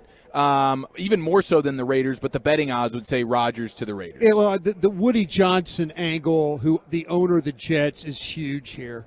Because, you've got a general manager there that's in a little bit of one foot in the parking lot, have had some opportunities. They drafted Wilson and all that. Like, Woody's probably thinking, listen, you clowns, you wanted me to take this kid, and he can't play dead. So now I'm stepping in. I'm going to make a decision. We're going to give the 2 ones, and we're going to go get Aaron Rodgers. I don't think Aaron Rodgers has a no-trade clause. I wonder if he does. I was trying to look for that in his contract, if he could kind of decide, hey, I'd waive it for this team, I wouldn't for another. So let's say the Jets were the team that gives the best compensation, but he's like, no, I'm not going to waive it for that team. I also think for the Packers, you have a different mindset this offseason than you did last offseason, because now you've actually seen Jordan Love and feel like this kid can play. Last offseason, the one opportunity he had to start was against the Chiefs. You scored a touchdown, and you were still thinking, I don't know about this guy. This year, he came in against Philadelphia and looked really good. I think you're ready to move on because you think, okay, we might have something here with Jordan Love. I'm just going to tell you this. If I'm Aaron Rodgers and he's sitting there making demands of me about where I could send guys, F you. You know, I feel that. I mean, like to me, it's very much like Brooklyn and with their situation with Kyrie. Like I'm going to send you where I want to send you. If if you want to make it difficult and all that, fine. But if you don't want to go play at the Jets, after everything that we've done for you, and you're going to sit there and say, okay, well, you're going to ready to leave and all that, you're gone, and you want to make me, no, I'm doing what I want to do for my organization, the best fit. If I get more compensation from the Jets as I do to anybody else, pack up, bro. You're heading to Gotham. That's how I feel. I like that, Broadus. Cutthroat Broadus, and we know that with the way that he's. Man, he's done nothing. I mean, again, he's an MVP quarterback. Back to back. There's no question of his ability. I mean, you covet players like that, but what he has done for that organization as far as holding their feet to the fire all these years now, nah, I'm not. It's our turn. We're going to get what we feel is best for us to move on. Broadus has high standards, and I think we've all learned that maybe over the last 5 or 10 minutes or so. Very much so. More have we not? I ever expected. The broadest scale of hotness is pretty dang impressive. And I bet the resume, like LSU Tiger Broadus, the resume, the quality. I don't know if he had the quantity. He's a picky man. But the quality was definitely going to be there for him. You just got to. He doesn't grade on a curve. You just have to think about your opportunities in contests going forward. Okay. Like when you step on the world stage. He's scouting. That's what he's doing. That's true. He's looking at big picture. Trust his eyes. It is one thing to be really good on this local stage. It's that national world stage. And we're talking about a world scout here, okay? Yeah, I worked in NFL Europe. I did. I worked in NFL Europe. Yeah, so you've seen talent all across the globe. My evaluation is at an upper echelon, I think. You're right. We need to take a back seat and listen. So when Broadus saw Miss America earlier and he didn't come away overly impressed, this is what we then learned. I hope she didn't hear us. No, definitely You not. don't think Definitely so? not. No, Yeah, she's locked she in on her is looking conversation. straight at Brian, If and she he goes just over, flipped him the bird. you know what? Broadus was like, wow, I that's noticed- the best we got, I believe, was his first response. I feel terrible. I noticed once we had that volley back and forth, she moved to the chair farther away from us. Microphone was better down at the other end. Well, and Walchuk's so. a bit gassy today. Yeah. So let's. That is let's not true. forget I have that. been She did not so deserve good that. this entire trip, guys. This entire trip, it's been 5 minutes. That's a big deal. That is a big deal. That's right. We walk before, or we crawl before we Hey, walk. congratulations, ma'am. Good job. I gotta tell you though, guys, there's something happening on Mavs Twitter here. I don't mean to interrupt No, this please segment. hit me. Oh my gosh, But is this a big deal? No, I don't know. I want your help investigating. I'm going to investigate. Okay, Why didn't you just ask me instead of let me make a fool of myself? Okay, at Doc Llewellyn, who is an NBA reporter, has tweeted something that's got Mavs Twitter in a tizzy right now. Doc Llewellyn. Yeah, Doc Llewellyn. And, Llewellyn. Is that and male or female? The Mavs are interested in acquiring Sun center DeAndre Ayton. Christian Wood and Tim Hardaway Jr. have been in the trade conversations. That's it. So I've been quiet the last 8 minutes. Trying to track this down or corroborate it with another source, but we did hear from Tim McMahon a couple of weeks ago the Mavs had interest in DeAndre Ayton. Can you imagine if they were able to pull that off? While we're here in Phoenix? Oh, my God. Yeah. That would just be insane. Right now, I have no reason to believe there's anything better than a 2% chance of this happening in the next 40 hours or so before the NBA trade deadline. But the fact that anybody is talking about it right now on Mavs Twitter and the idea of Luka, Kyrie, and Ayton, that is just like, if there's a 5% chance of it, I think this is the best day in my Mavs life right now. No, but you're right. We do need to do some extra investigating because this seems like a guy that might have paid for that check mark. He's only got like 3,000 followers. He's trying to push to the 4,000 mark. Wait, is this a Doc Llewellyn bomb? It's Lou Allen. Lou Allen bomb. The Llewellyn threw me off. It's not the most ridiculous. Read his report The again. Dallas Mavericks are interested in acquiring Phoenix Suns center DeAndre Ayton. Christian Wood and Tim Hardaway Jr. have been in trade talks. Hashtag NBA. That's it. Okay. All right, that's fair. If you're Phoenix, would you do No. that? That's the Hard only no. reason why I'm thinking I don't know how real this is. What picks do you have to give up? Crap. They still have for the Mavericks. They traded away, so 2029 one's out of the picture. I think you have to wait till the summer in order to be able to trade away any more. They still have one. I think they can They give. got 27. 2027. I think they still have. To And give that's up. why McMahon said 2 weeks ago this would be a deal that would be more likely to happen in the offseason. And the Suns do want to move on from Ayton. We They know do. that, and maybe they're also trying to pivot for a way to get KD, because that was immediately They need expiring contracts. Right. Well, Tim Hardaway Jr. wouldn't be one of those. no, but oh man, I'm trying to think of ways that this could make sense for them. Yeah. I don't know if Brooklyn would be a team that's interested in a Wood. But then again, you couldn't immediately go and flip one of those guys unless it was a 3-team type of deal. And I also don't think Brooklyn's immediately going to want to go and trade KD right now, but they're trying to pivot and set themselves up for the future to try and get Kevin Durant. So I'd be all for this if the Mavs made this move. Who are we trying to move? Hardaway THJ. and Wood. Gotcha, thanks. It would have to Josh Green. This is where Josh Green comes into play. Oh, I Yes. love Josh Green. I do too. I'd go Hardy. I'd go Hardy and Green for DeAndre Ayton. You can have everybody not named Luka and Kyrie and all the picks. Yeah, That's a it's- championship trio right there. That's an all-in situation. That's something that Kyrie might not ever want to walk away from. They've been in Yeah, but trade do you talks. want to walk away from Kyrie? Possibly. That's the thing we got to worry about. Did the talks go, hey, Dallas, Ayton's kind of available. Would you want him? And then Dallas responded, yeah, we got a Hardaway and a Wood. And then they said, Yeah. okay, thanks for the conversation. They hung it up. So the report is still true from Doc Llewellyn. We had here. talks. We had the talks. Names were said, okay? And then phones were hung up. All right. Sorry for that interlude in the middle of No. your off-season predictions here for the NFL. That's the beauty of this week is there's so much spontaneity involved with Radio Row from a guest standpoint, but also we're in the midst of deadline season. And the Yeah. Mavericks already made the biggest splash. And the assumption, right, amongst all of us here is that the Mavericks, at the very least, want to be involved with much more over the next day or two before the deadline happens. We'll see if anything unfolds. But that is going to be so fun if they can add at least another 3-and-D kind of wing or a backup big or something like that. That'd be Could really you nice. flip Kyrie? I mean, well, did we talk about some rule yesterday? Yeah, I don't yes, know. that is that you can't cut a guy and have him go back to the former team. The aggregate his Yeah. salary thing. Aggregated with another player. Okay.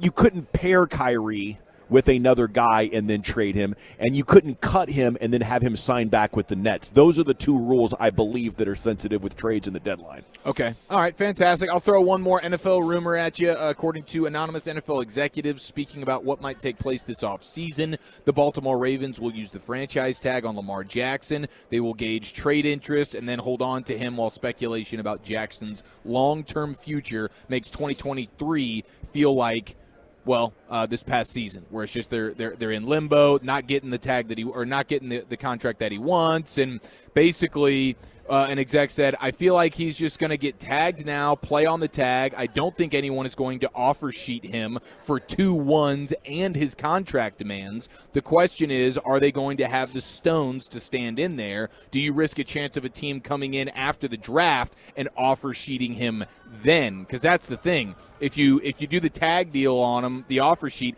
after the draft, a team could then come say, all right, we'll give him this contract, and Baltimore can either match the contract, or they can say, no, he's your quarterback now. We get 2 first-round picks for you, but now we have to wait all the way till next year and the year after to get our draft pick compensation because the draft's already gone through. So that's something that Baltimore will have to be a little bit nervous about, because if after the draft a team gave them the offer sheet and they didn't want to match it for Lamar, then their first-round picks that they get in return for him would just be delayed a full draft cycle, which would probably be a bummer for the Ravens. You're like caught up in limbo. It's post-draft time now. We just lost our quarterback. Sure, we get 2 first-round picks in the future, but right now we're going to roll out, well, he is a Pro Bowler, Tyler Huntley. Let's party. Yeah. Yeah, they're set. I was being sarcastic. Right. I just want to make that clear. You had a great line when you were mixing with KNC earlier. You can no longer give a guy props for being a Pro Bowler. Yes, I firmly believe that now. It's no longer a resume builder. The credibility has been muddied. Yeah. All right, we good? Yeah, we're all set, folks. Thank you, sir. We'll continue to track down these stories. When we come back, it is the G-Bag Nation live from Radio Row here, brought to you by Rally House, your home for officially licensed NFL gear, your city, your house. Rally House. Best of opening night at the Super Bowl. Woolchuck has the best audio from last night in the NFL. We'll relive and react to that coming up next here. It's the G-Bag Nation on the Fan. I got to chat with you about my friends at D&M Leasing, though. Any area code 35 lease, it's time to join the Easy Lease family. Any area code 35 lease. Why is it more important now than ever?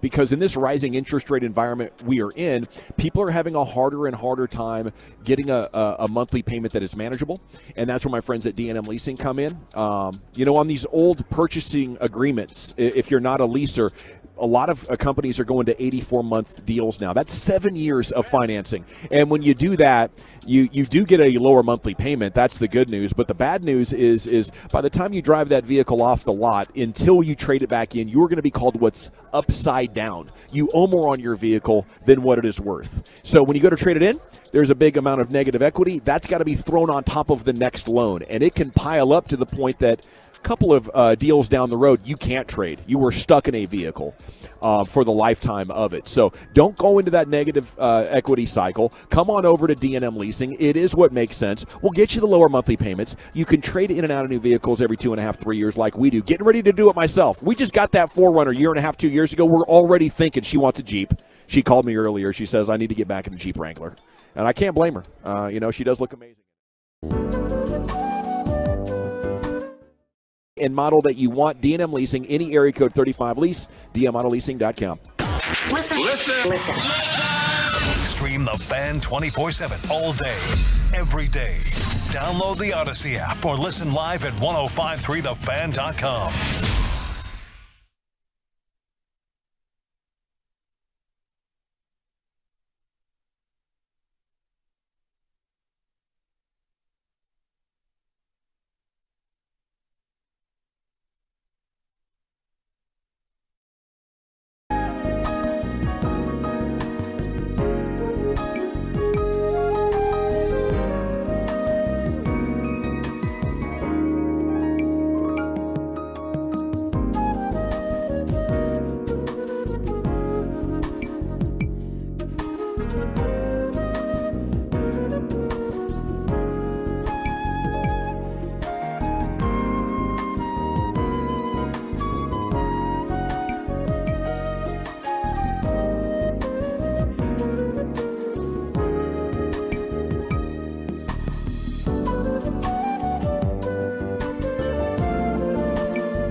And it's brought to you by the Frankels. If you're hurt in an accident, it's not your fault. Call the Frankels, 214-333-3333. Go online to truckwreck.com.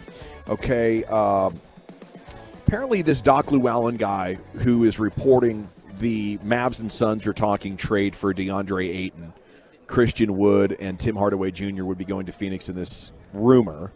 He was the first guy or one of the first guys to call that Kyrie Irving was coming to the Mavs a couple of days ago. Before Woj hit it, before Shams hit it, almost immediately after him demanding a trade, Llewellyn's out there saying he's going to the Mavericks. So that's giving him some credibility. It didn't boost his followers. He's still right around 3,000 or so. Yeah. So how credible is the report is one conversation, and then would you do it? What would it take to get Arizona interested or Phoenix interested? I think because Josh Green played for the Suns, he makes very little, or played at Arizona, he makes very little money, and you're getting a young talent. I think if you offer Josh Green, they could sell that to their fan base very easily. So that's an interesting one. The Mavs could offer 25 and 27 if they wanted to sweeten the pot earlier, and myself, I would be willing to do that, Brian.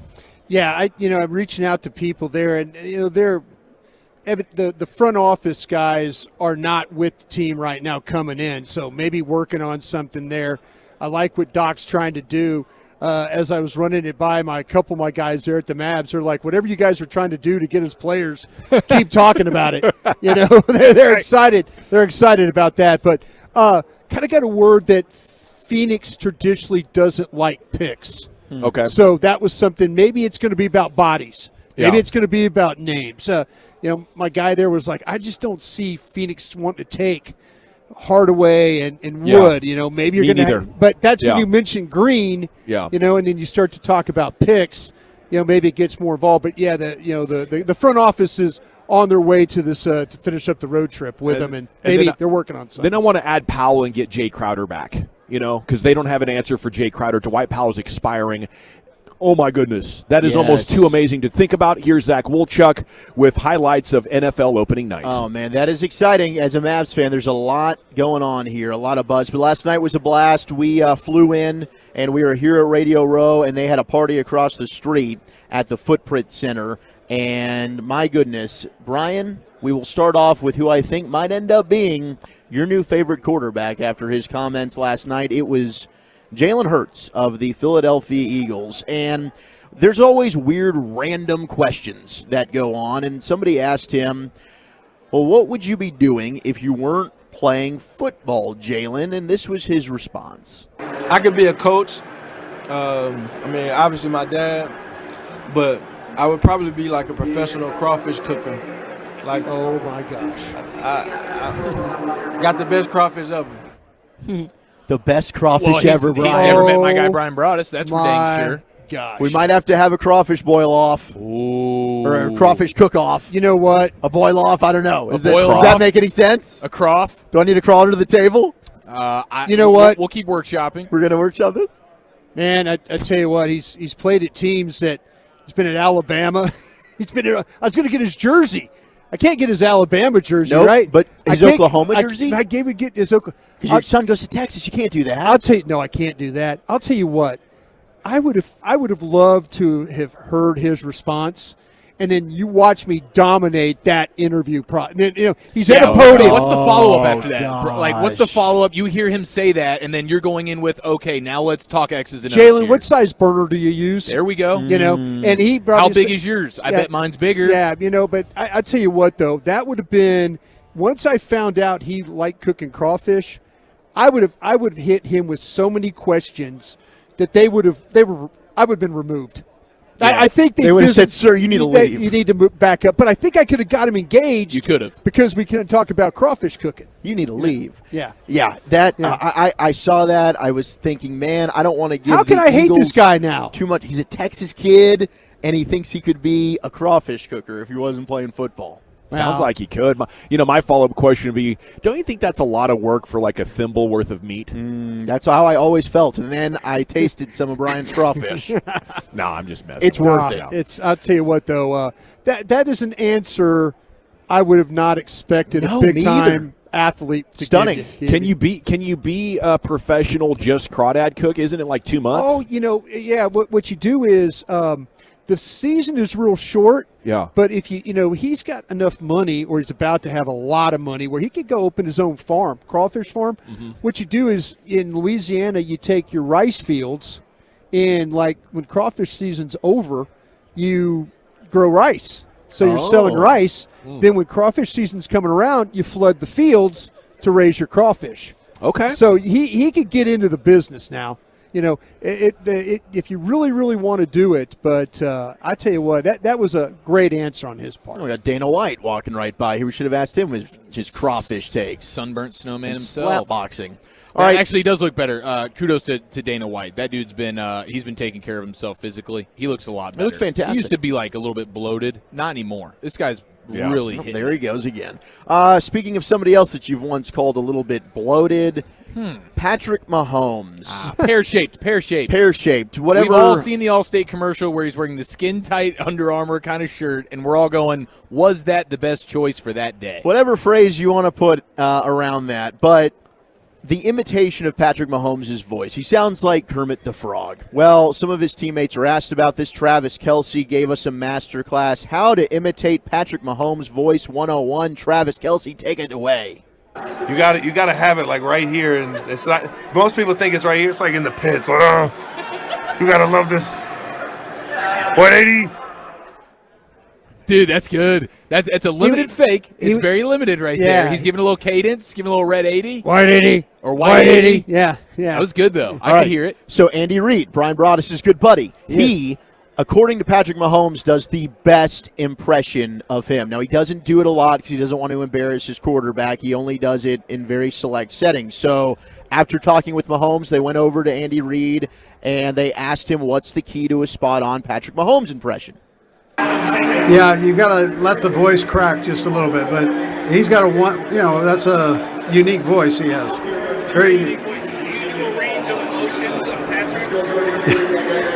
I know what the next question is. Am I going to do it? I'm not doing it. But, I appreciate you. I'm good, but not that good.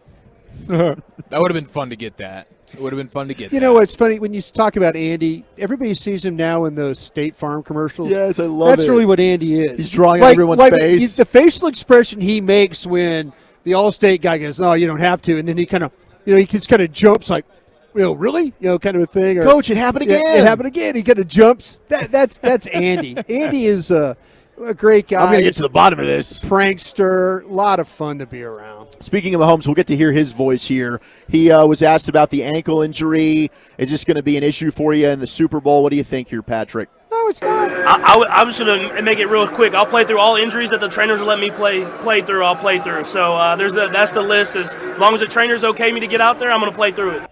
Jay Glazer, who's upstairs right now as Fox is doing a big conference with the media, and he was earlier talking about this and saying Patrick Mahomes is one of those freaks like Nick Sirianni was trying to describe Jalen Hurts. He's just one of those humans. Built different. Yeah, he heals incredibly quickly, and he does not expect the ankle to be as big of an issue in the Super Bowl as it was for him in the AFC Championship game.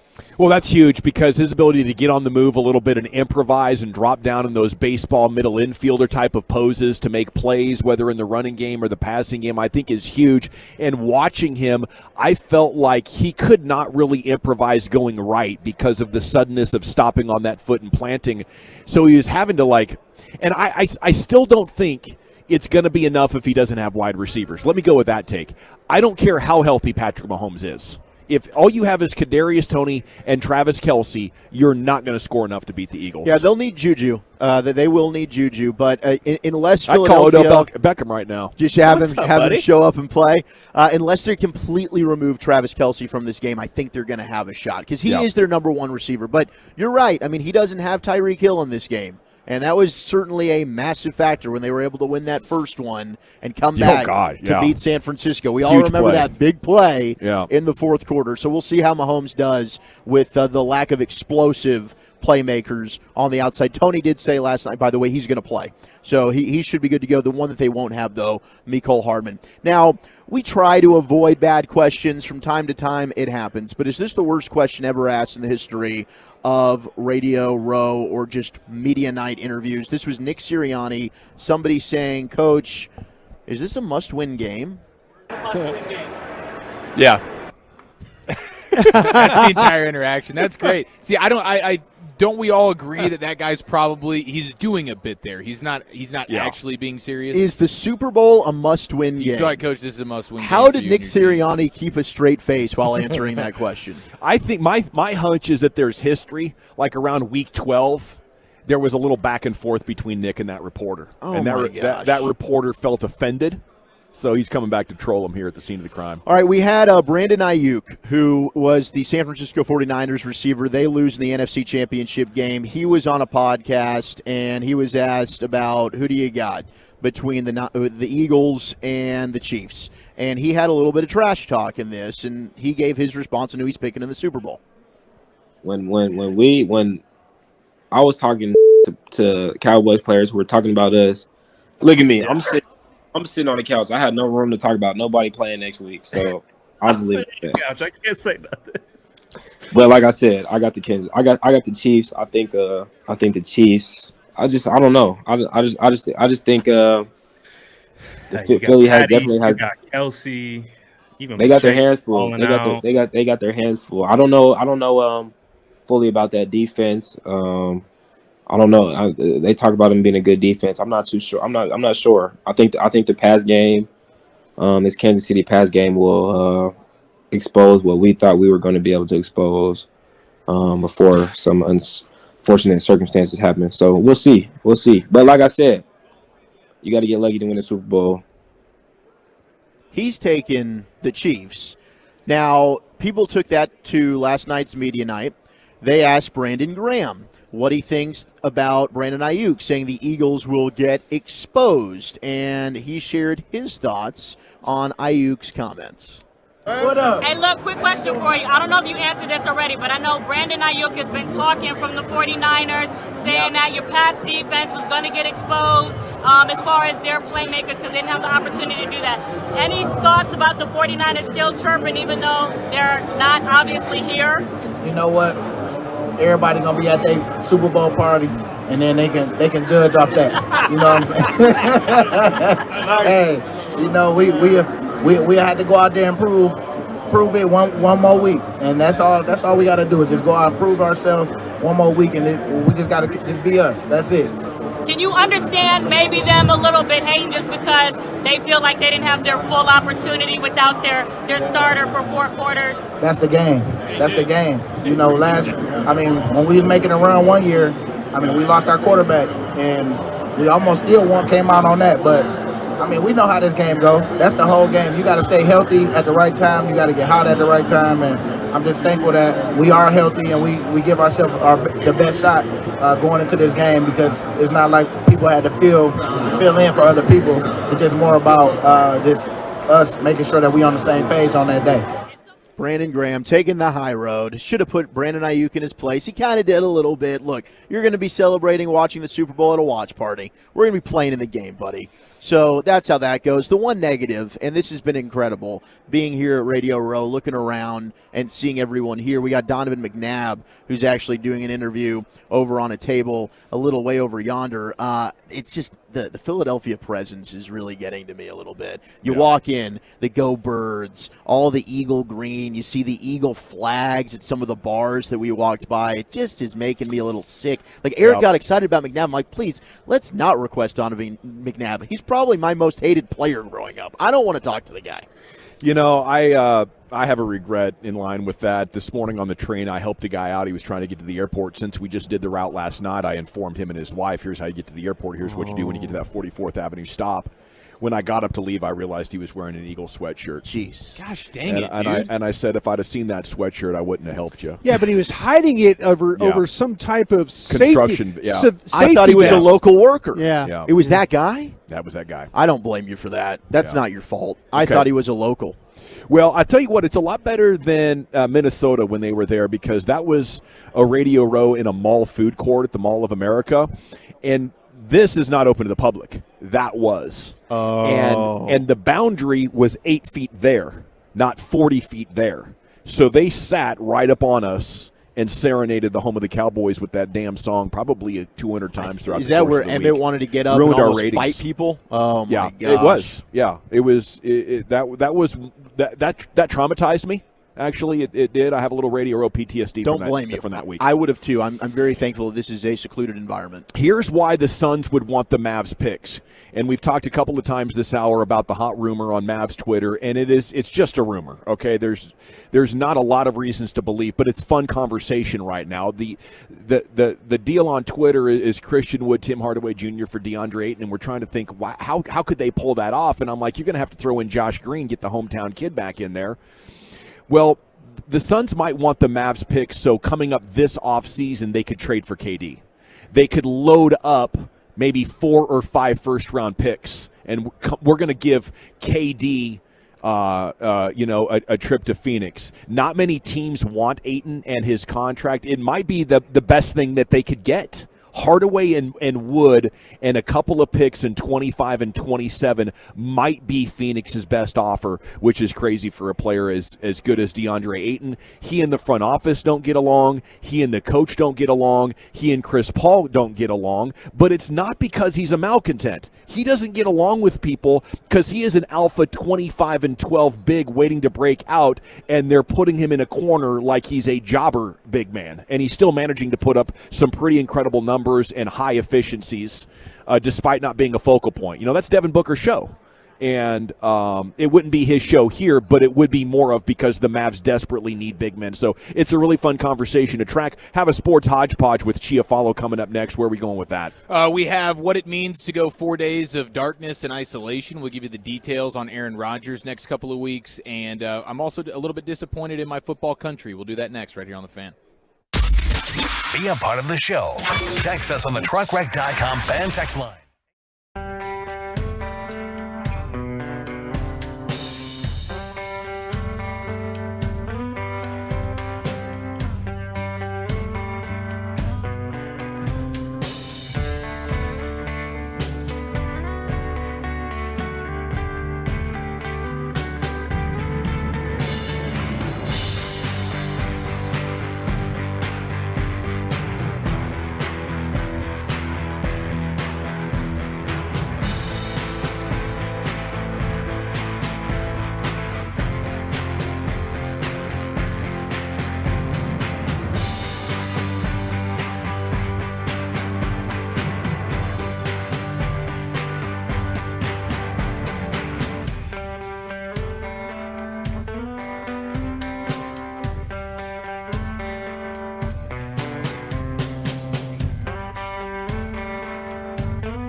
Having ourselves a fantastic time.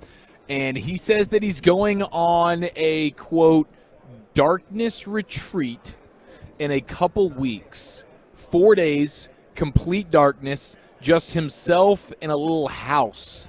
Quote, I've had a number of friends who've done it, and they had profound experiences. He expects a decision after that on whether or not he's going to continue playing. He notes that there are 2 slots in the house where food is dropped in.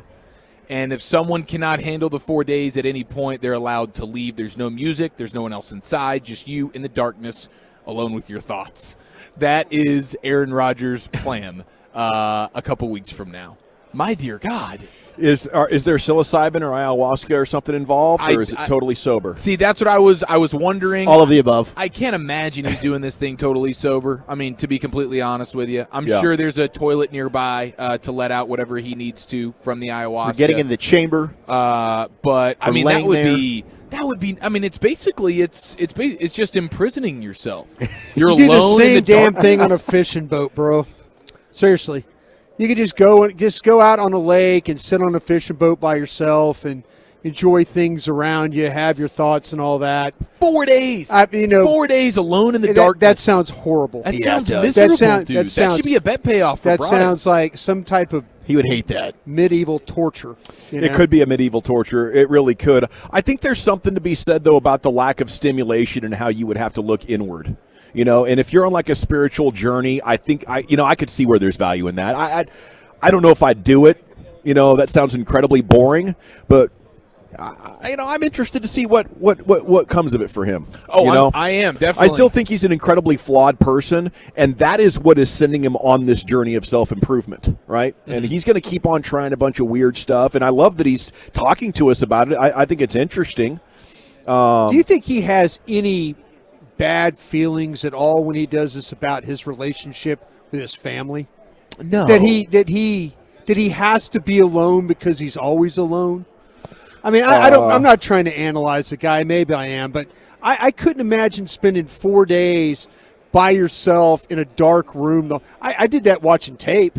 I mean, I was in a dark room. I'm working. Yeah. But I couldn't imagine just sitting there and just what are you thinking about? I think it's probably about suspending thought and getting into a deep meditative state. And it's easier to do that when you're not looking at things, Yeah. That's why you close your eyes. Most people close their eyes to meditate. Sure. If it's a totally dark room and it's 4 days of it, I've read about like meditation retreats where you go for a week, you don't talk to anybody, right? And you're silent, you don't have your phone. And I think when you strip away the stimulation of the world, maybe make it easier to go to the next level. I'll tell you what, the thing I appreciate about not talking to anybody was last night on the exit row, that gentleman on the far seat didn't say a word to me. I said, sir, is anybody sitting inside? He goes, no. Boom, window, exit, seat between us. He did not say a word the whole flight. Love it. That part of being silent, Big win. I appreciate. That's spiritual. That's a win right there for me. Yeah, huge win. I think we all walked out of the Southwest situation last night and said, wow, those people, they get the job done. They're not dinking around. They're not trying to make this harder than what it needs to be. Get in your seat. We're going to get you there safely. We're not going to go through the whole rigmarole. They give you free vodka? Free vodka. That's what the Wooly Bully got. Compliments of the lovely I got some free stewardess. And yeah, when I saw Broadus take the exit seat, I didn't initially think to myself, oh, he's doing it for the leg room. Oh, I found I out knew. that's obviously the I reason. knew immediately. I thought it was Broadus that was like, I'm going to be the guy that's going to save us if things go haywire. I'm the exit row guy. I have my wits about me, and if things get off the rails a little bit, I will save everybody, and I'll be the last. Let me just plane's be honest going with down, you. we're going to die. No. If Brian's not trust me, saving us. Trust me. If you don't worry about me sitting in that row, that door is coming off. I will find a way to get that door off. If I have to crawl over somebody, I will get that door off. Yeah, you'll knock that thing out. I will. Just follow the lighting on the floor. That'll get you to where you need to be. Right. Yeah. I'm still trying to figure out what we need to do from a bet payoff standpoint this week. I know. I'm me, really Broadus. nervous. I'm really nervous. My buddy Raider Joe, our buddy Raider really Joe, nervous. sent us Well, some just spicy, sweet man. some I brought hot gummy something. bears. What'd you bring? Oh, we got the double. The double trouble orange juice Tropicana. gosh. That is not fair to anybody. Okay, that's less fair for us than it even is for Broadus. He's going to crap all over Radio Row. Totally for this. I'm This just is telling you. amazing. That is a good call. I've already right checked there. out the facilities. Okay. This would be awful if I had to do this. Serving size, one bottle. We You're gotta- talking about 10 fluid ounces of straight laxative into Broadus's system. Let's load up like a large pizza and a steak tonight, 2 bratwursts in the morning, and then crack these babies open to start the show tomorrow. Wow, and just watch what happens next. It's like, okay, take this, Brought and us then we're going to scampering sit to the back. toilet. Look, the Hold men's his back, hold bathroom's his right cheeks there. together. It's within eye shot. That's true. We got this. We are close enough, bro. Oh, there's one over. I want to tell you this. Got us. There's one on both I want to sides. tell you this. My foot was on near another gentleman's foot this morning already in there. What? Oh, yeah. You were tapping toes. What'd you have this morning? Wait, you dropped a grumper here? Yes. Did you really? Broadus went The number breakfast. 2? The Wow. breakfast at IHOP. The breakfast. You didn't even have the orange juice. You specifically said, I want orange juice, but I'm not going to get it because I don't want this day to be This poor. morning when you and I were dining, I was debating on what I could eat. I ate the wrong meal. Okay, what'd you get? Wow. I'm impressed, Broadus. Sausage and hash brown omelet. Oh, Yeah, he did the Bill Jerome. I went with the Colorado or the big Well, I steak, just want to and let he you went know, with the- in this I area, knew I was going to go ham my if I went. foot I had to was stay literally back. 3 inches from another gentleman's foot. Was that just for comfort? Like you were kind of touching him, he was touching That's you? how like, close we're the in this areas together? are. We're in this okay, together, good. brother. So you weren't doing that intentionally? No, but that's how close. Yeah. Honestly, I respect that out of Broadus. That's a veteran move. That's a guy who's been there, done that. I'm going to Yeah. walk in day one. I can't do that. I'll do another payoff. I'm an alpha. I'm going to go show the I can't people go through this that is my again. place. I can't go through that I again. love this. I'm sorry. I can't go through that. It was that bad. It's just the experience of sounds. You know? Yeah. Yeah. The sound No, factor. I will say, if we are doing the orange juice thing, Broadus has to take the wireless mic and install That- it. no. Theater, hey, man. It's an FCC Theater of the violation, mind. man. That's true. It Easy might be go. an FCC I mean, violation. come on. I wouldn't mind bet payoff for Broadus, and I would do it, but it's not really a payoff for me. I would enjoy doing it. Broadus shirtless, roaming around Radio Row with the wireless, just getting random men on the street. Is there any interviews. kind of thing on the back of our Oh, there's a bunch of terms. Maybe need to read read those. those anymore. It Maybe probably need says to- don't immediately come in here and drop a grumper. It probably says have more respect for the place. No, Doesn't seem like you read that that's one. definitely not one of them. There's bathrooms here for a reason. They're for you to sit on the porcelain throne and drop that grumper. I think Walchuk is the last I person would in never the do world it. that would walk in and do that. You're right. You know me well. I like that's If so I funny. drink that The orange juice, differences I'm out for between- the show. Looking at the two Because I'm going back to individuals, the hotel. seeing Broadus right here to my Yeah, left, can't have that. And you went cheek to seat. I know you did. You did not put down a buffer of toilet You paper. definitely did. There's no hesitation. Did you see his face? Yeah, There he- was no cheek to denying. seat, probably didn't even wipe it. Definitely didn't lift it and There was cover. there You was put some Bear Tookus on there. there was some You put- maintenance. There was some maintenance. There was some maintenance on before. Don't act like I'm that stupid. But you I am didn't- stupid, but not that stupid. But you sat on the actual seat. Well, we got right? Maintenance before maintenance. It might have been clean. That's what I'm saying. Might have been clean. There's 1,000 sweaty radio butt cracks floating around in here right now. Clean is not the way I would describe any one of these. We got stalls. here relatively early. I don't know. Maybe they're in there just cleaning. It immediately when I got here. That's how bad it was. You disappeared for a while. I thought you All were right, talking with all someone. right. We talk about Mahomes being hashtag built different. It's Brian Broaddus is built different. What What thought you had an iron stomach. I was wrong. Well, let's get this figured out by tomorrow, right? We got to start promoting this for Friday. I'm with you. Hey, you guys are really Can slacking. Can I go get a guest? My punishment go get a big time guest. Yeah, with I your mean, shirt if on. it's- You're punished. You need to get if it's Andy Reid or bust. Yeah, get Andy Reid down here. Or get us a sit down with Andy Reid. Oh, that'd be cool. Sit down video. Yeah, okay. In their hotel lobby. All right. I'll bring the in burgers. his hotel room. I'll bring the burgers. Okay. Yeah, whatever else he wants. Okay, we got to run. You got Sorry, I killed that the segment, truckwreck.com fan text is You open made the segment. if you would like to suggest a bet payoff. No, folks. Okay, Yes, Wooly yes. Bully's top 10's coming up next. Where are we going with that, Zachary? Oh, this is a great question. Let me find which list I want to use today. All right, let's go with the top 10 teams that never made it to a Super Bowl as we continue our Super Bowl-themed lists next on The Fan. Commercial-free fellowship. It's the G-Bag Nation's Expressway. 35 straight minutes of sports and laughs each afternoon beginning at 5:20 on The Fan and on our Odyssey app.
Fan Studios, secured by DFWsecurity.com.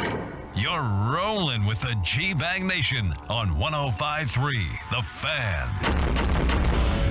Yes, sir. Hour 3 of the G-Bag Nation here live from Radio Row in Phoenix, Arizona. We're going to do Wooly Bully's Top 10 at 4:20 here. Usually it's at 4:20, but have a special guest coming up here in about 20 minutes. Sam Munson, Pro Football Focus. Their lead analyst is going to join you on the A1 Air Hot Seat, the heating, electric, and plumbing pros. Our Radio Row coverage is presented by Rally House, your home for officially licensed NFL gear, your city, your house, Rally House. And Window Nation, buy 2 windows, get 2 free at windownation.com. Well, Chuck, you had an incident over there. Making like a mess? He's like spilling his drink in his eye. Can't take you guys anywhere. What are you doing his over soda there? shake just busted into his Guys, eye. I'm trying to do everything I can to stay on track here, okay? Yeah. The container that I have, it's happened in Oxnard too. It explodes on me. Every time I try and shake it up, I thought it was tight.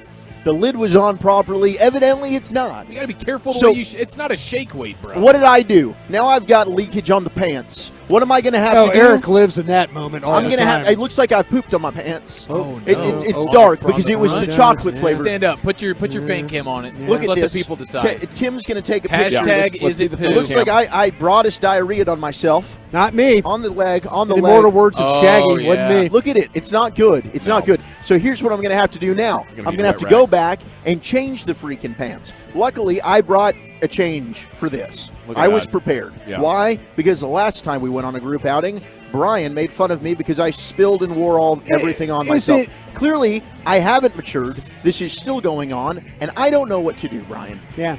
All over your new clothes with your new soda body. This isn't even new. Having to get a new wardrobe every other week. It made it over to the other leg. I didn't even notice this. It's on the other leg.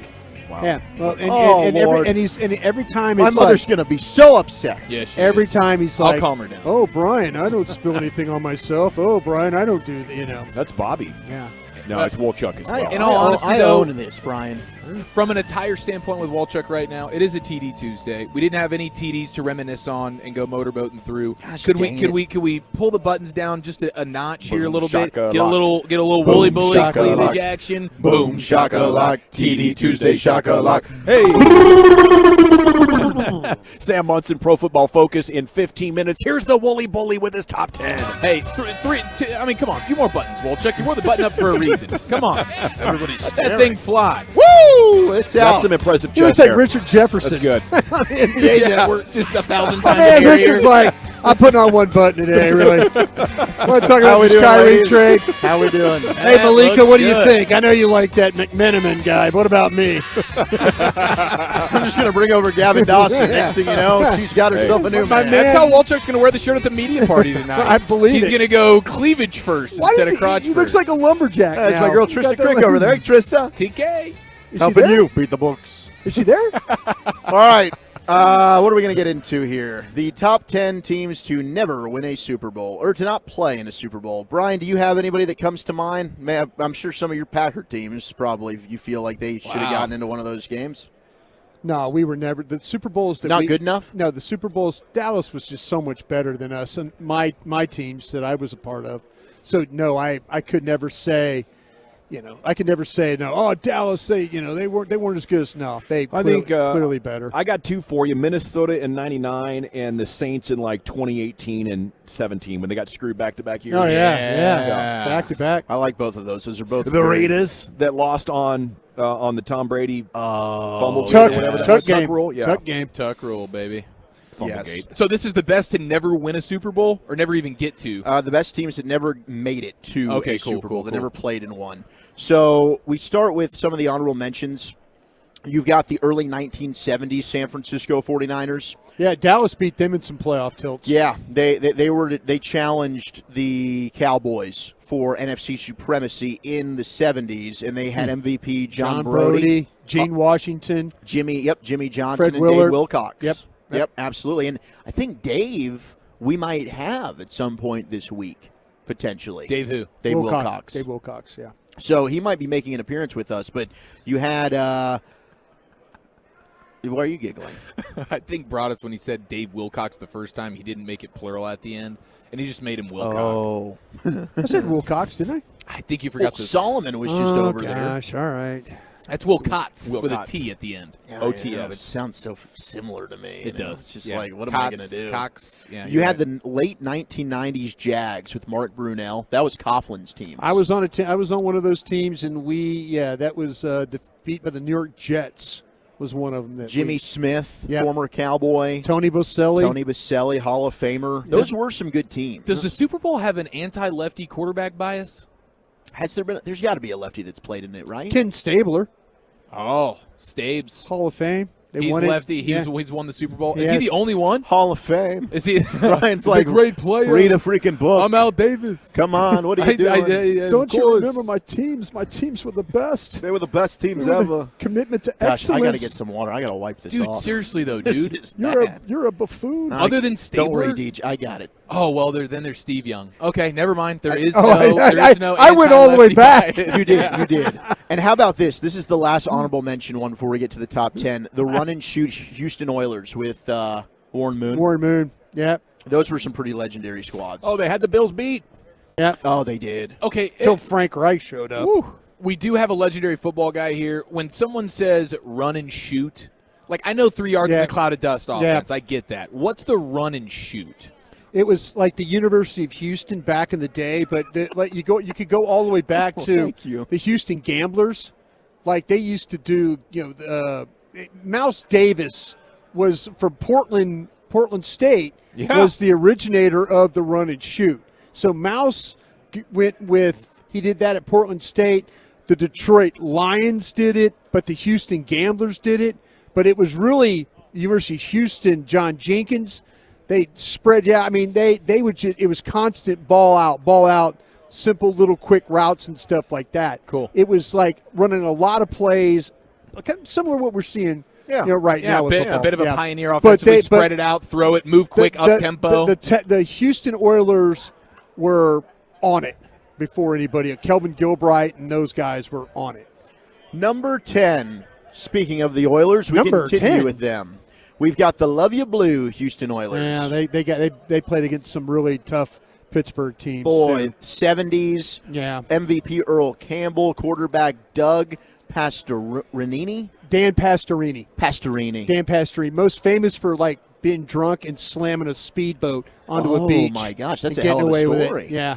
Hurt anybody? Yeah, few. Yeah. Number 9, and is it too soon for them to be on here? Because they still have a shot. Or has their window closed, but Josh Allen's Buffalo Bills. Wow, just all encapsulating, huh? They're just saying, hey, I think they're not going to make it. Yeah, I think if you looked at like a Vegas odds thing, I think that is probably one of the bigger favorites you had that didn't even make it there. So they're supposed to have the MVP quarterback and win the Super Bowl both. That was tough year.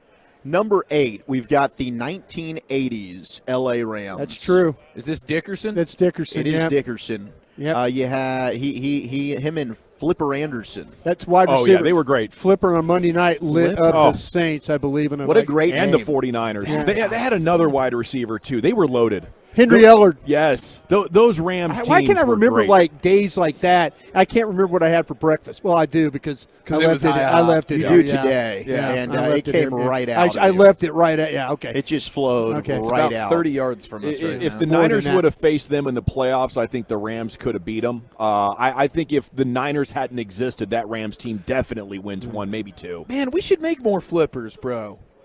Everyone knows the King of the Sea. Well, I mean, we just need more people to name their kids Flipper. That's what I'm why saying. didn't you name one of your daughters Flipper? I hadn't considered it. Don't you feel like, obviously, I'm Flipper! really regretful about it. It's pretty a newborn. You can change the name. She doesn't know yet. Does Flip count? Flip. I feel like Flip Wilson should. Old Isn't comedian. are all flips short for Flipper? Or is Flip a standalone kind of deal? I think Flip's more of a nickname. Flip might be Flip Saunders, R.I.P. Yeah. Oh, yeah. Goodness gracious. But we should make more flippers, just for the record. We should. That was Willie Anderson. Willie Flipper Anderson. Yeah. So that was definitely a nickname. Oh, okay. Okay. So we can call daughter number 3 Flipper. I'm in on that. Just as a nickname. Okay. Like, Flipper, come here. Come here, Flipper. Flipper. Over here. It was a show with a dolphin back in the day. Was Flipper. Correct. Oh, yeah, Flipper the Dolphin. Yeah. Horrible. The Dolphin That's right. talked and the people understood. That's They right. make these sounds like, oh, what, nuclear sub trapped on the bottom of the ocean? The Dolphin's talking. They completely understood what he was saying. What was the dolphin noise? That's Kim Mulkey impersonating freestyle. Have you ever heard no cap? Do you know what no cap You know means? what a dolphin sounds like? You guys went to SeaWorld, right? No, I never have. Really? After I saw Blackfish, I was like, I can't do it. I can't Okay. support it. All right. Yeah, they don't get in the water with those orcas anymore. Way to get real. Heck yeah. They're like, hey, Gosh. Hey, Jimmy, feed the orca. Tillicum over there. He's only killed 7. Well, yeah, the children of Tillicum, too. That's what I'm saying. 60% of the whales are Tillicums. It's bad news. Number Yeah. 7 on the top 10 teams to never make a Super Bowl. The late 2000 San Diego Superchargers. LT, Phillip Rivers, Antonio Gates. Marty Schottenheimer. They had the Patriots like 06. That's the last time I bet man. against Brady. Dude, we're getting a lot of those comparisons right now, saying that Dak Prescott is Phillip Rivers, really good, not good enough, and now you have a Schottenheimer in control. Oh. People are doing that, dude. Now, I'm just saying that's what people are doing. That's a you Mike's thing. calling the plays. That's a you thing. Mike's I haven't calling seen the that anywhere. And plays. anytime you start saying you He is. people, He's making it's it a up. you. Do I not count as people? You are, but you're an Eric. That's a yeah. I wish I was a flipper. Well, I can start calling you Flipper gonna if it makes you flipper you feel off better. for thinking that. I'll call you Flipper. Honestly, Eric let's do that. Flipper Chiafalo. Let's rock, baby. I dig it. Number 6 is the Killer Bees from the Pittsburgh Steelers. Bell, Brown, and Ben. Yeah, they were close. They were close. They were really pretty darn good. Was that the random Steelers team that just didn't have enough defense? Yeah, 14-17, and they just kept running into the Steelers. Well, they were the Patriots. Well, sometimes the biggest opponent is yourself. Well, yeah, when you have outbursts such as Antonio Brown, you're kind of your He own is worst an enemy authority on sometimes. sports. Well, it really was their own fault, right? Because isn't Antonio Brown claiming his demise is from his own teammate, James Harrison, which I'm still confused Yeah. by. Very true. He hit him with a are helmet. we hitting in practice? So bizarre, but he was wearing a weighted helmet. Number 5 is the late 1980s Cleveland Browns. Yeah, the drive. The drive, the another fumble. Another Schottenheimer. Another Schottenheimer right there. Yep, Yeah. Marty. I love that team. Good That old was Marty. fun. If you want a Yeah. one-way ticket to not winning Super Bowls, put a Schottenheimer on your sideline. Okay, so what are basically you doing we're now? just bleeped. What are you doing? No, he's going to be in the booth, right? He's not going to be on the I sidelines. don't know what he's probably going to be on the sideline. staff. No, he's probably he's on the staff, but he's probably going to be up in the booth like Dan Quinn. No, but either way, you're giving us a death sentence. Or am I? Or am I just telling you that's what they're giving us? No, you are doing this. This is coming out of your mouth, and I haven't seen or heard this anywhere else. Let's move on seamlessly. Number 4, Michael Thomas, Alvin Kamara, and the New Orleans Saints. There they are. Yeah, they are. Yeah, team was incredible. They should have made it over the Rams. Yes, and the Vikings. And the too, Vikings. right? Well, No, they did make it over the Vikings because Favre Yes. threw the interception. Yeah. Yeah. Yeah, but there were No, but there was the Minnesota Miracle play where the Case Keenum yeah. thing. That's that. They should have gotten in over the damn Eagles. And that was Chauncey That was when Gardner-Johnson, the I Eagles believe, beat in the this. crap out of the Vikings in that NFC Championship That's game. true. Case Yeah. Keenum had a crazy year. They somehow do that with Stephon Diggs, and then they laid an egg and pooped on themselves in that NFC Championship game.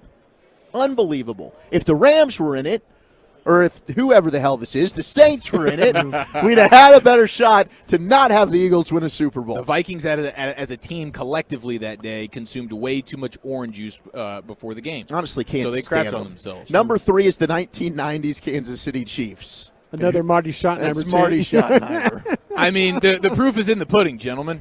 Don't blame me. Don't kill the messenger. Oh, no. Does anybody remember Ernest Biner and Kevin Mack in Tecmo Bowl? Boy, they would just wallop some people. Speaking of that Browns 80s team. Oh, man. I was trying to think of those names. Webster Slaughter. Yeah. Isn't that his name? Slaughter? Yeah. All right, here's the top 2 teams to never Brian make it to a Brennan, Super Bowl. wide receiver. There's got to be a Packers in here, right? Like a 15-1. Packers have a great year, and they don't win the Super Bowl. Number 2, Dennis Green's Minnesota Vikings. That's when Gavin was talking about the missed field goal. 99. And they let him off the hook, huh? Atlanta, yeah. Well, that was the Cardinals and the Bears. But they still, let him off the hook. They Dennis- had him right where they wanted it's to. Dennis Green's greatest presser. But that 98 Vikings team was unbelievable. Yeah. Number 1, the Air Coryell San Diego Chargers. Yeah. San Diego Superchargers. Don Coryell, Jason Garrett's favorite coach. And Mike McCarthy's. Still trying to run his offense 40 years later. Well, Schottenheimer has a little Air Coryell in him. Brian. Yeah. A lot of teams do. Gosh. This whole list made me nervous about the Schottenheimer thing. I think now we're just bleeped. Thanks a lot, Eric. Sorry about that. Thank you, Wolchuk. Top Spear and 10 Echo. at 4:20 every afternoon. We slipped it in here at 4 for you. Thought you'd appreciate it because we have a special guest. Pro Football Focus is Sam Munson. He is the lead analyst at that whole operation. What do the numbers say the Cowboys must be better at in order to get the job done? It's coming up next in the Cheap Bag Nation. I'd love to chat D&M Leasing.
Welcome back. It is the G-Bag Nation. We are live on Radio Row in Phoenix. Our coverage brought to you by Rally House, your home for officially licensed NFL gear, your city, your house, Rally House. And it's brought to you by Window Nation. Buy 2 windows, get 2 free. WindowNation.com. Sam Munson, Pro Football Focus lead analyst, is sitting down with us now here on the Fan. And a good afternoon, sir. Thank you so much for joining us. No problem. Thanks for having me.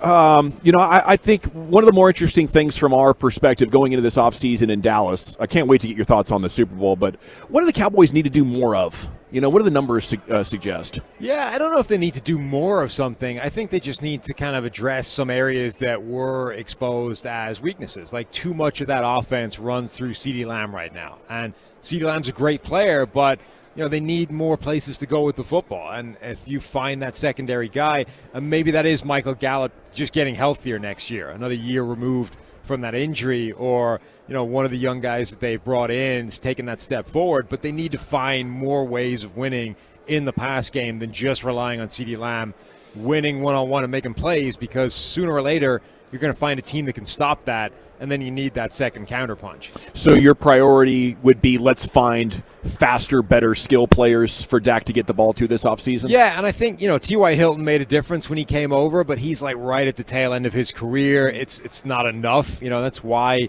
this team was being talked about with Odell Beckham the whole time, because if you got the guy that the Rams got, when they won their Super Bowl, that would make that kind of difference. Like, that would give you that second player that can go out there and beat pretty much anybody, and that helps everybody out. It makes everything better on the offense. What role has the offensive line played in Dak's career? He comes in, it's a legendary line. It's been up and down since then, and that would be my counter. Like, don't we need to protect Dak more or open up more running games to create more balance? Yeah, but I think the offensive line is in pretty good shape. Obviously, Terrence Steele going down made a difference. Like, he was having a really good year at right tackle. Every time they had to reshuffle, it made things slightly worse.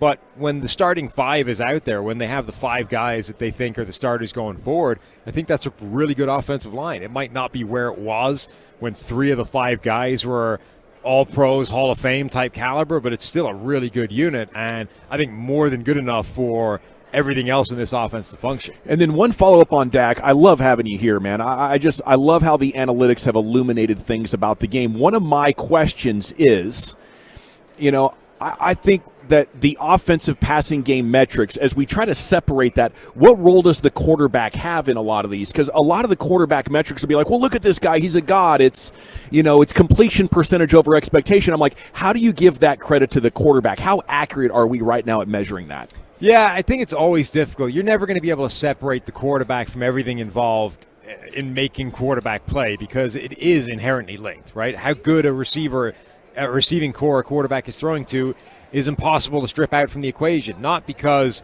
you can't differentiate when those guys are making plays at the point of attack, but because where you really can't separate it is how many times does having a good receiver change the way he's playing and actually give him opportunities and he's not taking otherwise. Like, if he had 5 guys that are all terrible, he's not even taking the shot on some of these passing routes, right? Whereas if he's got receivers he's got confidence in, he's more aggressive, he's putting the ball deeper down the field, and it just changes the whole dynamic. So you're never going to be able to completely isolate it. All you can do is look at the numbers, try and weigh the impact that receiving core, that offensive line protection, that play calling and scheme, like, try and sort of come up with how much of an influence these things are having, and then figure out where that makes adjustments to how good you think that guy is overall. Do you have a number that you think shows and evaluates the quarterback better than others? I mean, obviously, PFF here, so we're going to lean on PFF's grade, which is, it's the only thing out there that adds this layer of context and nuance that you're not going to get in these statistical things. And it's actually the thing we get criticized for a lot is, well, it's subjective. But I actually think the subjectivity is the strength in it, because you can determine whether or not this pass actually was a good ball that was bailed out by a receiver at the back end, right? By the ball location, whether it was a real 50-50 jump ball or whether it was actually a play that needed the receiver to bail it out. It was a risky pass. Yes, it's subjective, but it's also, as long as you're doing it within a framework and consistently time after time, it's that level of context that doesn't exist in other statistical sort of outcomes. Sam Munson, Pro Football Focus, with us here in the G-Bag Nation. Losing Kellen Moore Is that a loss, or is that a gain, or is that a net neutral now that it's McCarthy calling plays and Schottenheimer, roaming around? I do think it's a loss. I understand that Kellen Moore's offense maybe didn't kick on from where it looked early in his time, and where he was putting up some incredible numbers, and there's weaknesses to what he was doing. But when you look at how that offense has performed sort of league-wide since he's been there, it's been as effective as pretty much any offense in the NFL. And my bigger criticism would be what you're replacing it with. Mike McCarthy essentially calling plays, and if it's Mike McCarthy's offense generally, when you listen to this, what the criticisms were of that offense at the tail end of his time in Green Bay with Aaron Rodgers, it was similar sort of problems. There's no cheap, easy yardage being schemed up here. This is a couple of route concepts, and it's relying on receivers winning one-on-one, and if they're not, the offense doesn't sing the way we expect it to. And that's why people were like, well, what's wrong with Aaron Rodgers in this offense? Sam, when you there's guys like me that are crusty old NFL scouts, and we didn't grow up on analytics and stuff like that. We fought you every step of the way. Are you finding more guys like me turning around, or are the crusty guys like myself still crusty? I think there's always some resistance. I think a lot of the times, though, when we get into arguments with people, the facts and the data and things like that, they end up coming out on our side. And we're not going to win every time, right? We're going to be wrong sometimes, and we have been. But there are some times where the data and certainly certain small sample size things, they show up. And we were way out in front of a guy like Cameron Wake, who was putting up incredible numbers on like 150 snaps. And Joey Porter was the outside linebacker for Miami.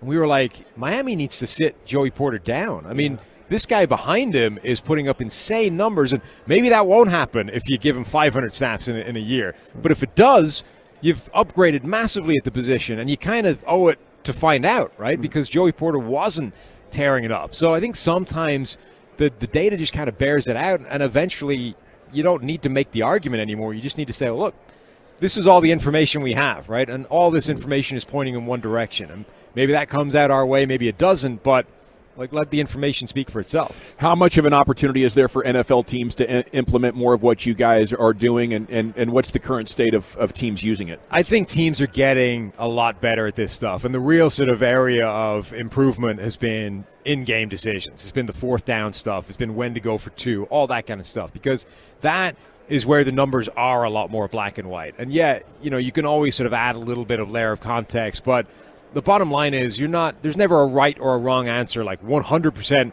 0%. It's all doing it this way is going to give you a couple of percentage points in win probability in this game, which over the course of the season is going to magnify it, and it's just going to give you a better chance of winning going forward. So I think that the smart teams are already doing that, and over the course of the year, maybe that adds up to a win that you wouldn't have gotten otherwise. How did you get involved in football at this level? Were you a football guy or a numbers guy first? I was football guy, I guess. I was lucky enough to kind of be in at the ground floor of PFF. I knew Neil Hornsby, who set up the company and was one of the sort of first 5 guys in the door doing our stuff. But no, I'm not a numbers guy at all. Like, I have zero math background whatsoever. Other people do that. You don't want me messing with the numbers. You and me both. Hey, Sam, I was going to ask you, okay, when you talk about coaches and how they use it, or teams how they use it, does it hurt you guys when you get somebody like a Brandon Staley that makes constant decisions and then they don't work?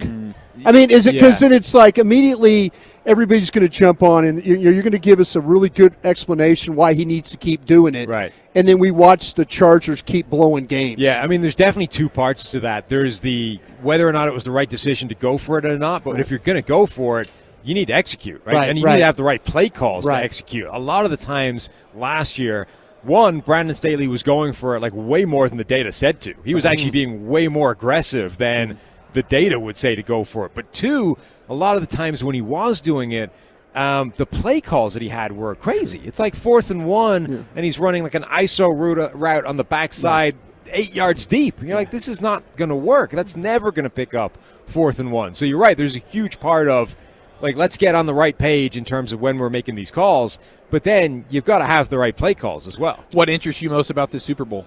I mean, the whole game, I think, is fantastic. Like, this is the best matchup that we could have gotten, in my opinion. The number one team in the NFC, the number one team in the AFC. That doesn't always happen. So to get that in a Super Bowl, I think, is great. The thing that's jumping out the most to me, I think, is that Eagles offensive line, the number one unit in the NFL, against Chris Jones and the rest of that Chiefs defense. That has the potential to be fun. How important is it that the Chiefs get healthy in their receiving core?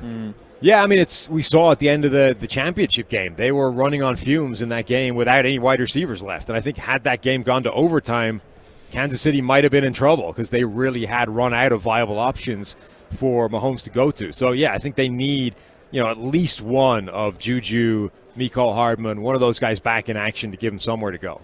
Is there a certain difference maker that you see in this game? Like you mentioned Cameron Wake. Is there an underrated player in this one that you think that the numbers are showing could be a big difference maker? I think both those Eagles edge rushers against the Chiefs offensive tackles are both mismatches in Philadelphia's favor. And I think if they can, they're difficult players to block. They're stylistically, body type-wise, they're sort of slightly unusual and awkward players, particularly for huge guys like Orlando Brown. Like, that could be a definite area for them. Should the Eagles pay big money to Jalen Hurts?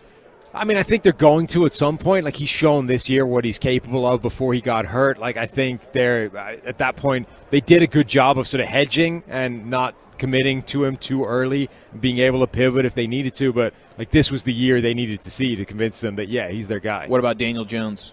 I don't think Daniel Jones has shown that. I mean, they're going to probably keep him in some capacity, but, like, I wouldn't be giving him a big money contract at this point. Tony Pollard, Cowboys. I love Tony Pollard. I so want him to get paid somewhere. I think he's earned that based off what he's done. I just don't know if you want to. I wouldn't want to be the guy that gives a running back a big second contract, but he deserves to be paid. Huge topic on our show, and I know it's maybe not quite draft season yet, but Bijan Robinson in the first round, are we going all in on that? I mean, look, PFF is contractually obliged to hate running backs in the first round, but I don't hate it as a concept. I think he's good enough that a mid-first round pick and a guy like him is not a bad deal, even if he doesn't work out. It's not that much money, so absolutely, go for it. Is Dak good enough to win a Super Bowl? He's good enough to win a Super Bowl if the team around him is good enough. The question is, can he take a team that shouldn't be there to the Super Bowl? And that, I think, is much more unlikely. Sam, if you smell a weird stench anywhere near around a bathroom in here, you can blame that guy right there, Broadus. Got it. Thank you. Sam, you are the man, but on your Twitter bio it says you're not a real-life guy. Yeah. What does that mean? Somebody on Twitter said that. I'm not a real-life guy, so I just thought, I'm going to put that in the bio. I think that's a good one. I love it, man. Thank you so much for your information. That was incredible. No problem. Thanks for having me, guys. There he Thank is. you, Sam. You got to follow him on Twitter and read his stuff at Pro Football Focus. Watch him on Pro Football Focus. Sam Munson here, live in Radio Row on 105.3 The Fan, home of the Cowboys, on the #1 air hot seat, the heating, electric, and plumbing pros. Okay, we have a bowl of super tasty NFL stuff, which is fitting because we are in a recreational state. Chia Follow is going to run it down for you next year on 105.3 The Fan. I got to talk Men's T Clinic, though. Oh, you want to get back to being you? You need to do nothing.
Grapevine knows you like buying to be easy. That's why they created the Classic Chevrolet Easy Pass online buying tool.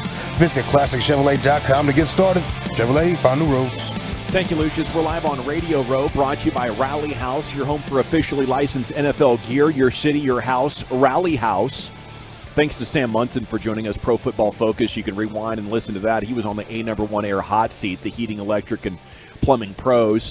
Jason Kidd, Kyrie Irving audio coming up at 5 o'clock, and we'll talk about the latest exciting Mavericks trade rumor that's hitting NBA Twitter. It is time now for Eric Chiafalo to pack you a bowl of super tasty NFL stuff. Here we go, ladies and gentlemen. Big thank you once again to Rally House. Absolutely love Rally House. They, Chuck, thanks to Rally House, we're here at the Super Bowl Radio Row for the very first time. Good love folks, great Rally people. House. Brought some Rally House gear with me. I did too. From there. I did as well. The LSU. I always have some on. What did you get? The got U.S. men's national team sweater. They got everything. Yeah, they have it all. Every LSU thing I wear is from Rally House. Yeah, I dig that, and all your LSU gear is pretty substantial. I wear it every day. You notice that, don't you? By the way, I saw an LSU-colored pair of Hey Dudes the other day. I know you're a Croc guy. Are you a Hey Dude guy? I don't know what Hey Dudes are. Okay, we'll go over Google it. up the Hey Dudes. Google up the Hey Dudes. See what By the you way, can I offer? I appreciate you guys carrying me in that interview. Sam and I are not on really great speaking terms. Oh, did you back in the day when he first started? You said, "Hey, your Pro Football Focus computer football is bullcrap. Come get." That's in the why I film room asked him with the me." question. I tried to. Do you think he kind of gave a half? Oh, when you said the name Broadus, I noticed some icy energy coming off of him. Absolutely. Okay, that's what that was all about. I thought he was just burnt out. Hey, he's a great guest, and they do a great job. Yeah. But he wants nothing to do with me. Yeah, another guy that hates you, Brian. Oh, just say take a number. It's like Cat's Deli in New York. 53, 86. Yeah, I hate Broadus. Yeah. You know what? And we'll probably talk to a few. Well, Lombardi will like me. I think we talked to Mike Lombardi coming up. He was. Yeah, all right, we'll talk. He might hate me. I don't know. We got one that likes you. Everybody likes you. I'm excited to see Lombardi live in the flesh. Yeah. Okay, let's have a pudgy guy. Is he? Well, I figured. He's got a big face. Yeah. I didn't need to see him in person to know that, Broadus, but I do appreciate that.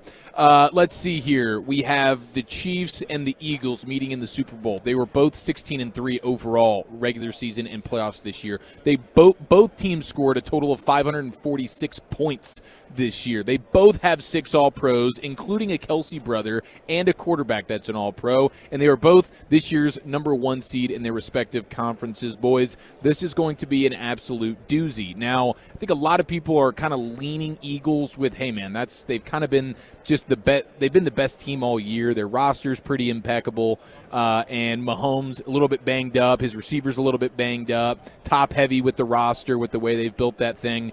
But one reason to be very, very excited about the prospects of the Chiefs being able to pull this one out is there is a Reddit user who has grown famous for basically completely whiffing on his Super Bowl bets for the last 15 years in a row. Wow. It started with the undefeated Patriots. He goes money line every time, okay? And they've now documented this guy. Starting with the undefeated Patriots, he said, no-brainer, Patriots are winning that Super Bowl. You guys found my account. I'm so sorry. Gosh, why you bring this up? Why did we have to wait all the way to the Super Bowl to bring this up? I wasn't going to out you, Brian. I saw this story and I realized it was you, and I said, you know what, I need to just go ahead and stick this one in the back pocket. Well, I went ahead and said, hey, it's Super Bowl week, it's Radio Row, it's about time we let the cat out of the bag. And the cat is 15 consecutive Super Bowl picks, resulting in 15 straight losses. He is now on record with his Eagles selection, betting big money on the money line for the Eagles to get the victory. It's always money line. It's just who is going to win the game. He is 0 for 15, okay, which is honestly impressive. Like, the incompetence there is actually something to be admired. How could you be that bad at anything? We need to get this guy on the show as a bet payoff guy. I'm just like happy. Every week it would be bet payoff. Oh, that's very all right, true. Bill. Yeah, get him in our Survivor pool. We wouldn't have to do any. He'd be doing all of them. Just every week it's like, oh, what do you got for us this week, Bill? Him picking the Eagles, though, is a good thing. Yeah, no, it's a great thing. I'm it's a all great about thing. that. Yeah. That's basically the kiss of death. So thank you to that guy. I also want to give you the 3 keys to life according to Andy Reid, Chiefs head coach. Cheeseburgers. Rock the Tommy Bahama. Yeah. Eat some cheeseburgers. There you go. And be happy. There you go. And I think number 3 is just if you do 1 and 2, 3 will happen. You wear Tommy Bahama, you eat cheeseburgers, happiness will ensue. And speaking of the cheeseburgers, I did want to throw this out there. I'm disappointed. He's like Wimpy, isn't he? He's the Wimpy of the NFL, the old Popeyes character. Oh yeah, I'll gladly pay you.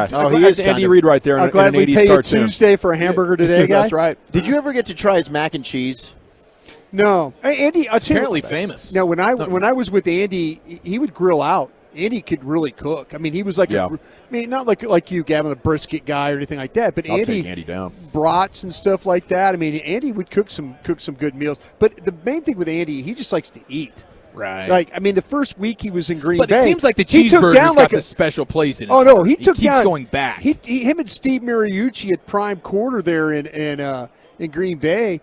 He took down like a 50-ounce steak. First night he was there. Oh. Like he went in there, the potato, the salad, like man versus food style. Straight murked His it. picture's on the wall. Mooch looks like he's doing that every day. Yeah, Mooch couldn't eat. He's catching up to Andy. Yeah. Is he really? Yeah. Wow, I got to get my eyes on Mooch then while we're out here. More like Pooch. I think so. All right. He's a goodness gracious. He's healthy. He's my nice Italian guy. brother, bro. Come I can do these things. He's a nice man. 86% of sweet Super man. Bowl consumers in America voted against pigs in a blanket at your Super Bowl party. Why? I don't know. For the life of me, I It's can't understand. dough and meat. How could that I be do bad? too. DJ's looking at us like he loves them. I love them. Who doesn't? I think they're heartwarming. Aren't the like they're kind of they get They're lost in the delectable. shuffle. You can when it make them comes to- cheaply, though. You could just go for the bad cocktail weenie, Come and on. then Pigs in a you get blanket. the you smoked can Super make. Bowl You gotta make them from scratch. Who's against this? Okay, because that's funny you say that. Nobody's because against this. I'm all about. Well, 86% of voting Americans are. I'm about to man on the street this bleep. They're against the This pigs. is ridiculous. This is erroneous. We do need to get going around with the wireless and ask some people some questions, and that needs to be one of them. Like, are you offended when you see pigs in a blanket at your Super Bowl party? Because I would not be, but I wouldn't go with the homemade This ones. could be a good thing to do. Now, I'm not much of a chef, but I would Scratch them up. I would do a Sunday morning donut run at about 10:30 in the morning. That's the kolaches you're talking about? Yeah, I mean, pigs in a blanket, it's the same Okay, thing. I know. Just making sure. There are different kinds, though. No, There's more of an they're appetizer different. pig in the blanket. Yeah. But Oh, you're and gonna then go, there's the jumbo. You're talking about the jumbos. Those are nice. See, I'm thinking of the mini ones. You know, it's just a part of. It's not my entree, but like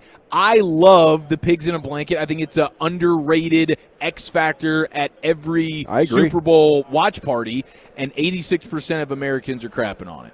And so I just needed to. I think kind that's of vent ridiculous. about I'm that. I do upset too. about this. I'm not pleased. I'm not Look at happy. this. John Lund, everybody. John Lund. John Lund. Hey, John. The guy that helped both Lundy. of us our broadcast careers. Yeah, Yeah. very nice. Oh, Broadus going to get a big hug. Oh, I Yeah, see. Hey, Yeah, I see how and it is. Broadus, off the mic, Yeah. ask him if he's cool with pigs in a blankets at his Super Bowl spread. Okay? Wow, there's a lot of chest tapping going on. I like that. What's up, dude? What's up? Oh, very good. He pointed at Broadus and said he's the man right there. Yeah, he is. He is. must Is not that know the him first that PD well. that hired you? Is that the first guy That's that the hired first you? guy. Yeah, John Lund. He's Started the one it all. he's the one that got me started in radio. Right on. He's over in San Francisco. Yeah. I meant to ask him. I'm still hated in San Francisco. He was nice. Oh, to me. that's right. We are hated. You know, I think we're hated in San Francisco. He was like, he looked at me like, oh, hey, Oh, you're still where is hated. he? I They're don't all the think way San down there. They're way down at the Oh, end. are they Yeah, here? I didn't think they made it. I thought that Odyssey. We got to talk to him about how hated we are there. Yeah, I See need if to he's heard ask of you. that. But yeah, John gave me my We first got Lisa start. McCaffrey on later this week. Yeah. Okay, we do. Yeah, we do. We secured Christian's mom. Okay. Yeah, we did. Christian's that- mom, our very own has Milf got it Manor here in the going G-Bag on. Day. That is going to be great. Okay, looking forward to Guys, that. Annie Agar's over there. But Oh, yeah. the yeah, Red yeah. Rocker? Yeah, the blonde. No, like- Annie. Yeah, she's I She thought do you the said Zoom Sammy the Zoom Hagar. NFL team meetings. Oh. She's I have no idea very who that funny. is. She's a beast. Okay, we have Jason Kidd and Kyrie Irving audio.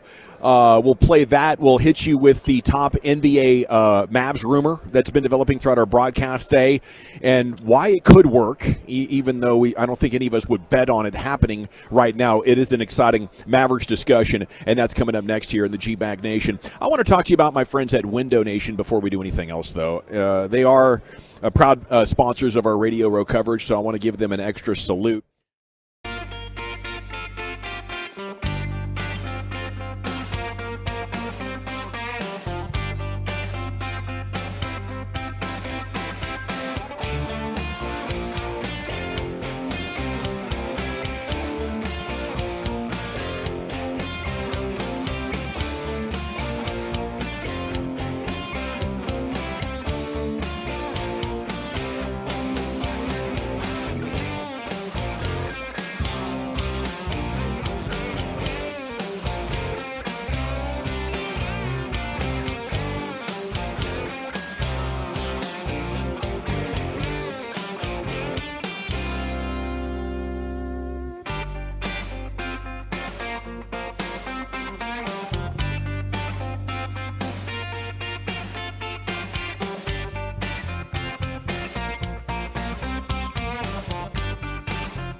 from our fan remote studios at Radio Row, protected by DFWSecurity.com. You're rolling with the G-Bag Nation on 105.3 The Fan. It's hour 4 of the G-Bag Nation here on 105.3 The Fan. Hope you're having a great day. It's time to talk some NBA basketball. And we have 2 audio cuts for you, Jason Kidd and Kyrie Irving. And we're going to play these and, talk about, what this combination could be together. And then we need to talk about the latest NBA rumor-rooski that involves your Dallas Mavericks. It's one thing to bring in Kyrie Irving and hope he and Luka with a bad defense can win you a championship, right? But what if it's just the first thing to drop? And the second thing to drop, it's like, oh, now I see why you got Kyrie Irving, because you just made yourself the damn favorite in the West. That would make a lot more sense, wouldn't it? Oh, why'd you let Dorian Finney-Smith and Spencer Dinwiddie go for a rental on Kyrie Irving? Well, what if you're about to get this guy too? And we'll talk about that here in just a couple of minutes. I don't think there would be any FLs that would not like it. Okay, we got 2 cuts back there. General at your service, live here on Radio Row. There's Brian Broaddus, former NFL scout, Cowboys scout. Do have Wolchuk and Chiafalo here as well. Lucius Alexander is in the Pimp Cup at Master Control. You have LA Live coming up in 40 minutes. And Carter Freeman continues to coordinate your video. Salute to founding father of the G-Bag Nation, Don Pridemore, a.k.a. DJ the DJ. He is here along with Tim handling the remote technical engineering aspects of this broadcast operation, and they're doing a hell of a job for us. Thanks so much to Rally House, your home for officially licensed NFL gear, your city, your house, Rally House, and Window Nation. Buy 2 windows, get 2 free, windownation.com. Which cuts first here? What are we hearing from? We got 2 cuts, right? Wolchuk, Jason Kidd, Kyrie Irving? Yeah, we got Kyrie, and Kyrie was talking about how he visualizes his fit with Luka Doncic. Still a wait and see, but I think me as a hooper, me as a basketball player, am I worried about us coexisting or finding cohesion? No. I've played with some of the best of all time, greatest of all time. I've been on some of the greatest teams on the Olympics and on the World Championship. So I think this is going to be my first time seeing like one of those bad Europeans come over and really dominate up close and have the opportunity to do it at a pace that I don't think has ever been seen before, other than like Larry Bird or I think somebody else that just plays at their own pace, scores a bunch of points, and is constantly in that MVP conversation every year just because he commands that much attention. So as much as I can alleviate for him, as much as I can lead alongside him, willing to do. But there's no pressure here. Nothing's forced with me and him. I just want to play basketball and enjoy his talent, and enjoy my teammates' talent, and work towards the championship. Yeah, I think that dynamic has been a huge storyline in basketball really since the NBA was formed. You're combining 2 stars. There's only one ball. The thing with Kyrie Irving is because of the high basketball IQ, he knows where a player on the ball needs pressure relieved from. And he has a tremendous job of playing off that and appearing in that space. I got you, bro. I got you. You're over there. I see the defense moving. And when you have that elite spatial awareness and you've done all your homework and you have the full skill composition to come along with it, those are the kinds of great players that team up and are awesome together. I can dribble, pass, shoot at a very high level, right? If I can attack with the dribble, that's all I got. Guess what? I'm not going to be a good fit. If I want the ball a lot, playing with another passer. You get passers together, and they combine their strengths. Yeah. And that's why Kyrie and LeBron were able to come back and beat a 73-win team while down 3-1. Pretty amazing. Yeah. And guys like Brad Townsend, who immediately when the Mavericks had made that move, and they were sharing, doubts about Kyrie. Even today, first visit with the media, Kyrie practiced with the team. Even Brad Townsend said, Kyrie, very engaging guy, saying all the right things. He was very impressed with the way that Kyrie's handling himself right now. It seems like you're certainly in that kumbaya phase. Let's just hope that we can keep this here. Let's just stay in this bubble for as long as we can with Kyrie Irving. I thought something was interesting, and I think we all like J.J. Redick in like the commentary he has and stuff like that. He basically went out and said, listen, he goes, I took a lot of pride in going out and doing my job and performing my job on a nightly basis. I showed up, I played, it was my job, that's what I do. He goes, there's a lot of guys I played with, a ton of teammates, he said. They all want to hoop. That's all they want to do. Want to go out there and hoop. he says, I don't think that Kyrie Irving wants to hoop. He goes, I don't think he's one of us that way. The guys that, they have a lot of pride. And, it's interesting when you have a pro basketball player and J.J. Redick to me is a guy that he wants to hoop. J.J. Redick wants to get out there. He has a lot of pride. But when he says stuff like that, it hits you. Yeah. It hits you because you're like going, Kyrie's saying all the right things, but then you got a pro basketball player over here saying, no, that guy, he doesn't want to. It doesn't mean as much to him as it does to me and others. And it's surprising because usually the greats just live and breathe it. Yeah. And it's rare that you see a guy get this good without totally loving the game. He went to Duke. Yeah. He didn't go to Cincinnati to try to score 40. Right. He went to the ideal basketball place to learn how to take your game to the NBA level with Coach K, who was working intimately with the Team USA program. Like, that's where you go to be the absolute best in college. And it is a really complicated deal, isn't it? Yeah. And nobody's ever going to get in his head, and it could change day to day. It really can. We know this. Kyrie is one of the more eccentric or different type of personalities. Nobody is like him. But in spite of all that, he still plays at a no doubt top 10 level in the game. It's just a matter of keeping him coming to the court for the majority of the time that you have him. I feel like that, to me, guys like LeBron James that are going to fight for him, that's – I love JJ. Doesn't that say everything, though? That's kind of where I'm at, because I love JJ Redick and what I love the fact that the way he is outspoken. He's not afraid to call out people that just throw stuff up against the wall in the media. Yeah. He's lived a lot of this, and it really bothered me when he said that. But then you get a guy like LeBron who you're like, man, this guy is going to go to bat for him. Well, you're a scout. It's just about playing the sport. Right. Yeah.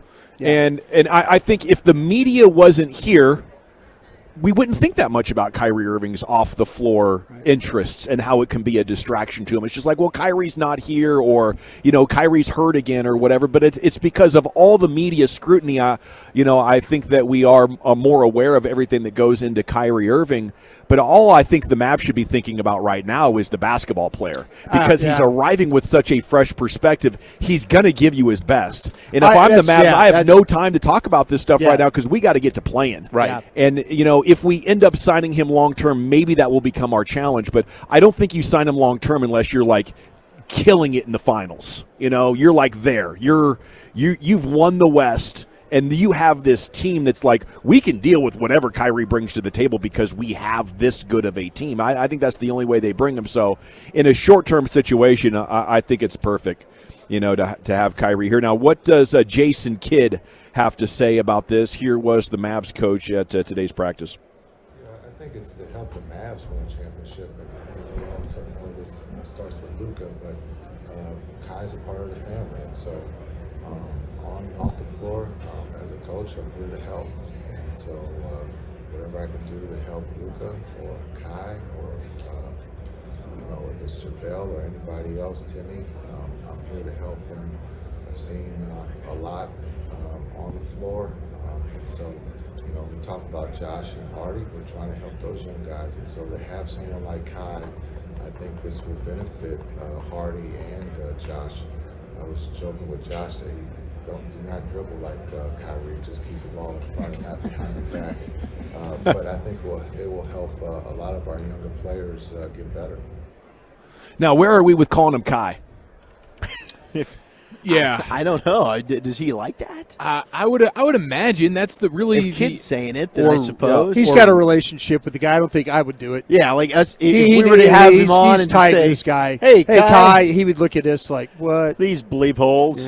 Yeah, I probably will stick with Kyrie. But I mean, I have a buddy who's just a big LeBron fan, and so for a while he was a big Cavs fan, and I would watch like finals games with him, and he would call him Ree.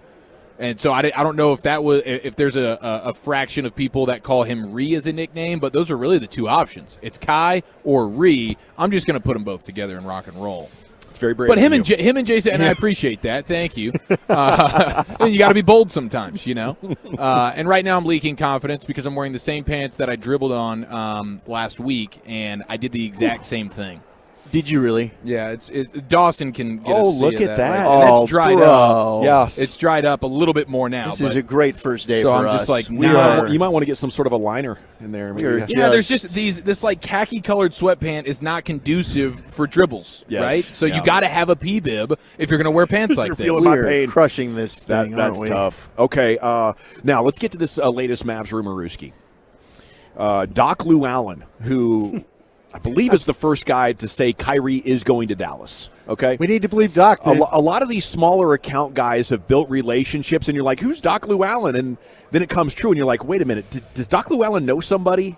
Because he was the first to say Kyrie's coming to the Mavs. So today he tweets the Mavs are interested in acquiring Sun center DeAndre Ayton. Christian Wood and Tim Hardaway Jr. have been in trade talks. That's got to be the start of a package. I don't know. DeAndre Ayton's value is not through the roof. They gave him a huge contract, and reports are not a lot of teams are excited to have DeAndre Ayton at that number, or they can't make it fit under the salary cap. They can't make a trade happen. The Suns don't have options. If the Mavs could get DeAndre Ayton for Christian Wood and Tim Hardaway Jr., that would be one of the greatest trades since the great train robbery of Herschel Walker back in the day. That would just be ridiculous, right? That's a no-brainer if you can pull it off for that. I think the Hell discussion yes. becomes, what else would you add to make this happen?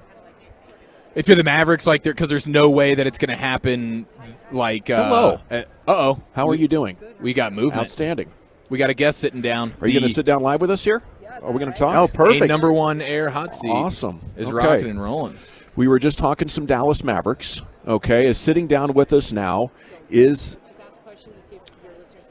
Okay, don't say it. Okay, Yeah, guess. This Ooh, this is fun. Well, this is going to get really I'll answer interesting. questions. Elizabeth, let me give a couple of hints.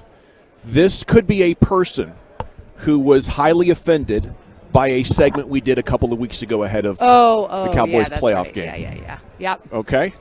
Do the Tolos know who it is now? Now, I would like to first say, as a parent, Yes. I apologize for Who said it? a Which bad one of you moment. guys? Wait, It will was you between the guess? two Will of you us. guess? Oh, I guess. Who's got the face of a guy who's wishing injuries upon You innocent pointed at him, humans? but he looks so sweet. The old guy? Oh, don't call me old guy. Well, I know that's the old guy. No, I am the crusty old guy. He Yes, is ma'am. sweet. Was He that is the a guy that sweetheart. said it then? We had a conversation about your son, and we felt like the only way to stop him in a game was that to happen. It's really a compliment, honestly, right? Is it? I mean, to an extent, it's like Hey. the only way we can contain this guy. Why don't only- you just play better defense? That was that's- we not we possible. played the 100% best we right. could the other day, and it still wasn't good enough. So But you don't wish ill will on it. That's bad karma for you. no, it ended up bad karma because Yeah. we lost Oh, our I running. know, we it lost our was. running It ended back up in being game. the case. So Oh yeah, my gosh, that I'm was not a heartbreaking. I'm not a believer in karma myself. Well, maybe you should be. No, you know what? I don't. I don't. Brothers And- once said karma shmarma. Yeah. Well, anyway, Elizabeth, I wanted to clarify and apologize to you personally Oh, because as a thanks. parent, Yes. I know how that must feel that someone is even joking or suggesting it'd be nice if this kid Yeah. gets hurt. Football is a violent game, and people get hurt. And Right. for years I've said, if an injury has to happen, it'd be nice if it happened to other players, right? That aren't on your team. So Right. that was an unfortunate joke, and I apologize for it. Well, that's I kind. regret Wow, saying no that. one's ever said that. That is awesome. I will pass that along to my son. Okay. Because he's probably the one that was very offended. I'm whatever it is. I know It's you a guys small are, thing. I mean, he's Yeah. trying to get to the Super I mean, Bowl, I'm who's, sure. Who's literally listening to this anyway? Is anyone listening? Well, to it you is guys? the home of the Cowboys. Well, no one exactly. We have no one's thousands. listening.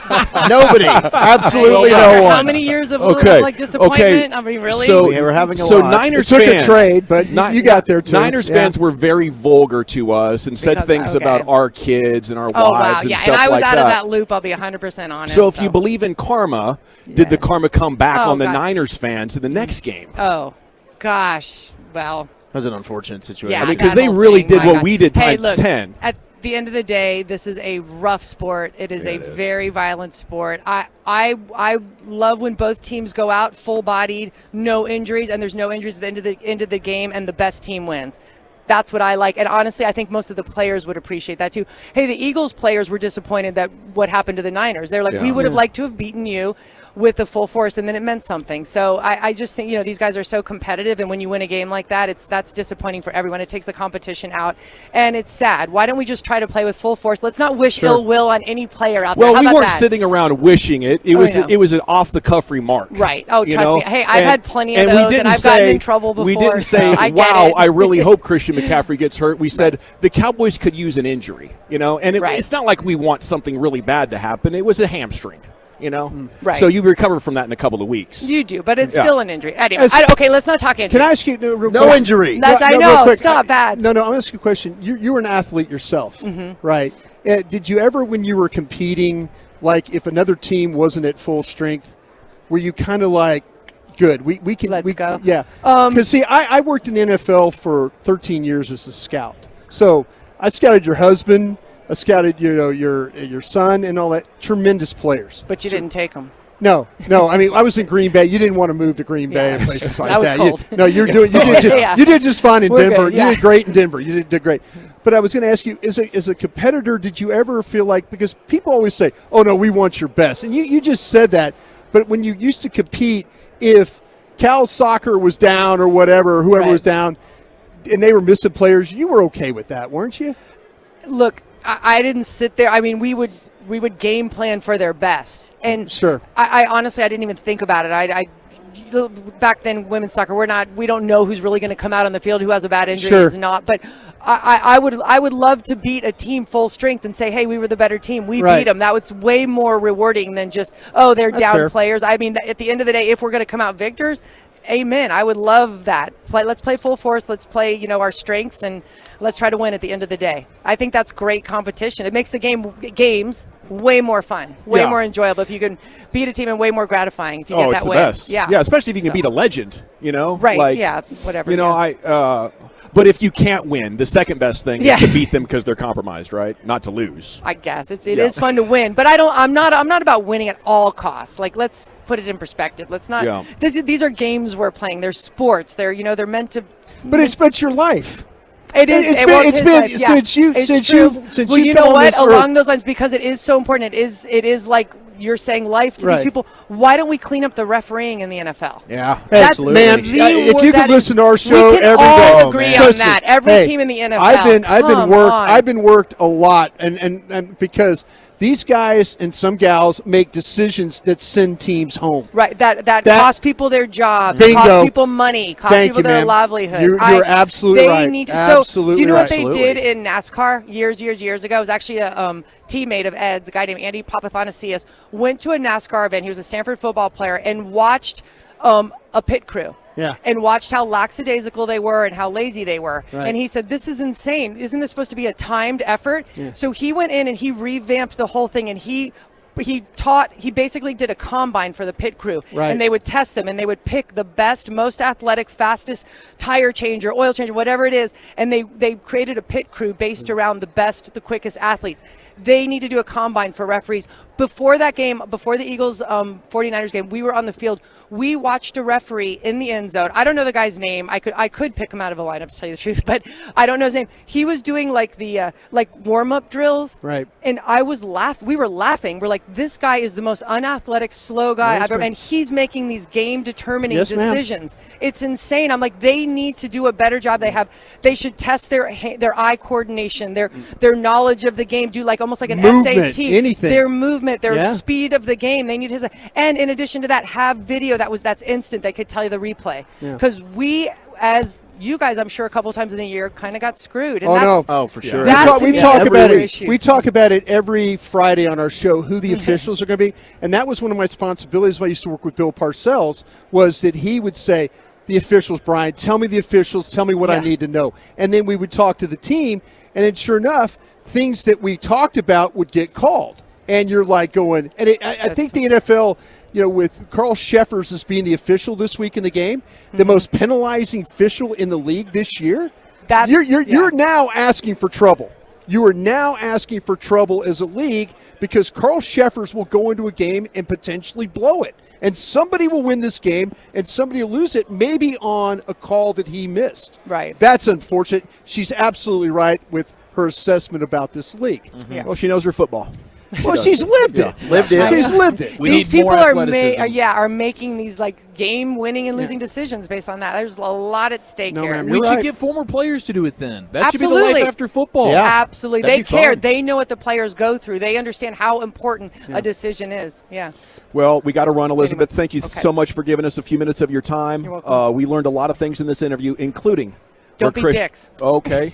And where Christian gets his good looks. Oh. Thank you. Thank you so much. You're welcome. All right, You're best of welcome. luck to you and your Thank family. you. You There she guys goes. too. Bye. Elizabeth McCaffrey. She's absolutely an absolute right. firecracker. She's absolutely I am right. a dick, by the way, Yeah. so I don't know if I can change that. She is. I stand corrected. Okay, we got the Expressway coming up. 30 minutes of uninterrupted sports content. Bobby Belt, LA Live, and more coming up next on 105.3 The Fan.